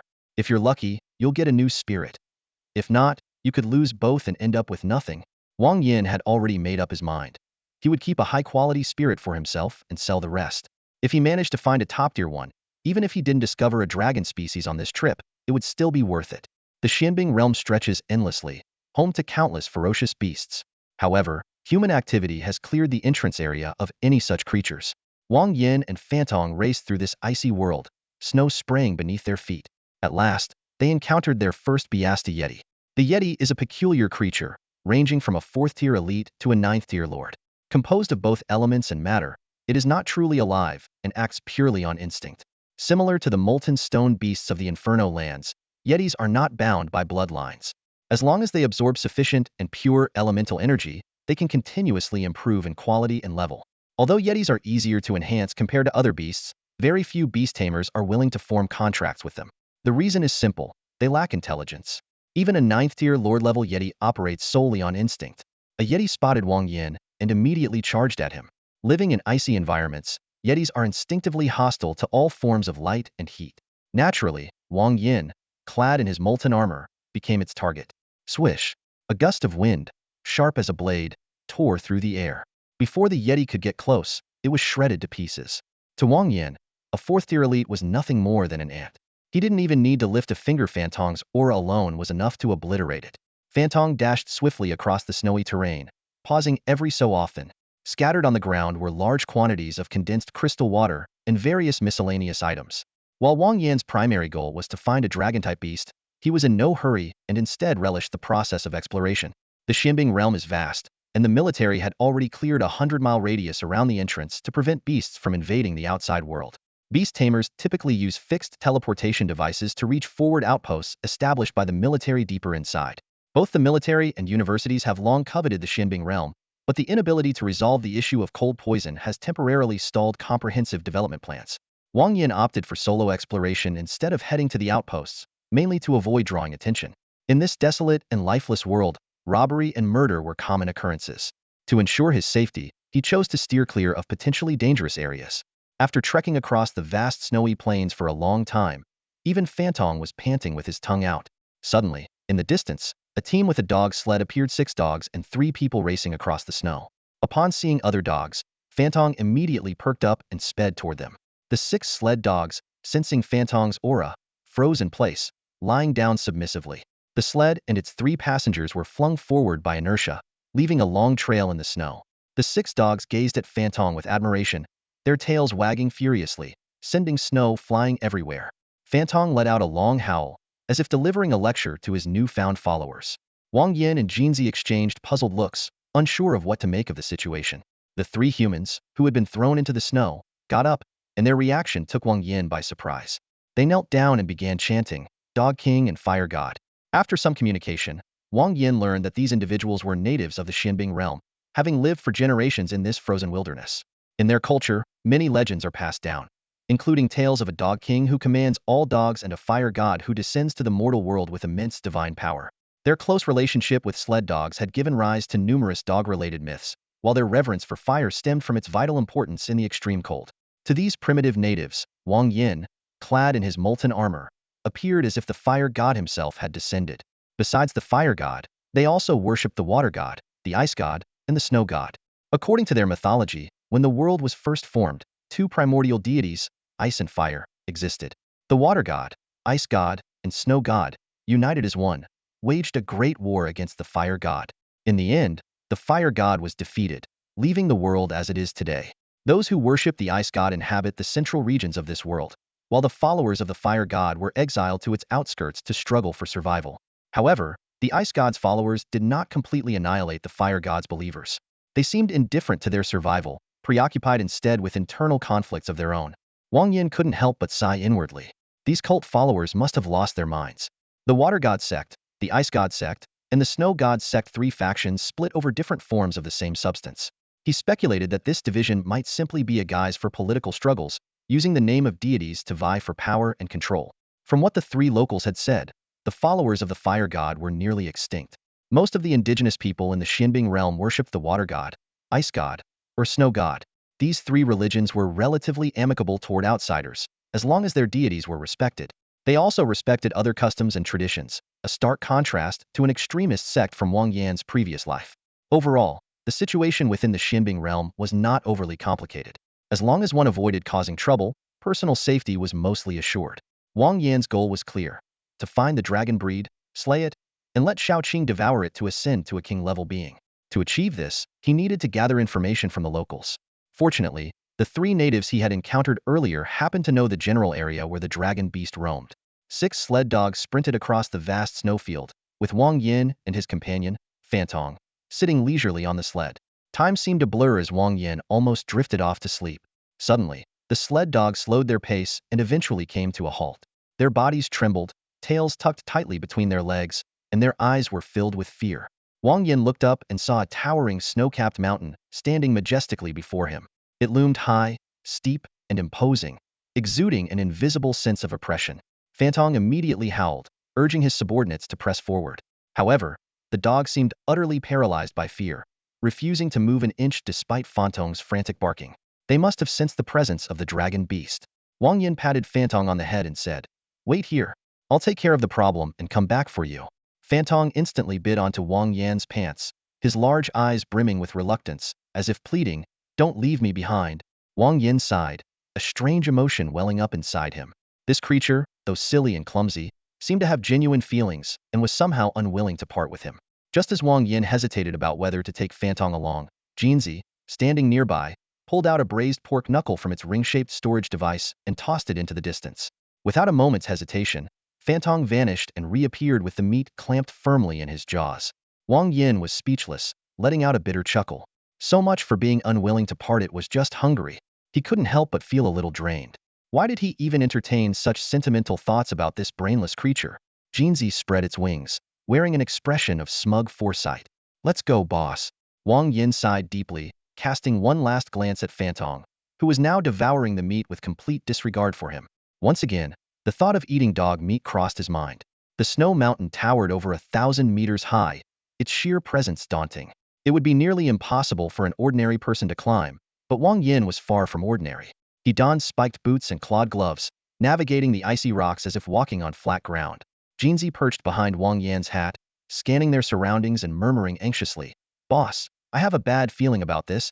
With each step forward, swarms of snow monsters emerged, relentless and overwhelming. Jinzi was nearly drained from fending them off, and Wang Yan had only climbed about 200 meters. This wouldn't do. Even with osmanthus wine to replenish energy and 5-nut mooncakes to restore stamina, Wang Yan wasn't sure how long he would remain in the Shenbing realm. Supplies had to be conserved wherever possible. Retreating to the base of the mountain, Wang Yan discussed with Jinzi and decided to send Jinzi up the mountain alone. Its speed would allow it to escape even if it couldn't win a fight. Besides, Jinzi had an unparalleled talent for provoking others. Its ability to draw aggro was legendary, as even the proud Aobama had nearly exploded with rage because of it. This time would likely be no exception. After a long wait of about half an hour, a thunderous roar shattered the silence. Ong! The deafening, high-pitched dragon cry was filled with indescribable rage and killing intent. A massive, snow-white dragon came hurtling down from the mountain peak, wrapped in a whirlwind of snow. It was over 100 meters long, with a diameter exceeding 2 meters, and its head was adorned with symmetrically branching antler-like horns. Its presence was nothing short of awe-inspiring. "Heaven is on my side, it's a horned dragon," Wang Yan exclaimed, nearly leaping with excitement upon recognizing the dragon beast. The Xiaoqing recorded, "A serpent transforms into a flood dragon after 500 years, a flood dragon into a true dragon after 1,000 years, and a dragon into a horned dragon after another 500 years. The horned dragon was a venerable elder among dragons, requiring another 500 years to evolve into an Yinglong." Of course, the Xiaoqing, akin to a collection of fantastical tales from the southern and northern dynasties, was not entirely reliable. Yinglong was a divine being, an ancient war god, and a symbol of auspiciousness. In its era, it had defeated countless mythical beasts, fiends, and powerful entities. If dragons could casually evolve into Yinglong after 1,000 years, the title of war god would lose its value. For Xiaoqing to ascend from lord to king, it needed the bloodlines of both a horned dragon and a coiling dragon. With the horned dragon now before them, only the coiling dragon remained. "Boss, help. This dragon's gone berserk," Jinzi cried while fleeing, the horned dragon hot on its heels and launching deadly ice spikes. Judging by the dragon's furious and relentless pursuit, Jinzi must have committed some grave offense. "Did you insult it again?" Wang Yan asked while running. "I didn't curse at it, I just broke its egg." Wang Yan was left speechless. Breaking its egg? If it were him, he'd probably be just as furious. "Xiaoqing!"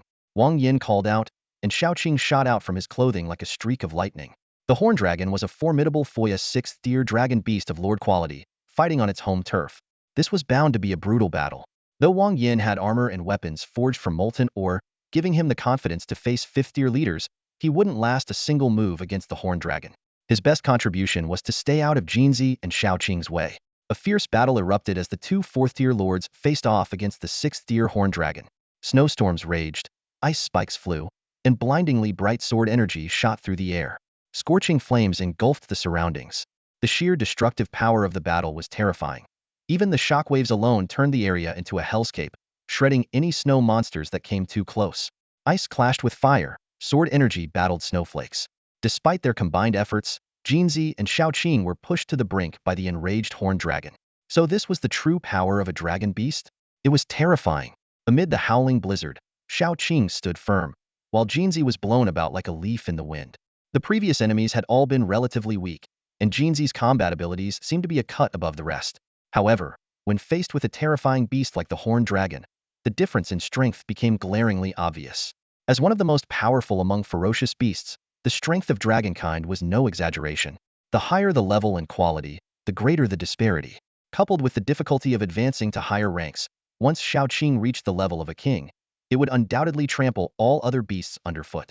The battle erupted fiercely, with flames raging, venom spraying, and Jinzi's golden sword energy slicing through the air. Yet, these attacks barely left a scratch on the horned dragon. Despite being at a disadvantage, there was still hope for victory. As long as they held on, relying on Xiaoya's support, triumph was not out of reach. Wang Yan couldn't stand it anymore and cursed. Just standing around isn't going to cut it. Time to blast this thing to hell. With that, he pulled out the Dragon Hunter Cannon. Before entering the Ice Realm, he had prepared ample energy reserves, enough for 1,000 shots. He adjusted the angle, locked onto the target, and pressed the fire button without hesitation. At that moment, the horned dragon seemed to sense danger and turned its gaze sharply toward Wang Yan. It abandoned Jinzi and Xiaoqing, charging straight at him.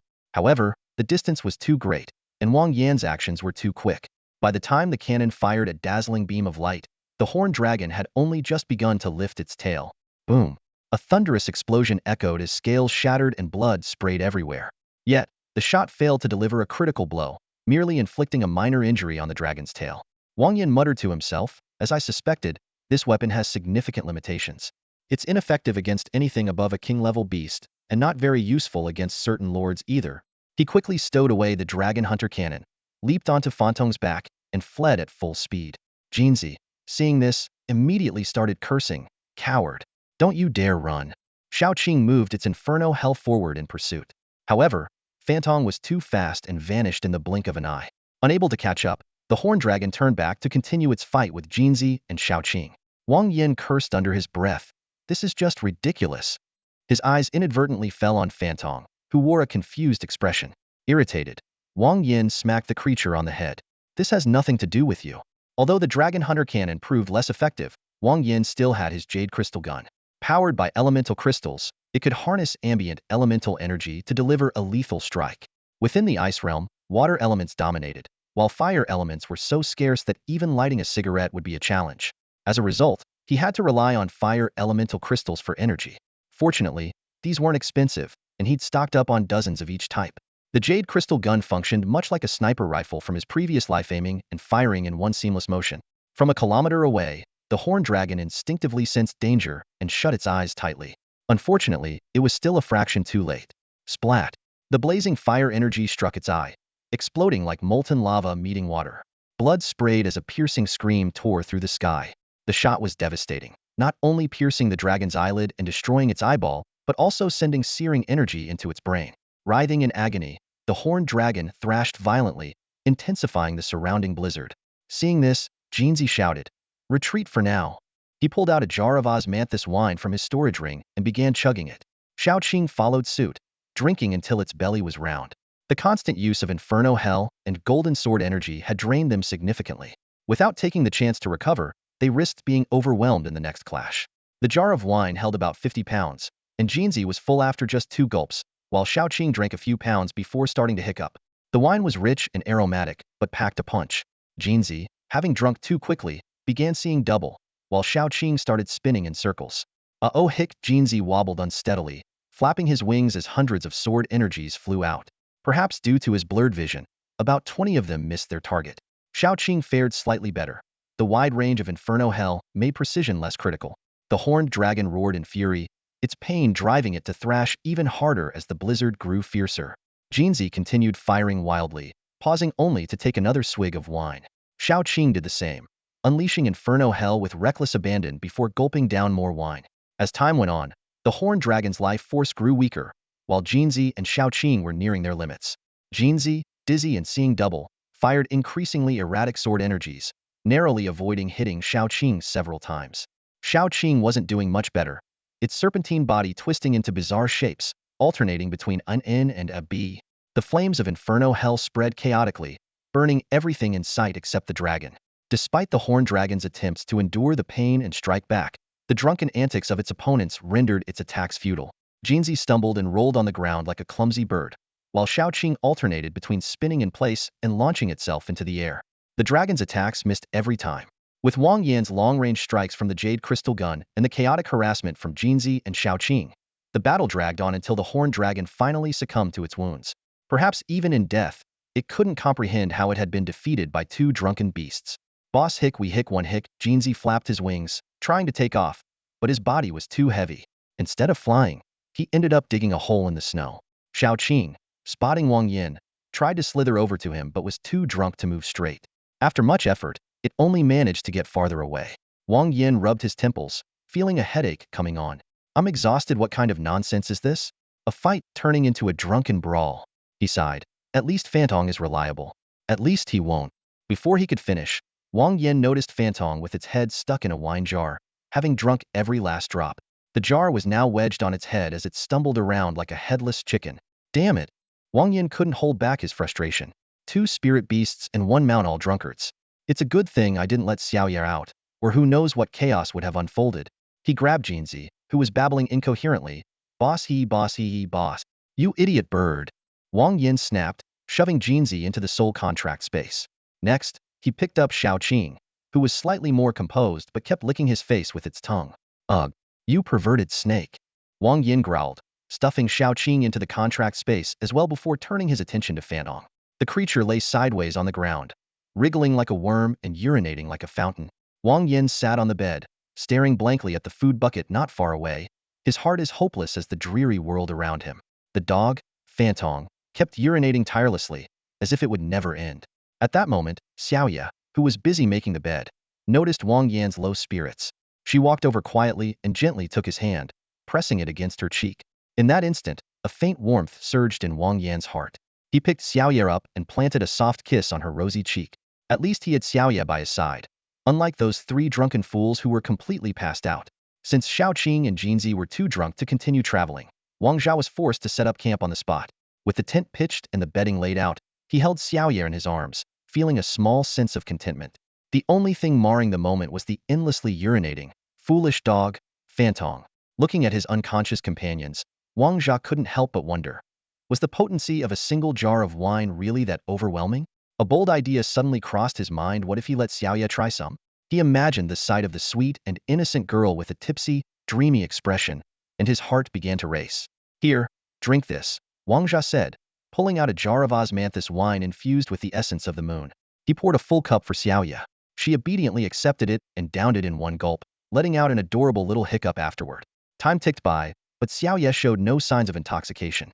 Wang Zhao muttered to himself, concluding that Jinzi and Xiaoqing simply had poor alcohol tolerance. He poured Xiaoya another cup.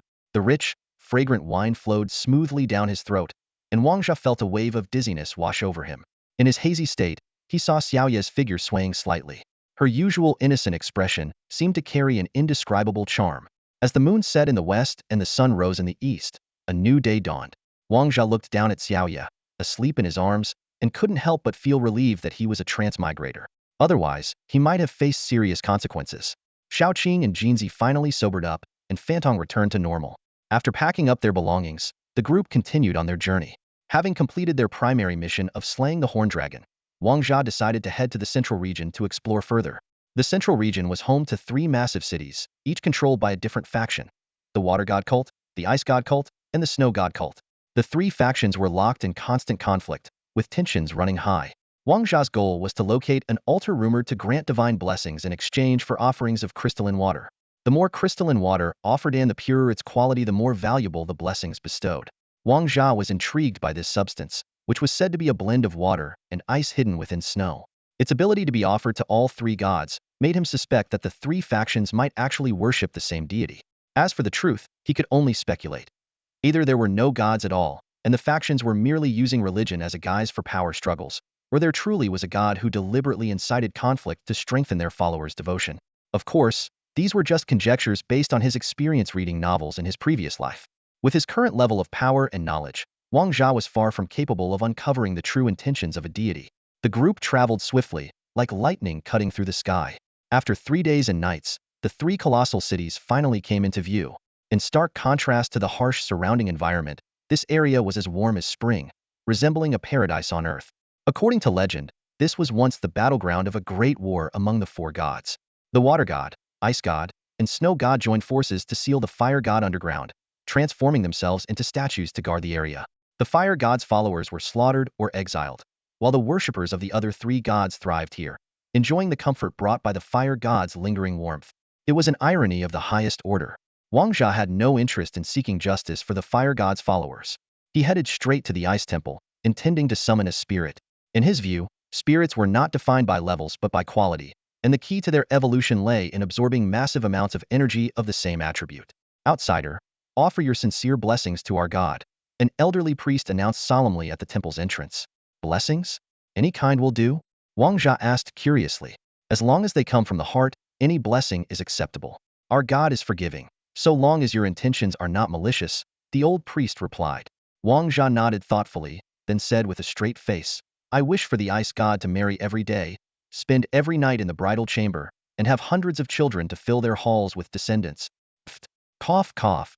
The old priest nearly choked, glaring at Wang Jia speechlessly for a long moment before finally waving him off in exasperation, signaling him to proceed inside. Though the blessing was somewhat inappropriate, it was undeniably heartfelt. However, for a deity, it might not have been the most fitting wish. As Wang Jia stepped into the temple, he was greeted by the sight of a towering statue, about 20 meters tall, made entirely of black ice. The figure held a lotus flower and bore a solemn expression. It was a goddess. Only then did Wang Jia realize why the old priest had reacted the way he did.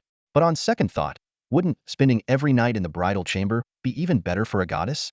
With this odd notion in mind, Wang Jia continued toward the altar. In front of the ice god statue, a rustic offering tray lay silently, awaiting tribute. Wang Yan stood before it, holding nearly 100 pieces of condensed crystal water, his hard-earned spoils from the journey so far. He was well aware that different offerings would yield different rewards, and condensed crystal water was certain to summon a spirit. The quality of the spirit, however, depended on the quantity and purity of the offering. After a brief hesitation, Wang Yan set aside one piece as a backup and placed the rest onto the tray. In an instant, the surrounding space began to distort violently, forming a swirling black vortex. Let's hope this one's more normal, he muttered to himself, dreading another encounter with the chaotic and deranged spirit beasts he'd faced before. Suddenly, a fist-sized figure shot out of the vortex, tracing an arc through the air before landing heavily on the ground with a few bounces. When its appearance became clear, Wang Yan's heart sank. It was a miniature humanoid creature with pointed ears, 3 pairs of translucent wings on its back, heavy eye makeup, and 3 earrings dangling from each ear, an unmistakable sign of trouble. The tiny spirit quickly scrambled to its feet, flew up to the offering tray, and perched there. In its left hand, it toyed with a small dagger, while its right hand conjured a cigarette, which it promptly stuck between its lips. Crossing its legs, it snapped its fingers to ignite the cigarette, exhaled a smoke ring, and spoke with a cocky drawl. So, you're my master, huh? All right, boss. Just tell me who do you want me to take out? To punctuate its words, it dramatically stabbed the dagger into the tray. Nearby, Jinzi, Wang Yan's loyal companion, immediately retorted with disdain. This little thing? What's it gonna kill? A fly? Wow, look at Theta talking sand sculpture. The tiny spirit sneered in return. The two immediately launched into a heated exchange of insults, trading barbs with relentless vigor. Wang Yan glanced between the street thug-like spirit and the solemn ice god statue, feeling his mood plummet. Spirits, as legend had it, were supposed to be gentle and pure children of nature. This one, however, seemed more like it had escaped from some demonic cult. Seizing the opportunity while the vortex still lingered, Wang Yan made a swift decision. He grabbed the struggling little spirit, ignoring its pleas and threats, and shoved it back into the swirling void. Yet when the vortex spat out a second figure, it was the same obnoxious spirit. Hey there, boss. Fancy seeing you again, it greeted awkwardly, scratching the back of its head. Wang Yan's expression remained blank as he shoved it back into the vortex once more. But just as he was preparing for a third attempt, the vortex abruptly vanished. Left with no choice, Wang Yan reluctantly examined the attributes of this troublesome spirit. To his surprise, the data was astonishingly impressive. Name: Ice Spirit. Quality: Lord Class. Attributes: requires large amounts of pure ice elements. Skills: Ice Crystal Hell Elite. Creates an icy hellscape, inflicting frost poison on all targets within range. Frozen Rain of Blades Boss. Summons a barrage of ice spikes, dealing widespread damage with stacking frost poison. Diamond Starlight Lord. Compresses ice elements to their limit before detonating, causing piercing damage and leaving behind massive amounts of frost poison. Each of these skills was a devastating area effect attack, capable of inflicting catastrophic damage to any target caught within their reach. Wang Yan stared at the little sprite before him, unable to suppress his amazement. This seemingly neurotic little creature possessed an astonishing level of combat prowess. He pondered to himself that with proper training, it might even match Jinzi's capabilities. At the moment, their bickering skills seemed to be evenly matched. Why don't you want to go back? Wang Yan asked, a sly glint flashing in his eyes. Could it be that you've been overwhelmed by my kingly aura and wish to follow me for life? As he spoke, He couldn't help but tilt his head back, striking a smug and self-satisfied pose. The little sprite let out a cold laugh, but its expression soon darkened. In a low voice it muttered, "I eat too much. No one wants to play with me." As it spoke, the sprite dramatically flopped backward, adopting a defeated posture. "It's not like I want to be this way, but the feeling of hunger is unbearable." Upon hearing this, Jeansy flicked its tail, a mischievous glint in its eye. "That's it," it mocked scornfully. The little sprite didn't argue with Jeansy. Instead, it slowly sat up and looked at Wang Yan with a pitiful expression. "I don't ask for much, just enough to fill my stomach." "No, even half full would be fine." Jeansy scoffed disdainfully and pulled out a box from its storage ring, tossing it toward the sprite. "Here, eat. Consider it a gift from me." The sprite looked puzzled but carefully opened the box, retrieving the ice cream inside. It cautiously licked it, and its eyes lit up instantly. "Big bro, is there more?" it asked eagerly, devouring the ice cream in a frenzy and then staring longingly at Jeansy. Jeansy puffed up with pride, its feathers slightly ruffling as it said, "Behave yourself, and you'll get this every day." "Got it," the sprite exclaimed, thumping its chest in a show of loyalty. "From now on, I'm your little sidekick. Just tell me who to deal with, and he'll take care of it." Wang Yan glanced at the strange duo before him, then at the gluttonous creature panting with its tongue out nearby. He felt a wave of despair wash over him. Letting out a sigh, he said to the sprite, "From today onward, your name is Gunzi." "No way. I object." The sprite clenched its tiny fists, its voice brimming with indignation. "I'm an ice sprite. How can I have such a name?" Wang Yan gave it a sidelong glance and said flatly, "Unlimited ice cream. Unlimited food." The sprite's attitude shifted instantly, doing a complete 180. "Master, from now on, I'm your most loyal servant," it declared obsequiously. Nearby, the gluttonous creature watched the scene unfold, its face a picture of confusion. Wang Yan thought to himself that while many things were uncertain, solving the issue of hunger was well within his capabilities. It didn't take long for him to discover that Gunzi didn't require regular food but rather substances rich in water, ice, and snow elements. Without bothering to ask further questions, Wang Yan pulled a water element crystal from his storage space and tossed it toward Gunzi. "Here, chew on this," he said, watching as Gunzi clutched the crystal with joy and excitement. One by one, intricate soul techniques materialized in the air, gradually forming a complex contract. Gunzi, holding an ice cream in one hand and yogurt in the other, leapt in without hesitation. Sizzle. The contract instantly contracted, wrapping tightly around Gunzi. In the next moment, the spell transformed into an elaborate symbol, branding itself deeply onto Gunzi's forehead. This was Wang Yan's soul imprint, signifying the identity of the master. From that moment on, Gunzi's everything, including his life, belonged to Wang Yan. The situation within the Xianbing realm was straightforward. Three major sects stood in opposition to one another. Perhaps due to their shared origins, their conflicts were not particularly intense, resembling the honorable battles of the spring and autumn period. Having achieved his objective, Wang Yan began touring the realm with his companions. Jeansy and Gunzi perched on his shoulders, Xiaoqing curled up in his arms, Fantong followed closely behind, and Xiaoyu held Wang Yan's hand. They looked like a family on a spring outing. The Xianbing realm was filled with bitter cold poison, with only 3 cities spared from its effects. The natives had long adapted to the environment, but outsiders like Wang Yan were not so fortunate. As a result, the hot springs in the cities became a must-visit destination. A soothing soak to dispel the cold from one's body was pure bliss. The cost was modest, just 1 ice coin for a half-hour soak. Ice coins could be exchanged 1 tin for soul copper coins at the entrance to the realm or traded for condensed crystal water within the cities.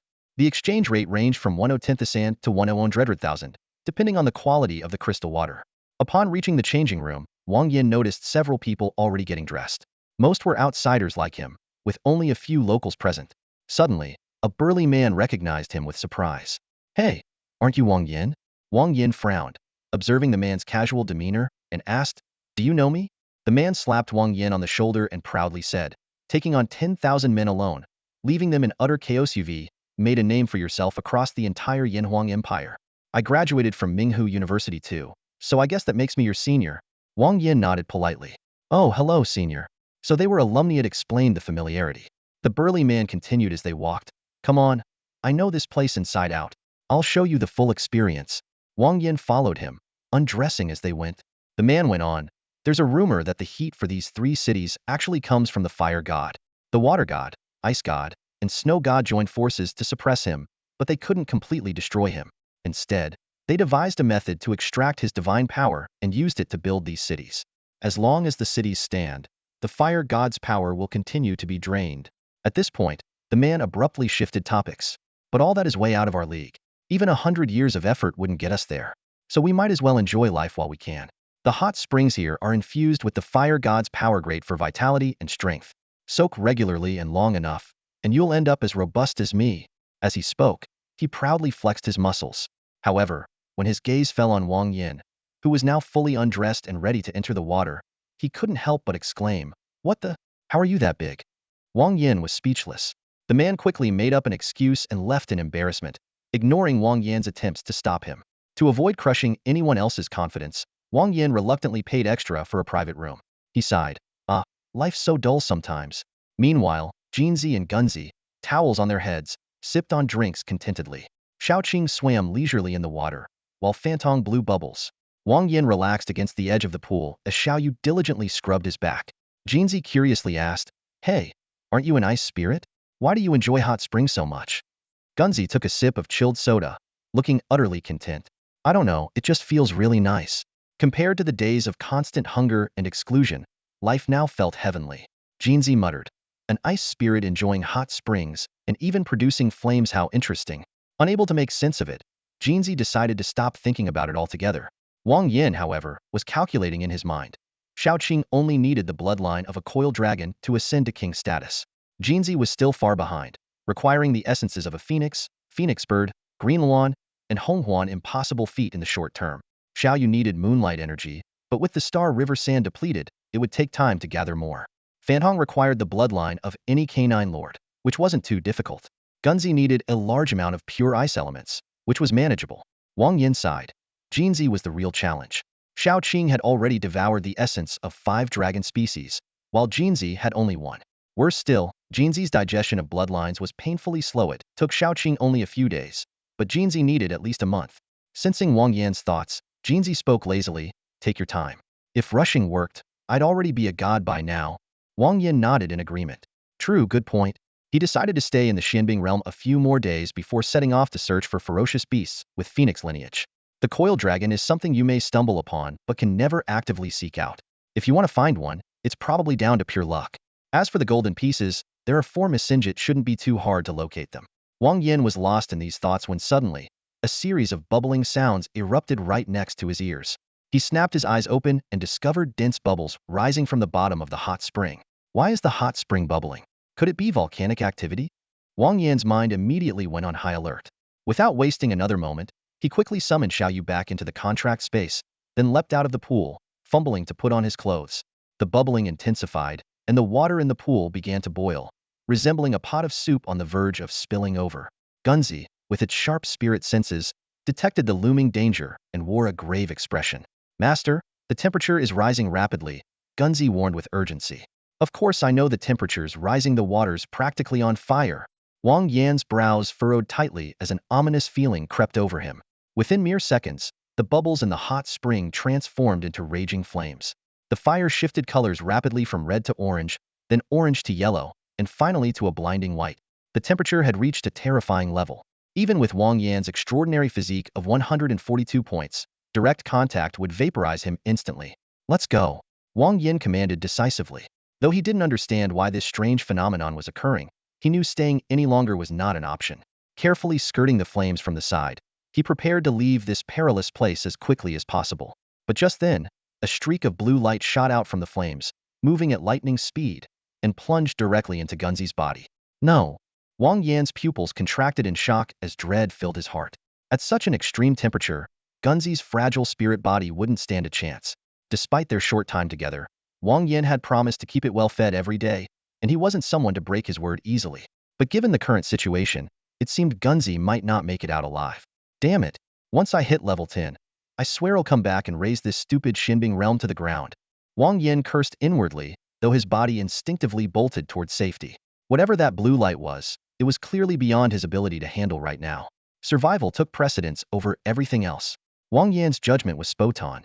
Just then, a thunderous roar erupted behind him, followed by a cataclysmic shockwave. The sky rumbled, and the ground trembled violently. White and blue energies clashed furiously, as icy coldness collided heat with searing heat. "Ice God, where do you think you're going? We're not done yet. Fight me for another 800 rounds." a deep, gruff voice boomed, seething with uncontrollable rage.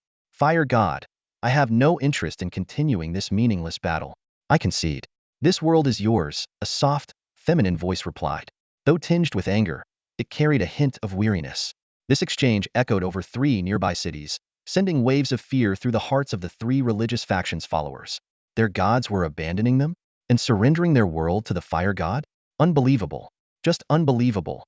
Wang Yan muttered bitterly, feeling utterly helpless. He never imagined that gods truly existed in this world, let alone that a simple trip to a hot spring would spark a battle between the ice and fire gods. Was he cursed to attract chaos wherever he went? Boss, do you think that idiot's done for? Jinzi crawled out of a pit, his face covered in dust. He didn't even bother wiping it off as he stared dumbfounded at the red and blue lights clashing in the sky. Not done for cooked. Wang Yan murmured with a wry smile, lamenting how absurd this day had been. He silently vowed that once the Northern Battle Zone challenge was over, he'd stay home, no matter what. He'd rather be grounded, or even have a second child with Wanmei than go out and stir up more trouble. Fierce beasts were one thing. He could even tolerate the meddling of the Doomsday cult. But now, even gods were getting involved. Who could possibly handle this? Who could he even complain to? Concede? Do you think him a joke? The fire god's voice thundered again, its fury reaching a breaking point. True to its fiery nature, the fire god's temper was explosive, unleashing relentless attacks on the ice god. The ice god, no pushover herself, finally lost her patience. Setting aside her earlier reluctance, she retaliated, and the 2 deities locked in an earth-shaking battle. The entire world seemed to tremble under the weight of their divine clash. Wang Yan listened quietly to the conversation between the fire god and the ice god, gradually piecing together the entire story. The fire god, belligerent by nature, had somehow become entangled with the ice god. Unable to tolerate the harassment, the ice god retaliated in anger and managed to seal the fire god. Over time, however, the seal weakened. Sensing the impending danger, the ice god decided to discreetly leave, disguised as an outsider. Yet, things didn't go as planned at the critical moment. The fire god broke free from the seal, reigniting their conflict. It dawned on Wang Yan that his seemingly lucky ability to summon the staff 3 times in a row was no coincidence, but rather part of the ice god's elaborate scheme to escape. The tales of hunger and ostracism were merely her way of garnering sympathy. Her plan had been flawless, except for one thing. The fire god proved stronger than expected, breaking free just as she was about to flee and thwarting her escape. The absurdity of the situation left Wang Yan feeling both amused and incredulous. Meanwhile, the worldview of the 3 faiths' followers was utterly shattered. The image of their towering, benevolent gods was replaced with a harsh reality. To the gods, mortals were insignificant, disposable beings. The so-called divine love for mankind was nothing more than a comforting illusion conjured by humanity's wishful thinking. Jinzi scratched its head with a wing and asked, "Boss, should we make a run for it?" Wang Yan scanned the surroundings and decided to retreat to a safe distance first. No rush. Let's watch how this plays out. Before long, the ice god unleashed a technique resembling the legendary 3 pure ones, splitting into 3 entities: water god, ice god, and snow god to jointly battle the fire god. Wang Yan speculated that since the ice god had previously managed to seal the fire god, she likely wouldn't face a crushing defeat this time, even if she couldn't win outright. Thus, he wasn't too concerned about the world being destroyed and continued to observe calmly. Besides, with the spatial converter in his hand, he could escape at any moment. The battle between the 2 gods was ferocious. In a matter of moments, 3 cities were reduced to rubble. Cries of despair and screams of agony echoed from the devastated followers. Wang Yan watched coldly, a hint of mockery in his heart. The so-called gods were nothing special. When trouble arose, mortals could rely only on themselves. He couldn't help but feel a surge of pride. The Yanhuang Empire had risen to dominance in this world, not because of divine intervention, but through the sacrifices of countless heroes and martyrs. Gods could never save humanity. Only humanity could save itself. Jinzi nodded thoughtfully, its expression unusually serious. To it, Wang Yan was the real god. It was Wang Yan who gave it hope, helped it grow, and changed its once aimless, idle existence, allowing it to aspire to become the legendary king of birds. The battle grew even more intense, with snowstorms and fiery flames colliding in the sky. Wang Yan kept retreating to avoid being caught in the crossfire. He was secretly grateful for the opportunity to witness such a high-stakes confrontation up close. It would undoubtedly benefit his own growth. At the very least, he would be better prepared if he ever encountered a similar situation in the future. The clash raged on for most of the day, and both gods' powers gradually waned. The scale of destruction began to shrink as well. Wang Yan, along with Jinzi and Fantong, lounged on deck chairs, sipping drinks and snacking as though they were watching an epic live-action blockbuster. Jinzi took a big gulp of its drink, its feathers quivering with delight. Boss, who do you think will win? The fire god, the ice god, or will they both go down together? Wang Yan, holding Xiaoyu in his arms, looked relaxed. My guess is they'll both be severely injured. The ice god was originally stronger than the fire god, as evidenced by her ability to seal him in the past. But time has changed things. The fire god's strength has been confined to the area of 3 cities, while the ice god's power has spread across the entire Xianbing realm, altering its climate. With this shift in balance, it's likely they'll both end up wounded. Jinzi nodded again, deep in thought, though it seemed to be struggling to fully process the situation. The battle continued, albeit with diminishing intensity. Wang Yan estimated that it would be over within 10 minutes. He stood up and began packing, ready to leave. He had no interest in discovering the ultimate outcome between the fire god and the ice god, nor did he plan to take advantage of the situation. With his current strength, he could easily defeat even a severely weakened god, but risking his life for potential gains wasn't worth it. However, as the saying goes, plans often fail to keep up with unforeseen changes. Just as Wang Yan was about to leave, an unexpected turn of events occurred at the battlefield of the fire god and the ice god. Fire god, you've gone too far. If that's the case, then let's perish together. The ice god's sharp voice was filled with indescribable fury and deadly resolve. In an instant, a blinding white light erupted, transforming into a torrential downpour of ice that blanketed the sky. Perish together? Not a chance. The fire god's rough voice roared in response, as scorching flames burst forth like dazzling fireworks, sweeping in all directions. The fierce clash between the ice god and the fire god shook the entire realm of frost. 2 terrifying forces collided, causing violent tremors. Suddenly, all the energy rapidly contracted. Accompanied by a blinding flash of light, a meteor shot out from the center of the battle, tearing through the air straight toward Wang Yan. Damn it! Wang Yan cursed under his breath, not bothering to gather his belongings. He swiftly stored Jinzi and Xiaoya into his soul contract, grabbed Fantong by the ear with one hand, and crushed the spatial converter with the other. An invisible force instantly enveloped Wang Yan and Fantong, tearing through space to prepare for teleportation. In that critical moment, a blue and white streak of light darted into the teleportation range like lightning. Meanwhile, in the provincial military district of Minghu, an important meeting was underway. The attendees were all influential figures whose decisions could shake the entire province. Suddenly, Wang Yi furrowed his brows and looked into the distance. Commander, what's wrong? Luo Zhu noticed the shift and immediately asked. 2 low-level deities are approaching. They'll reach the office in no more than 30 seconds, Wang Yi replied calmly. The office?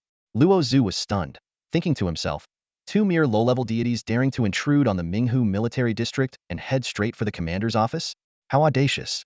Wang Yi continued, their energy is rapidly weakening, and he paused, his expression shifting to one of intrigue. 2 opposing attributes merging? Interesting. Very interesting. With a wave of his hand, Wang Yi dismissed the meeting. Well, stop here for today. The next meeting will be rescheduled. As soon as he finished speaking, both he and Luo Zhu vanished, instantly teleporting to the office. It was only then that Luo Zhu realized, the target is the office. Could it be? Exactly. It's that kid, Wang Yan, Wang Yi confirmed with a nod. Though the specifics are unclear, his energy is stable, so he should be fine. It's remarkable how long has it been, and he's already mixed up with deities? Luo Zhu shook his head helplessly, marveling at the absurdity of the situation. The 30 seconds passed in a flash. With a violent spatial disturbance, 3 figures were flung out. Fantong tumbled a few times, his head slamming heavily against the wall. Wang Yan fared slightly better, landing on Fantong. Woof! Fantong stood up, dazed and confused. His already not-so-bright mind seemed to have taken another hit, further lowering his intelligence. Wang Yan, though unharmed, had twisted his ankle during the tumble and needed a moment to recover. Just then, a stick, roughly the size of a fist, struggled out from under the dog's belly and asked weakly, where is this place? Its head was foggy, its last memory being of soaking in a hot spring. Wang Yi fixed his gaze on the stick, but refrained from taking immediate action. He sensed Wang Yan's energy on the little object, and killing it outright might harm Wang Yan in some way. This is the forbidden zone of deities, he stated calmly. The forbidden zone of deities? What's that supposed to mean? The stick froze, fragments of memory suddenly flashing through its muddled mind. Its expression changed drastically. It quickly darted behind Wang Yan, leaving only its small head peeking out, and shouted, he's my master. If you've got questions, ask him. I don't know anything. Wang Yi was momentarily stunned. A deity referring to itself as his nephew's servant? This was beyond belief. Wang Yan, on the other hand, stared at the stick in shock. Huh, you're still alive? He had clearly witnessed the stick explode. How could it be here now? Are you wishing for my death? The stick's tiny face darkened in displeasure, its expression full of indignation. Wang Yan scrutinized the stick's eyes closely. Wait a second. Your eyes. He noticed that one eye was as pure white as snow, while the other resembled a crystal clear blue. What's wrong with my eyes? The stick seemed oblivious, shaking its head and struggling as its eyes soon returned to their original state, indistinguishable from before. Wang Yi gestured toward the nearby sofa, signaling Wang Yan to sit. Tell me everything that happened. Wang Yan nodded and recounted his experiences in the realm of frost in detail. He omitted the part about his immunity to the frigid poison, but left out nothing else. Wang Yi was his uncle and someone he trusted deeply. Besides, if not for the spatial converter, he would likely have already met his end. The battle between the ice god and the fire god? Fascinating, Wang Yi exclaimed after hearing the account, piecing together the sequence of events. If my guess is correct, the ice god sealed its own power, intending to use your identity as cover to leave the realm of frost. But the fire god discovered this, leading to their ultimate clash. Severely injured, the two began to merge in a desperate struggle. This little thing here is a false persona created by the ice god. During the fight, it hid deep within the ice god's soul and seized the opportunity to escape and take control while the two were weakened. A smile suddenly appeared on Wang Yi's face. Because of the great distance, it instinctively tried to get closer, and you, sensing danger, decided to flee. Wang Yan scratched his head, looking utterly perplexed at the stick in front of him. This seemingly ordinary little thing had somehow become a god? How was that even possible? As he was deep in thought, the stick suddenly leapt up from behind him. It threw its head back and let out 3 exaggerated laughs, one hand on its hip and the other pointing dramatically, looking rather comical. Behold the true god. Why do you not bow? It declared in an over-the-top tone. Wang Yan rolled his eyes and unceremoniously smacked it with his hand. Bow to your grandpa, he muttered under his breath, then casually tossed the stick into a nearby trash can. All right, where were we? Wang Yi and Luo Zhu exchanged bewildered glances. Even for individuals as knowledgeable as they were, the situation was giving them a headache. Wang Yi let out a sigh, extended his hand, and the stick floated out of the trash can into his palm. He examined it carefully, squeezing and kneading it as if it were a lump of dough. Suddenly, a burst of pure white light exploded from Wang Yi's hand, followed by a faint trace of sky blue that quietly dissipated. Wang Yan blinked, unsure if he'd just imagined it. All right, the hazard's been dealt with. If there's nothing else, you can head back now, Wang Yi said with a wave of his hand. Before Wang Yan could ask any questions, he was teleported straight back to Minghu First University. Luo Zhu couldn't help but ask, Commander, what exactly happened? Did I just see you disperse their divine blood? A faint smirk appeared on Wang Yi's lips. 2 so-called gods, barely scraping the threshold of the mythical realm, tampered with that little sprite. One was trying to escape their icy domain, while the other was plotting to take over. They ended up clashing, and despite their efforts, they were both severely weakened. However, I'll give them some credit. Managing to fuse the opposing elements of ice and fire is no small feat. Dispersing their divine blood and returning millennia of cultivation to the heavens is probably the only noble act those lowly gods ever managed.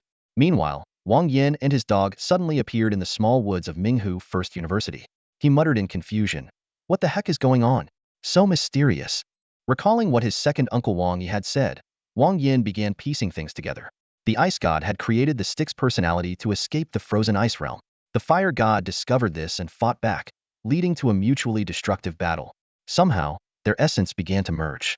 As the 2 gods weakened to their limits, the stick's personality took over. In other words, this dumb little sprite has become a god? Wang Yan thought with a jolt, hurriedly checking the stick stats. The attribute panel displayed that the stick was now named Ice and Fire Sprite Stick, with a Lord-level quality. It possessed both ice and fire attributes and required vast amounts of ice and fire elements to level up. Its skills included Frozen Hell, Blazing Inferno, Icy Crystal Rain, Fiery Wrath, and Diamond Starlight, each one immensely powerful. Wang Yan couldn't help but sigh. Man, I've accidentally gotten stronger again. Who am I supposed to complain to? He sank into a deep sense of self-reproach, worried that his growing strength might throw the world out of balance. So, Master, what are we doing next? The stick asked curiously, looking around with wide-eyed wonder. Despite its newfound divine power, its mind was still quite empty. Going home to sleep, Wang Yan replied, climbing onto his dog. The stick perched itself on the dog's head, and the 3 of them strolled away at a leisurely pace. In the early morning on campus, a few elderly men were exercising on the sports field, while some women walked their pets. Suddenly, a woman in a red outfit and another in black crossed paths, and the atmosphere turned tense. The woman in red shouted arrogantly, "Sit!" Her Pekingese immediately sat obediently. Not to be outdone, the woman in black calmly commanded, "Sit." Her Shih Tzu also sat down without hesitation. The two women exchanged sharp glares, and the woman in black walked away with a victorious smirk, leaving the red-clad woman and her poor Pekingese behind, both looking rather disgruntled. Wang Yan glanced at the Pekingese, whose eyes seemed filled with confusion, as if it were saying, "Were all dogs here? Why the competition? Even dogs are getting competitive these days." Wang Yan sighed, shaking his head. Fong Tong, his dog, seemed to sense the tension and let out a puzzled woof.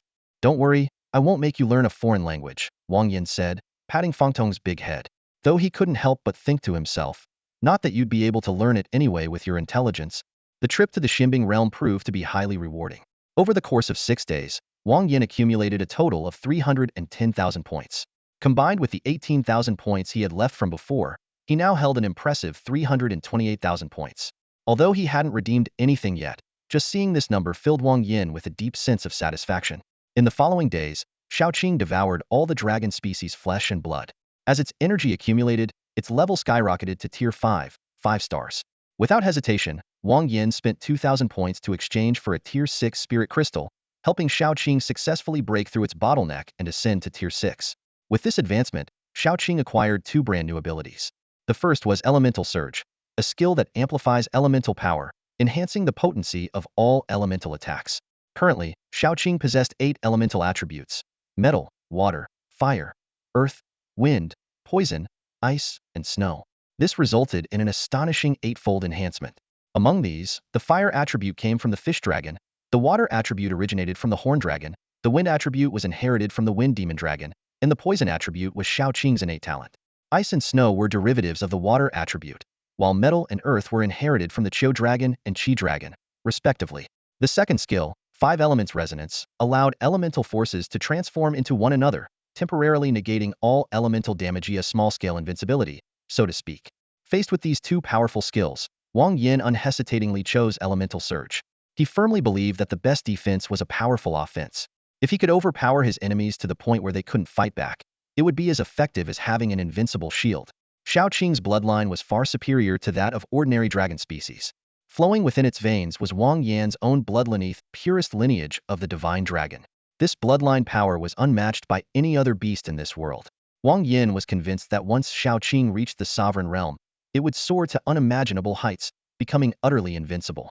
In addition to Xiaoqing's advancement, the system shop had refreshed with new items. The most intriguing among them was the Soul Crystal Medium, a rare item that had a minuscule chance of forming upon the death of tier 8 or higher beasts. When used, it could increase soul strength by 2 points, up to a maximum of 50 points. Each crystal required 5,000 points to exchange. Without hesitation, Wang Yan spent 50,000 points to purchase 10 of them, beginning the process of steadily restoring his soul strength. Just then, news of the Northern Battle Zone Challenge tournament arrived. The entry requirement was a level below tier 8, and if one's soul strength reached 50 points, their contract would automatically upgrade. Wang Yan calculated the timeline and realized he could meet the requirements before the tournament began. After carefully reading through the competition's rules, Wang Yan's emotions grew complicated. This challenge wasn't the typical exploration of a spatial rift, but was instead set in the Diamond Realm, a perilous space known for producing Vajra Bodhi, a rare elixir capable of strengthening bones without any side effects. It was crucial for the advancement of diamond parrots. However, the creatures of the Diamond Realm were not only extraordinarily resilient, but also notoriously aggressive. Although the Empire had the means to conquer this space, the cost was prohibitively high, so a more cautious approach had always been taken. The decision to hold the Northern Battle Zone Challenge here hinted at the possibility of something significant on the horizon, leaving Wang Yan with a vague sense of foreboding. To prepare for any unforeseen circumstances, Wang Yan amassed a large supply of resources, with elemental crystals being the most critical. Water and fire elemental crystals served as snacks for his staff weapon, while other elemental types were used as ammunition for his jade crystal rifle. Compared to the Dragon Slayer cannon, the jade crystal rifle produced smaller wounds, but excelled in precision and power. Against tough opponents, long-range sniping was undoubtedly the best strategy. This challenge tournament would last for 2 months. By the time it concluded, the first semester of the new academic year would also come to an end. Taking a deep breath, Wang Yan steadied himself, filled with both anticipation and unease, ready to face what could be a life-changing trial. Wang Yan had been enrolled in the academy for some time, yet he had attended fewer than 30 classes. His rapid progress and strength was astonishing, to the point where he could rival the senior students in their final year. In this context, whether he attended classes or not seemed to make little difference. However, this was no excuse for him to slack off. In a world fraught with danger, there was no room for complacency. The looming threat of the Brotherhood of Annihilation and the ever-present possibility of spatial rifts kept him constantly on edge. If he failed to keep climbing toward the pinnacle of power, death would inevitably catch up with him. To further enhance his abilities, Wang Yan borrowed several spatial converters from his second uncle, Wang Yi, and ventured into the perilous realm of the Diamond World with his loyal spirit beasts. This otherworldly space was a treacherous and unpredictable environment, teeming with ferocious beasts. A single misstep could lead to entrapment or worse. Despite the risks, the cautious Wang Yan resolved to take the gamble. He was prepared to forego all potential rewards if it meant he could avoid placing himself in undue danger. A faint sense of dizziness swept over him, and in the next moment, Wang Yan found himself standing in the Diamond World. Before him stretched a series of lush, verdant hills, with towering trees and an abundance of vibrant flowers and grasses. The air was laced with a subtle, refreshing fragrance, giving the illusion of a hidden paradise. Yet, everything here was unnaturally enormous. The trees easily reached heights of over 30 meters, and the flowers boasted diameters of more than half a meter. It was as if Wang Yan had stumbled into the legendary land of giants, his eyes brimming with wonder. Suddenly, a low, buzzing sound reached his ears. Turning his head, Wang Yan spotted an enormous bee slowly descending. Its bloated body plunged directly into the heart of a massive flower, greedily sucking up nectar. Immersed in its feast, the bee's wings trembled slightly, releasing visible scales into the air, which scattered in dazzling, iridescent hues under the sunlight. How beautiful! Wang Yan couldn't help but exclaim, though he remained vigilant, carefully observing his surroundings. Meanwhile, his spirit beast, Fantong, showed no such restraint. It ran straight to a nearby giant flower, sticking out its large tongue and enthusiastically licking the flower's core. Just then, a thunderous roar exploded above, as if the sky itself had shattered. In an instant, a massive shadow blocked out the sunlight. Instinctively, Wang Yan looked up, only to find himself face-to-face with an unimaginably enormous visage. As soon as Wang Yan caught sight of the enormous figure, he immediately changed direction. Fantong, with all four paws digging into the ground, propelled itself forward with a powerful burst of air, shooting 100 meters away in an instant. The giant extended 2 fingers as thick as tree trunks, attempting to grab them, but caught nothing but air. Muttering incomprehensible words, the giant clumsily gave chase, only to be left far behind in no time. That's a giant! Wang Yan shouted, despite it being blatantly obvious. Gunzi clung tightly to Fantong's fur, his body entirely suspended as they sped forward at breakneck speed, his 3 pairs of wings nearly torn off by the fierce wind. Fantong dashed wildly for about 10 minutes before a towering wall that seemed to blot out the sky appeared before them. Without hesitation, Wang Yan summoned Jinzi and ordered it to carve a hole through the wall. "Boss, where are we?" Jinzi asked while attacking the wall with sword energy. "This is the Vajra realm," Wang Yan replied, then immediately realized how meaningless his answer was since this was their first time here. The wall was extraordinarily sturdy. Jinzi had dug 10 meters deep, but still hadn't broken through. Just then, Fantong's barking caught Wang Yan's attention. The clever dog had unearthed some kind of treasure, wagging its tail so excitedly it nearly touched the sky. Wang Yan pried open Fantong's mouth and retrieved a fruit. Da-da-da-da-da-da-da-da. He read the bizarre name, utterly perplexed. But when he saw the description, he was overjoyed. The fruit could enlarge any part of the user's body at will, exactly what was needed to solve Ruan Mei's flat-chested woes. Encouraged by Wang Yan, Fantong continued digging and soon unearthed 2 more of the magical enlarging fruits. Meanwhile, Jinzi finally broke through the wall, collapsing onto the ground in exhaustion, his fur disheveled and messy. Wang Yan pulled out a flashlight and led the group into the 100-meter-long tunnel. When they emerged from the other side, the sight that greeted them left Wang Yan puzzled. There were no massive trees or giant flowers. Everything seemed unusually ordinary. Realizing they might have stumbled into danger, Wang Yan quickly mounted Fantong and sped off into the distance. They ran tirelessly until dusk, finally stopping near a small hill. The area was lush with trees and abundant fruit, making it an ideal campsite. Wang Yan discovered a cave at the base of the hill. To be cautious, he threw a firecracker inside. Sure enough, a massive, ferocious-looking gorilla stormed out, visibly enraged. However, just as Wang Yan and his companions prepared for battle, the gorilla suddenly collapsed unconscious, leaving everyone bewildered. Curious, Jinzi ventured into the cave, only to stumble back out moments later, gagging from the overwhelming stench. "That gorilla isn't just dumb, it's disgusting. The place is filled with poop," he complained, sticking out his tongue in disgust while popping a sweet and tangy berry into his mouth. Wang Yan let out a deep sigh, his heart filled with complicated emotions. He should have anticipated it. Creatures like gorillas were inherently vile, embodying the worst traits of all beasts. While there might be a rare few with noble inclinations, their numbers were so minuscule that they could never alter the base nature of their kind. Calmly, he decided to deal with the unconscious gorilla and sell it to the system. Afterward, Wang Yan instructed Jinzi to dig a cave on the side of the hill. Once inside, he sealed the entrance tightly with stones, finally allowing himself a moment of uneasy rest. The world of the Vajra realm was perilous under the cover of night, far more treacherous than the Xianbing realm. Setting aside the fearsome giants, even the gorilla they had just encountered was a terrifying 8th-tier leader. If they appeared in groups, the consequences would be unimaginable. In the darkness, the incessant hum of mosquitoes filled the air, occasionally interrupted by the muffled roars of wild beasts. Suddenly, the ground trembled faintly.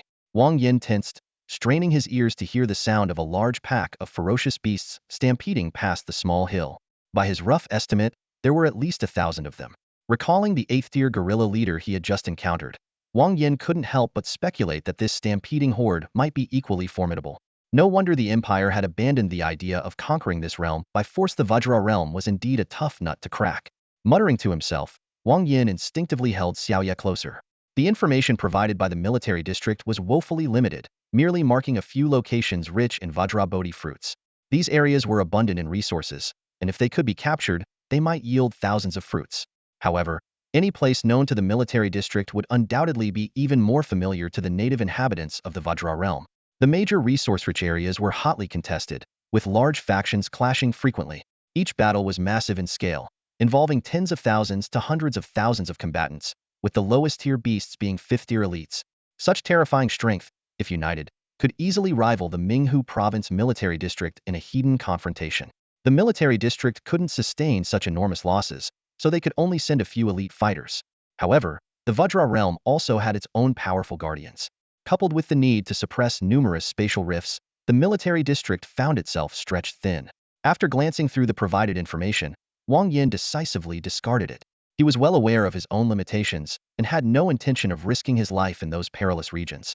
While he might toy with others' lives, he would never gamble with his own.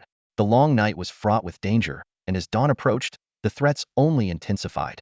In just 2 hours, Wang Yan faced 6 waves of attacks. 4 were solo encounters, all of which Jinzi dealt with swiftly, while 2 were group assaults that Gunzi incinerated entirely. During the battles, a fire was accidentally ignited, prompting Wang Yan to sternly reprimand his companions and emphasize the importance of fire prevention. "Master, let me have a taste. Let me have a taste." Gunzi buzzed eagerly around Wang Yan as he sucked on bone marrow, its excitement palpable. Wang Yan teased, "You want to taste everything, don't you? I've got some fresh calluses from my feet. Want to try those too?" I wouldn't mind." Gunzi replied earnestly, as if giving it genuine consideration.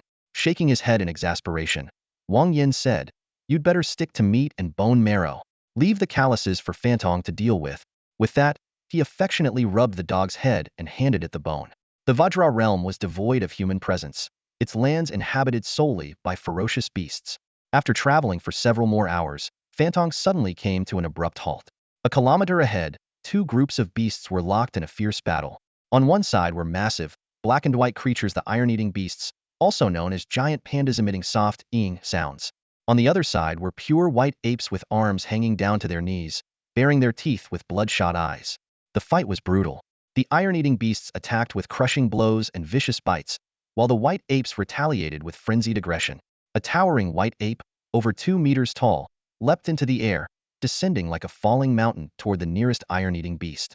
The sheer power of the attack would be enough to overpower even a 9th-tier leader. Yet, the seemingly clumsy iron-eating beast dodged the attack with surprising agility. With a swift twist of its bulky body, it easily neutralized the assault. Then, with lightning speed, its chubby paw pierced through the white ape's skull as if crushing a block of tofu. The iron-eating beast let out a few more "eeing" sounds before targeting its next, larger opponent. Wang Yan stared in disbelief. These seemingly docile pandas possessed terrifying combat abilities. They effortlessly crushed the white apes one swipe, one kill, sometimes even using their weight to subdue their foes.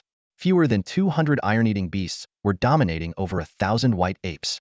"Boss, we should leave now," Jinzi said nervously, swallowing hard as its claws gripped Wang Yan's hair. "These iron-eating beasts are all lord-level creatures. We don't stand a chance. If we charge in recklessly, we'll end up worse than those white apes." Yes, let's get out of here."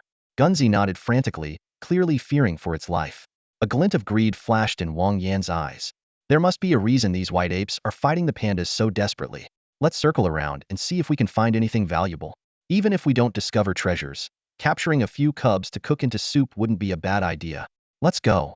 Jinzi pecked at Fantong's head, and the latter immediately bolted forward. Fantong moved like the wind, and soon they came upon a massive nest. The entrance was marked with stones, likely to keep out snow and wind. Inside, the ground was lined with dried grass, soft to the touch. Compared to the gorilla's den, the white ape's nest was much cleaner. While it carried a faint, beastly odor, there was also a hint of fruity fragrance. Given the terrifying combat prowess of the pandas, it was unlikely that many white apes would survive to return. Confident in this assumption, Wang Yan boldly ventured into the nest, unconcerned about being trapped by any returning apes. The cave extended deep into the earth, the air growing thicker with the stench of blood and dampness. Along the way, they passed dry branches and the bones of unidentified beasts. After venturing over 100 meters in, Wang Yan finally found what he was looking for: white ape cubs. He carefully counted 33 of them, all incapable of putting up any fight. The little ones huddled together in fear at the sight of Wang Yan, letting out sharp cries. "Boss, what should we do?" Jinzi asked, its expression conflicted. These cubs looked pitiful, stirring a faint sense of guilt. Of course, if Wang Yan gave the order, Jinzi would execute it without hesitation, shifting any moral burden entirely onto him. After a moment of thought, Wang Yan replied, "The best option is to take them all and sell them to the Beastmaster Union. While they might end up being enslaved, it's still better than being killed." He sighed deeply, reflecting on the harshness of survival. To fight against the heavens, the earth, and one's own kind, any misstep could lead to the extinction of an entire species. Such was the reality for beasts and humans alike. Take them all. If they survive until we leave, we'll sell them to the Beast Tamer Association. If not, they'll serve as emergency rations, Wang Yan said as he retrieved a hibernation box from his spatial tool, carefully placing the white ape cubs inside one by one. In this world, experts had conducted extensive research on spatial tools and abilities, leading to a variety of creative applications. The hibernation box was one such invention, capable of forcing ferocious beasts into deep sleep to prevent death from severe injuries.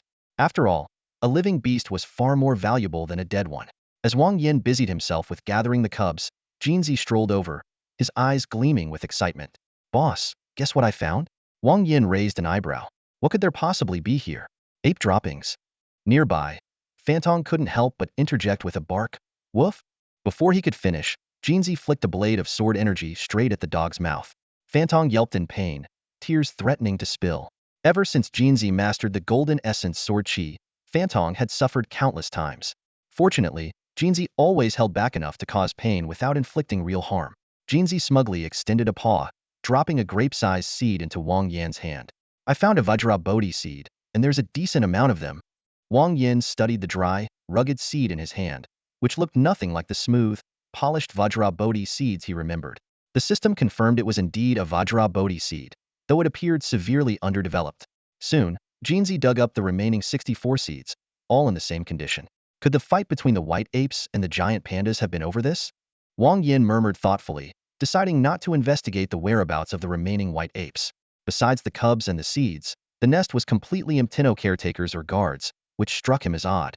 Jinzi, swallowing a Vajra Bodhi seed, suggested, "If the white apes and the bamboo-eating beasts are fighting, we might be able to sneak past them."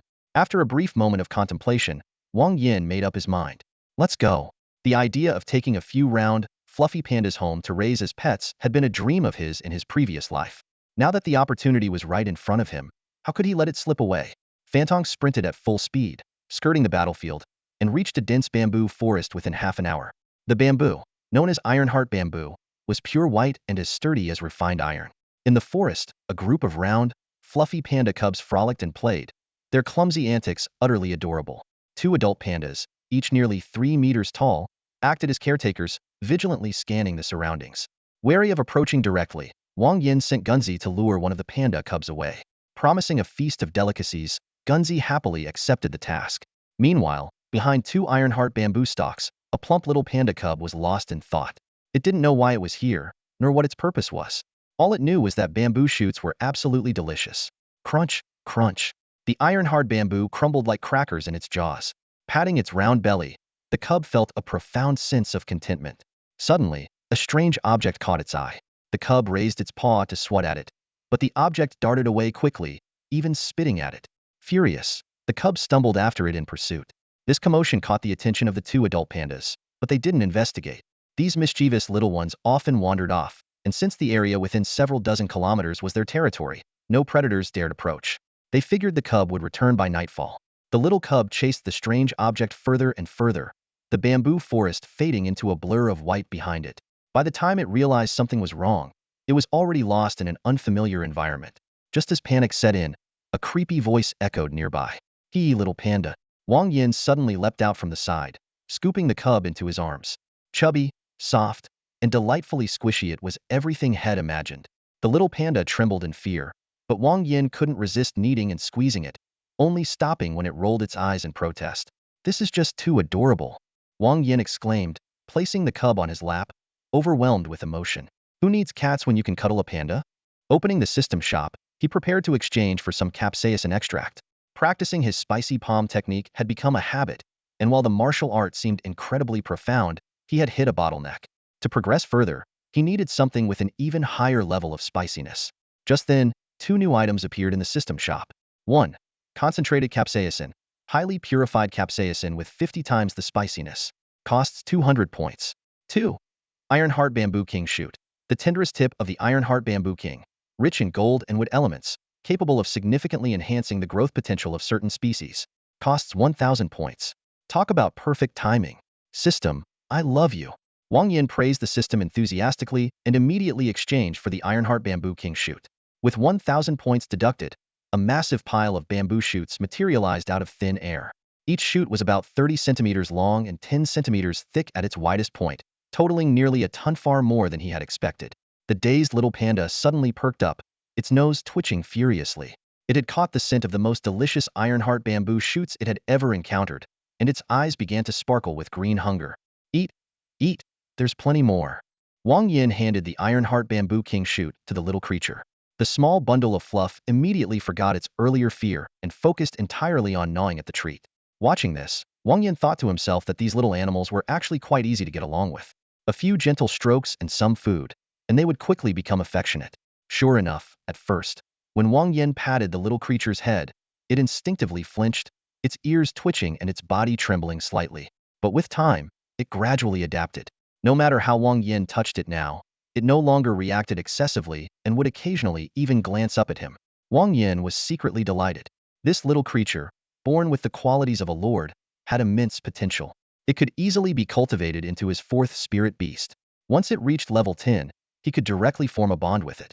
To avoid the possibility of the other iron-eating beasts tracking them through their bloodline connection, Wang Yan traveled over 300 kilometers with the little one before setting up camp for the night. The night was silent, and the surroundings were eerily still. Suddenly, Wang Yan woke from his sleep with a start. Though everything around him seemed calm, a strong sense of danger surged within him, triggering his instincts to reach for the spatial converter and prepare to flee. This keen intuition stemmed from his soul strength, which had reached an impressive 222-point limit, granting him a heightened sense of perception. Boss, Master, Jinzi, Xiaoqing, and Gunzi all woke up, while Xiaoye clung nervously to Wang Yan's clothes. As for Fangtong, it was likely still snoring away, oblivious. In a nearby valley, 200 towering figures stood silently. The leader of the group was over 5 meters tall, his black and white skin stretched taut over bulging muscles that exuded an oppressive aura of menace. The entire valley was enveloped in a suffocating atmosphere. No birds chirped, no insects stirred.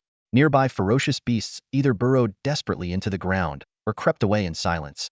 This was a force of all Lord-class beings, with their strongest member at level 10 strong enough to dominate any territory. Roar! A low, guttural growl shattered the stillness, filled with restrained fury and chilling intent. The iron-eating beast king did not act rashly. It sensed that its child's aura was steady, indicating no harm had been done. As a level 10 lord nearing the kingly realm, its intelligence and experience far surpassed that of ordinary beings. Suddenly, a stone at the mouth of the cave shifted. The iron-eating beast king's gaze grew sharp, incredulous that someone would dare reveal themselves in the presence of 200 lords. Roar! Roar! Roar!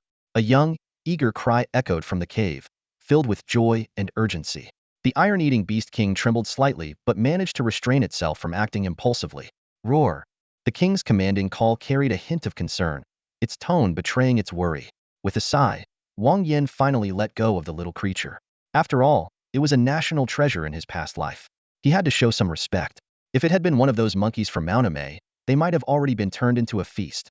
As the little one stumbled and darted toward its parent, the iron-eating Beast King's eyes flashed with a dangerous light, and the 200 Lord-class beasts behind it tensed, ready to strike. How dare someone abduct their little prince? It was an act of utter recklessness. Roar! A thunderous roar tore through the night, and an overwhelming aura radiated outward. Wang Yan felt as though his skin was being pricked by countless needles, a sharp, stinging pain coursing through him. So, this was the power of a national treasure? His face turned grim as he braced himself to escape. Fleeing without a fight might be humiliating, but survival took precedence. In life-and-death situations, pride meant nothing. The iron-eating Beast King took a step forward, and the ground quaked violently. A level 10 lord's power was a step away from a qualitative transformation.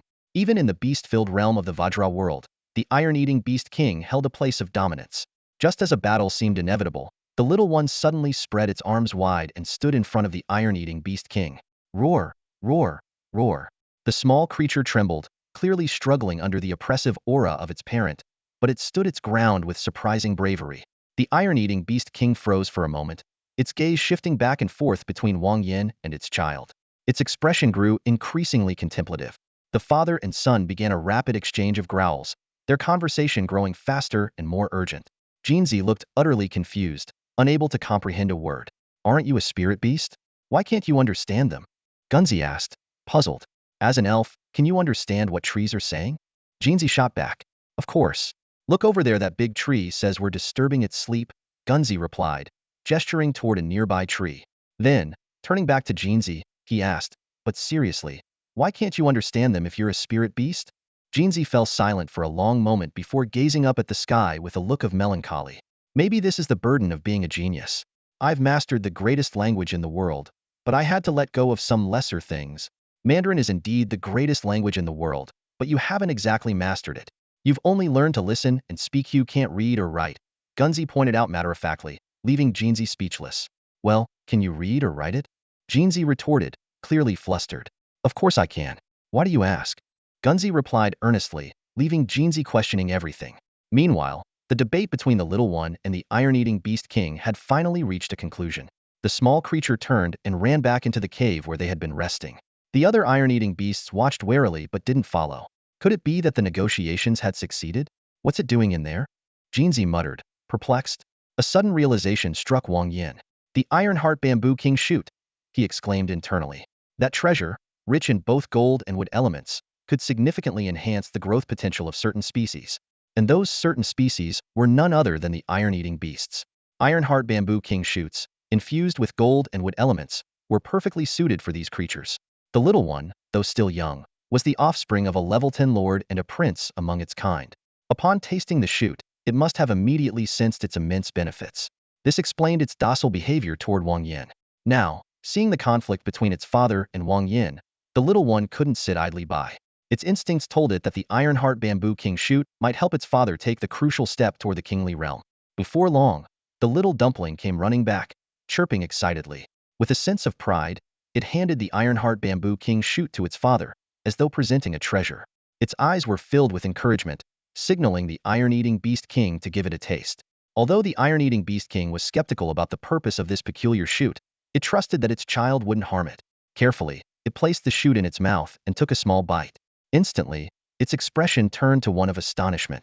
The Ironheart Bamboo King shoot wasn't just crunchy and deliciously sweet, it was dozens of times tastier than any Ironheart Bamboo shoot it had eaten before. More importantly, it was rich in both gold and wood elements. The iron-eating Beast King quickly calculated in its mind. If the supply was sufficient, it might even be able to break through to the king realm within half a month. It glanced at Wang Yan, instinctively sensing that this extraordinary shoot had something to do with him. Seeing its father's reaction, the little dumpling knew it had succeeded and immediately began bargaining.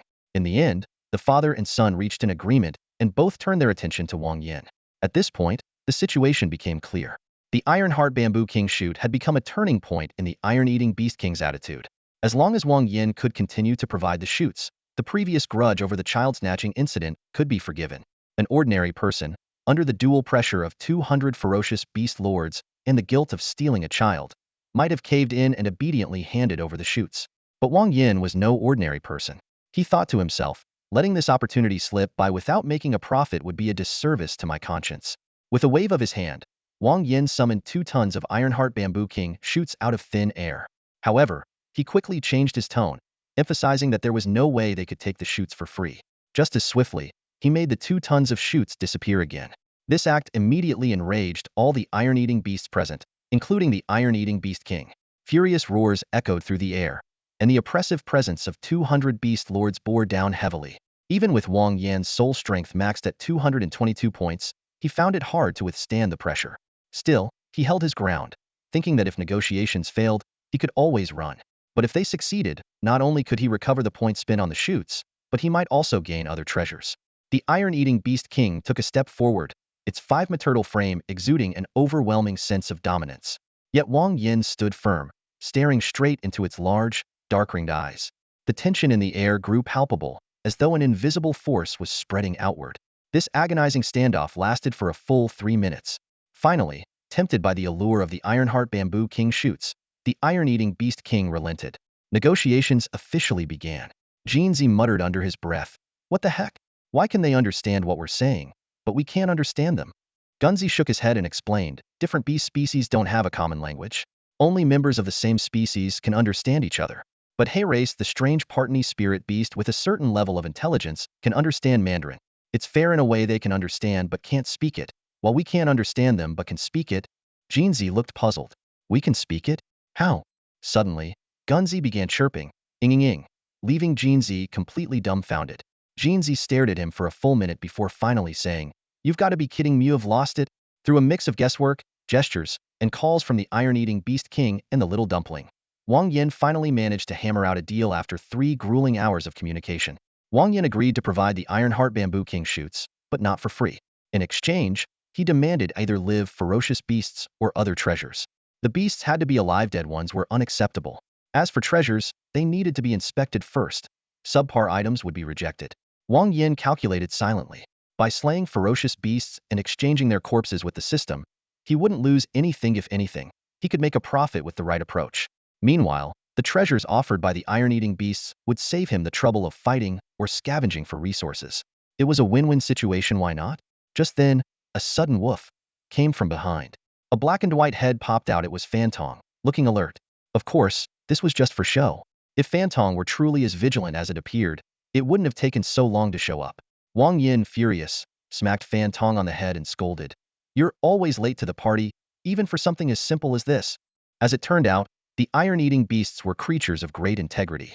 At the crack of dawn, they drove a herd of ferocious beasts to Wang Yan for him to hunt. The herd, numbering around 300, consisted of canine-type beasts, with the weakest being 6th-tier elites. Seeing how trustworthy the iron-eating beasts were, Wang Yan decided not to be stingy. He used half of the points earned from slaying the beasts to exchange for more Ironheart Bamboo King shoots, keeping the rest as his own reward. After all, as a middleman, he had to make a profit. These were system-generated goods. Charging only a 50 handling fee was practically a steal for the iron-eating beasts. Aside from the ferocious beasts, the little dumpling also brought other treasures. There were numerous Vajra Bodhi seeds, smooth and flawless, far superior to the ones found in the white ape's nest. There were also Xianjin fruits, which could enhance muscle and skin defense, and wood Ganoderma, which boosted recovery abilities. Wang Yan also discovered a plant called blood suppression grass. This herb could temporarily suppress bloodline power, forcing iron-eating beasts into a state of deep sleep. After consuming large amounts of food rich in gold and wood elements, the beast would become highly excitable. To avoid unnecessary trouble, they would eat this grass to calm down and sleep until the excitement passed. To the iron-eating beasts, this was just an occasional use spirit herb. But when Wang Yan saw its properties, an idea immediately came to mind. He speculated that the military's assault on the Vajra realm might not have been for the Vajra Bodhi seeds, but for the blood suppression grass. Could it be that, with the right processing, this herb could suppress a lord-level spirit beast's bloodline power enough to reduce it to a leader-level beast? Then, after forming a contract, the beast's power could gradually recover. After all, bloodline surges only occurred at the moment of contract formation. Once the contract was successfully established, even if the spirit beast later advanced to the king level, it would no longer pose a threat to the beast tamer. A lord-level spirit beast bound by contract could provide a massive boost to combat power far beyond what words could describe. Wang Yan suspected that the Empire might have already mastered this technology. On the surface, the military's objective seemed to be the Vajra Bodhi seeds, but in reality, it might have been targeting the blood suppression grass. If his guess was correct, the Empire might be in trouble. The military wouldn't launch an attack on the Vajra realm without good reason. The only plausible explanation was that the Empire was in urgent need of blood suppression grass and other resources from the Vajra realm. Ah, turbulent times. Wang Yan sighed helplessly.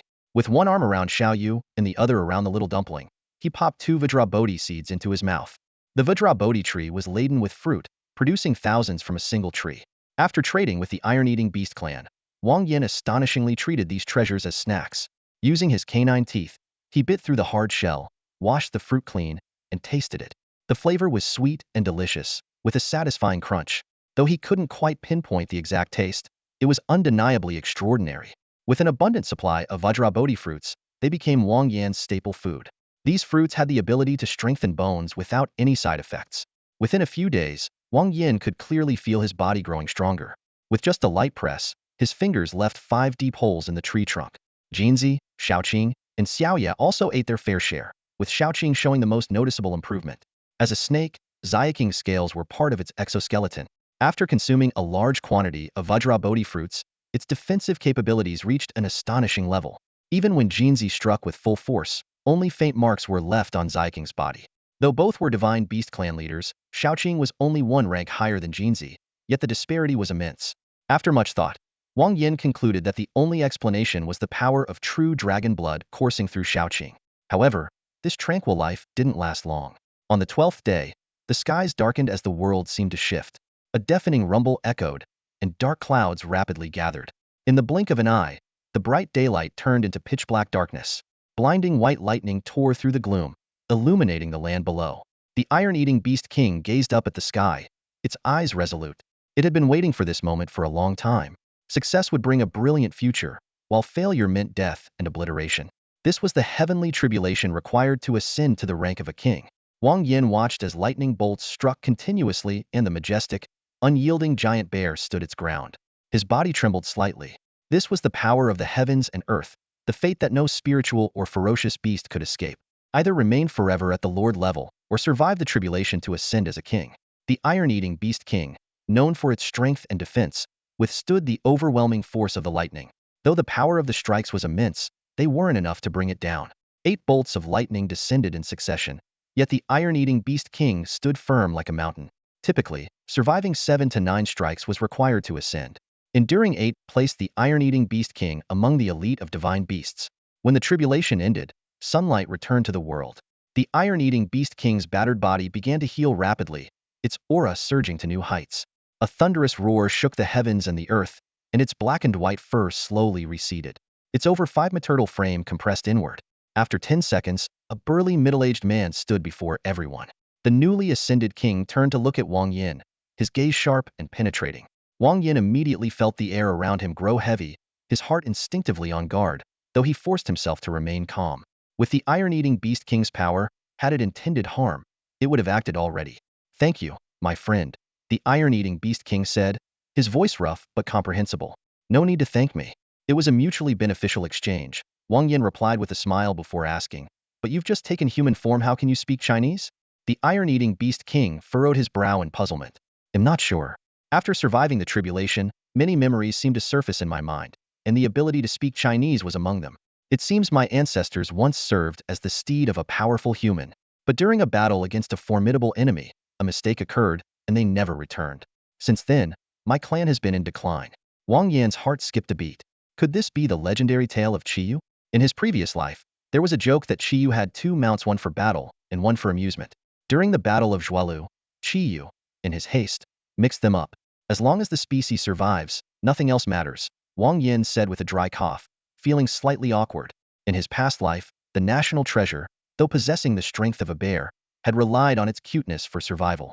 It might sound undignified for a bear, but it actually lived more comfortably than any wild animal. That's a good perspective," the iron-eating beast king agreed with a nod. "Before, I couldn't speak, and communication relied on guesswork. Things are much better now. As a reward for helping me ascend to kinghood, they'll grant you 2 requests." Wang Yan politely declined. "That won't be necessary. The spiritual herbs and ferocious beasts you've already provided are more than enough." He understood the importance of not being overly greedy. Know when to stop, and you'll never suffer a loss. Wang Yan weighed his options silently, his eyes flickering with thought. He glanced at the iron-eating beast king, whose massive frame gleamed with a metallic sheen under the sunlight. The iron-eating Beast King's deep gaze met Wang Yan's, his voice low and sincere. To me, a few ferocious beasts and spiritual herbs are nothing compared to even a fraction of the value of advancing to a king's level. I mean no harm. I only wish to make amends as best I can. Wang Yan nodded slightly, his wariness easing a little. I see, he murmured after a brief pause. Since the iron-eating Beast King had made his intentions so clear, it would seem rude to refuse. I need the bloodline of a Panlong, preferably one with wood attributes. Wood attributes? Panlong? The iron-eating Beast King frowned deeply at Wang Yan's words, a trace of difficulty flashing across his face. I have heard of the Panlong, but its power is immense. It reached the king's level long ago. Even at my current level, I wouldn't stand a chance against it, let alone now, having just advanced. His expression grew increasingly solemn as he continued. Among all the ferocious beasts, the strongest are the divine beasts, the celestial beings, and the demonic entities. And within the divine beasts, the dragon species are nearly invincible. A dragon species that ascended to the king's level ages ago, who knows how powerful it has become by now. Listening to this, Wang Yan couldn't help but feel a chill run down his spine. Forget the iron-eating Beast King, another king-level being might not even stand a chance against the Panlong. The iron-eating Beast King suddenly shifted the conversation, locking eyes with Wang Yan. You're seeking the Panlong's bloodline to help that serpent advance, aren't you? I can sense an overwhelmingly terrifying aura from it, an energy capable of destroying the world. Though it's a dragon species, it seems to transcend even that. It's more like the origin of all things ancient, mysterious, and inherently fearsome. Huh, isn't that a bit exaggerated? Wang Yan's eyes widened in disbelief. It's just advancing to the king's level. Destroy the world? That's insane. Why would anyone want to destroy the world for no reason? Inwardly, he mulled over the iron-eating Beast King's words. Transcending the dragon species? An origin? That does make some sense. The bloodline of the Huaxia people traces back to invincible beings with the power to create the world. If you go far enough, it all leads back to Fuxi and the Thunder Dragon God. The iron-eating Beast King shook his head slowly, his face filled with regret. The Panlong is far too powerful. I'm afraid I can't help you. After a brief hesitation, he added, I'm not alone, I have an entire clan to protect. The Panlong is an ancient king-level being, and I can't afford to provoke it. Wang Yan smiled faintly, unconcerned. Dragon species were inherently rare, and gathering 4 types was already a stroke of luck. Encountering a king-level Panlong as the final one was not unexpected. Though defeating it seemed impossible, it was still better than not finding it at all. He mentally calculated his options if push came to shove. He could always ask for help from the principal or his second uncle. After all, they were family. However, unless absolutely necessary, he preferred not to trouble them. The iron-eating Beast King warned him. That serpent's bloodline is incredibly fearsome. If it advances to the king level, you must be fully prepared. Wang Yan nodded in acknowledgement. After a moment of thought, the iron-eating Beast King added, While I can't help you kill the Panlong, I do know the locations of 2 other dragon species. They might be of great benefit to that serpent. 2 other dragon species? Wang Yan asked, puzzled. His mind raced through various types of dragons. Divine dragon species like the Xiaolong and Xiaolong, demonic dragon species like the Wind Demon Dragon, and even the disgraceful dinosaur species. If he could find other dragon species for Xiaoqing to devour, it would be immensely beneficial even if it couldn't advance to the king level. The iron-eating Beast King explained, one is called the Tuolong, and the other is the Kuelong. Both are 10th tier lords. Wang Yan suddenly understood. Ah, those 2. The Tuolong referred to the Yangtze alligator, while the Kuelong was a mythical creature resembling a hornless bull with a single leg. It was said to bring storms and thunder wherever it traveled. Wang Yan clasped his hands in gratitude toward the iron-eating Beast King. After advancing to the king level, the beast had named himself Xiongba and his son Xiongda, declaring his intention to expand his territory while assisting Wang Yan in dealing with the Tuolong and Kuelong. Xiongba led over 200 lord-level beasts on a sweeping conquest. Wherever they went, one either submitted or faced annihilation. Even powerful dragon species couldn't bridge the immense gap between lords and kings. Wang Yan roasted the Tuolong for a meal, while Xiaoqing devoured the Kuelong, clearly experiencing noticeable changes. Nearby, Xiongda, captivated by the aroma of roasted meat, decisively abandoned the Ironheart bamboo shoot in his paws and joined the barbecue feast. Not long after, Wang Yan faced off against a 4th-tier Lord White Bear. With a single palm strike, the bear was sent flying. Wang Yan's body, tempered by spiritual herbs, had reached the point where he could go head-to-head with Lord-level spirit beasts. His left hand glowed crimson like blood, radiating a heat so intense it distorted the surrounding air. As Wang Yan pinned the white bear to the ground and pummeled it, Jinzi instinctively clenched his buttocks, thinking, I think my hemorrhoids are acting up again." The memory of chili burning his mouth, stomach, and even his backside sent shivers down his spine. To improve his tolerance for spicy food, Wang Yan recently initiated a unique training program.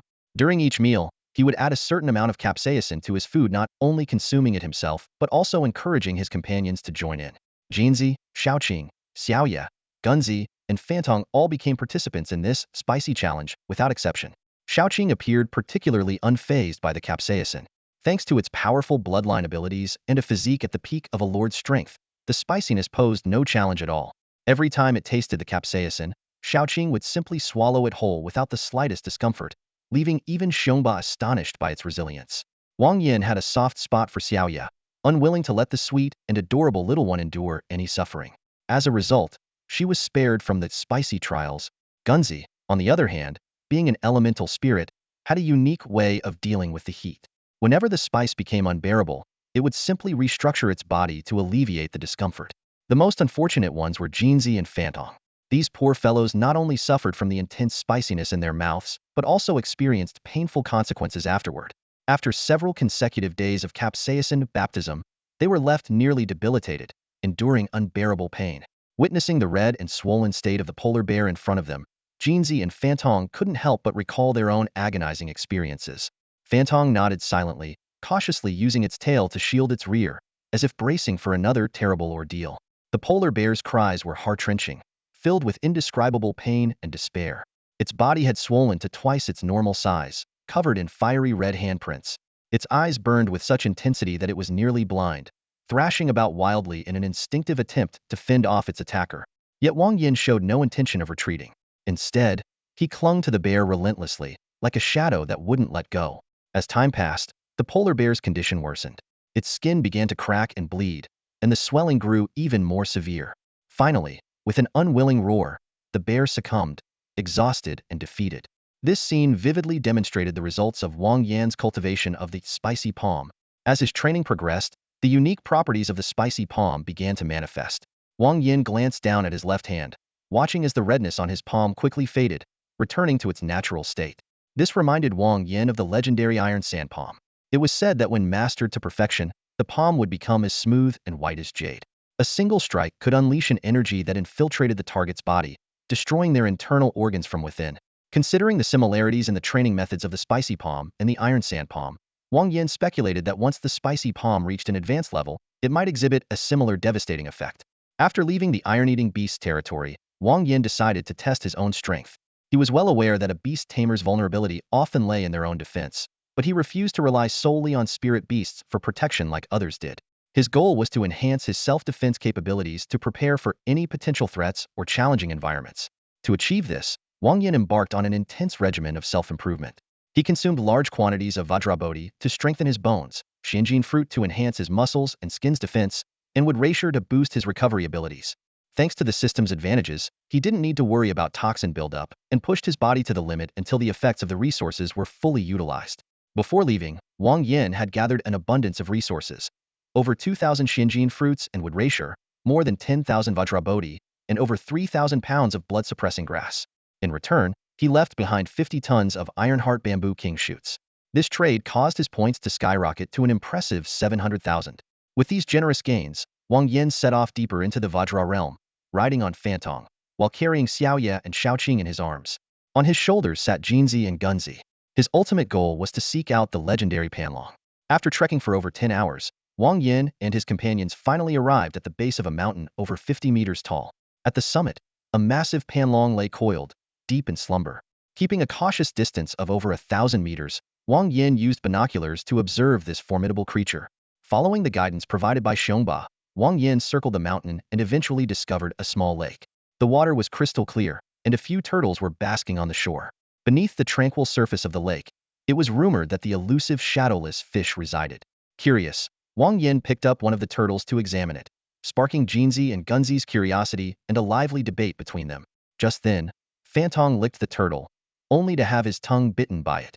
Helplessly, Wang Yan stepped in to rescue the clumsy creature and casually prepared the turtle to feed it to Fantong. Fueled by a sense of revenge, Fantong devoured the entire turtle in one swift motion, shell and all, despite the spicy taste. Tears glistened in its eyes, but with stubborn determination, It finished every last bite of its meal.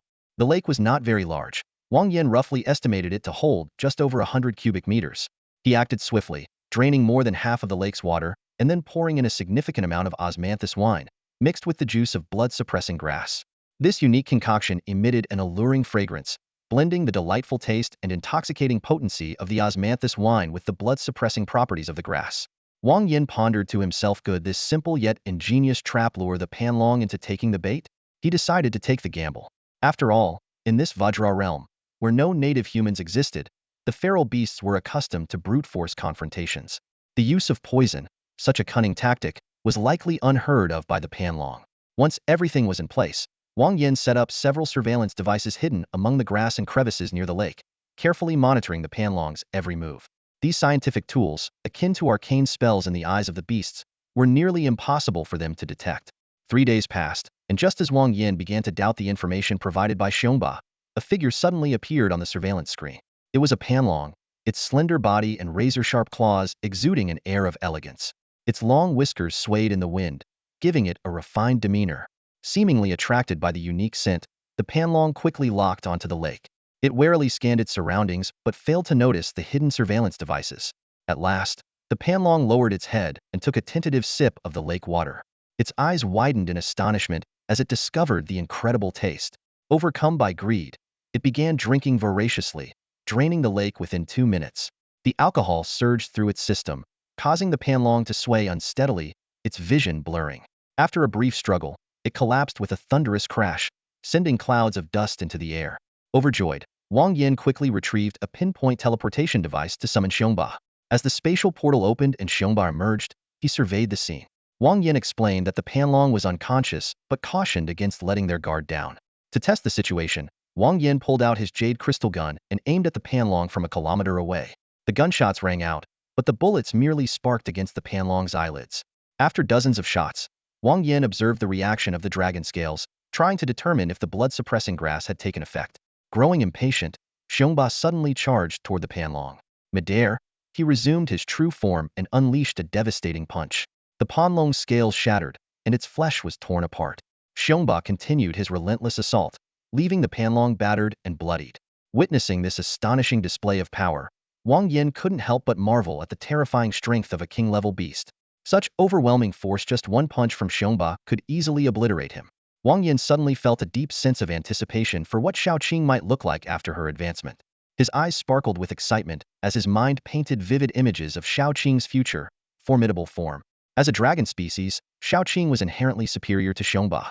Wang Yan quietly calculated in his heart while most dragons required only one bloodline to ascend to the rank of a king, Xiaoqing needed 5. This massive disparity filled him with exhilaration, leaving him to wonder just how powerful Xiaoqing would eventually become. Xiongba Qianxia. A thunderous roar pierced through the silence, echoing across the skies. Xiongba's body began to expand at a visibly rapid pace, growing to a towering 20 meters in mere moments. His massive fist, like a meteor, came crashing down on Panlong's head, leaving a deep dent in its surface. The sheer ferocity of the blow was enough to force the slumbering Panlong to awaken. Roar! A furious cry erupted, laced with a terrifying killing intent. Panlong jerked his head upward, but before he could even identify his attacker, a burst of blood exploded across his face. Xiongba's fist had shattered Panlong's nose, leaving it mangled and exposing raw flesh and bone. Without such immense force, it would have been impossible to break through Panlong's formidable defenses. Panlong initially dismissed the attack, but in the next instant, an excruciating wave of searing heat surged through his body like a flood. The burning sensation invaded his nostrils and bored into his eye sockets. Ugh! Panlong let out a pained whimper as blood, mixed with mucus and tears, gushed uncontrollably from his face. He wanted to speak, but no words came out. Why the hell are you crying? Xiongba sneered, his face twisting into an expression of disdain as he gazed at Panlong's pitiful state. Memories of Panlong's legendary exploits came rushing back, tales of the invincible king of vicious beasts that he had heard since birth. These stories had left an indelible impression on him, and even now, as a newly ascended king himself, he still harbored a lingering fear of Panlong. When Wang Yan first proposed his plan, Xiongba hadn't agreed immediately. He decided to wait and see if Wang Yan succeeded. He would join in. If he failed, Xiongba would retreat. After all, in his mind, a veteran king of beasts like Panlong was far beyond what a newcomer like him could handle. But the outcome had taken him by surprise. Wang Yan's plan had worked. Panlong's bloodline power had been weakened, and to make matters worse, the beast was groggy from having consumed too much osmanthus wine. Staring at the once dreaded opponent before him, Xiaoqing felt his confidence surging with every passing moment. A searing pain coursed through his body like a bolt of electricity, jolting Panlong awake. Yet, the effects of the osmanthus wine rendered him powerless. His mind was clear, but his limbs were weak. Worse still, he felt his strength draining away, his defenses plummeting. Despite his limited experience, Panlong immediately realized something was wrong with the water. That damned bear. To think it would resort to such despicable tactics. Before Panlong could retaliate, Xiongda's massive fist smashed into his eye socket with a force so immense it felt as though his eyeball might burst. Panlong opened his mouth to bite back, only to have 3 bullets shoot straight inside. Bang, bang, bang. The bullets exploded in his mouth, releasing a concentrated dose of chili extract that instantly filled his oral cavity. Panlong let out a blood-curdling scream as tears, snot, and blood gushed from his face. In that instant, he felt his very soul shatter, his existence as a dragon losing all meaning. Xiongba and Wang Yan, the man and the bear, worked together seamlessly, leaving Panlong utterly defenseless. It wasn't a matter of overwhelming strength, no. It was the chili extract. For both humans and beasts, the nasal cavity and skull are incredibly sensitive. Even the slightest attack could cause excruciating pain, let alone something as potent as chili extract. The two attackers didn't dare relax for a moment, launching an all-out offensive.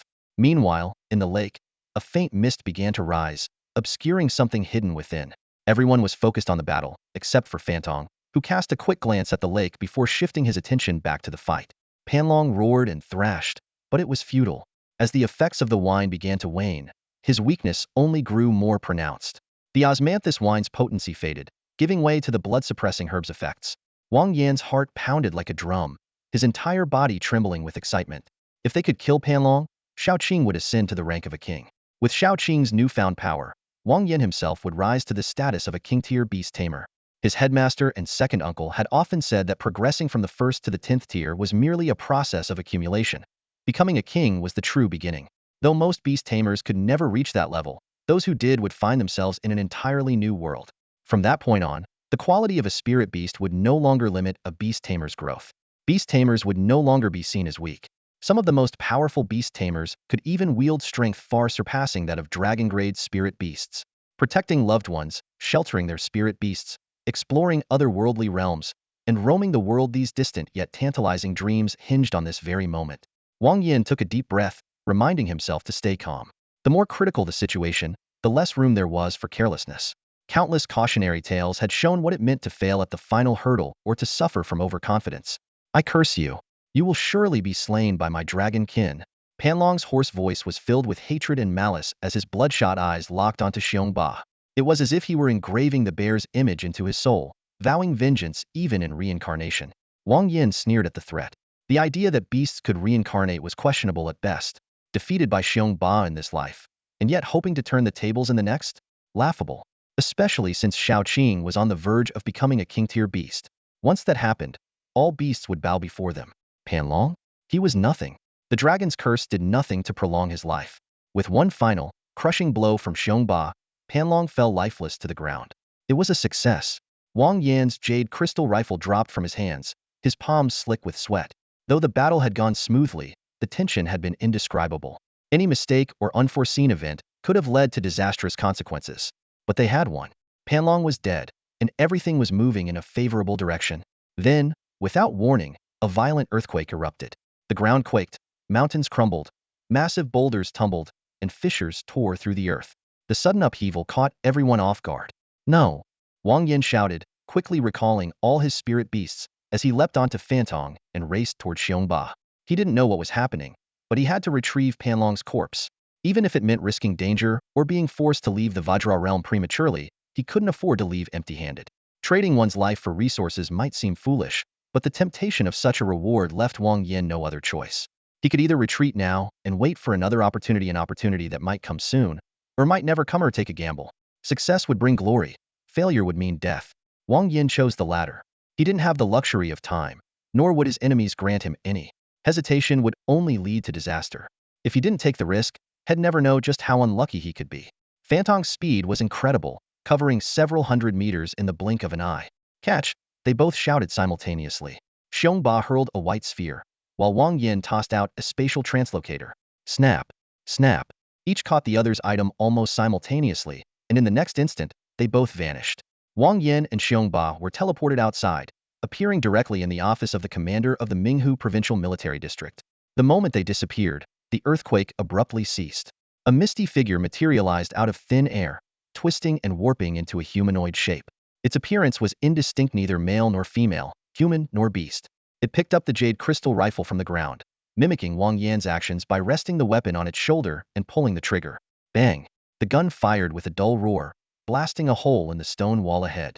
The humanoid figure seemed amused, firing repeatedly until the gun's elemental energy was depleted and it began to draw from its own energy reserves. So this is a human weapon? How fascinating! A voice rang out, tinged with a hint of delight. The tone was both crisp like silver bells and raspy like a broken drum. Neither male nor female, impossible to discern. In the office of Wang Yi, located within the provincial military headquarters of Minghu, a swirling distortion in space suddenly appeared, spitting out a man and a dog in an instant. Wang Yan clutched his chest, still shaken. The earthquake had struck so abruptly, leaving him almost completely unprepared. Fortunately, at the last moment, Xiongba had thrown him the dragon pearl. Though he had failed to retrieve the flesh and blood of the coiled dragon, the dragon pearl held more than half of the coiled dragon's power, enough to allow Xiaoqing to advance. Fatty let out a yelp and bumped its head. For a moment, everything around it seemed to become clearer, as if things it couldn't understand before now made perfect sense. Wang Yan's heart raced with alarm as a critical thought struck him. This was the office of the military district commander, a place heavily secured with layers of protection. As the king of ferocious beasts from the Vajra realm, Xiongba's sudden intrusion could very likely trigger countermeasures targeting him. Scanning the room and finding no sign of Xiongba, Wang Yan guessed that he must have been blocked outside. Without hesitation, Wang Yan rushed to the window and shouted outside, "Uncle, don't kill him." He wasn't sure if yelling would help, but Xiongba had assisted him greatly, and he had to do his best to save him. Meanwhile, Xiongba was experiencing the most terrifying moment of his life. After crushing the spatial converter, he had been instantly dragged into a spatial passage, where he was overwhelmed by an indescribable sense of danger. Various spells swirled around him, and the 5 elemental energies raged chaotically. Any slight movement could reduce him to ashes. Cold sweat trickled down Xiongba's face. This deadly threat far surpassed the tribulation he had faced when ascending to kinghood. He deeply regretted his choices. Had he braced himself to endure, there might have been a slim chance of survival. Now, even leaving behind a single hair seemed impossible. Just as Xiongba hesitated, debating whether to risk everything, Wang Yan's shout rang out. In an instant, the menacing spells surrounding him vanished without a trace, and Xiongba landed steadily on the ground. He was stunned, unable to comprehend how he had been transported to this place. Beside Wang Yan stood a stranger. Wang Yan quickly introduced the situation. This is the Minghu Provincial Military Headquarters, and this is the secretary to the military commander. And this is the leader of the iron-eating beast clan from the Vajra realm. Hearing this, Luo Zhu, the secretary, seemed thoughtful, while Xiongba was even more bewildered. Iron-eating beast? Wasn't that supposed to be a docile divine beast? Luo Zhu refrained from making an immediate decision. While the military district wouldn't harm Xiongba, who had helped Wang Yan, the exact handling of the situation required further discussion. After all, decisions of this magnitude needed to go through proper channels and meetings. Leaving the matter of Xiongba to Luo Zhu, Wang Yan turned his focus back to Xiaoqing's advancement. Their desperate escape, though its cause remained unclear, was evidently not a normal natural phenomenon. He had neither the intention nor the ability to investigate. For now, the top priority was to help Xiaoqing ascend to kinghood, thereby strengthening his own safety. After briefly informing his uncle Wang Yi, Wang Yan summoned Xiaoqing. The moment Xiaoqing appeared, it coiled around Wang Yan, licking him incessantly, making him wonder if the snake harbored ulterior motives. With effort, Wang Yan grabbed Xiaoqing's head and pulled out the dragon pearl. Before he could say much, Xiaoqing swallowed both the pearl and his fingers in one gulp. Its large, round eyes shimmered as if rippling with water, and for a moment, Wang Yan felt like he was facing not a snake, but a seductive spirit preying on his vitality. The dragon pearl was now in Xiaoqing's stomach, yet Wang Yan's fingers remained in its mouth.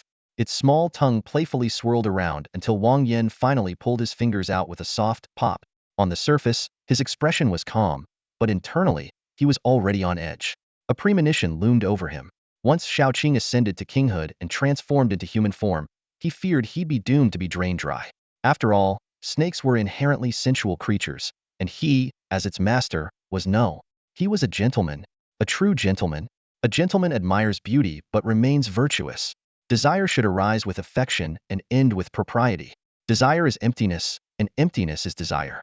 Form is emptiness, and emptiness is form. Wang Yan licked his lips, and his mind couldn't help but wander into some unrealistic fantasies. He secretly hoped that his future partner would have an impressive figure, ideally petite and adorable, with an astonishing 36D bust. The absurdity of this thought made him chuckle at himself, and he silently recited Unbeatable in an attempt to calm his restless mind. In truth, Wang Yan wasn't overly fixated on physical appearance. As long as it wasn't as hopeless as Ruan mice, he could accept it. At the end of the day, he preferred the kind of love that grew from childhood friendships. At that moment, Xiaoqing, having swallowed the dragon pearl, began to surge with energy, her aura climbing rapidly as her body expanded at an alarming rate. Meanwhile, endless dark clouds gathered from all directions, enveloping the entire 9 provinces in an instant. Fierce winds howled, lightning flashed, and thunder roared. It was as if the apocalypse had arrived. The lightning tribulation triggered by Xiaoqing was far more intense than anything Xiongba had ever caused. This overwhelming energy was immediately sensed by powerful beings across the globe. In the distant Holy Roman Empire, located in the Qin dynasty's domain, Emperor Franz stared in the direction of the Yanhuang Empire with growing dread on his face. Could it be that this empire, which had been founded amidst the threats of countless ferocious beasts centuries ago, was about to give rise to another true deity? The Yanhuang Empire had held the position of the dominant power for so long that Franz had almost forgotten the time when the Holy Roman Empire had once stood as its equal. Judging by this immense commotion, it seemed likely that this newly ascended deity would be strong enough to challenge the gods themselves. Franz clenched his fists and gritted his teeth, his heart a mix of anger and despair. He feared the mighty figures of the Yanhuang Empire and the terrifying power they wielded. If he knew that the cause of this tribulation wasn't some invincible deity-making, but merely a small snake of lord-grade quality, one could only imagine his reaction. Meanwhile, in the Golden Kingdom, Admiral Wang, an elder of the royal family, let out a heavy sigh. He had once dreamed of restoring the glory of the Golden Family, but ever since the reign of Emperor Taizu of Ming, those ambitions had become irrelevant. The Yanhuang Empire had ruled the 9 provinces as the undisputed overlord for 4 centuries, and now, with the emergence of such a terrifying force, the Golden Kingdom was destined to remain a subordinate forever. This snake was indeed extraordinary. Blinding white lightning tore through the darkness, illuminating the earth. Under the flickering light, Wang Yi's face appeared unusually calm, though a glint of confusion flickered in his eyes. He recalled noticing Xiaoqing's peculiar nature as early as Wang Yan's combat examination. Despite countless investigations digging as far back as Xiaoqing's ancestral lineage, nothing out of the ordinary had ever been discovered. The only notable traits were its unnaturally pure color and its unusually intelligent, spirited eyes. Yet these trivial characteristics were far from enough to explain the astonishing transformation unfolding before them. The principal, standing beside Wang Yi, wore an expression of admiration and murmured, "Everyone has their destiny. Haven't you come this far through countless twists of fate?" Above, the sky roared as lightning struck again and again, 9 bolts in total, with no sign of stopping. The principal continued, "Its bloodline is incomparably powerful, far beyond the limits of a dragon species." As Wang Yi's aura connected with Xiaoqing, the snake rose into the air. A flash of shock crossed the principal's face. "This is no longer an ordinary lightning tribulation," he said gravely. "This is the 5 elements heavenly tribulation. Such a phenomenon hasn't appeared in 4 centuries." "The 5 elements heavenly tribulation?" Wang Yi asked in astonishment. "Does that mean it must endure 54 bolts of lightning?" The principal nodded and explained. "A divine dragon, the mightiest of all dragon species, faces only 9 bolts in its tribulation. The 5 elements heavenly tribulation adds 45 elemental bolts on top of the original 9. This type of tribulation only appears when one ascends to sainthood. If Xiaoqing survives this, it means it will inevitably reach saint status in the future without needing to face another tribulation." Boom! One bolt after another crashed down. Xiaoqing's small form seemed insignificant against the vast heavens, yet it stood as steady as a mountain. Its bloodline carried the legacy of ancient ancestors from the great Xia civilization, beings so powerful they could split the heavens themselves. Xiaoqing was one of a kind in this world, a creature even the gods could not rival. The powers of metal, wood, water, fire, and earth, the 5 elements, interacted in a cycle of creation and destruction. The tribulation was both a trial and a test. Passing it meant ascending to new heights. Failing meant utter annihilation.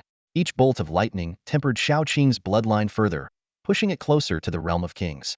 Old scales fell away, replaced by new ones, as the snake continuously transformed amidst the relentless strikes. After 45 bolts, Xiaoqing had undergone a complete rebirth. But just as everyone thought the tribulation had ended, Xiaoqing let out a piercing cry, its gaze fixed intently on the heavens. Wang Yan's face turned pale as he felt an overwhelming sense of danger closing in. Above, the swirling storm clouds grew denser, exuding an oppressive, ancient, and unfathomable aura. Even the experienced Wang Yi couldn't hide his shock. Impossible. Wang Yi stared at the churning clouds, disbelief evident in his voice. A yin-yang divine punishment? Why would a yin-yang divine punishment appear? Within the storm, an enormous eye emerged, its black pupil and white sclera starkly distinct. Wang Yi explained. The yin-yang divine punishment is a terrifying tribulation reserved for those ascending to godhood. Even true deities might not survive it. Xiaoqing is merely a lord-level creature. Surviving the 5 elements tribulation alone is astonishing enough. The yin-yang divine punishment? That's utterly impossible. Ordinary lightning tribulations, the 5 elements heavenly tribulation. The yin-yang divine punishment each was more terrifying than the last. The 5 elements governed creation, while yin and yang formed the foundation of existence. Forces like time, space, lightning, and wind all depended on the balance of yin-yang and the 5 elements. Without this balance, chaos and unpredictability would ensue. The dread of the yin-yang energy was palpable. Wang Yi and the principal weren't the only ones who noticed something amiss. Even Wang Yan sensed the danger. The eye in the storm reminded him of the eye of heaven from the novels of his past life. This was no mere trial, it was a true calamity. No, I won't let Xiaoqing die here. Wang Yan clenched his fists, determined to save the snake. He prepared to summon Xiaoqing into their soul contract, willing to sacrifice its potential for survival. But just as he moved closer, Wang Yi stopped him. The divine punishment has already locked onto it, Wang Yi said sternly. If you get any closer, you'll be drawn into its range. Not only will you endanger yourself, but the punishment's power will also intensify. The fact that it hasn't struck yet might mean there's still hope. Hearing this, Wang Yan forced himself to calm down. He realized that the divine punishment had indeed targeted Xiaoqing, and summoning it back wouldn't stop the attack. Worse, it would likely spell death for both of them. Xiaoqing still had a chance to survive, but if he died, it was certain to perish as well. With no time to waste, Wang Yan made a desperate decision. System, I need Xiaoqing to survive. Take as much of my lifespan as it requires, he called out in his mind. Over time, he had come to understand how the system worked. His possessions could be converted into points, which could then be used to purchase items. For specific requests, however, the system demanded a price in lifespan. He remembered losing 10 years of his life just to activate it. The system's voice echoed in his mind. Yin-yang divine punishment will commence in 5 minutes. The host has the following options. Option 1, divine path. Born of heaven and earth, favored by fortune. A divine beast is unique in the world and blessed by the primordial source. Choosing this option will disperse the punishment, allowing the beast to ascend. Cost, 5 years of lifespan. Note, the pinnacle of the divine path is already occupied. The beast cannot ascend to godhood. Option 2, calamitous path. Rejected by heaven and earth, an enemy of all beings. An apocalypse dragon is unique in the world, repelled by the primordial source.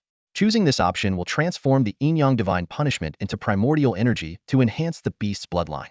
Cost, 10 years of lifespan. As the countdown ticked away, Wang Yan found himself torn.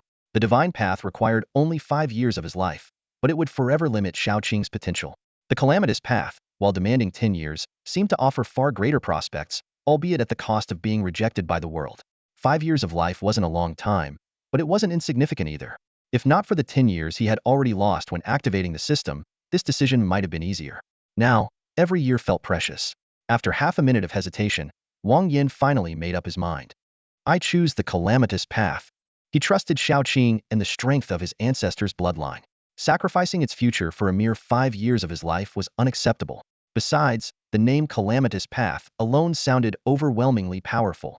As 10 years of his lifespan were deducted, the black and white eye in the sky began to change. Its pupil spun rapidly, and an endless stream of energy descended, enveloping Xiaoqing completely. Under the assault of this terrifying energy, Xiaoqing's scales fell away, and its flesh began to dissolve. The power of yin and yang penetrated deep into its being, fundamentally altering its bloodline. At the center of the infinite cosmos stood a colossal divine tree, towering in serene majesty. The tree was divided into 9 layers, its roots delving deep into the darkness below. Its lush branches extended in all directions, radiating brilliant light that illuminated everything around it. Energies and elements ceaselessly flowed, emerged, and faded within the tree. The forces of yin and yang, the 5 elements, time, space, thunder, and even countless deities all manifested within this sacred tree. At the ninth layer of the tree, a divine dragon coiled atop it. Its massive form stretched across several light years, its sheer size almost incomprehensible. Each of its shimmering scales encapsulated a complete world. This was the dragon of creation, embodying the source of creation and life itself. Suddenly, the dragon of creation seemed to sense something and awoke from its slumber. Its blood-red eyes pierced through unfathomable distances, locking onto a familiar presence. The dragon of destruction. It's been a long time. The dragon of creation murmured to itself. The scene shifted to where Wang Yan resided. As 10 years of his lifespan were deducted, the oppressive force of yin and yang energy in the sky subsided. Instead, it flowed gently like water into Xiaoqing's body. Her bloodline began to evolve, her aura steadily rising. To ascend from a lord to a king was both a threshold and a trial. The more powerful the bloodline, the greater the difficulty in advancing. Xiaoqing's case was unprecedented in the past 4 centuries. Thankfully, Xiaoqing succeeded. Though it cost Wang Yan 10 years of his lifespan, the future now seemed boundless. Xiaoqing's attributes and skills underwent dramatic transformations. Name: Dragon of Destruction, Xiaoqing. Quality: King. Attribute: Yin-Yang. Upgrade requirements: energy-rich or blood-liner refining materials. Skills: 1. Elemental Reversal Common Skill. Enhances elemental attacks by 10-fold and reduces elemental damage received by 90. 2. Yin-Yang Interaction Elite Skill. Links the life force of the spirit beast and its master, continuously nourishing the master's physical body. Close contact accelerates the process. The deeper the connection, the faster the nourishment. 3. Destructive Majesty Boss Skill. Within the dragon's aura, all non-dragon species lose 30 of their total attributes. Non-divine beasts, non-deities, and non-demons each lose an additional 20 of their total attributes. Effect stack. 4. Shared Will Lord Skill. The beast tamer can utilize all the skills of the spirit beast, with energy consumption borne by the beast.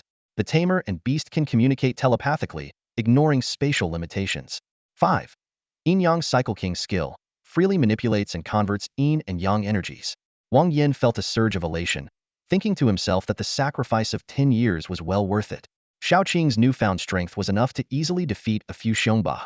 Yet, he had no idea that even dozens of Xiongba would now pose no threat to Xiaoqing. As Wang Yan reveled in his joy, a soft and warm body suddenly leapt into his arms. Before he could react, his lips were sealed by hers. Xiaoqing's human form was almost perfectly tailored to Wang Yan's aesthetic preferences. Almond-shaped eyes, an oval face, arched brows, rosy lips, gentle eyes like flowing water, and a figure that could only be described as breathtaking. Nearby, Jinzi and Gunzi witnessed the scene unfold. They exchanged glances, their eyes reflecting a shared sense of understanding. Silently, they clasped hands before resuming their quiet observation of the events before them. It wasn't until Wang Yan was nearly out of breath that Xiaoqing released him. Leaning close to his ear, she whispered softly in a sweet, delicate voice, "Master." Her warm breath brushed against his ear, sending a shiver through his entire body. With Xiaoqing's innocent and adorable face complementing her demeanor, Wang Yan couldn't help but let his mind wander. He admitted to himself that his heart had been moved. If it weren't for the crowd surrounding them, he might have already. A mischievous grin appeared on his face as he thought to himself, "Later, when we're home, later." Without another word, he scooped Xiaoqing up in his arms and leapt onto his pet dog. "Boss, wait for me," Jinzi called out hurriedly. "Master, don't leave me behind." Gunzi followed closely. Watching Wang Yan's retreating figure rushing away, Wang Yi and the principal exchanged glances, sighing helplessly. Ah, the beauty of youth. Wang Yan bolted toward the dormitory area like the wind. As soon as he entered his room, he shut the door impatiently, eager to exchange academic knowledge and insights with Xiaoqing. From the mysteries of the universe to the principles of heaven and earth, from the evolution of nature to the tales of legendary heroes, Wang Yan passionately explained everything, as if determined to impart all the wisdom he had ever learned. At the most exciting moments, Wang Yan couldn't help but applaud himself, and at the most touching points, Xiaoqing was moved to tears. Driven by their insatiable thirst for knowledge and their quest for profound truths, the two debated so intensely that it felt as if the entire building might collapse under the weight of their fervor. 3 days later, Wang Yan opened the window. Warm sunlight bathed his face, leaving him feeling invigorated and refreshed. The effects of his yin-yang interchangeability were truly remarkable. Not only was he not the least bit fatigued, but he also felt more energetic than ever. Checking his stats panel, he discovered that all 3 of his attributes had surpassed 200 points. Strength had reached an astonishing 285, Constitution was at 279, and Agility stood at 233. In just a few days, His stats had doubled a truly unbelievable transformation. Don't leave yet. Let's keep playing, Xiaoqing murmured lazily, lying on the bed with a teasing allure, her figure partly hidden and her gaze hazy like a misty veil. Wang Yan resisted the temptation, turning his head away. If we keep this up, they'll never get anything done, he muttered to himself, warning himself internally. The comforts of love are the downfall of heroes. Beauty is a formidable barrier for any man. If I continue like this, they'll be consumed by indulgence. Forget becoming a top-tier powerhouse, I'd be lucky just to maintain my current level. Yet, Wang Yan couldn't help but wonder. Why did others succumb to physical exhaustion when indulging in beauty, while he only grew stronger? In just 3 short days, his attributes had more than doubled. What would happen in 3 months? Or 3 years? Would he ascend to the heavens and traverse the earth? Quietly, Wang Yan calculated in his mind. Xiaoqing had a pure appearance but a mischievous core. Bai Ningxin was the epitome of a mature, elegant woman, and Xiao Yu was an innocent, playful girl. The 3 archetypes most beloved by men, he had them all. If it weren't for the looming dangers of ferocious beasts and the ever-present threat of the Brotherhood of Annihilation, he might have truly succumbed to temptation, abandoned his ambitions, and returned home to inherit his family's wealth, enjoying a life of unparalleled bliss. But alas, he had no choice. Enemies surrounded him, advancing relentlessly. Without moving forward, the only path left was death. Get dressed. We still need to head to the Vajra realm, Wang Yan said, recalling past experiences and marveling at the benefits of having powerful allies. If it weren't for his uncle, the commander of the Minghu military district, he would have almost certainly perished back then. After getting dressed, Wang Yan checked his phone, only to find over 30 missed calls and more than 100 unread messages. Most were from the principal and his second uncle, either advising him to show restraint or to keep the noise down. It seemed the neighboring soldiers had lodged complaints, which had eventually reached Wang Yi. Among the messages, a few stood out inquiring about his seemingly boundless energy and stamina. One particularly considerate friend, signed as "Drink Hot Water," even sent him 2 herbal remedies. The first, 1 pigeon, 10 grams of Codonopsis, 10 grams of goji berries, 50 grams of Chinese yam, and 5 grams of red dates consume everything, including the soup and meat. The second, Wuzi Yinzong pills, containing dodder seed, goji berries, raspberry, schisandra, and astragalus seed. For kidney health? Wang Yan scoffed. Only certain people's friends would need that. Nevertheless, he quietly saved the 2 recipes, just in case. After more than 3 days of travel, Wang Yan once again set foot on the land of the King Kong realm. His emotions were mixed. There was joy, but also a hint of worry. He was delighted that Xiaoqing had successfully ascended to the rank of a king-level spirit beast, significantly increasing her strength. However, he was also apprehensive about the unknown challenges that lay ahead. The news that the military district had reached a cooperation agreement with Xiongba brought Wang Yan some relief. The military pledged to help Xiongba enhance his power and expand his territory. In return, Xiongba was required to regularly provide the military with rare resources such as King Kong Bodhi and blood-suppressing grass. During the negotiations, Xiongba made a surprising request: wish to become the spirit beast of a strong figure from the military district. This decision stemmed from witnessing the awe-inspiring scene of Xiaoqing's advancement, which deeply impressed upon him the importance of having someone to rely on. Xiongba understood that only by sacrificing his own freedom could he secure a broader living space for the iron-eating beast clan. His action was both a tribute to his ancestors and a strategic choice for the benefit of his species. The military district readily accepted Xiongba's proposal. A powerful, ferocious beast voluntarily pledging allegiance was undoubtedly a cause for celebration. This marked the complete alliance of the iron-eating beast clan with humanity, making them a dependable force. Returning to the King Kong realm, Wang Yan and his companions cautiously explored their surroundings. Stick, perched on Xiaoqing's shoulder, curiously looked around. Jinzi casually remarked, "This is the King Kong realm." Stick retorted indignantly, "I know it's the King Kong realm. Do you think I'm stupid?" The 2 little ones began their usual bickering. Wang Yan and Xiaoqing exchanged a glance and acted in perfect harmony. One grabbed Stick, and the other grabbed Jinzi, tossing them aside. They shared a smile, their teamwork impeccable. Although Xiaoqing appeared pure and innocent on the surface, she had a wild streak within. Ever since she and Wang Yan became soul-bonded, she had learned all sorts of playful antics. Wang Yan often marveled, thinking to himself that with a wife like her, what more could a man ask for? Still, he didn't neglect his logistical needs, planning to keep an eye out for any treasures that might enhance his vitality. After all, besides Xiaoqing, Bai Ningxin and Xiao Yu were also waiting for him. Wang Yan couldn't help but secretly anticipate the day he could enjoy the ultimate experience of being surrounded by a seductive older woman, a pure young girl, and a sweet and docile lady. As Wang Yan indulged in his daydreaming, Xiaoqing suddenly turned to face him, placing her hands on his shoulders and softly asking, "What mischief are you plotting now? Do you want some milk?" Wang Yan was momentarily at a loss for words, caught off guard by Xiaoqing's boldness. He replied with a playful yes, while inwardly marveling at her audacity. Jin Zi and Stick, unable to bear the scene any longer, lamented loudly, in broad daylight, under the heavens. "How could you do something so improper? The world is falling apart, and morals are declining." Back to the main topic. Wang Yan's primary objective on this journey was to locate the remains of the Panlong and investigate the truth behind the earthquake that had occurred. The suddenness of the earthquake suggested it was far from a natural phenomenon. Now, with the king-level apocalyptic dragon Xiaoqing by his side, Wang Yan felt emboldened and determined to uncover the truth. When they finally discovered the Panlong's remains, all that was left was a skeleton. Wang Yan wasn't surprised, as he had anticipated such an outcome. This world was cruel, a place where the strong preyed on the weak.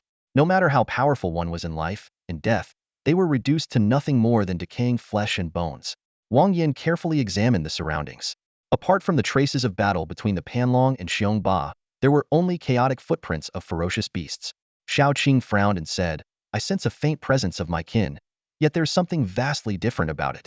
It might be some kind of mutated dragon species." As an apocalyptic dragon, Xiaoqing should have been well-versed in the dragon race, but even she couldn't identify the enemy, which was puzzling. With limited clues, Wang Yan decided to shift his focus to investigating the mysterious giant. Mounting Fantong, he headed toward the giant's territory. Along the way, Wang Yan alternated between playfully teasing Xiaoyu and gently stroking Xiaoqing, while Jin Zi and Stick chattered incessantly, passing the time. By dusk, a towering structure over 200 meters high finally came into view, blocking out the sky with its imposing presence. As Wang Yan gazed at it again, a question suddenly surfaced in his mind. Was this a vegetable garden or a prison? Was it the giant's domain, or a cage meant to imprison the giant? Xiaoqing asked if they should launch an attack directly. As a spirit beast, she had no sense of morality and was solely loyal to her beast master's commands. If Wang Yan ordered her to raze the entire King Kong realm to the ground, she wouldn't hesitate for a second. With an emotionless expression, Wang Yan gave the order to attack. He never saw himself as a good person, nor did he care to pretend. In the struggle for survival, there was no right or wrong, only differing perspectives. Since the military district had resolved to conquer the King Kong realm, he would fully support their efforts. Their actions weren't for personal gain, but to protect their fellow humans. For centuries of suffering had taught humanity a harsh truth. In the face of war, kindness was meaningless. Only strength could ensure survival. Faced with endless spatial rifts and ferocious beasts, humanity had no choice but to take the offensive or risk being caught off guard. The countless bloody lessons of the past had already proven that once ferocious beasts discovered spatial rifts leading to the primary plane and tasted human flesh, they would become uncontrollably savage and brutal. For the sake of survival, humanity had no choice but to fight back with all their might. Upon receiving Wang Yan's command, Xiaoqing immediately sprang into action. She extended her hands forward, as if grasping something unseen, and an invisible force began to spread. Before everyone's eyes, the massive building seemed to fast forward through time, disintegrating into ashes that scattered into the air. "Holy crap!" Wang Yan exclaimed, stunned by the destructive power of the world-ending dragon. This ability to manipulate the balance of yin and yang and destabilize matter was enough to reduce anything to dust in Xiaoqing's hands. As the building collapsed, the creatures inside were not spared. However, a formidable giant managed to survive the initial attack. Roaring with fury, his single eye darted around in search of his enemies. But Xiaoqing gave him no chance to recover. She swiftly harnessed the disrupted balance of yin and yang, triggering a terrifying explosion. The giant didn't even have time to locate Wang Yan before he vanished in an anguished scream. This was merely the most basic application of yin and yang manipulation. Xiaoqing's true power extended far beyond this. As the sole world-ending dragon in existence, she was condemned by the heavens and at odds with all living beings. Yet, the power she had displayed so far was still not enough to provoke universal hostility. Suddenly, both Wang Yan and Xiaoqing looked up to see a small, unassuming black cloud forming in the sky.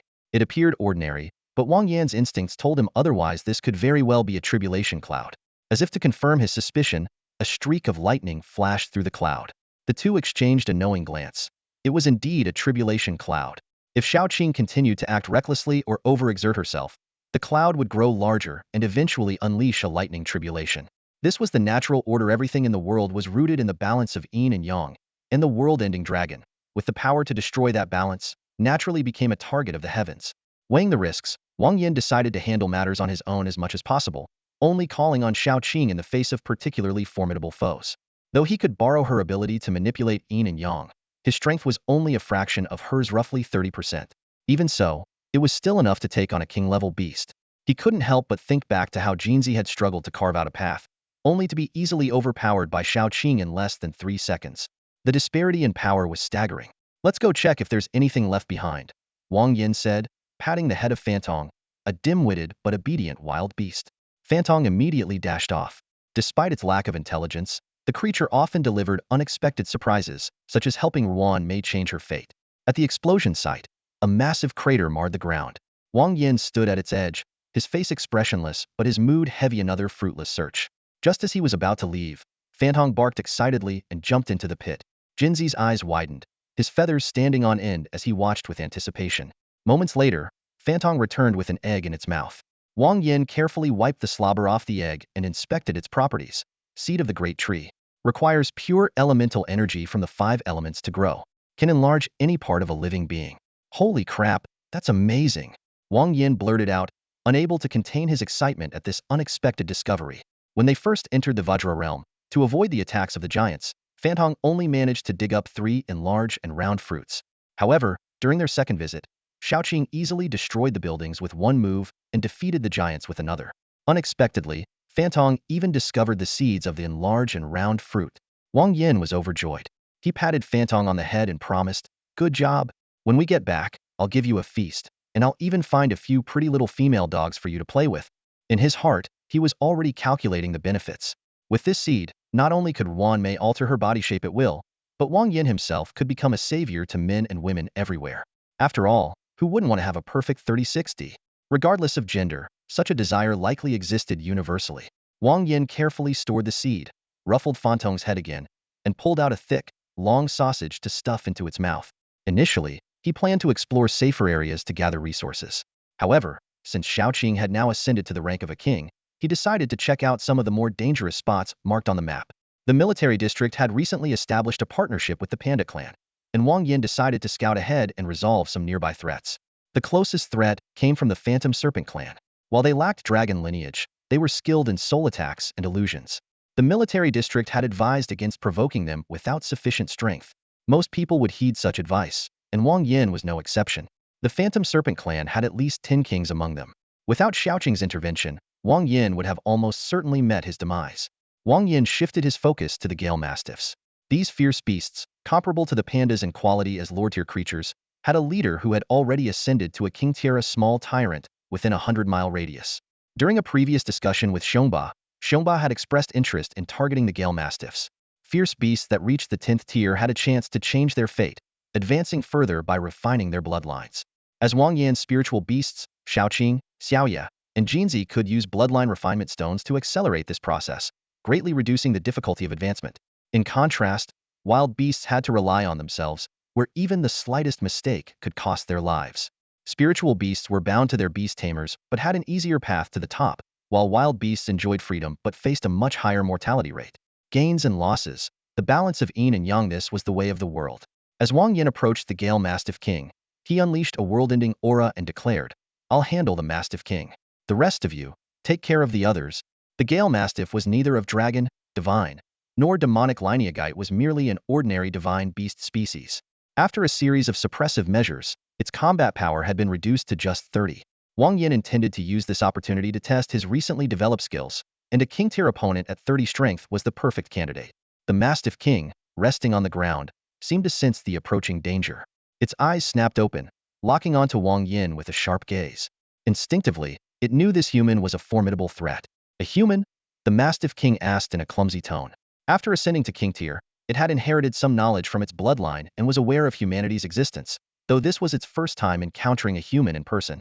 Wang Yan strode closer, exuding an imposing presence. "Submit, or die," he commanded. Normally, Wang Yan wouldn't waste words on a wild beast. He'd simply attack.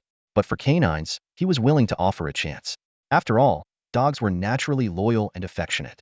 Encountering a stray pup in the wild, a simple call could make it approach willingly. Cats, on the other hand, were a different story. If they didn't claw at you, you'd already count yourself lucky. "You dare threaten me? Bark!" The Mastiff King roared in fury and lunged at Wang Yan. "Since you don't know your place, then die." Wang Yan sneered coldly and summoned a circular shield out of thin air.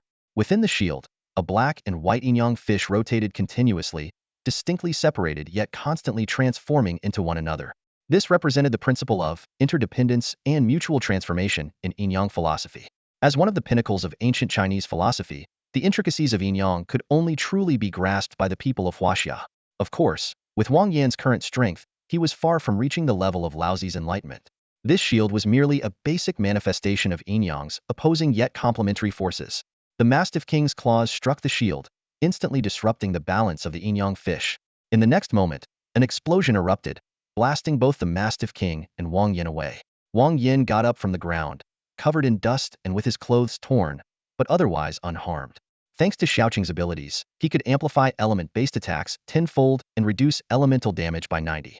The yin-yang fish shield had directed most of the explosion's power toward the Mastiff King, with the residual force further reduced by 90.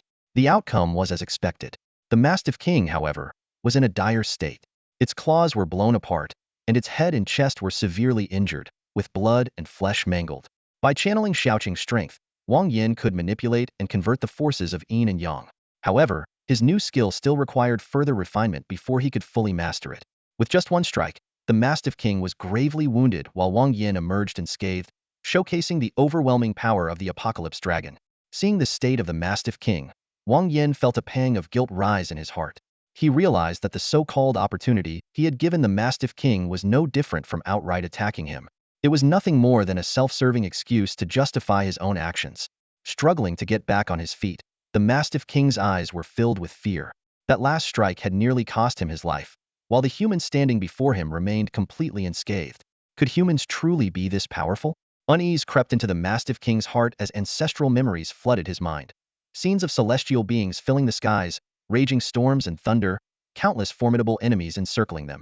Among them stood a lone human, who with a single gesture could breathe vibrant life into half the world while plunging the other half into utter desolation.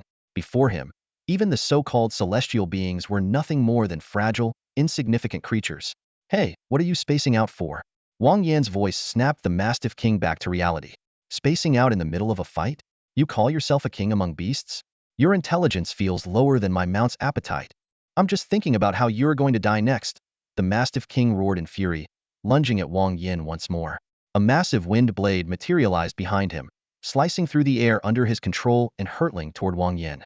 Having anticipated the attack, Wang Yan swiftly dodged the incoming wind blade. Despite the Mastiff King's strength being reduced to only 30% of his full power due to the apocalyptic force he had endured, the attack remained formidable. The wind blade carved a massive trench in the ground, half a meter wide and over 10 meters deep. Wang Yan couldn't help but marvel at the strength of a king-level beast. Even weakened, such an attack could annihilate an ordinary lore-tier creature. He knew full well that his physical strength was not yet sufficient to clash head-on with the Mastiff King. Even though he had consumed numerous elixirs to strengthen his bones, muscles, and skin, the Mastiff King's claws sharp and unrelenting still posed a deadly threat. Suddenly, a black and white yin-yang symbol appeared between the two combatants. With a deafening explosion, both Wang Yan and the Mastiff King were sent flying. This time, Wang Yan only staggered back a few steps, while the Mastiff King fared far worse. His claws were completely obliterated, and even his jaw had been blown off. Not bad, not bad. I call this move the yin-yang shield. Wang Yan nodded in satisfaction before immediately preparing his next attack. Now, try this onatally cannon. A spiraling burst of energy shot from Wang Yan's fingertips, unleashing a relentless series of explosions that sent the Mastiff King flying through the air. The beast tumbled before crashing heavily to the ground, barely clinging to life. What is this move called? The Mastiff King asked weakly, struggling to keep his eyes open. Italy cannon, Wang Yan replied calmly, though he was inwardly astonished by its power. A terrifying weapon capable of turning the tide of battle in a critical moment. So this is the Italy cannon, the Mastiff King murmured, a look of realization crossing his face before his life force faded away entirely. With the Mastiff King's death, the remaining beasts were quickly eradicated. Wang Yan salvaged the Mastiff King's blood, flesh, and valuable materials, while the other beasts were exchanged for a total of 56,850 points. In the days that followed, Wang Yan rode on Fan Tong, sweeping through groups of lore-tier beasts within a 100-mile radius. His mastery of the yin-yang shield and Italy cannon steadily improved, and his combat prowess grew stronger by the day. Jin Zi and Gun Zi, though envious of Wang Yan's progress, found themselves increasingly demoralized by his constant taunts. Only the ever-carefree Fan Tong remained focused on his role as the loyal driver. Delicious. Stauya, your cooking is amazing, Wang Yan exclaimed, his mouth glistening with oil and his face radiating pure joy. He took a hearty bite of a skewer of perfectly grilled lamb kidney, crispy on the outside and tender inside, as the aroma of sizzling fat filled his mouth. Give me another one. Around him, the spirit beasts were also enjoying the feast with great enthusiasm, and the cheerful atmosphere enveloped the picnic area. Nearly a month had passed since their second venture into the Vajra realm. The meat of the Windchaser Mastiff King had long been consumed, and they had since hunted dozens of other powerful beasts. Every time Wang Yan indulged in these rare delicacies, he couldn't help but marvel. A king-level beast truly tastes far superior to a lord-level one. As time went on, Wang Yan's soul strength had reached an impressive 49 points. He couldn't help but feel a surge of excitement. A soul contract at level 8 was just within his grasp. Reflecting on the past 6 months, his rapid progression to level 8 seemed almost unbelievable. If his classmates back at school still struggling with their studies knew about his achievements, they'd probably feel utterly mortified. While devouring the feast, Wang Yan was already strategizing his future plans. He knew that reaching 50 points would elevate him to level 8, 100 points to level 9, and 200 points to level 10. At this rate, barring any unforeseen events, he estimated it would take him no more than 2 years to reach the maximum level. For a transmigrator like him, such accomplishments were already quite remarkable. However, his daydreams were abruptly interrupted by an unexpected tremor. Startled, Wang Yan instinctively reached into his storage pouch, only to find that the vibration was originating from within. Puzzled, he rummaged through the pouch and soon located the source of the disturbance: a smartphone. Wang Yan stared at the phone, perplexed. How could such an ordinary device cause vibrations strong enough to affect a storage pouch inscribed with spatial runes? It was simply inconceivable. After all, even a bomb wouldn't be able to shake the pouch in the slightest. With growing curiosity, Wang Yan retrieved the phone. The screen lit up automatically, displaying a message. Universal Communication Platform activated. Please enter your ID number to register an account. Note: account names are unique, cannot be changed, and cannot be deleted. As Wang Yan delved deeper into the phone, he gradually pieced together the story behind this platform. It turned out to be a communication system developed jointly by the Minghu Provincial Military District and Minghu First University. Its purpose was to facilitate communication among beast tamers navigating the spatial rifts, enabling resource sharing and nearby assistance. In these unfamiliar and perilous environments, establishing contact between tamers had always been a challenge, and the introduction of the Universal Communication Platform seemed to be the perfect solution. Suddenly, it all made sense to Wang Yan. The military district's decision to hold the challenge tournament in the Vajra realm wasn't due to internal strife within the empire, as he had initially speculated. Instead, it was to test this new communication device. He theorized that the platform might be linked to the Wanxiang mirror controlled by the principal. His imagination ran wild. Perhaps one day, it would even allow soul projections to explore spatial rifts. Although a projection's death could severely injure the user, it was still far better than dying outright. Incredible! Wang Yan thought to himself in amazement. If those two don't end up working together, it would be a monumental loss for the world of science. The ability to create such a device suggested an unparalleled mastery of runes, possibly the pinnacle of this world's achievements over the past 4 centuries. As for why he was so sure the principal and his second uncle were behind it, well, that was pure speculation on his part. Swiftly, Wang Yan entered his ID number and completed the verification process. For his username, he chose 3 words: Dragon Rider. Welcome, Dragon Rider. After a brief introductory animation, a chatroom-like interface appeared on the screen. Although Wang Yan had registered quickly, it seemed others had beaten him to the platform. Northern First Gunner. Hello, everyone. Dragon Rider. Hello. A star has darkened. Hey, you above me, are you riding a dragon? Or riding a dragon? Dragon Rider. ID say it's more like riding a dragon. Northern First Gunner. What are you even saying? Listening to you is like listening to nonsense. And by the way, what's with your name? Darkened? How old are you? A star has darkened. 12 years old. Why? Northern First Gunner. Dragon Rider. A prodigy, huh? Let's connect sometime. I love mentoring geniuses. A star has darkened. Sure. I'd love to exchange tips on dragon riding with you. Always one step late. What are you guys talking about? Mentoring? Dragon riding? Did I miss something exciting? Northern First Gunner. Your name fits you perfectly. Confused Soul. WW. Since the platform had just launched, there weren't many users yet, just a handful chatting sporadically. But as time went on, Wang Yan knew the platform's user base would grow exponentially, and the influx of information would become overwhelming. Inevitably, rules and regulations would need to be established to prevent this tool for intelligence sharing from devolving into chaos. After logging out of the platform, Wang Yan looked ahead, his face lighting up with excitement. His soul strength had finally reached 50 points. Although there was still a long way to go to the 200-point threshold for a level 10 beast tamer, he reminded himself of the old adage, a journey of 1,000 miles begins with a single step. Reaching 50 points meant 100 points was possible. Reaching 100 points meant 200 points was within reach. Was becoming a level 10 beast tamer really that far off? Just then, a semi-transparent screen appeared before him out of thin air. Simultaneously, a system notification echoed in his mind. Soul strength has reached 50 points. You may choose one of the following rewards. 1. Soul barrier. Immunity to all attacks below your soul strength limit, currently 222 points. For attacks exceeding this limit, damage reduction is scaled based on the difference, with a minimum reduction of 30.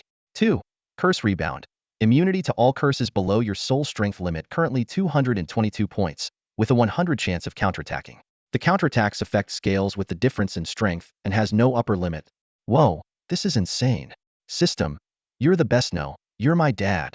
Wang Yan exclaimed in disbelief. Both rewards were incredibly overpowered. The first was pure defense. As long as his opponent's soul strength didn't exceed 222 points, all soul-based attacks would be nullified. Even if it did, at least 30 of the damage would still be mitigated. The second option combined offense and defense. Though its defensive capabilities weren't as robust as the first, its counterattacks were devastating.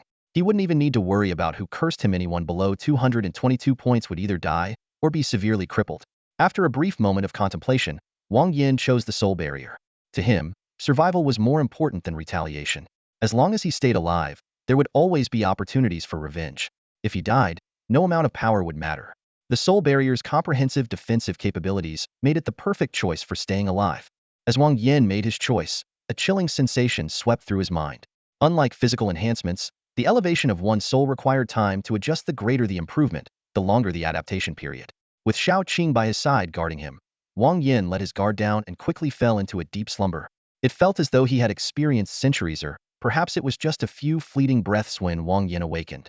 The moment he opened his eyes, he was greeted by the sight of two mountain-like peaks looming directly above him, almost pressing against his face. How long was I out? Wang Yan asked, his voice still carrying a trace of confusion. Xiaoqing leaned over to wipe his face as she replied, about 2 hours. Only 2 hours, huh? Wang Yan nodded, grabbing his phone to log into the Wanxiang communication platform. Just as he had anticipated, the platform was implementing new rules as its user base grew. Each person could send a maximum of 10 messages per entry into spatial rifts, with additional messages requiring the payment of soul silver coins. This regulation immediately curtailed idle chatter, as everyone began to treasure their limited opportunities to speak. The platform had fallen into silence, with no new messages in the past half hour. Just as Wang Yan was about to log off, a sudden notification popped up. Bye-bye, Wang Yan, I'm pregnant. You better figure out what to do. What followed was an avalanche of comments. North's #1 gunner. Whoa, what's this? A forced confession? Does this Wang Yan guy even have a girlfriend? If he does, things are about to get real interesting. Xing has turned dark. Wang Yan? That name sounds familiar. Where have I heard it before? Clueless wanderer. Wait, could it be the Wang Yan from Minghu University? You know, the super genius who single-handedly took on 1,000 people? Automated boxer. 5G is a scam. North's #1 gunner. Wrong thread, buddy. Automated boxer. Ugh, there are just too many scumbags these days. Super invincible big eagle. This is getting insane. Xing has turned dark. If it really is that Wang Yan, then this is going to be juicy. His dad's the richest man in Minghu province, and his uncle is the commander of the provincial military district. With a background like that, even if he messes around and abandons you, there's not much you can do. Girl, just accept your fate. Xing has turned dark has been muted. North's #1 gunner. Dragon Knight me. Reading these messages, Wang Yan felt as though had been struck by lightning. He immediately connected the dots to Dai Bei's true identity binding Xin. This is insane. She's pregnant? And it was only that one time. Wang Yan screamed internally. Although it had only been once, it had been an intense 2-hour ordeal for binding Xin. If it weren't for her exceptional physical resilience, she might not have been able to walk afterward. Letting out a long sigh, Wang Yan muttered, well, there's nothing I can do now. They'll just have to propose when I get back. Despite the misunderstandings between him and binding Xin, the fact remained that there was now a child involved. As a man, he had to take responsibility. Anything that's not mine, I won't bother with. But speaking of which, what should we name the baby? I think Wang Nima has a nice ring to it. Just then, a cold voice from above startled Wang Yan, sending a shiver down his spine. He shifted his gaze and saw a face hidden behind the mountains. It was Xiaoqing. Her pure and beautiful features, usually soft and delicate, now exuded a bone-chilling intensity. Well, it's all a misunderstanding, Wang Yan started to explain, but his words caught in his throat. What was done, and no amount of explanation could change the reality. I don't care, I want the same. Xiaoqing huffed coldly, then casually lifted her shirt. Nearby, Jinzi and Gunzi were left utterly dumbfounded by the scene unfolding before them. They had expected a quarrel, a cold war, or even a breakup, but they never imagined things would take this turn. The world is truly going downhill, Jinzi sighed, covering its eyes with its wings in a show of feigned innocence. Meanwhile, Gunzi stared wide-eyed, munching on sunflower seeds as it watched with great interest. Aren't you afraid you'll get calluses on your eyes? Jinzi asked in annoyance, peeking through its feathers at Gunzi, who was thoroughly enjoying the spectacle. I'm a spirit, without a gender unlike you. You silly bird. Gunzi retorted, spitting out a seed shell with an air of disdain. You want to fight? Jinzi snapped, brushing the seed shell off its face, its temper flaring. Hey, I just thought of something, Gunzi said, quickly changing the subject.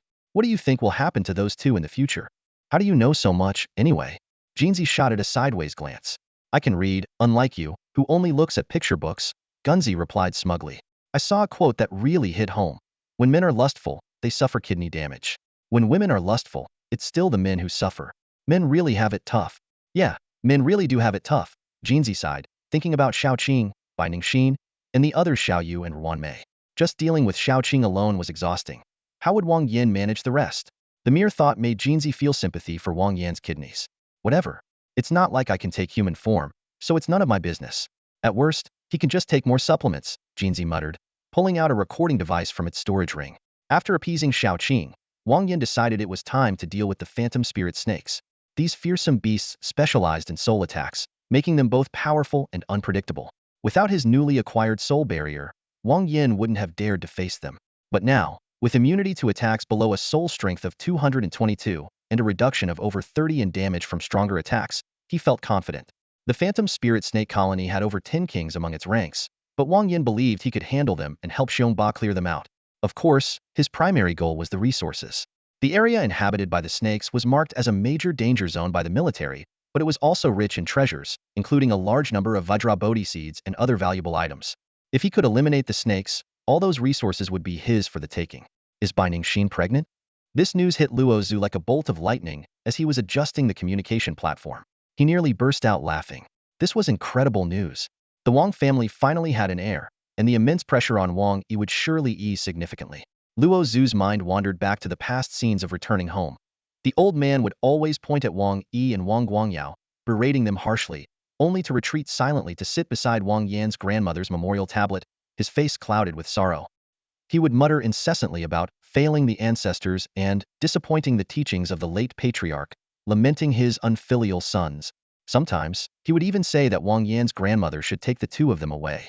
Every time Luo Zhu heard this, a chill would run down his spine, and he couldn't help but tremble. Now, things had taken a turn for the better.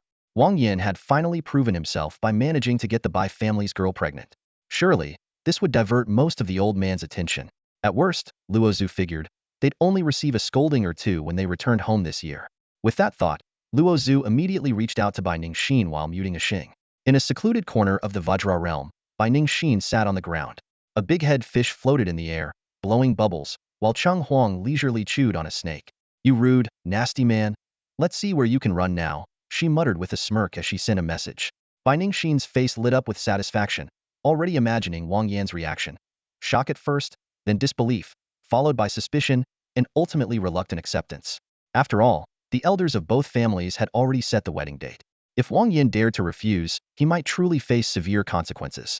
Just then, a communication request popped up, catching Bai Ningxin slightly off guard. That was quick, she murmured with a faint smile before answering the call. When the call ended, Luo Zhu was livid. What he thought was joyous news for the Wang family turned out to be a joke. He had celebrated for nothing. The more he thought about it, the angrier he became. Unable to hold it in any longer, he pulled a rotten egg out of his storage bag, tore open a space rift, and hurled it through. Meanwhile, Wang Yan was riding atop Fangkong, arms spread wide as he embraced the rushing wind. Fangkong's speed was astonishing. It had already covered hundreds of miles and showed no signs of slowing. As the son of the wind, Wang Yan reveled in the power of the wind, racing freely and unrestrained. Suddenly, a thunderous boom erupted behind him, and a surge of air blasted forth, propelling Fankong to an even greater speed. Wang Yan couldn't help but marvel. No wonder rich people in the past loved sports cars. This is exhilarating. However, he also noticed the environmental impact. Fankong's incredible speed left massive craters, each over 10 meters wide, and the stench it produced ensured that the area would remain barren for months. Just as Wang Yan was lost in thought, he felt a sudden chill on his forehead, followed by an overwhelming stench.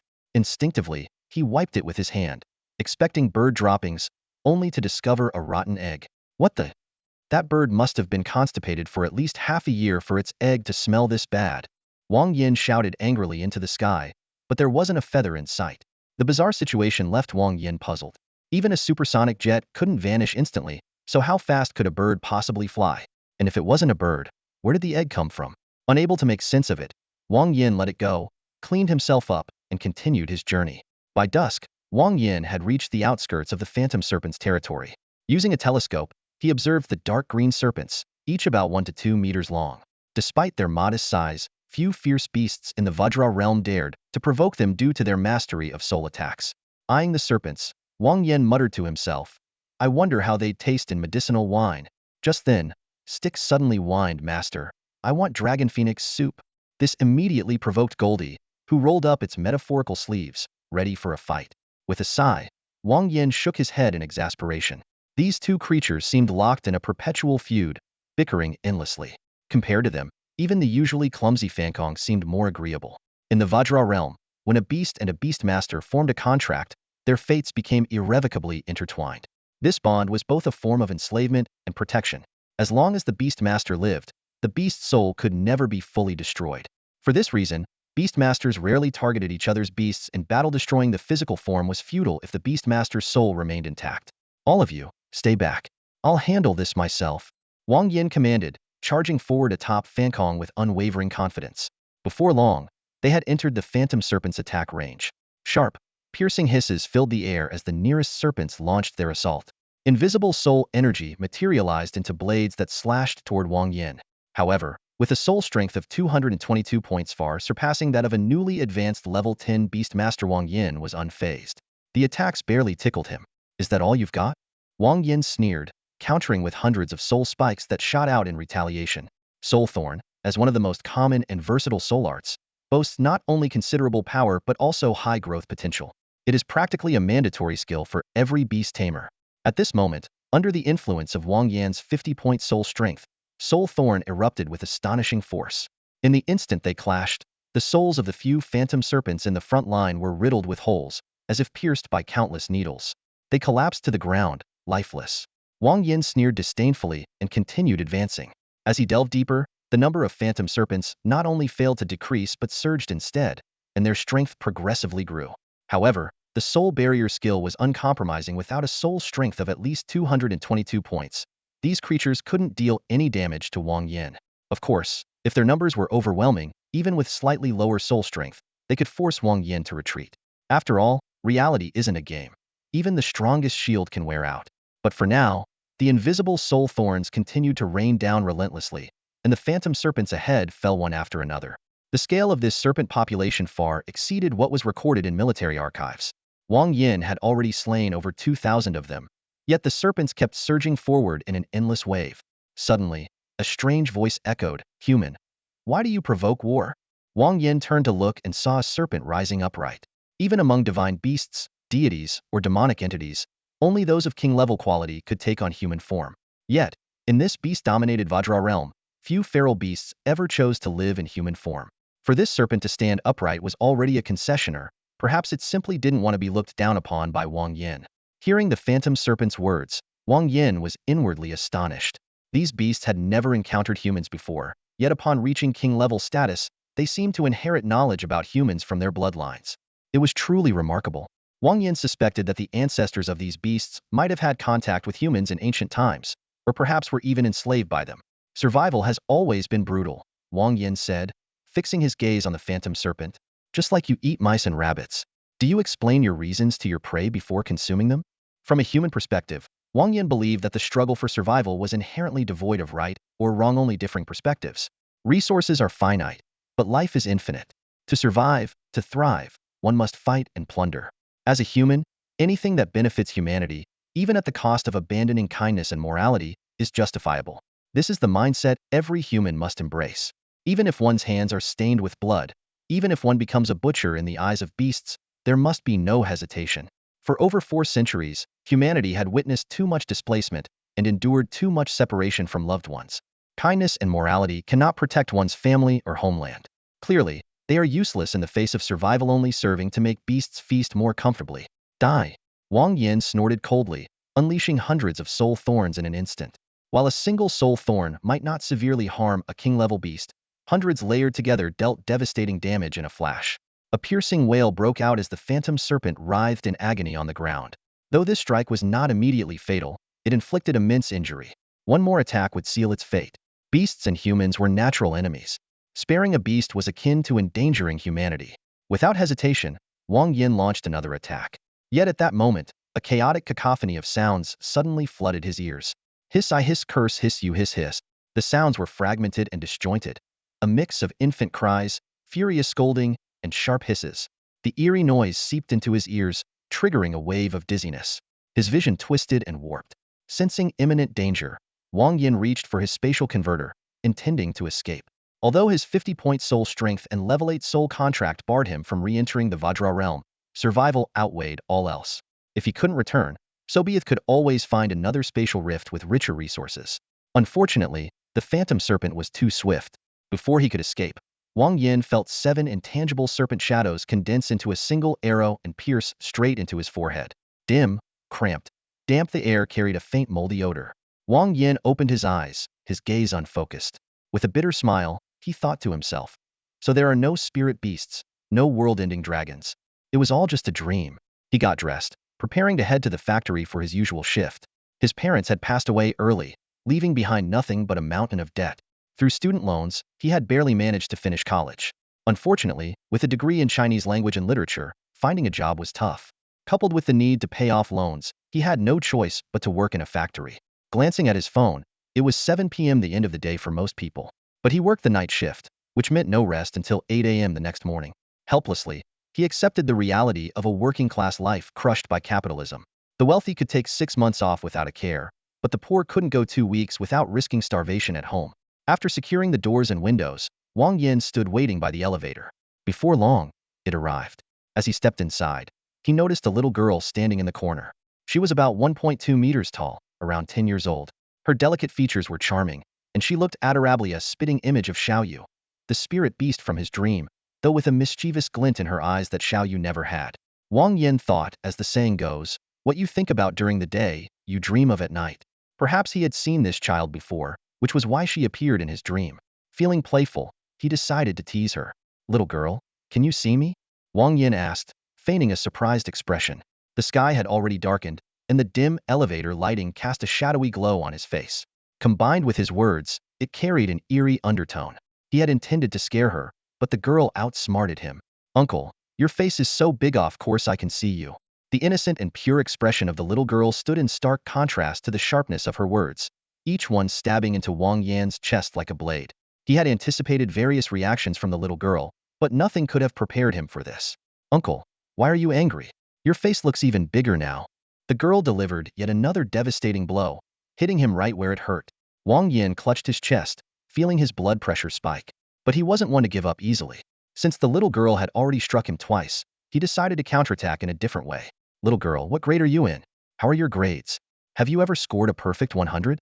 Wang Yan forced a smile, knowing that asking about grades was the ultimate annoyance for kids. Uncle, I'm in 4th grade, and I'm the top student in my class. The little girl replied without hesitation, tilting her head. In all 9 subjects: language, math, English, music, physical education, art, science, moral education, and it have scored perfect marks in 7, and the other 2 are above 95. She blinked her big innocent eyes and asked sweetly, Uncle, is there anything else you want to ask? If there's something you don't understand, I can teach you. Wang Yan silently turned his head away, choosing to ignore the contemptuous look in the little girl's eyes. The 10-story elevator ride lasted only half a minute, yet it felt like an eternity. When he finally stepped out and was greeted by the faint moonlight, he felt as though he had been reborn. Ah, if only that dream were real. Wang Yan sighed to himself. Even if I were in danger every day, it would be better than this. In reality, he woke up earlier than the roosters, went to bed later than them, worked tirelessly all day, and yet earned a meager income. Letting out a helpless sigh, Wang Yan bought a piece of bread from a street vendor and ate it as he headed to the factory. His apartment was close to the factory, just 2 alleyways and a turn away, a 10-minute walk at most. In the 2 years he had walked this route, the most excitement he'd encountered were the occasional hedgehogs or snakes. But today, a scene he had imagined countless times appeared before his eyes. A group of burly men were bullying a young woman. The girl had a slender waist, long legs, fair skin, and striking features. However, the pressing issue at hand was how Wang Yan should deal with this sudden situation. No. Stop. Please, I beg you. The girl struggled desperately, her voice filled with despair. The leader of the gang sneered menacingly. Do you know what a bad guy is? A bad guy is someone who takes what you don't want to give. He laughed cruelly as he closed in. That's oddly logical, Wang Yan thought to himself, nodding slightly. He made a decision in that instant. Even though he stood no chance against the hulking men, he was confident in his speed. Stand up for justice when the time comes, Wang Yan thought. Even if I shout and run away immediately, it might scare them off. A surge of righteous energy rose in his chest as he stepped forward and shouted, Hey! In broad daylight, under the heavens, how dare you commit such an atrocious act? His voice echoed powerfully, as if it carried the might of a hero subduing a bear in his dreams. The leader froze for a moment, then his face twisted with anger. You brat, what do you think you're doing? What? Me? I can join too? Wang Yan blurted out without thinking. You messing with me, punk? The gang leader snarled. The men abandoned the girl and charged toward Wang Yan. Oh, you want to chase me? In your dreams. Wang Yan scoffed and turned to run. But fate had other plans. She tripped over a bump in the ground after just 2 steps. Seriously? This guy? The men surrounded him, their faces filled with disdain. You don't even know your own limits, and you want to play hero? Boys, teach him a lesson. Fear gripped Wang Yan as the gang closed in. Wait, could these guys be into both men and women? He thought in panic. His life flashed before his eyes. He had imagined many possible ways he might die, collapsing on the factory line, passing out in a rich woman's bed, or keeling over at his desk, but never in his wildest dreams had he thought he'd meet his end like this. Tears welled up, and Wang Yan let out a pitiful wail. He tried to struggle, but the men held him down firmly. Kid, it'll make you regret ever being born. The leader sneered as he pulled out a jar and unscrewed the lid. A foul stench immediately filled the air. What is that? Wang Yan's face twisted in terror as he struggled harder, but it was no use. Help! Somebody! Danthu? His scream was abruptly cut off as he stared in disbelief.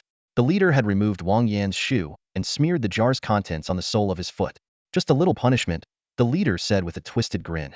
Remember, don't go around playing hero, or you won't even know how you'll die next time. But as the words left his mouth, his expression began to contort. Wang Yan felt his consciousness slipping. Memories of his childhood in the countryside flooded back. Lazy afternoons herding cattle, flipping around for fun, and accidentally face-planting into a pile of cow dung. Gah! Wang Yan jolted awake, sitting up in his cramped apartment. Thank goodness, it was just a dream. He wiped the sweat from his forehead, relieved. The thought of something as ridiculous as smearing filth on someone's foot was beyond absurd. What unsettled him most was how vivid and lifelike the dream had felt. Taking a deep breath, Wang Yan lay back down, ready to drift off again. He didn't seem to notice that his clearest memories had been replaced, while those involving beast tamers and spirit beasts grew increasingly hazy. In the realm of King Kong, Xiaoqing cradled an unconscious Wang Yan, her face filled with confusion. She had thought the mere illusionary snakes were no match for him. But when Fatty brought him back, she realized just how grave the situation was. Wang Yan's breathing was steady, and his soul waves were normal, yet nothing could wake him. Xiaoqing tried everything, but it was as if he were in a death-like slumber, showing no signs of waking up. What now? Stick asked with a frown. No choice, well, have to ask the principal or the boss' second uncle for help, Goldie said, spreading his wings helplessly. The spirit beasts were at a loss. None of them noticed the faint black characters that had appeared on Wang Yan's chest, hidden beneath his clothes. Dark Bible. At dusk, in a narrow alley, a curvaceous woman with a striking 36D figure was surrounded by a group of burly men. Her voice was filled with despair as she struggled and pleaded. No, no, please, don't. Wang Yan witnessed the scene but felt no urge to play the hero. Flashes of a terrifying dream he had earlier raced through his mind, and he could almost smell the nauseating stench from it. Quietly, he began to retreat, hoping to avoid trouble. Yet, fate had other plans. Just as he lifted his foot to leave, he was spotted. Wang Yan's heart raced as a sense of foreboding washed over him. Sure enough, the group of men quickly closed in on him. The leader sneered, "Let you off the hook last time, and you still dare to show up in front of me? Boys, let's teach him a lesson. Before the words fully left his mouth, one of the men yanked down Wang Yan's pants. Panic-stricken, Wang Yan struggled wildly, shouting, "What the hell are you doing? I'm straight. I like women. Don't stopa?" One of the men pulled out 2 jars from Waknoshir and unscrewed the lids. A putrid, indescribable stench immediately filled the air, invading Wang Yan's nostrils. With a loud gasp, Wang Yan jolted awake, drenched in sweat. He took a deep breath, relieved to find it was just a nightmare. Glancing at the clock, he saw it was past 7. Deciding to clear his head, he got up to take a walk. As he stood, he noticed a black book with golden lettering on his bedside table. The words "Dark Bible" were embossed on the cover. Though it seemed familiar, his mind was still a foggy mess. Without giving it much thought, he stuffed the book into his jacket pocket. Night had fallen as Wang Yan strolled through dimly lit, narrow streets. Suddenly, he spotted a familiar scene. A group of burly men surrounding a voluptuous woman. His instincts screamed at him not to get involved. As the men began tearing at the woman's clothes, something bizarre happened. Accompanied by a sharp, grating sound, the seemingly frail woman started to swell and distort. Her skin cracked open, revealing her grotesque true form. A towering, 2-meter-tall green monstrosity oozing with slimy liquid. Its mouth was filled with razor-sharp teeth, and 3 writhing tongues lashed out menacingly. Blood-red eyes covered its head, darting in all directions. Fragments of memories flickered through Wang Yan's mind, only to be drowned by a flood of unanswered questions. At that moment, a hand landed firmly on his shoulder. A dashing man stood beside him, exuding confidence. "Don't worry, I'll protect you," he declared before striding boldly toward the creature. The man pulled out some strange contraptions and shouted, "Masked rider, hand-pulled tractor, transform." As he frantically cranked something resembling a tractor starter, countless symbols materialized in the air before coalescing into a fiery red suit of armor. "Monster, your time is up," he roared, charging at the creature. However, the monster simply opened its massive maw and swallowed him whole, chewing with deliberate ferocity.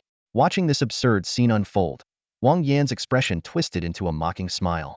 He stared coldly at the monster and said, "Had enough?" The monster froze, taken aback. Wang Yan continued, "You were too eager. You used dreams to overwrite my memories, trying to make me forget everything. You nearly succeeded. Just one more try, and I would have been completely lost. But you got impatient. You couldn't wait to crush the last sliver of hope in my heart." Pointing to the shattered remains of the armor on the ground, Wang Yan explained that it symbolized his final resistance. Though feeble, it had awakened him at the critical moment. "If I'm not mistaken, you must be the Dark Bible," Wang Yan said with a smirk. The monster nodded in acknowledgement, its form beginning to fade. Before disappearing entirely, it left behind a parting remark. "I'll let you off this time. Next time we meet, it won't be so easy." Wang Yan chuckled coldly and retorted, "Oh, please, anyone can talk big. If you were truly powerful, you wouldn't need to resort to such underhanded tricks. If it weren't for 7 king-level phantom serpents breaking through my soul barrier, do you think you'd even have a chance? A loss is a loss. Stop pretending otherwise." The monster, enraged by his words, reappeared in full form. It bellowed, "You insolent brat. Cease your empty boasts." The Vajra realm was located about 10 miles away from the illusory serpent's nest. Just as the group of spirit beasts decided to seek help from the principal and Wang Yiji, Wang Yan, who had been unconscious, suddenly opened his eyes. "Huh, the boss is awake. Master, are you okay now?" Jinzi and Gunzi exclaimed with a mix of surprise and joy. Xiaoqing let out a long breath of relief, while Xiaoya clutched Wang Yan's arm tightly, her eyes filled with concern. Meanwhile, Fantong remained engrossed in gnawing on a bone, seemingly indifferent to everything happening around him. Recalling Fantong's behavior, Wang Yan couldn't help but chuckle. This seemingly dim-witted spirit beast always managed to make the right decisions in critical moments. After realizing that Wang Yan had fallen unconscious, it immediately carried its master on its back and sought out the other spirit beasts as quickly as possible. Once the task was done, it reverted to its usual self, eating and drinking without a care in the world. "I'm fine," Wang Yan reassured everyone with a smile. He then retrieved a mysterious black book, the Dark Codex, from his storage pouch. Though its exact purpose was unknown, it was clearly not a benevolent item. When the 7 king-tier illusory serpents launched a desperate attack, they managed to break through Wang Yan's soul barrier, allowing the Dark Codex to exploit the opening and attempt to erase his memories. Though the attempt ultimately failed, Wang Yan remained vigilant. "Jinzi, tear it apart," Wang Yan ordered decisively. Jinzi instantly summoned dozens of blazing white sword auras, all of which struck the Dark Codex. To everyone's astonishment, however, the black book remained unscathed. Unwilling to give up, Jinzi launched another barrage, releasing hundreds of sword auras like a torrential rain. Yet the book still showed no signs of damage. Stupid bird, let me handle this, Gunzi declared defiantly, unleashing a series of skills, including fire and ice attacks. Yet, the results were the same, completely ineffective. Don't bother. This thing isn't something you can destroy, Wang Yan sighed, stopping Gunzi just as it was about to unleash a powerful ultimate move. Since it couldn't be destroyed, Wang Yan decided to discard it. With a forceful throw, he hurled the Dark Codex into the distance. The dark shadow traced an arc through the air before vanishing from sight. Come on, let's see if there's anything good in the illusory serpent's nest. Wang Yan clapped his hands and led the spirit beasts toward the nest. The illusory serpent's territory was marked as one of the military's high-risk zones, restricted to beast tamers of level 8 or higher. The fact that Wang Yan's soul barrier, boasting a strength of 222 points, was breached by the combined assault of 7 king-tier illusory serpents underscored the danger of this place. However, with great danger came great opportunities. Inside the nest, they found a mountain of Vajra Bodhi fruits, conservatively estimated to number at least 100,000. In addition, there were various spirit herbs capable of enhancing physical strength. Wang Yan didn't bother counting. He simply swept them all into his storage pouch. Though these items weren't of much use to him personally, they could be given to his second uncle to bolster the overall strength of his subordinates. As Wang Yan and the spirit beasts busied themselves collecting treasures, Fantong happily trotted back, holding a fist-sized fruit in its mouth. A flame serpent fruit. Wang Yan immediately recognized it. It only grows in areas of geothermal activity and has a chance of absorbing the bloodline power of nearby king-tier or higher beasts. Consuming it may grant the power of flames, but if one's innate aptitude is poor, they risk being corrupted by the serpent's bloodline. After a moment of contemplation, Wang Yan decided to give this rare fruit to Fantong. This silly yet endearing spirit beast had only inherited the wind attribute from its mother, the blazing gale hound. If it could also gain control over fire, it might not only enhance its innate aptitude, but perhaps even improve its intelligence. Open your mouth, Wang Yan commanded. Fantong obediently opened its jaws wide, and Wang Yan shoved the flame serpent fruit inside. Fantong swallowed it in one gulp without even chewing, reminiscent of the way the second senior brother devoured the ginseng fruit in Legends. Time quietly passed, and suddenly, Fantong felt an itch in its nose and couldn't help but sneeze. A small flame suddenly shot out of Fantong's nostrils, leaving the creature momentarily puzzled by this unexpected phenomenon. Wang Yan nodded with a smile, thinking to himself that while this silly dog wasn't particularly intelligent, its potential was undeniably impressive. He opened the panel to carefully examine Fantong's attributes. Name: Ha Biao Fantong. Quality: Lord. Category: any Lord quality canine beast. Bloodline level: Tier 4, 4-star. Attributes: Wind, Fire. Upgrade requirements: Flesh of Tier 5 or above beasts, or other energy-rich materials. The skill list caught his eye. Wings of Wind Elite.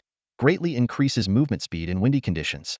Child of Wind Leader. Controls wind, constantly generating tornadoes around itself to reduce damage and repel enemies.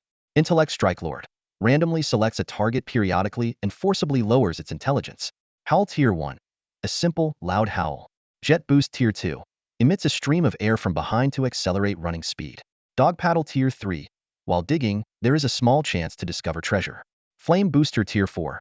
Ignites exhaust gases to unleash powerful propulsion, temporarily increasing speed. After reviewing the attributes panel, Wang Yan couldn't help but rub his forehead with a sigh. These skills, each one was more ridiculous than the last. Using flatulence for acceleration was one thing, but now it could breathe fire? Was this thing trying to get itself killed?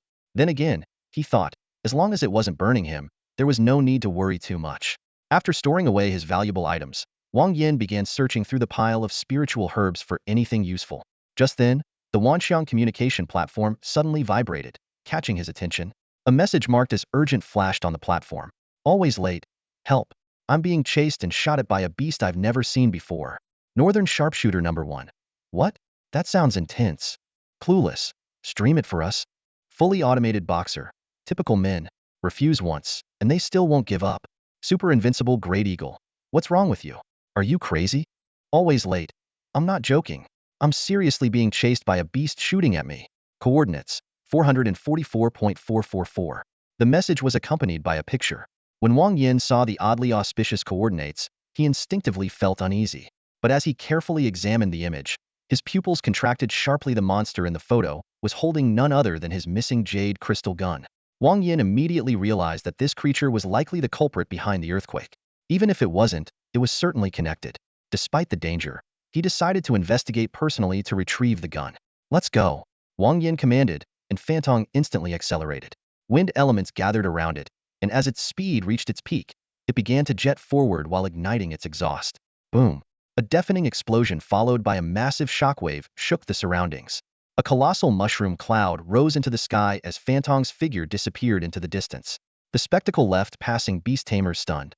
They gawked in disbelief, chattering among themselves, but none could discern what the fiery projectile really was. As Fantong raced forward, it suddenly came to an abrupt halt. Wang Yan quickly clung to Xiaoqing and Xiaoyu, gripping Fantong's sides with his legs. Unfortunately, Gunzi and Jinzi weren't as lucky. They were flung off entirely. You stupid dog. Are you trying to kill us? Gunzi climbed out of a pit, cursing loudly. Jinzi, on the other hand, managed to adjust midair and landed somewhat gracefully. Surveying the area, Wang Yan soon spotted the reason for Fantong's sudden stop. About 10 meters to the right lay a black book on the ground, its cover embossed with 4 golden characters that gleamed mockingly in the sunlight. It was none other than the Dark Bible. Despite traveling at least 500 miles with Fantong's speed, they had encountered it again here. Unless it had anticipated Wang Yan's destination and waited along the way, this was more than a coincidence. If you want to follow, then keep following, Wang Yan muttered, ignoring the book and signaling Fantong to continue forward. An hour later, they encountered the Dark Bible yet again. Wang Yan realized this thing wasn't going to give up. The mysterious book was not only impervious to blades and flames, but also carried an unknown level of danger. After a brief moment of thought, Wang Yan came up with an idea. Go on, pee on it, he instructed. Fantong, though confused, obediently complied. To their surprise, even after being drenched in dog urine, the Dark Bible remained completely unaffected. Choosing to ignore it, Wang Yan pushed forward. At Fantong's speed, they estimated they would reach their destination by the following day. Time flew by. Approximately 8 hours later, they encountered the Dark Bible once more. This time, it lay atop a pile of dry sand, its cover showing no trace of the earlier incident. Woof! Fantong tilted its head, letting out a questioning sound. Wang Yan waved his hand dismissively and took a few steps back. Go ahead, he said. For the past several hours, every time Fantong showed signs of needing to relieve itself, Wang Yan had stopped it. He had a plan in mind.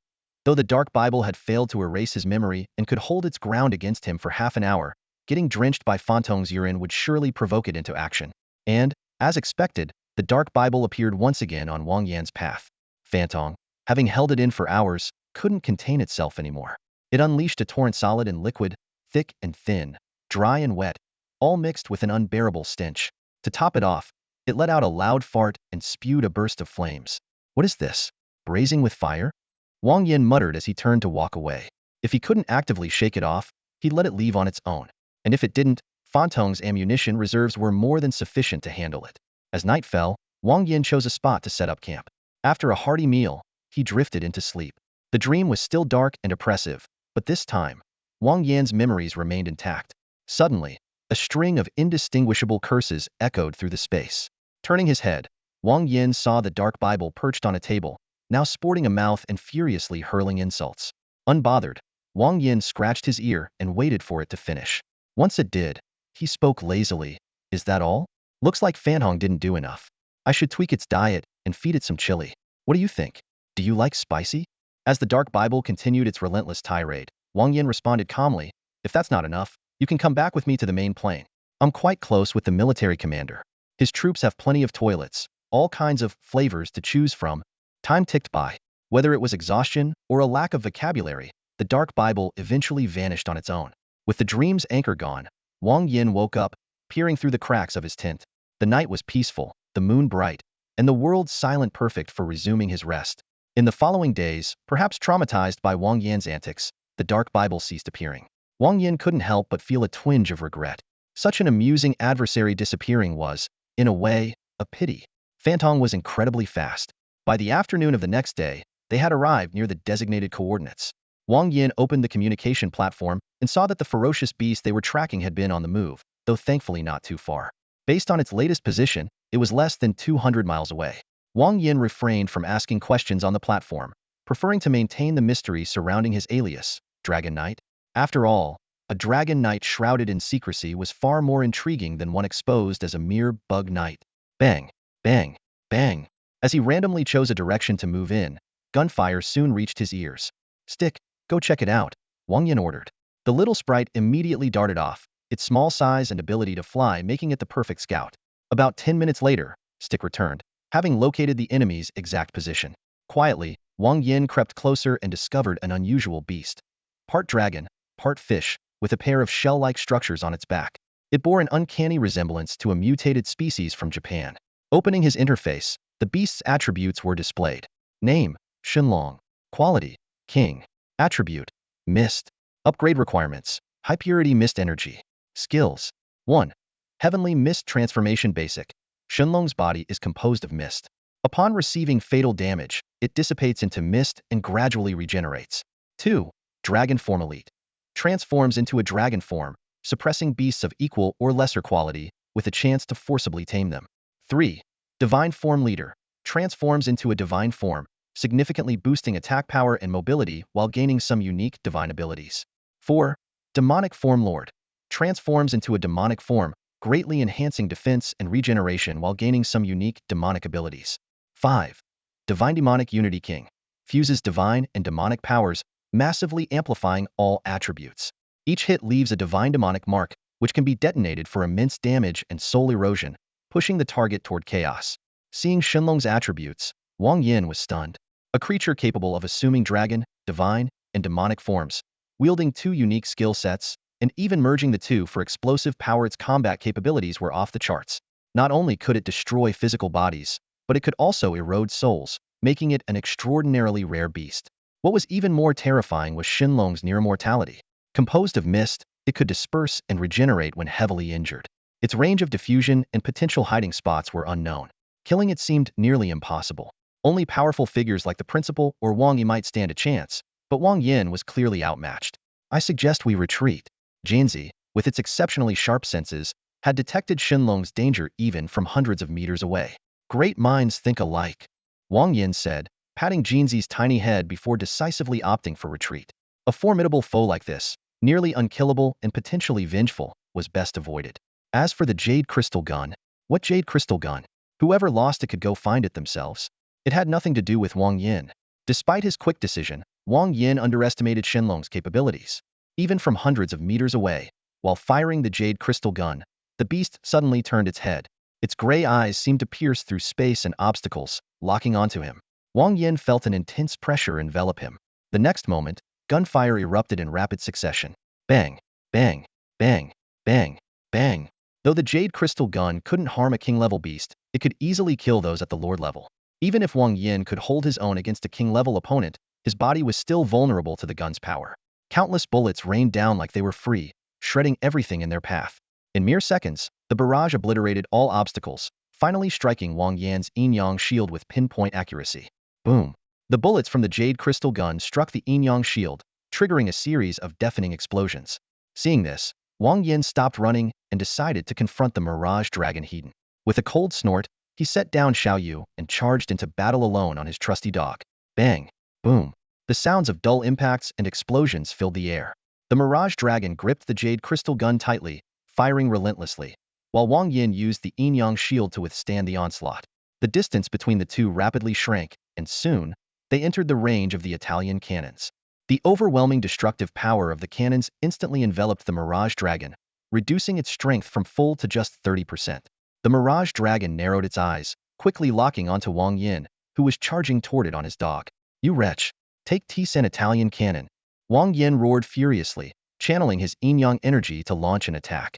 Sensing the danger, the Mirage Dragon attempted to dodge, but Wang Yan had anticipated this. Whoosh! Whoosh! Whoosh! Over a dozen Italian cannons spread out in a fan-shaped formation, cutting off all possible escape routes for the Mirage Dragon. True to its reputation as a king among beasts, the Mirage Dragon's body instantly shrank to the size of a fist. However, just as the Italian cannons seemed to miss their mark, the spiraling yin-yang energy suddenly collided inward. Boom! The explosion echoed all around, and the terrifying force left the Mirage Dragon riddled with wounds. Injured before even engaging in close combat, the proud Mirage Dragon was enraged beyond measure. Die, you insolent fool! Its voice, a strange blend of male and female tones, carried the weight of its fury. As the smoke cleared, the Mirage Dragon revealed its divine demonic fusion form. A circular halo floated above its head, twisted horns protruded from its forehead, and 3 pairs of wings adorned its back. Black bat wings on the left, white angelic wings on the right. It was a grotesque amalgamation of angel and demon. Wang Yan muttered to himself, "Looks like someone's got some serious family issues." He quickly raised the yin-yang shield and continued firing Italian cannons. Yet, each explosion was blocked by an invisible barrier. In its divine demonic fusion form, the Mirage Dragon's power had greatly increased, allowing it to withstand even the devastating Italian cannons. Realizing that this form consumed immense energy, the Mirage Dragon decided to end the battle quickly. "Face judgment, sinner. Feel the wrath, heretic." Its voice, a flawless fusion of male and female, boomed like thunder. "Divine or demonic, you're all just trash to me." Wang Yan roared at the heavens, channeling his yin-yang energy with all his might. The clash between the angelic holy power, demonic dark energy, and the yin-yang energy of the world-ending dragon unleashed an earth-shattering force. Boom! Explosions, fire, and shockwaves engulfed the surrounding area for hundreds of meters. Wang Yan dared not take it hidden. He reinforced the large yin-yang shield with a smaller one and activated an energy shield from Heavenly Craft technology. As the explosions subsided and the dust settled, the smaller yin-yang shield shattered under the residual force, and the energy shield was on the verge of collapse. Thankfully, Wang Yan's precautions saved him from serious injury. Yet, scanning the area, there was no sign of the Mirage Dragon. Wang Yan stayed alert, knowing the creature's nature. It hadn't perished, but had transformed into a cloud of mist. This was a formidable and troublesome opponent, one Wang Yan normally preferred to avoid. But now that the battle had begun, there was no turning back. The massive explosion attracted the attention of Xiaoqing and other spirit beasts. When they arrived, they found Wang Yan standing alone before a giant crater. "Don't worry, I'm fine," Wang Yan reassured them, signaling for calm. He then turned his gaze toward the dark entrance at the bottom of the crater. Could this lead to a lair of some underground beast tribe? Wang Yan pondered, retrieving a flare from his storage bag and tossing it into the hole. The bright light illuminated the surroundings, revealing a floor of neatly arranged square tiles. Clearly, this was not the den of a beast tribe, but the dwelling of an intelligent species. Of course, there was also the possibility that beasts had taken it over. From Wang Yan's limited knowledge of the Diamond Realm, only Cyclopes were considered intelligent beings. While some king-level beasts gained inherited knowledge through their bloodlines, they were rare and could only be considered exceptions. "Boss, should we go down and take a look?" Jinzi asked eagerly, peering into the hole with curiosity. "Let's go. Let's see what's down there." After a brief moment of thought, Wang Yan decided to explore. As the saying goes, nothing ventured, nothing gained. The Diamond Realm was a peculiar place, and exploring its mysteries, whether Cyclopes, towering walls, or otherwise, might yield unexpected discoveries. Leaping into the crater, Wang Yan soon landed on the ground. He took out a flashlight to examine his surroundings, and what he saw left him stunned. What he had assumed to be tiles or hardened earth was, under the bright light, revealed to be flattened bones. He picked up a piece and inspected it closely. The bone was slender, white, slightly curved. It was unmistakably human. "What is this place?" Wang Yan muttered, a chill running down his spine. To his horror, not only the ground but also the walls and ceiling were made entirely of human bones. In a desolate place devoid of human life, Wang Yan stumbled upon a chilling sight. A ground paved with human bones, walls constructed from bone fragments, and a roof built entirely of skeletal remains. The scene resembled a horrifying painting, one that etched itself into his mind and refused to fade. Suddenly, a terrifying thought emerged in Wang Yan's mind. The Vajra realm was not devoid of humans. Rather, they had been massacred eons ago. This realization caused a sharp glint of murderous intent to flash through his eyes. Wang Yan silently vowed that even if the perpetrators were long dead, he would hunt down their descendants and eliminate every last one of them without exception. He firmly rejected the notion of sparing the innocent family members, believing that those who benefited from the atrocities of their ancestors should also bear the consequences. Memories of his past life resurfaced, recollections of vile individuals who brought ruin upon entire families, accompanied by their hypocritical justifications. Statements like, "The invaders were the guilty ones, and it's been nearly 100 years. Those perpetrators are dead, and the rest of the people from Dongying are innocent," struck him as nothing more than shameless excuses. Blood for blood. A father's debt must be repaid by the son. Wang Yan roared inwardly. The thought of the Yasukuni shrine, where war criminal spirits were still enshrined, only fueled his rage. To him, until that place was turned into a literal public restroom, all people from Dongying deserved the most brutal of punishments. The high-powered flashlight in Wang Yan's hand illuminated the dim passageway as if it were daylight. The densely packed white bones appeared even more eerie under the harsh light, but the sight only intensified his fury and resolve. The passage was not particularly long, and it grew wider as he advanced. After traveling roughly 2 kilometers, Wang Yan arrived at a massive stone door. The edges of the door were inscribed with twisted, unsettling symbols that evoked a sense of unease. At the center of the door were 6 consecutive murals, seemingly narrating an ancient story. The first mural depicted countless people gazing at the sky as a meteor-like object plummeted at high speed. The second showed the meteor crashing to the ground, with people gathering around it as a colossal one-eyed giant appeared in the distance. The third depicted a fierce battle between humans and giants, with the meteor shattering in a corner of the scene. The fourth showed humans suffering heavy casualties, while the giants were trapped within towering walls. The fifth illustrated the survivors gathering around the meteor, their blood flowing into the crater, causing the meteor's outer shell to crack and radiate a dazzling light. The sixth and final mural showed all the humans lying in pools of blood, a spear suspended midair, and a distant giant wearing a look of terror. These 6 murals told Wang Yan a tragic story, a sorrowful chapter of history. In the distant past, the Vajra realm had been home to thriving human civilizations, gradually becoming the rulers of this world. However, a mysterious meteor crashed to the ground, leaving a massive crater and unleashing a devastating catastrophe. Countless one-eyed giants seemingly materialized out of nowhere and began a spree of slaughter. A war erupted between humans and giants. While there were moments of victory, humanity was ultimately outmatched. During this conflict, humans uncovered the secrets of the meteor. They built towering walls to trap the giants and attempted to forge weapons from the meteor's fragments. Countless humans sacrificed themselves, offering their blood to the meteor. In the end, they succeeded in creating a weapon capable of annihilating the giants. Yet many questions remained unanswered. What was the true nature of the meteor? Where did the one-eyed giants come from? Why were the walls effective in confining the giants? Why did humans need to offer their blood? And why was this passage constructed from human bones? These mysteries were beyond explanation. But one thing was clear: humanity had lost. Though the giants were imprisoned behind the towering walls, humans had vanished entirely from the Vajra realm, leaving only a sea of bones as proof of their existence. Boss, what do we do? Should I break it open? Jinzi asked, recalling its previous experience of breaking through the walls of the giant's garden. It was confident in its abilities. Wang Yan shook his head. No need. This stone door holds significant historical value. We can transport it back to the academy so that all the teachers and students can appreciate the determination and heroism of those who perished here. Besides, a place like this is unlikely to yield to brute force. As he spoke, Wang Yan carefully examined the structure of the stone door. About half an hour later, he wiped the dust from his forehead and revealed a look of astonishment. The door was a seamless, unyielding monolith. Even with all his strength, he couldn't budge it in the slightest. Not even Jinzi's metal essence sword chi could shave off a speck of its surface. However, Wang Yan noticed a weak point not in the door itself, but in the area surrounding it. With a loud boom, an excavator suddenly materialized, sending clouds of dust into the air. Wang Yan climbed into the driver's seat and began digging to the right of the stone door. He thought to himself that the most mysterious places often relied on the simplest mechanisms.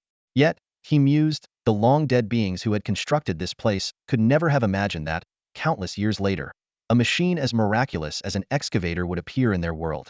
He dug along the wall for several dozen meters, maneuvering the excavator through twists and turns. After more than 5 hours of painstaking effort, Wang Yan finally managed to bypass the stone door. He couldn't help but wonder whether the beings who had built this place had intentionally left this pathway. Aside from this winding passage, the surrounding rock was impossibly hard. And so, Wang Yan successfully breached this ancient forbidden zone. His mind swirled with questions. The humans of the Vajra realm were extinct, and the giants were trapped behind walls. What, then, awaited him beyond this stone door? No one knows who built this place, but based on the limited information available, it seems the creators intentionally left an opening to guide later visitors inside. Wang Yan carefully shifted aside the rubble blocking his path and slipped into a spacious chamber. The sight before him took his breath away. The vast hall was suffused with an eerie silence. Dozens of oil lamps were embedded in walls constructed from human bones, their dim flames flickering quietly, casting wavering shadows. The floor was unexpectedly clean and smooth, as though no one had ever set foot there. What was even more chilling, however, was the scene at the Centera circle of 9 human skeletons kneeling in reverence, surrounding a single spear standing upright. Wang Yan furrowed his brow, scrutinizing the weapon. It bore an uncanny resemblance to the one depicted in the stone gate murals, with the only difference being that its colors were now visible. Cautiously, he opened the attribute panel, and a cascade of information immediately appeared. Xiaoqing crystal spear, blade of cursed jade, shaft of white bone, tassel woven from flesh and blood. The brief description sent a shiver through Wang Yan's heart. The crimson spearhead was undoubtedly the so-called cursed jade, though the refining process had obscured further details in the system's analysis. The gleaming white shaft was unmistakably crafted from bone whose bone, however, was anyone's guess. As for the scattered red tassels, they were woven from flesh and blood, almost certainly human. The entire spear radiated a tragic and solemn aura, as though it embodied countless cries of defiance in the face of despair, a weapon forged in a final act of resistance. Wang Yan scanned his surroundings once more, ensuring there were no other threats, before taking a deep breath and resolutely reaching out to grasp the spear. In that instant, a torrent of thoughts exploded in his mind like a tidal wave. Countless murmurs rose and fell in unison, as if a multitude of voices were praying simultaneously. With the sacrifice of countless souls, with heartfelt prayers, we bestow a spirit upon this weapon, to overturn heaven and earth, to twist the threads of fate. The power of evil, forged into a weapon to destroy it. My kin, are you ready? An overwhelming flood of information surged into his consciousness, dragging Wang Yan into a maelstrom of chaos beyond his control. In that haze, it felt as though he had traversed endless millennia, or perhaps only the blink of an eye. When his vision finally refocused, the caution and uncertainty that had gripped him were gone. In their place was an icy, unrelenting killing intent, as though he himself had transformed into a blade drawn and ready to strike. In the realm of King Kong, humanity's dominance teetered on the brink of collapse. A blazing meteor streaked across the sky and crashed to the ground, followed by hordes of towering, one-eyed giants. These colossal beings possessed immense strength, astonishing resilience, and nearly impenetrable defenses, forcing humanity into a relentless retreat. Yet, as the rulers of King Kong, humanity was not without hope. They soon uncovered a connection between the meteor and the giants, discovering within the meteor a mysterious crystal known as the evil jade. This enigmatic material had the power to grant wishes, but at a devastating cost. Through countless trials, humanity unraveled the rules governing the evil jade. The greater the wish, the harsher the consequences, and the more significant the sacrifice required. They once attempted to use the evil jade to annihilate all the giants, but their efforts ended in failure. The giants were far too powerful. Even sacrificing all of humanity wouldn't be enough to fulfill such a wish. Left with no other option, humanity turned to the evil jade to construct massive prisons, trapping the giants within. They wished for the giants to remain imprisoned for eternity. The wish was granted, but the one who made the wish was turned into the walls of the prison, perishing in the process. When faced with the even more terrifying Giant King, humanity was forced to make an even greater sacrifice. At the cost of their extinction, they forged a weapon capable of killing the Giant King once and for all, the evil jade crystal spear of tin. Standing before the spear that embodied the hopes of all mankind, Wang Yan grasped it without hesitation. A resonating hum emanated from the weapon, as if expressing joy. To wield this spear was to shoulder the collective will of humanity. Failure or betrayal would result in severe backlash. Powered by the lives of humanity as its offering, the spear's destructive power was unparalleled, capable of overwhelming even the principal. Yet, Wang Yan held onto it resolutely. This was not merely an inheritance of strength, but a continuation of faith built on unwavering courage and an unyielding spirit. Even in the face of annihilation, humanity would never back down. The usually cautious Wang Yan was now filled with determination. As the prayers of countless humans echoed in his heart, he recalled the heroes and martyrs of his past life. Those ancestors, surrounded by formidable enemies, persevered through adversity and sacrificed everything to emerge victorious. As a transmigrator, Wang Yan felt an immense pride in his identity as a Huaxia descendant. He silently vowed to carry on their legacy and eradicate the one-eyed giants completely. Meanwhile, elsewhere in the realm of King Kong, an intense battle was unfolding. On King Kong Peak, the colossal Giant King, suppressed by the principal for an extended period, had finally broken free from its restraints. The principal was forced to personally intervene, though the situation was anything but favorable. Initially, the principal had planned to gradually wear down the Giant King's defenses over the course of 2 months. However, a month and a half in, the Giant King seized a moment of her distraction and broke through the seal in one decisive surge. Despite the sudden turn of events, the principal remained composed.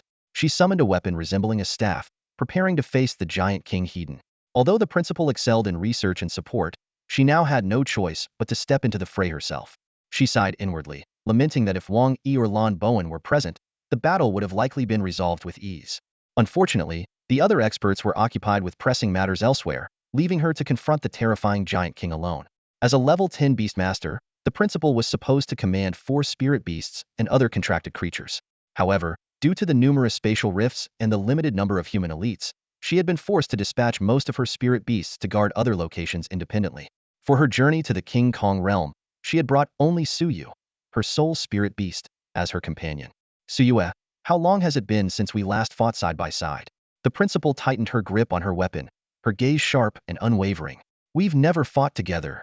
Suyue's voice came from behind, tinged with a hint of teasing. I'm just a cute little bunny. How could I possibly fight? The principal let out a snort, a glimmer of memory flashing in her eyes. Yeah, right? Didn't you devour 2.5 of the 3 moons in the Crimson Moon realm? Suyue fell silent for a moment, the memories surfacing in her mind. Years ago, she had devoured 2.5 of the 3 moons in the sky, leading to the extinction of thousands of feral beast clans that were directly or indirectly connected to the moons. This feat was still a legendary tale among many to this day. Enough chatter. Get ready to fight.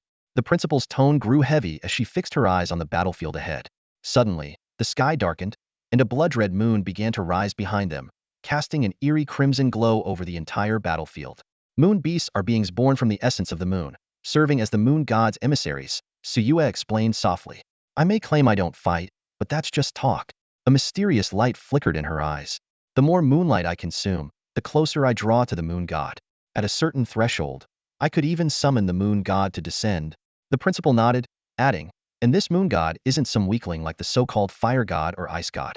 It's a true deity. She shot a glance at Suyue. Of course, with your current power, you're still a long way off from that. But that doesn't mean your combat skills are lacking. Just then, a sharp bird cry echoed from the blood-red moon. Countless black specks appeared in the distance, growing larger until they transformed into massive birds that filled the sky. These are lunar sparrows, fierce beasts that inhabit the moon, Suyue explained, pointing toward them. As the moon god's emissary, I naturally have the ability to summon them to fight. Under Suyue's command, the lunar sparrows surged forward like a tide, swarming toward the one-eyed giant king. Their beaks opened wide, releasing countless crescent-shaped moon blades that streaked through the air and struck the giant king's body. At first, dozens or even hundreds of moon blades couldn't penetrate the giant king's defense. But as the attacks multiplied, thousands, tens of thousands, even millions of moon blades raining down, the situation began to change. As the saying goes, persistence wears down even the mightiest of obstacles.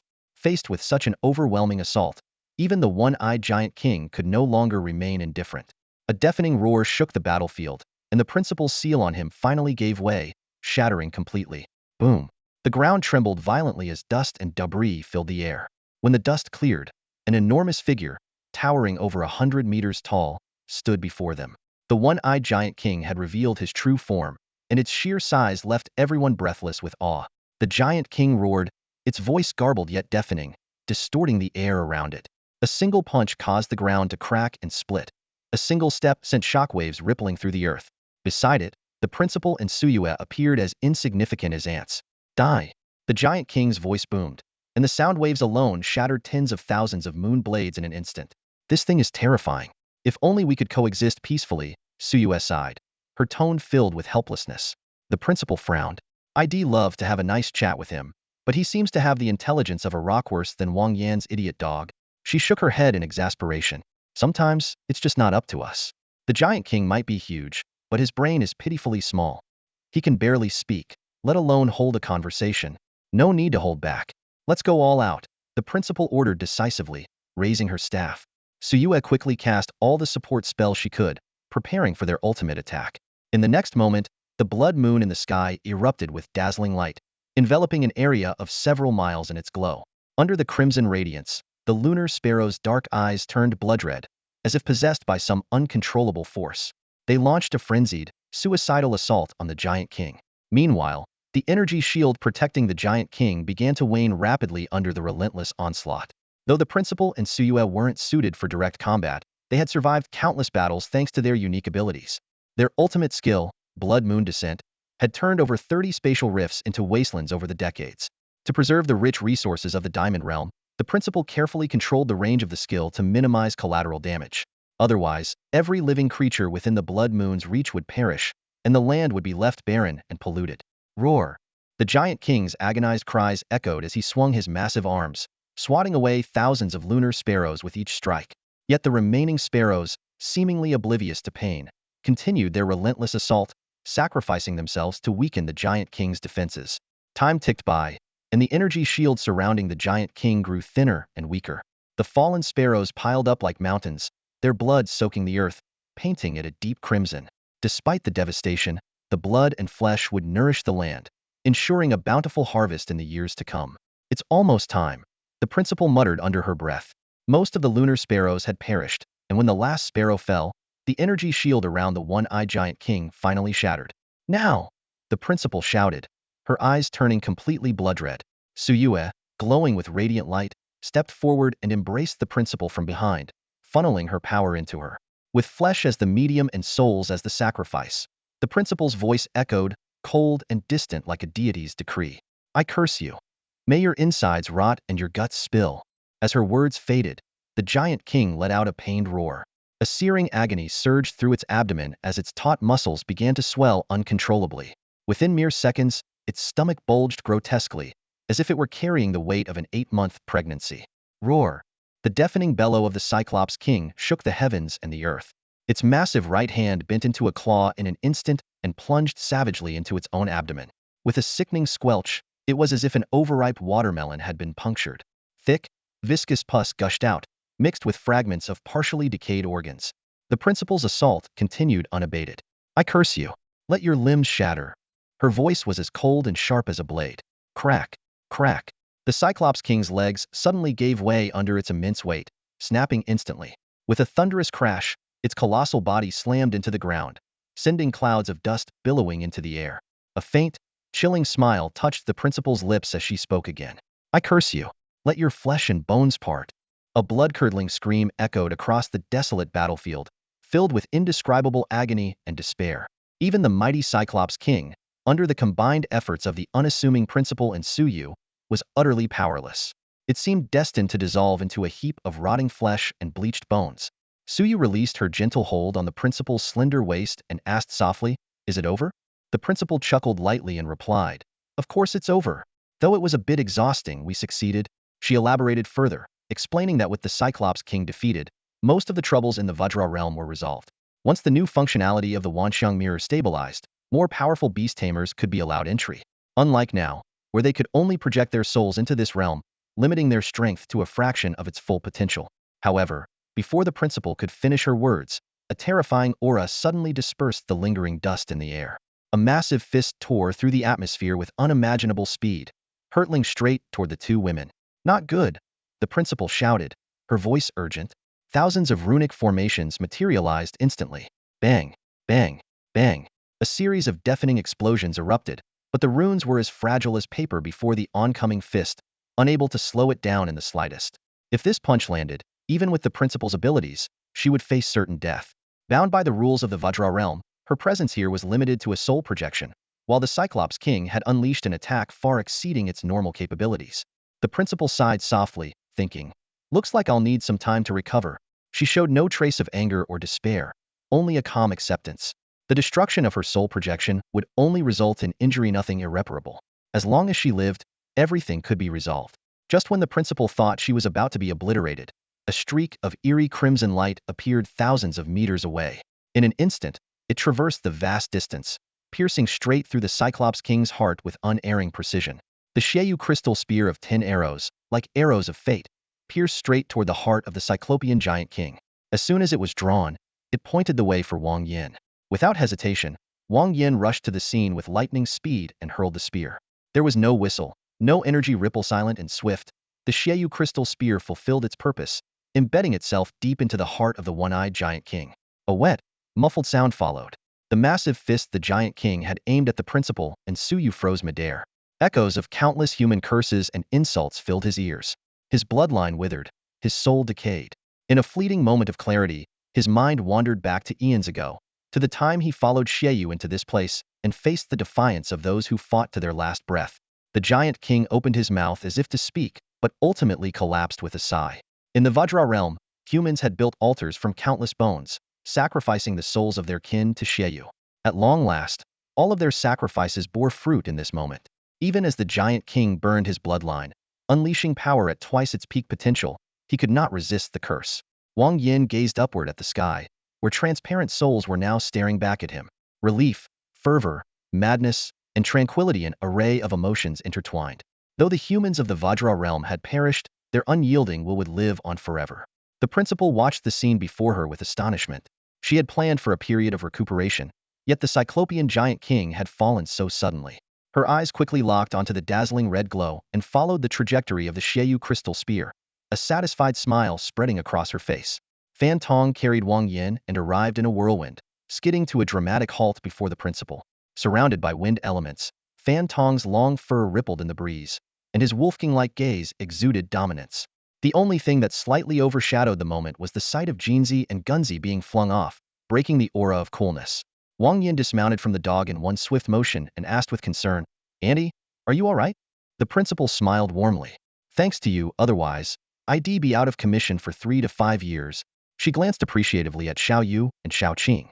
"Two kings, well done, well done." So you held Xiaoyu in her arms, fussing over her with concern, but her gaze gradually turned sharp. While Xiaoyu had swiftly ascended to king-tier quality after following Wang Yan, the method of enhancement while in bed was utterly outrageous.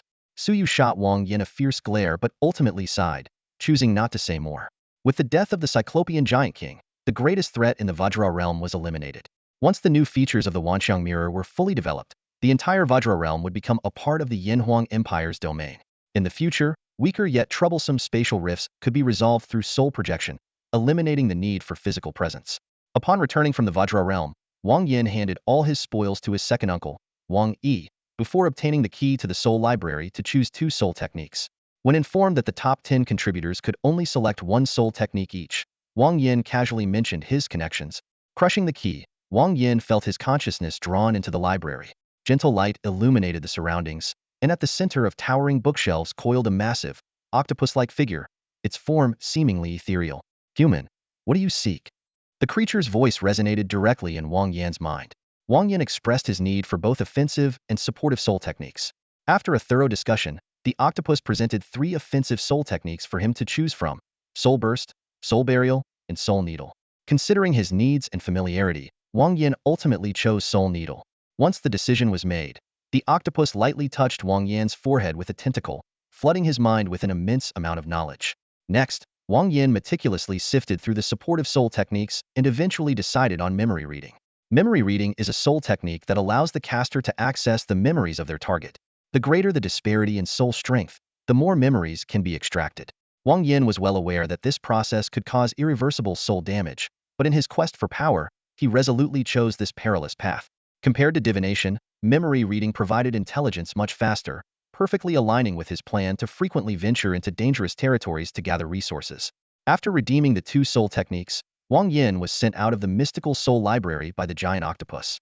He was just about to immerse himself in understanding his newfound knowledge when Xiaoqing suddenly hugged him from behind, her soft tongue gently licking his ear. Wang Yan sighed helplessly, knowing she had succumbed to her impulses again, and quickly dealt with the situation. With the Northern Military District Challenge over and the winter break beginning, Wang Yan called Zhang Wei to arrange a trip back to Minghu City together. On the other end of the line, Zhang Wei's groggy voice answered, sounding as though he had just woken up. "What are you up to?" Wang Yan asked. "Taking a leak, washing my face, brushing my teeth, cooking noodles," Zhang Wei mumbled. "Did the dorm water supply get cut off?" "Huh." Zhang Wei paused, then exclaimed, "What the heck? Do I seem that sloppy and unhygienic to you?" "Yep," Wang Yan replied decisively. Suddenly, the sound of a hen clucking excitedly came through the phone. "An egg. I'll eat first, talk later," Zhang Wei said, hanging up abruptly. A peculiar thought crossed Wang Yan's mind. Could Xiaoqing lay eggs? Glancing at the affectionate Xiaoqing in his arms, whose tiny pink tongue was still busy licking away, he chuckled internally. Lay eggs? More like swallow them whole, he thought.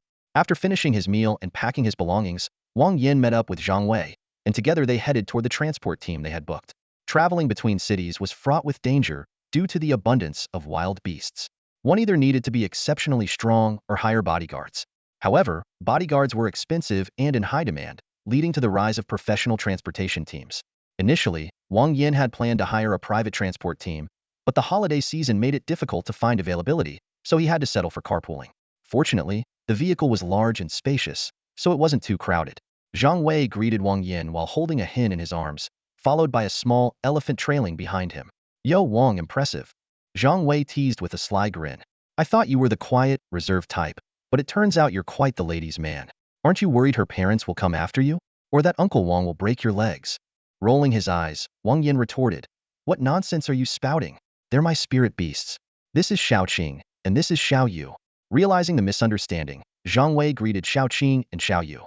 Xiaoqing nodded in acknowledgement, while Xiaoyu shyly hid behind Wang Yan. By the way, why not just buy a car? Zhang Wei asked. I'm too tired lately to drive, Wang Yan replied. Do you know how to drive? If you do, we'll buy one right now. How about the latest Dongfeng 888? Awesome. Zhang Wei shrugged. But do I look like I know how to drive? Wang Yan rolled his eyes again. Then why even bring it up? Why not ride a dog? Zhang Wei continued. Instead of answering, Wang Yan gestured to the side. Zhang Wei turned to see Fantong, Wang Yan's dog, perched on the small elephant's back, wagging its tail and smacking the elephant's rear with it. Thank goodness we avoided a dog-elephant romance. Wang Yan sighed. This little elephant is barely 3 months old. If Fantong tried anything, it'd be criminal. He then thought about Xiaoyu, who seemed to be of a similar age, but quickly dismissed the idea. No, no, no. The bond between a beast tamer and their spirit beasts is different. Spirit beasts are personal property, akin to an extension of oneself. It's more like mutual affection, a natural progression. The vehicle's interior was spacious, over 10 meters long and 5 meters wide. Wang Yan and Zhang Wei found seats without much trouble. Zhang Wei, with only 2 spirit beasts a hen in his arms, and the small elephant beside him seemed relatively unencumbered. Wang Yan, on the other hand, appeared to have brought his entire household. Xiaoqing in one hand, Xiaoyu in the other, Jinzi perched on his left shoulder, Gunzi on his right, and Fantong lounging on the elephant's back. Suddenly, a girl in a short skirt ran up to Fantong, exclaiming, "Wow, what a handsome dog! And it can ride an elephant. It must be so smart." She began enthusiastically petting its head. Fantong, caught off guard by her sudden affection, wagged its tail like a windmill and snuggled into her embrace, tongue lolling. Moments later, her boyfriend entered the vehicle. Seeing the scene, he approached Zhang Wei and said, "Hey, mind switching seats? I want to sit with my girlfriend." Zhang Wei hesitated briefly before responding with a deadpan expression. "No, I want to sit with your girlfriend too." The man was stunned into silence. Of course, Zhang Wei was just joking. He got up with a grin and moved to sit next to Wang Yan, where he began teasing Jinzi. "Boss, this idiot is messing with your bird," Jinzi muttered, flapping its wings and hopping onto Gunzi's head. "Oh, you want to fight?" Gunzi snapped, clearly annoyed. "Fine, let's fight. Bring it on." The bird and the spirit creature bickered noisily, and soon, the entire vehicle was filled with lively chatter. The carriage was spacious, capable of seating 20 to 30 people, but at the moment, there were only 4 passengers: Wang Yan, Zhang Wei, the dog-loving girl, and her boyfriend. Wang Yan had no interest in the others and leaned back in his seat, closing his eyes to rest. "Old Wang, I've got a bad feeling about this." Zhang Wei leaned in and whispered. "A bad feeling? Constipated again?" Wang Yan opened his eyes and glanced out the window. Without realizing it, dusk had fallen. A bright beam of moonlight pierced through the glass, strangely bending as it landed on Xiaoyu. As a moon beast, she instinctively began to absorb the lunar energy. The couple stared in disbelief, unable to comprehend why the moonlight had bent. "Relax, kid," the driver said, puffing on a cigarette while watching them through the rearview mirror. "I've been doing this for over a decade and never had a problem. This vehicle's equipped with sonar to repel low-intelligence beasts, and the exterior is coated with a special material that emits a scent humans can't detect." He blew out a smoke ring with pride, then pinched his nose and made a dramatic gesture. "Flying transport delivery guaranteed." Zhang Wei eyed the driver's cocky demeanor, feeling even less reassured. "Old Wang, I still think something's going to go wrong." "Relax. If nothing goes wrong, that's when you should start worrying," Wang Yan sighed. "Xiaoqing, leave them alive for now." "As you wish, my master." Xiaoqing licked her lips and, in a flash, appeared in front of the couple. Before they could react, there was a sickening crack. Their limbs were shattered. They screamed in agony as they summoned their spirit beasts, but the 6 creatures that materialized immediately collapsed, trembling on the ground, too terrified to move despite their owner's frantic commands. "Old Wang, what the hell is going on?" Zhang Wei stared, dumbfounded, at the sudden chaos. The driver slammed on the brakes, startled by the screams. "What are you doing? Flying transport is backed by the military. How dare you cause trouble here?" His words caught in his throat as his gaze met Xiaoqing's cold, unfeeling eyes. He froze in terror. At that moment, 3 figures appeared in front of the vehicle: 2 men and a woman, their eyes glowing blood red. "The world's end brotherhood," Wang Yan muttered as he snapped the necks of the couple in the carriage and absorbed their memories. He now knew the identities of the newcomers. They were an emperor and 2 kings, while the dead couple had been recruits tasked with infiltrating the vehicle and assassinating him as a test of their worth. "No wonder you managed to kill 3 of my subordinates. You've got some skill," the woman remarked, though her eyes gleamed with murderous intent. "Name yourselves." "I don't kill nameless nobodies," Wang Yan stepped out of the carriage, having already stored Xiaoyu in his contract space. The World's End Brotherhood, one of the 36 heavenly fiends Tianyong Star. The World's End Brotherhood, one of the 36 heavenly fiends Tianmeng Star. The two men declared their titles, while the woman spoke with icy detachment. Southern Dipper 6 Stars Tian Liang Star. Wang Yan's expression darkened. The World's End Brotherhood was structured in 4 tiers. The 72 earthly fiends, all lords. The 36 heavenly fiends, all kings. The Southern Dipper 6 stars, starting at the Emperor level, and the Northern Dipper 7 stars, whose members were unparalleled superpowers like the principal or second uncle. Tian Liang's star grinned wickedly as her body transformed into a massive, pitch-black dragon. Her immense wings blotted out the sky. This was a dark emperor dragon, a creature capable of annihilating an entire small city with ease. The driver collapsed to the ground, and Zhang Wei was so terrified he nearly reverted to his true form. Suddenly, a crack of thunder echoed through the air. A divine dragon materialized out of nowhere, its body sleek and shimmering in black and white. Its 3 claws gleamed with brilliance, and its twin horns exuded a misty aura. Xiaoqing revealed her true form and launched herself into battle with the dark dragon. Her overwhelming presence instantly suppressed Tianyong Star and Tianmeng Star, reducing their strength by 70%. However, against the superior Tianliang Star, the odds were still not in their favor. Wang Yan decided to observe Xiaoqing's abilities for now.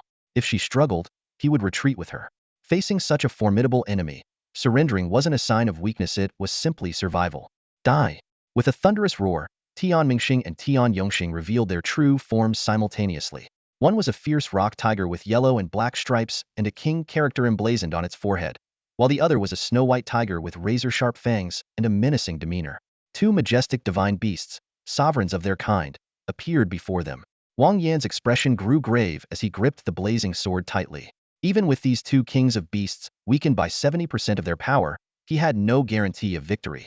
To make matters worse, Xiaoqing was locked in a fierce battle with the dark devil dragon and couldn't spare any attention to assist him. This will be the toughest battle we've ever faced. Are you ready? Clad in molten armor, Wang Yan charged toward his enemies without hesitation.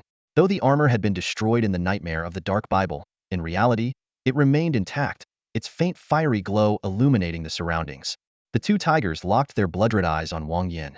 Knowing their place, Fantong and Zhang Wei had retreated to a safe distance, leaving only the 2 ferocious tigers, Wang Yan, and his 2 companions on the battlefield. Wang Yan chose not to take risks with flashy moves like sliding attacks. Instead, he confronted Tian Mengxing Heiden. Sword clashed with claw, and the sheer force of the impact sent waves of pain through his arms. With just one exchange, Wang Yan realized his physical strength was no match for the beasts. Golden Sword Qi, Diamond Starlight, Jinzi and Gunzi unleashed their most powerful skills simultaneously. Brilliant sword energy rained down like a storm, and the forces of ice and fire intertwined in the air, whipping up a fierce gale. From the chaos emerged a massive ice and fire giant, glowing red and blue, standing firm against the snow tiger Tian Yongxing. Though Gunzi was only at the lord level, his innate elemental affinity as an elf and the blessings of a deity allowed him to summon a giant that faintly approached king-level power. The giant and Tian Yongxing clashed violently, fists meeting claws, kicks colliding with fangs, the battle an intense spectacle. Meanwhile, Wang Yan's situation was far more precarious. He barely dodged Tian Mingxing's pounce, silently cursing his lack of preparation. The second floor of the Imperial Library housed an abundance of combat knowledge. He had assumed that with Xiaoqing by his side, he wouldn't need to engage in direct combat. He hadn't anticipated a predicament like this. If I survive this, I'm definitely going back to the library to study properly, Wang Yan resolved, even considering swallowing his pride to ask his second uncle for additional library access. Distracted by his thoughts, Wang Yan failed to notice Tian Mengxing's claw slashing toward his chest. Though the claw didn't make direct contact, the force of the strike tore through his clothes, leaving 3 deep gashes on his chest. Blood immediately gushed out, and Wang Yan realized that even at only 30% power, Tian Mengxing could easily kill him. Boss! Jinzi shouted in alarm as he saw Wang Yan injured. He unleashed a barrage of sword energy at Tian Mengxing in a desperate frenzy. However, the gap between a king and a lord was insurmountable. Despite injuring Tian Mengxing severely, Jinzi couldn't deliver a fatal blow. As one of the 36 heavenly fiends of the Doomsday Brotherhood, Tian Mengxing remained composed. He quickly analyzed the battlefield. The dark devil dragon Tian Liangxing and Xiaoqing were locked in a stalemate in the skies, making the ground battle the deciding factor. If Wang Yan were killed, the fearsome black and white divine dragon would vanish.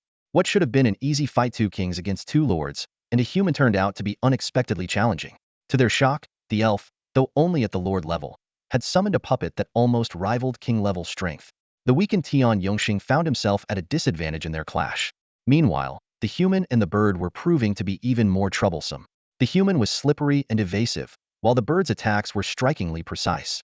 Though their injuries weren't severe, the duo's relentless assaults left new wounds on them with each exchange. The most shocking thing for Tianmingxing was that his wounds refused to heal. Blood continued to gush from the gashes, and even after using 2 healing skills in succession, the bleeding showed no sign of stopping. Frustrated and powerless, he cursed inwardly.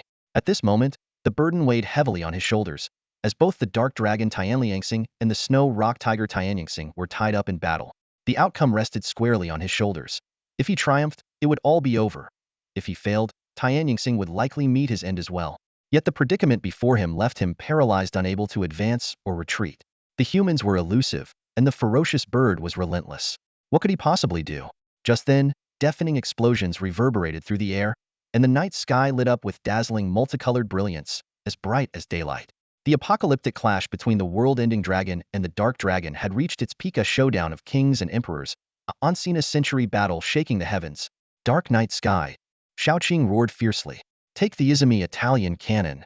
Boom. A terrifying force erupted between the two dragons, distorting and warping the surrounding air. The dark dragon, one of the 6 stars of the southern constellation of the Doomsday Brotherhood, was indeed formidable. However, Xiaoqing was the world-ending dragon, her bloodline far surpassing that of any beast in this world. Even though her rank was slightly lower, she still managed to fight the dark dragon to a standstill. The dark dragon's razor-sharp claws came slashing down toward Xiaoqing, but they were firmly blocked by the yin-yang shield. The resulting explosion and shockwave shattered the dark dragon's claws into fragments. Fury burned in the blood-red eyes of the dark dragon.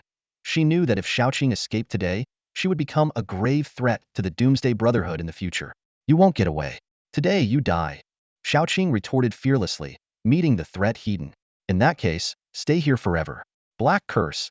The dark dragon opened her massive jaws, and an orb of inky black energy began to form rapidly within. Though darkness was her domain, allowing her to regenerate energy quickly, unleashing this move would inevitably leave her weakened.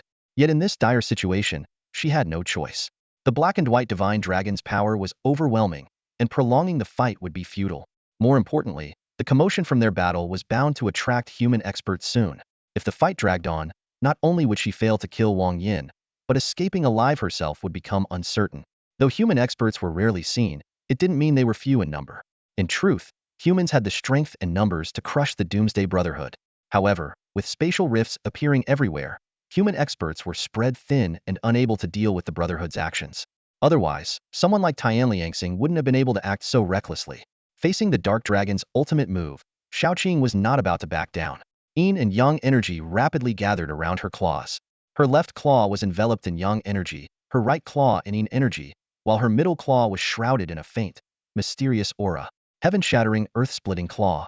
This was Xiaoqing's newly developed technique, based on the fusion of Yin and Yang energies. Its power was immense, but the physical demands were so extreme that even most divine dragons couldn't handle it. The black curse and the heaven-shattering, earth-splitting claw collided violently, distorting the surrounding darkness. When the two forces met, there was no explosion or shockwave, no deafening sound. Instead, black, white, and gray energies intertwined in eerie silence. This fragile equilibrium lasted less than 2 seconds before shattering with a thunderous bang. In an instant, brilliant light erupted like a supernova, illuminating the entire sky. For hundreds of miles, the night turned into day. The oppressive and terrifying energy finally exploded, overwhelming even the world-ending dragon and the dark dragon. Xiaoqing was blasted back over 1,000 meters, using all her strength to barely stabilize herself. Meanwhile, Tianliangxing was sent crashing to the ground, creating a massive crater upon impact. The world-ending dragon versus the dark dragon. The world-ending dragon emerges victorious. What is that? How long have I been asleep? Did I just sleep through the new year? Brilliant lights swept across the entire Yinhuang Empire, leaving common citizens bewildered, while the beast tamers wore grim expressions. The scene resembled the recurrence of a previous disaster, yet it brought a new level of terror. The horrifying phenomenon in the night sky kept countless sleepless individuals tossing and turning even more. Wang Yi gazed up at the divine dragon in the sky, his heart filled with awe. As the only heir of the Wang family, Wang Yan was now facing a life-or-death trial. If anything went wrong, the old master would likely be furious enough to disown him. In fact, Wang Yi had long, anticipated the attack on Wang Yan by the Dark Demon Dragon, Tianliang Star. The infiltrators within the military district had been lurking for ages, and Wang Yi had deliberately allowed them to act this time to root out these hidden parasites in one fell swoop. Originally, Wang Yi thought Wang Yan was no match for the Dark Demon Dragon. To his surprise, Xiaoqing delivered an unexpected twist. From facing a lord to a king, and now an emperor, each opponent had grown increasingly powerful. Wang Yi calculated silently, knowing the next challenge might involve confronting the Big Dipper itself. He quickly made up his mind. It was time to completely eradicate the Brotherhood of the Apocalypse. In the sky, Tianliang's star stared wide-eyed at the divine dragon, unable to believe how utterly defeated he, an emperor, had become. The combined power of the dark curse and the heaven-splitting claw left Xiaoqing's claw injured, while Tianliang's star's mouth burst open, spewing blood like a fountain and forming a pool on the ground below. Die! Take this, you bastard! Xiaoqing wasted no time and launched another fierce attack. Amidst deafening explosions, the heavily injured Tianliang star could no longer resist. A pillar of energy, formed by the convergence of yin and yang, descended and obliterated him, leaving nothing but a gruesome mess. Meanwhile, Wang Yan finally unleashed his full strength. Step aside, everyone. Time for me to show off, he sneered as yin and yang energies swirled before him. With the yin-yang shield protecting him, Wang Yan didn't bother dodging and charged head against the Cliffrock Tiger, Tianming Star. Brandishing a flaming sword in his right hand and an Italian cannon in his left, and shielded by the yin-yang shield in front, he charged forward like a fearless knight, unstoppable in his advance. Explosions echoed relentlessly, and Tianming's star was soon left gravely injured. On the other side, the Ice Flame Giant was mercilessly beating the Snorok Tiger, Tianyong's star, leaving it on the verge of death in no time. The entire battle ended within half an hour with the Brotherhood of the Apocalypse suffering a complete defeat. Wang Yan didn't immediately deal with the three corpses. Instead, he first called the Beast Tamer Union before starting the disassembly process on site.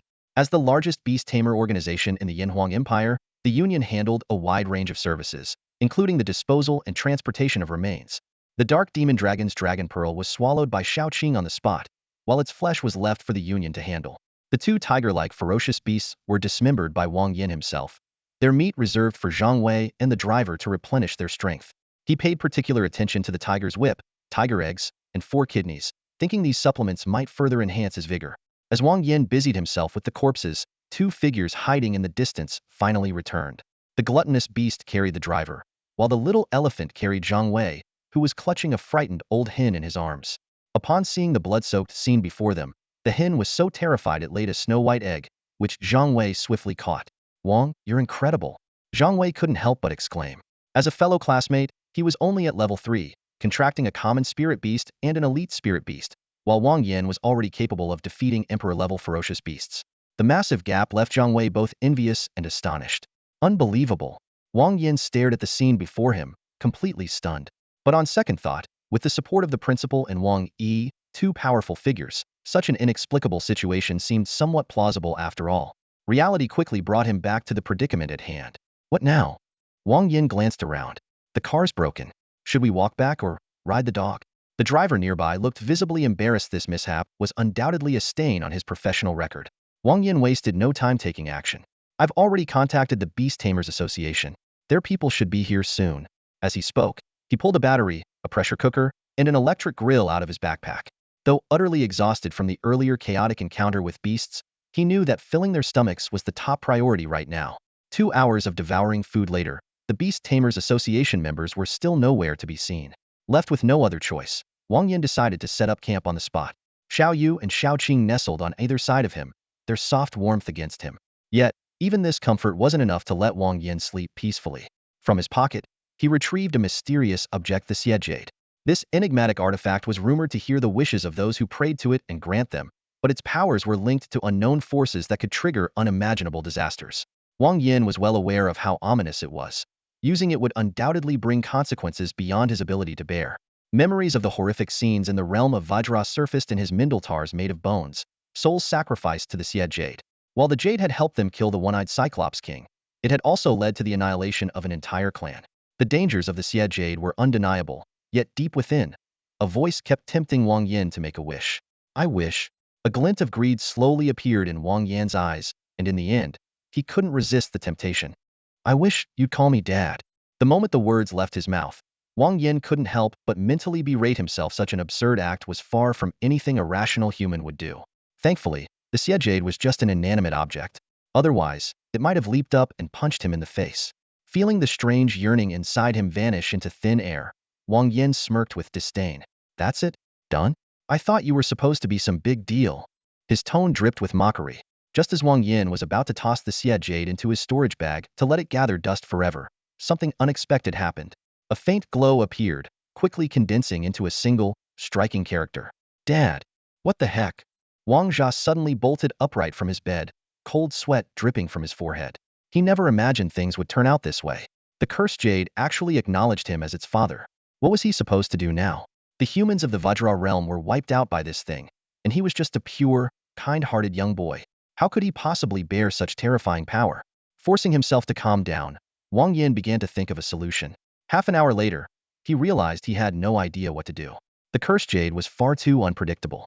The consequences of its wish-granting were entirely random, making it impossible to prepare in advance. Forget it. I'll cross that bridge when I get to it. Wang Yan sighed helplessly, closed his eyes and tried to sleep. The next morning, the Beast Tamer Association's vehicle finally arrived, albeit fashionably late. After a bumpy 7-8 journey, Wang Yan reached Minghu City by dusk. After resting for 2 days, Wang Yan decided to visit Ruanmei. He had 2 important tasks to accomplish during this break. First, help Ruanmei grow bigger and rounder to shed her flat princess title. Second, propose to the Bai family. As soon as he arrived at Ruanmei's house, her mother warmly welcomed him inside. Wang Yan, you're here. Mei has been talking about you non-stop. Your uncle and I are heading out for a stroll, and won't be back until after dark. You two have fun. Before Wang Yan could respond, Ruanmei's mom had already dragged her bewildered husband out the door. At the entrance, she turned back and added, we might not even come back tonight, so enjoy yourselves. Wang Yan was utterly confused. He had only come to drop something off. You're finally here. I missed you so much. Ruanmei exclaimed as she threw herself at Wang Yan like an octopus. Wang Yan quickly pulled her off. Young lady, have some decorum. Doesn't matter, I won't marry anyone but you in this lifetime, she declared, clinging to his waist without a care. I came here because I have something important to tell you, Wang Yan said seriously. Something important? Tears welled up in Ruanmei's eyes. Brother, are you finally going to marry me? Marry your uncle. Wang Yan slapped his forehead in exasperation. What on earth is going on in that head of yours? Well, if it's not marriage, what could possibly be important? Ruanmei pouted and flopped onto her bed in disappointment. Wang Yan pulled a fruit out of his storage pouch. Eat this. You don't need to drug me, you know. I've already said I won't marry anyone else, Ruanmei replied earnestly, taking out a beautifully crafted box from her bedside table. I'll take this instead, it's from Old John's herbal shop. It should work better. Wang Yan was dumbfounded. Old John's herbal shop? Are you kidding me? He explained helplessly. I got this from the Vajra realm. It can make you rounder and more, well, shapely. Upon hearing this, Ruanmei's eyes lit up. She snatched the fruit and stuffed it into her mouth without hesitation. The effects were immediate. Within less than a minute, her chest transformed from flat plains to towering peaks. Ruanmei removed her top and gently touched her newfound curves, tears streaming down her face. Don't cry, Wang Yan said quickly, pulling her into a hug. He sighed inwardly, thinking about how much she'd endured all these years. Ruanmei sobbed in his arms, gradually calming down. Brother, do I look good? She asked, blushing as she puffed out her chest. Kiss me. Kiss my foot. Wang Yan smacked her on the head and hastily pulled her clothes back on. Outside the door, Ruanmei's parents were eavesdropping. Brother. Slower. Ouch, it hurts, came Ruanmei's muffled voice from inside. The two exchanged a knowing smile and high-fived. Success, Ruanmei's mom said excitedly. Wang Yan finally gets it. She suddenly shot her husband a glare. If he'd been as hesitant as you, Mei might have had to resort to drugging him like I almost did with you back in the day. Hey, I was just clueless. Her husband chuckled awkwardly. Honey, should we relive some of those good old days? Stop being so shameless, she scolded, rolling her eyes as she stood up abruptly. Where are you going? He asked hurriedly. To book a hotel, she replied without looking back. The flat terrain had transformed into a peak, and the once ordinary shirt now clung to her body in a way that was irresistibly alluring. Ruanmei's cheeks flushed a deep red as she reflected on the recent events, the lingering shyness still evident in her demeanor. She gently touched the newfound changes on her chest, her fingers unconsciously tracing the curves, clearly enamored. Wang Yan watched her actions with a helpless sigh. Take your time to explore.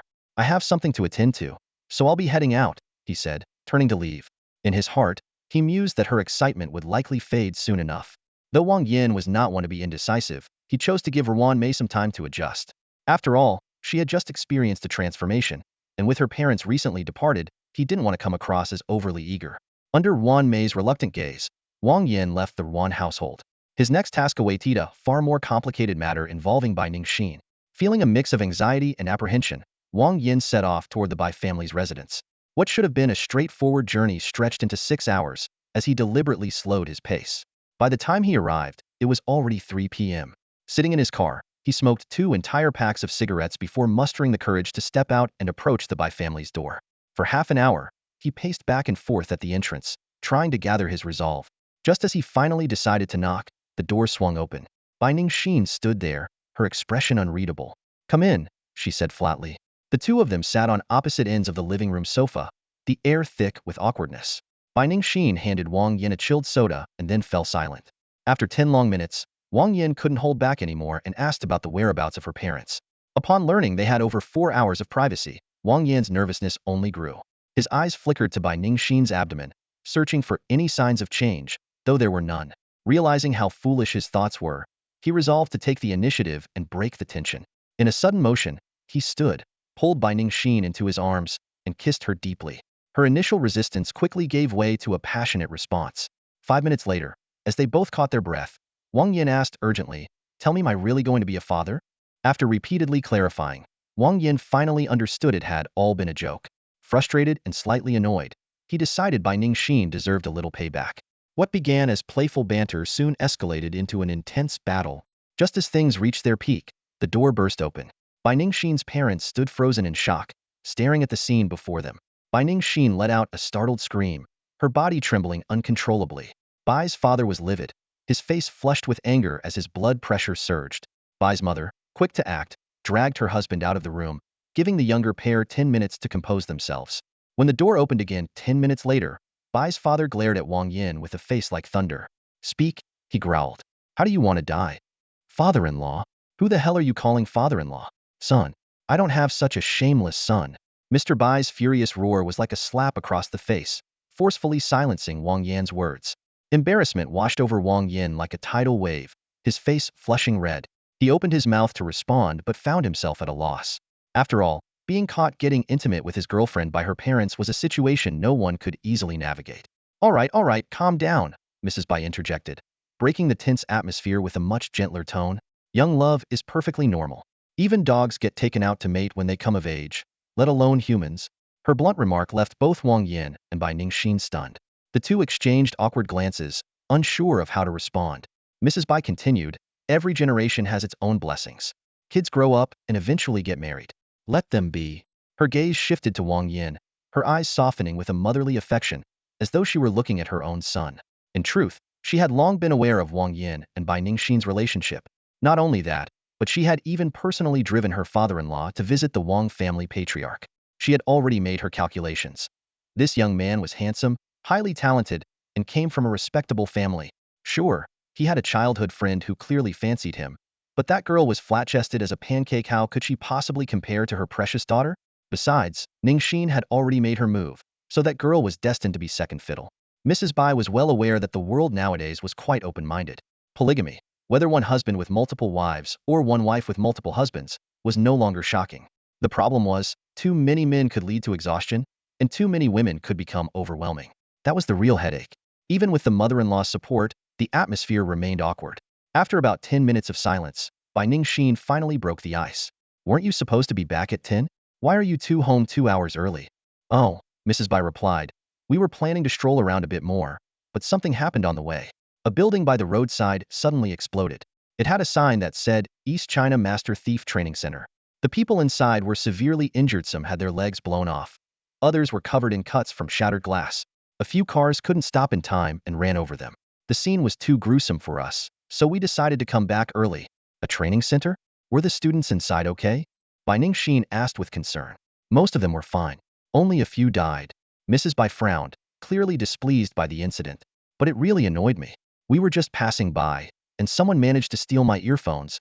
On behalf of all earphone lovers, I strongly condemn this." Wang Yan couldn't help but chime in. Thanks to Mrs. Bai's persuasion, Mr. Bai finally came to terms with the situation. The family enjoyed a harmonious dinner together, and later, Wang Yan left under Mr. Bei's reluctant gaze. As for the matter of proposing, that would have to wait for another time. With two pressing issues temporarily resolved, Wang Yan returned home to his usual laid-back routine, all the while contemplating how to improve the quality of his little companions. Xiaoqing had already advanced to the king level and needed continuous refinement of her bloodline. Even with Wang Yan's assistance, this process couldn't be rushed. Xiaoyu, being a special moon beast, only needed to absorb sufficient moonlight to progress steadily, without undergoing bloodline tempering or enduring tribulations. Jinzi required the bloodline of phoenix-type beasts, such as the Fengyao, Yuezhua, Qinghuan, and Honghu. Wang Yan had already posted a bounty through the Beastmaster Union, offering generous rewards for anyone who could provide what he needed. He had also identified a spatial rift that might contain a phoenix-type feral beast and planned to explore it after the new year. Gunzi needed an abundance of pure ice and fire elements. While it gnawed on elemental crystals daily, accumulating energy was a slow process that couldn't be expedited. Among all his spirit beasts, Fantong had the simplest conditions for advancement. It only required the bloodline of any canine lord-level feral beast, along with enough bloodline refining stones, to easily ascend to king level. Wang Yan had delayed Fantong's advancement out of concern that it might not withstand the tribulation lightning. The iron-eating beast species was renowned for its defensive prowess, even among divine beasts. Yet even the mighty iron-eating beast king Xiongba had barely survived when faced with 8 bolts of tribulation lightning. Knowing Fantong as he did, Wang Yan doubted it could endure such a challenge. Running away? Sure. Withstanding the lightning? That seemed like a death wish. Still, avoiding the problem wouldn't solve anything. Only by facing it head-on could one truly overcome. Determined, Wang Yan spent a fortune to purchase the corpse of a Huado feral beast. In mythology, the Huado was a beast capable of starting devastating fires wherever it went. However, in this world, it was merely an ordinary feral beast with traces of Huado bloodline. While it might have been a shadow of its legendary ancestor, it would serve as a stepping stone for Fantong's advancement. Eat it and take a gamble, Wang Yan said, placing the Huado's corpse before Fantong. Win, and you'll become a king. Lose, and you'll be reduced to ashes. Or you could stay as you are. Before he could finish, Fantong had already begun devouring the corpse ravenously. Wang Yan nodded in satisfaction, thinking his companion was showing some ambition, though he quickly realized it might just be hunger driving the beast. Forget it.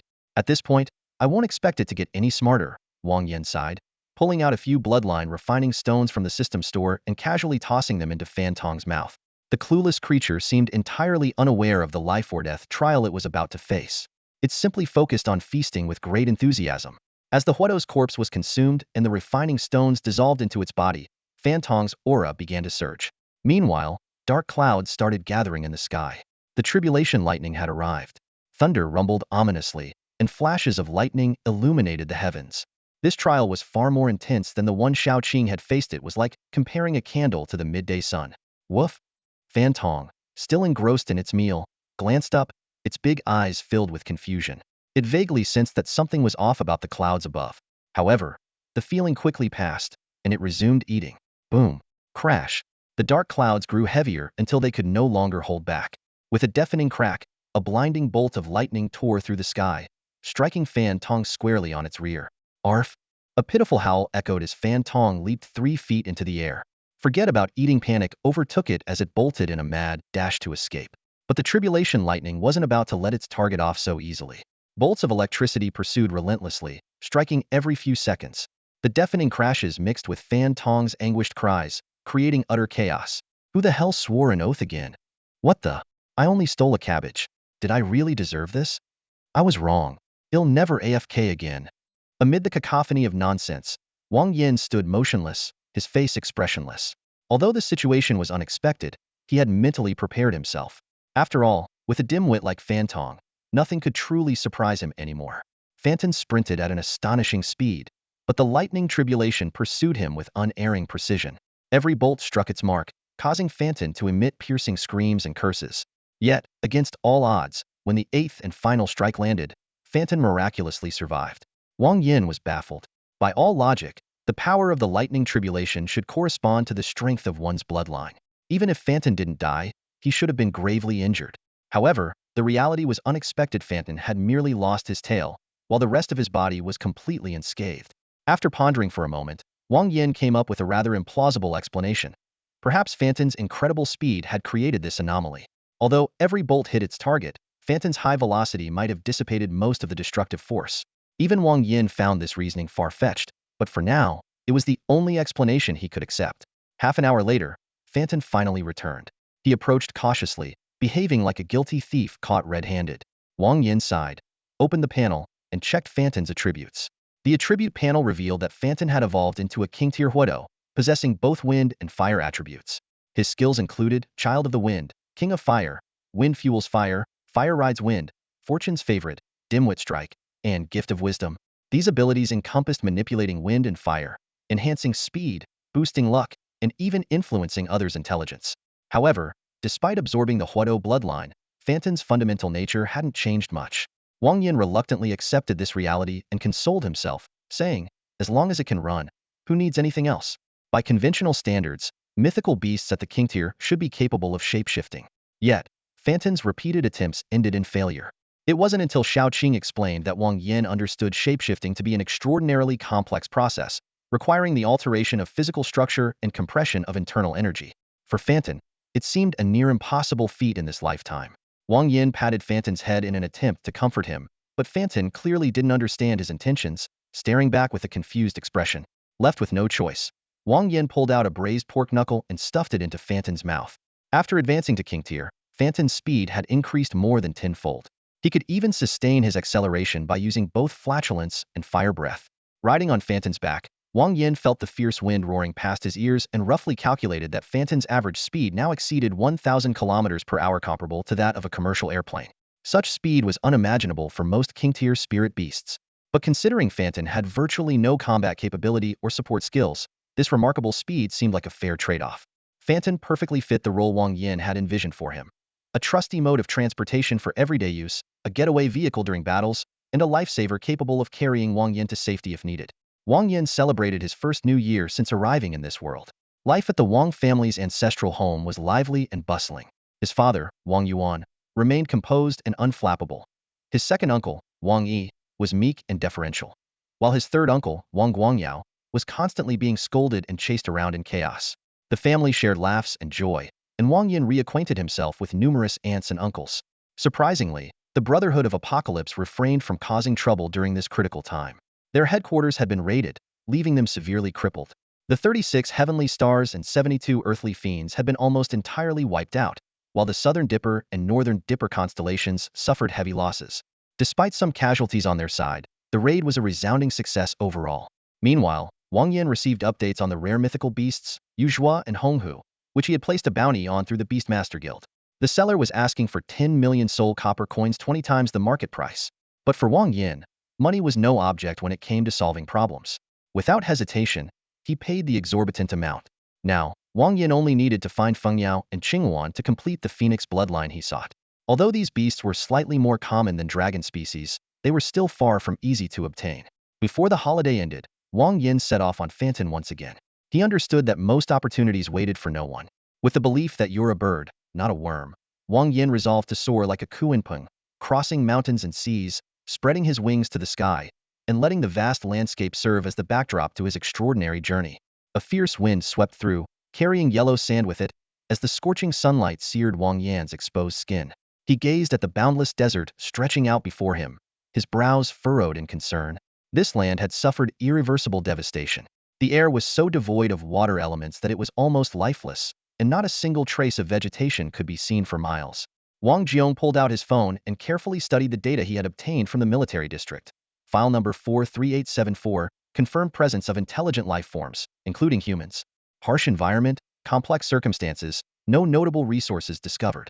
Native creatures show no intent of invasion. Combat capability, grade minus. Hazard level, grade mid. Resource reserves, grade plus.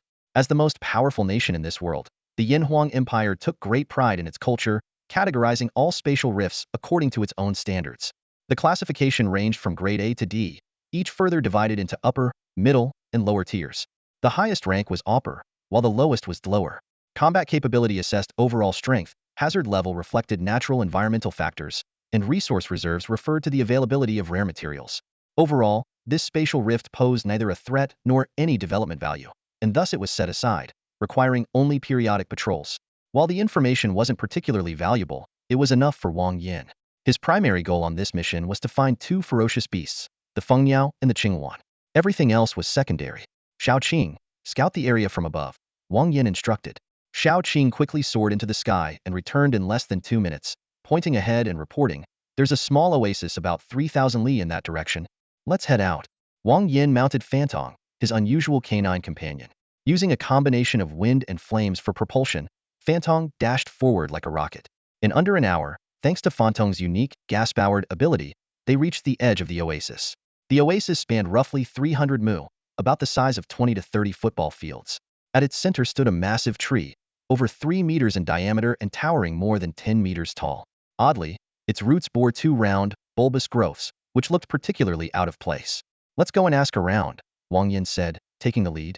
Xiaoqing followed closely, while Gunzi and Jinzi perched atop Fantong's head. Xiaoya was currently with the principal, as Suyu, longing for her child, taught her some unique knowledge of the Yu beasts. The oasis was sparsely populated, with only 3 to 5 households visible. Wang Yan put Xiaoqing, Jinzi, and Gunzi away and approached the nearest house to inquire about the area. However, before he could knock, a series of strange sounds emanated from inside. Murmurs, giggles, and even some peculiar squelching noises, accompanied by laughter. Wang Yan muttered to himself, "In broad daylight? Not exactly appropriate." Though he was reluctant to interrupt whatever was happening, it would have been rude to leave without knocking. After 2 minutes of knocking, a female voice finally responded, irritated. "What do you want? Don't you know it's nap time?" "Nap time?" Wang Yan thought. "With all that noise, you're calling it a nap?" Suppressing his irritation, he replied, "I'm just passing through and wanted to ask for some information." "Passing through? Hold on." Sounds of shuffling came from inside, and soon the door creaked open.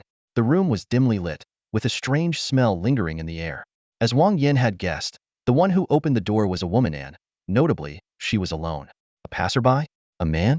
Her eyes gleamed as she sized Wang Yan up, even licking her lips. Wang Yan frowned and asked, "How far is the nearest big city from here, and in which direction?" "The wind's strong out here. Why don't you come inside and we can talk?" The woman glanced behind Wang Yan, noticing only a large dog, and tried to pull him inside. But the moment she touched his arm, it was like hitting an immovable pillar. This only seemed to excite her more, her eyes gleaming with greed. Wang Yan grew wary. "Is this woman a man-eater?" he thought.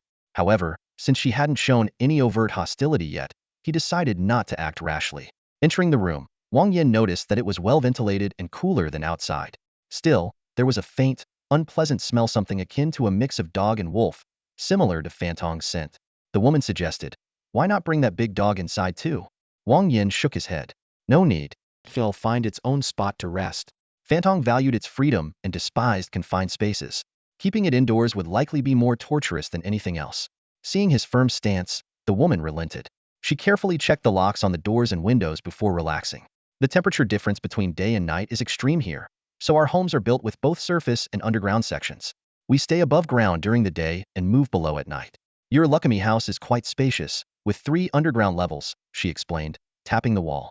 Lights immediately illuminated the staircase leading down. The light came from star-shaped creatures lining the walls. Though each emitted only faint light, together they brightly lit the path. "These are glowworms," the woman explained. "They're named after an ancient insect. After the last disaster, society collapsed completely. Humanity suffered heavy casualties, with less than 20 surviving. Years of war and turmoil led to countless nations splitting and reorganizing before things finally stabilized." She sipped her tea and continued, "More than half the population is concentrated in the Central Plains. The rest of us, like me, live scattered across oases, looking after Chunyang trees. We don't have to fight or scheme. We just need to deliver enough Chunyang tree fruits each year." "Chunyang trees? You mean the big tree outside?" Wang Yan asked. "Yes, that's the Chunyang tree. It's an essential resource for our survival," the woman said with a suddenly radiant smile. "Of course, now that you're here, the tree's importance to me has diminished." Wang Yan was puzzled by her words, but before he could think further, a wave of intense dizziness overwhelmed him, and his vision began to blur. That's all for today. Thank you so much for watching. I hope you guys enjoyed. If you wish to have another part of this recap, please give us at least 1,000 likes. Please don't forget to comment and subscribe to our channel for more content like this. Until next time.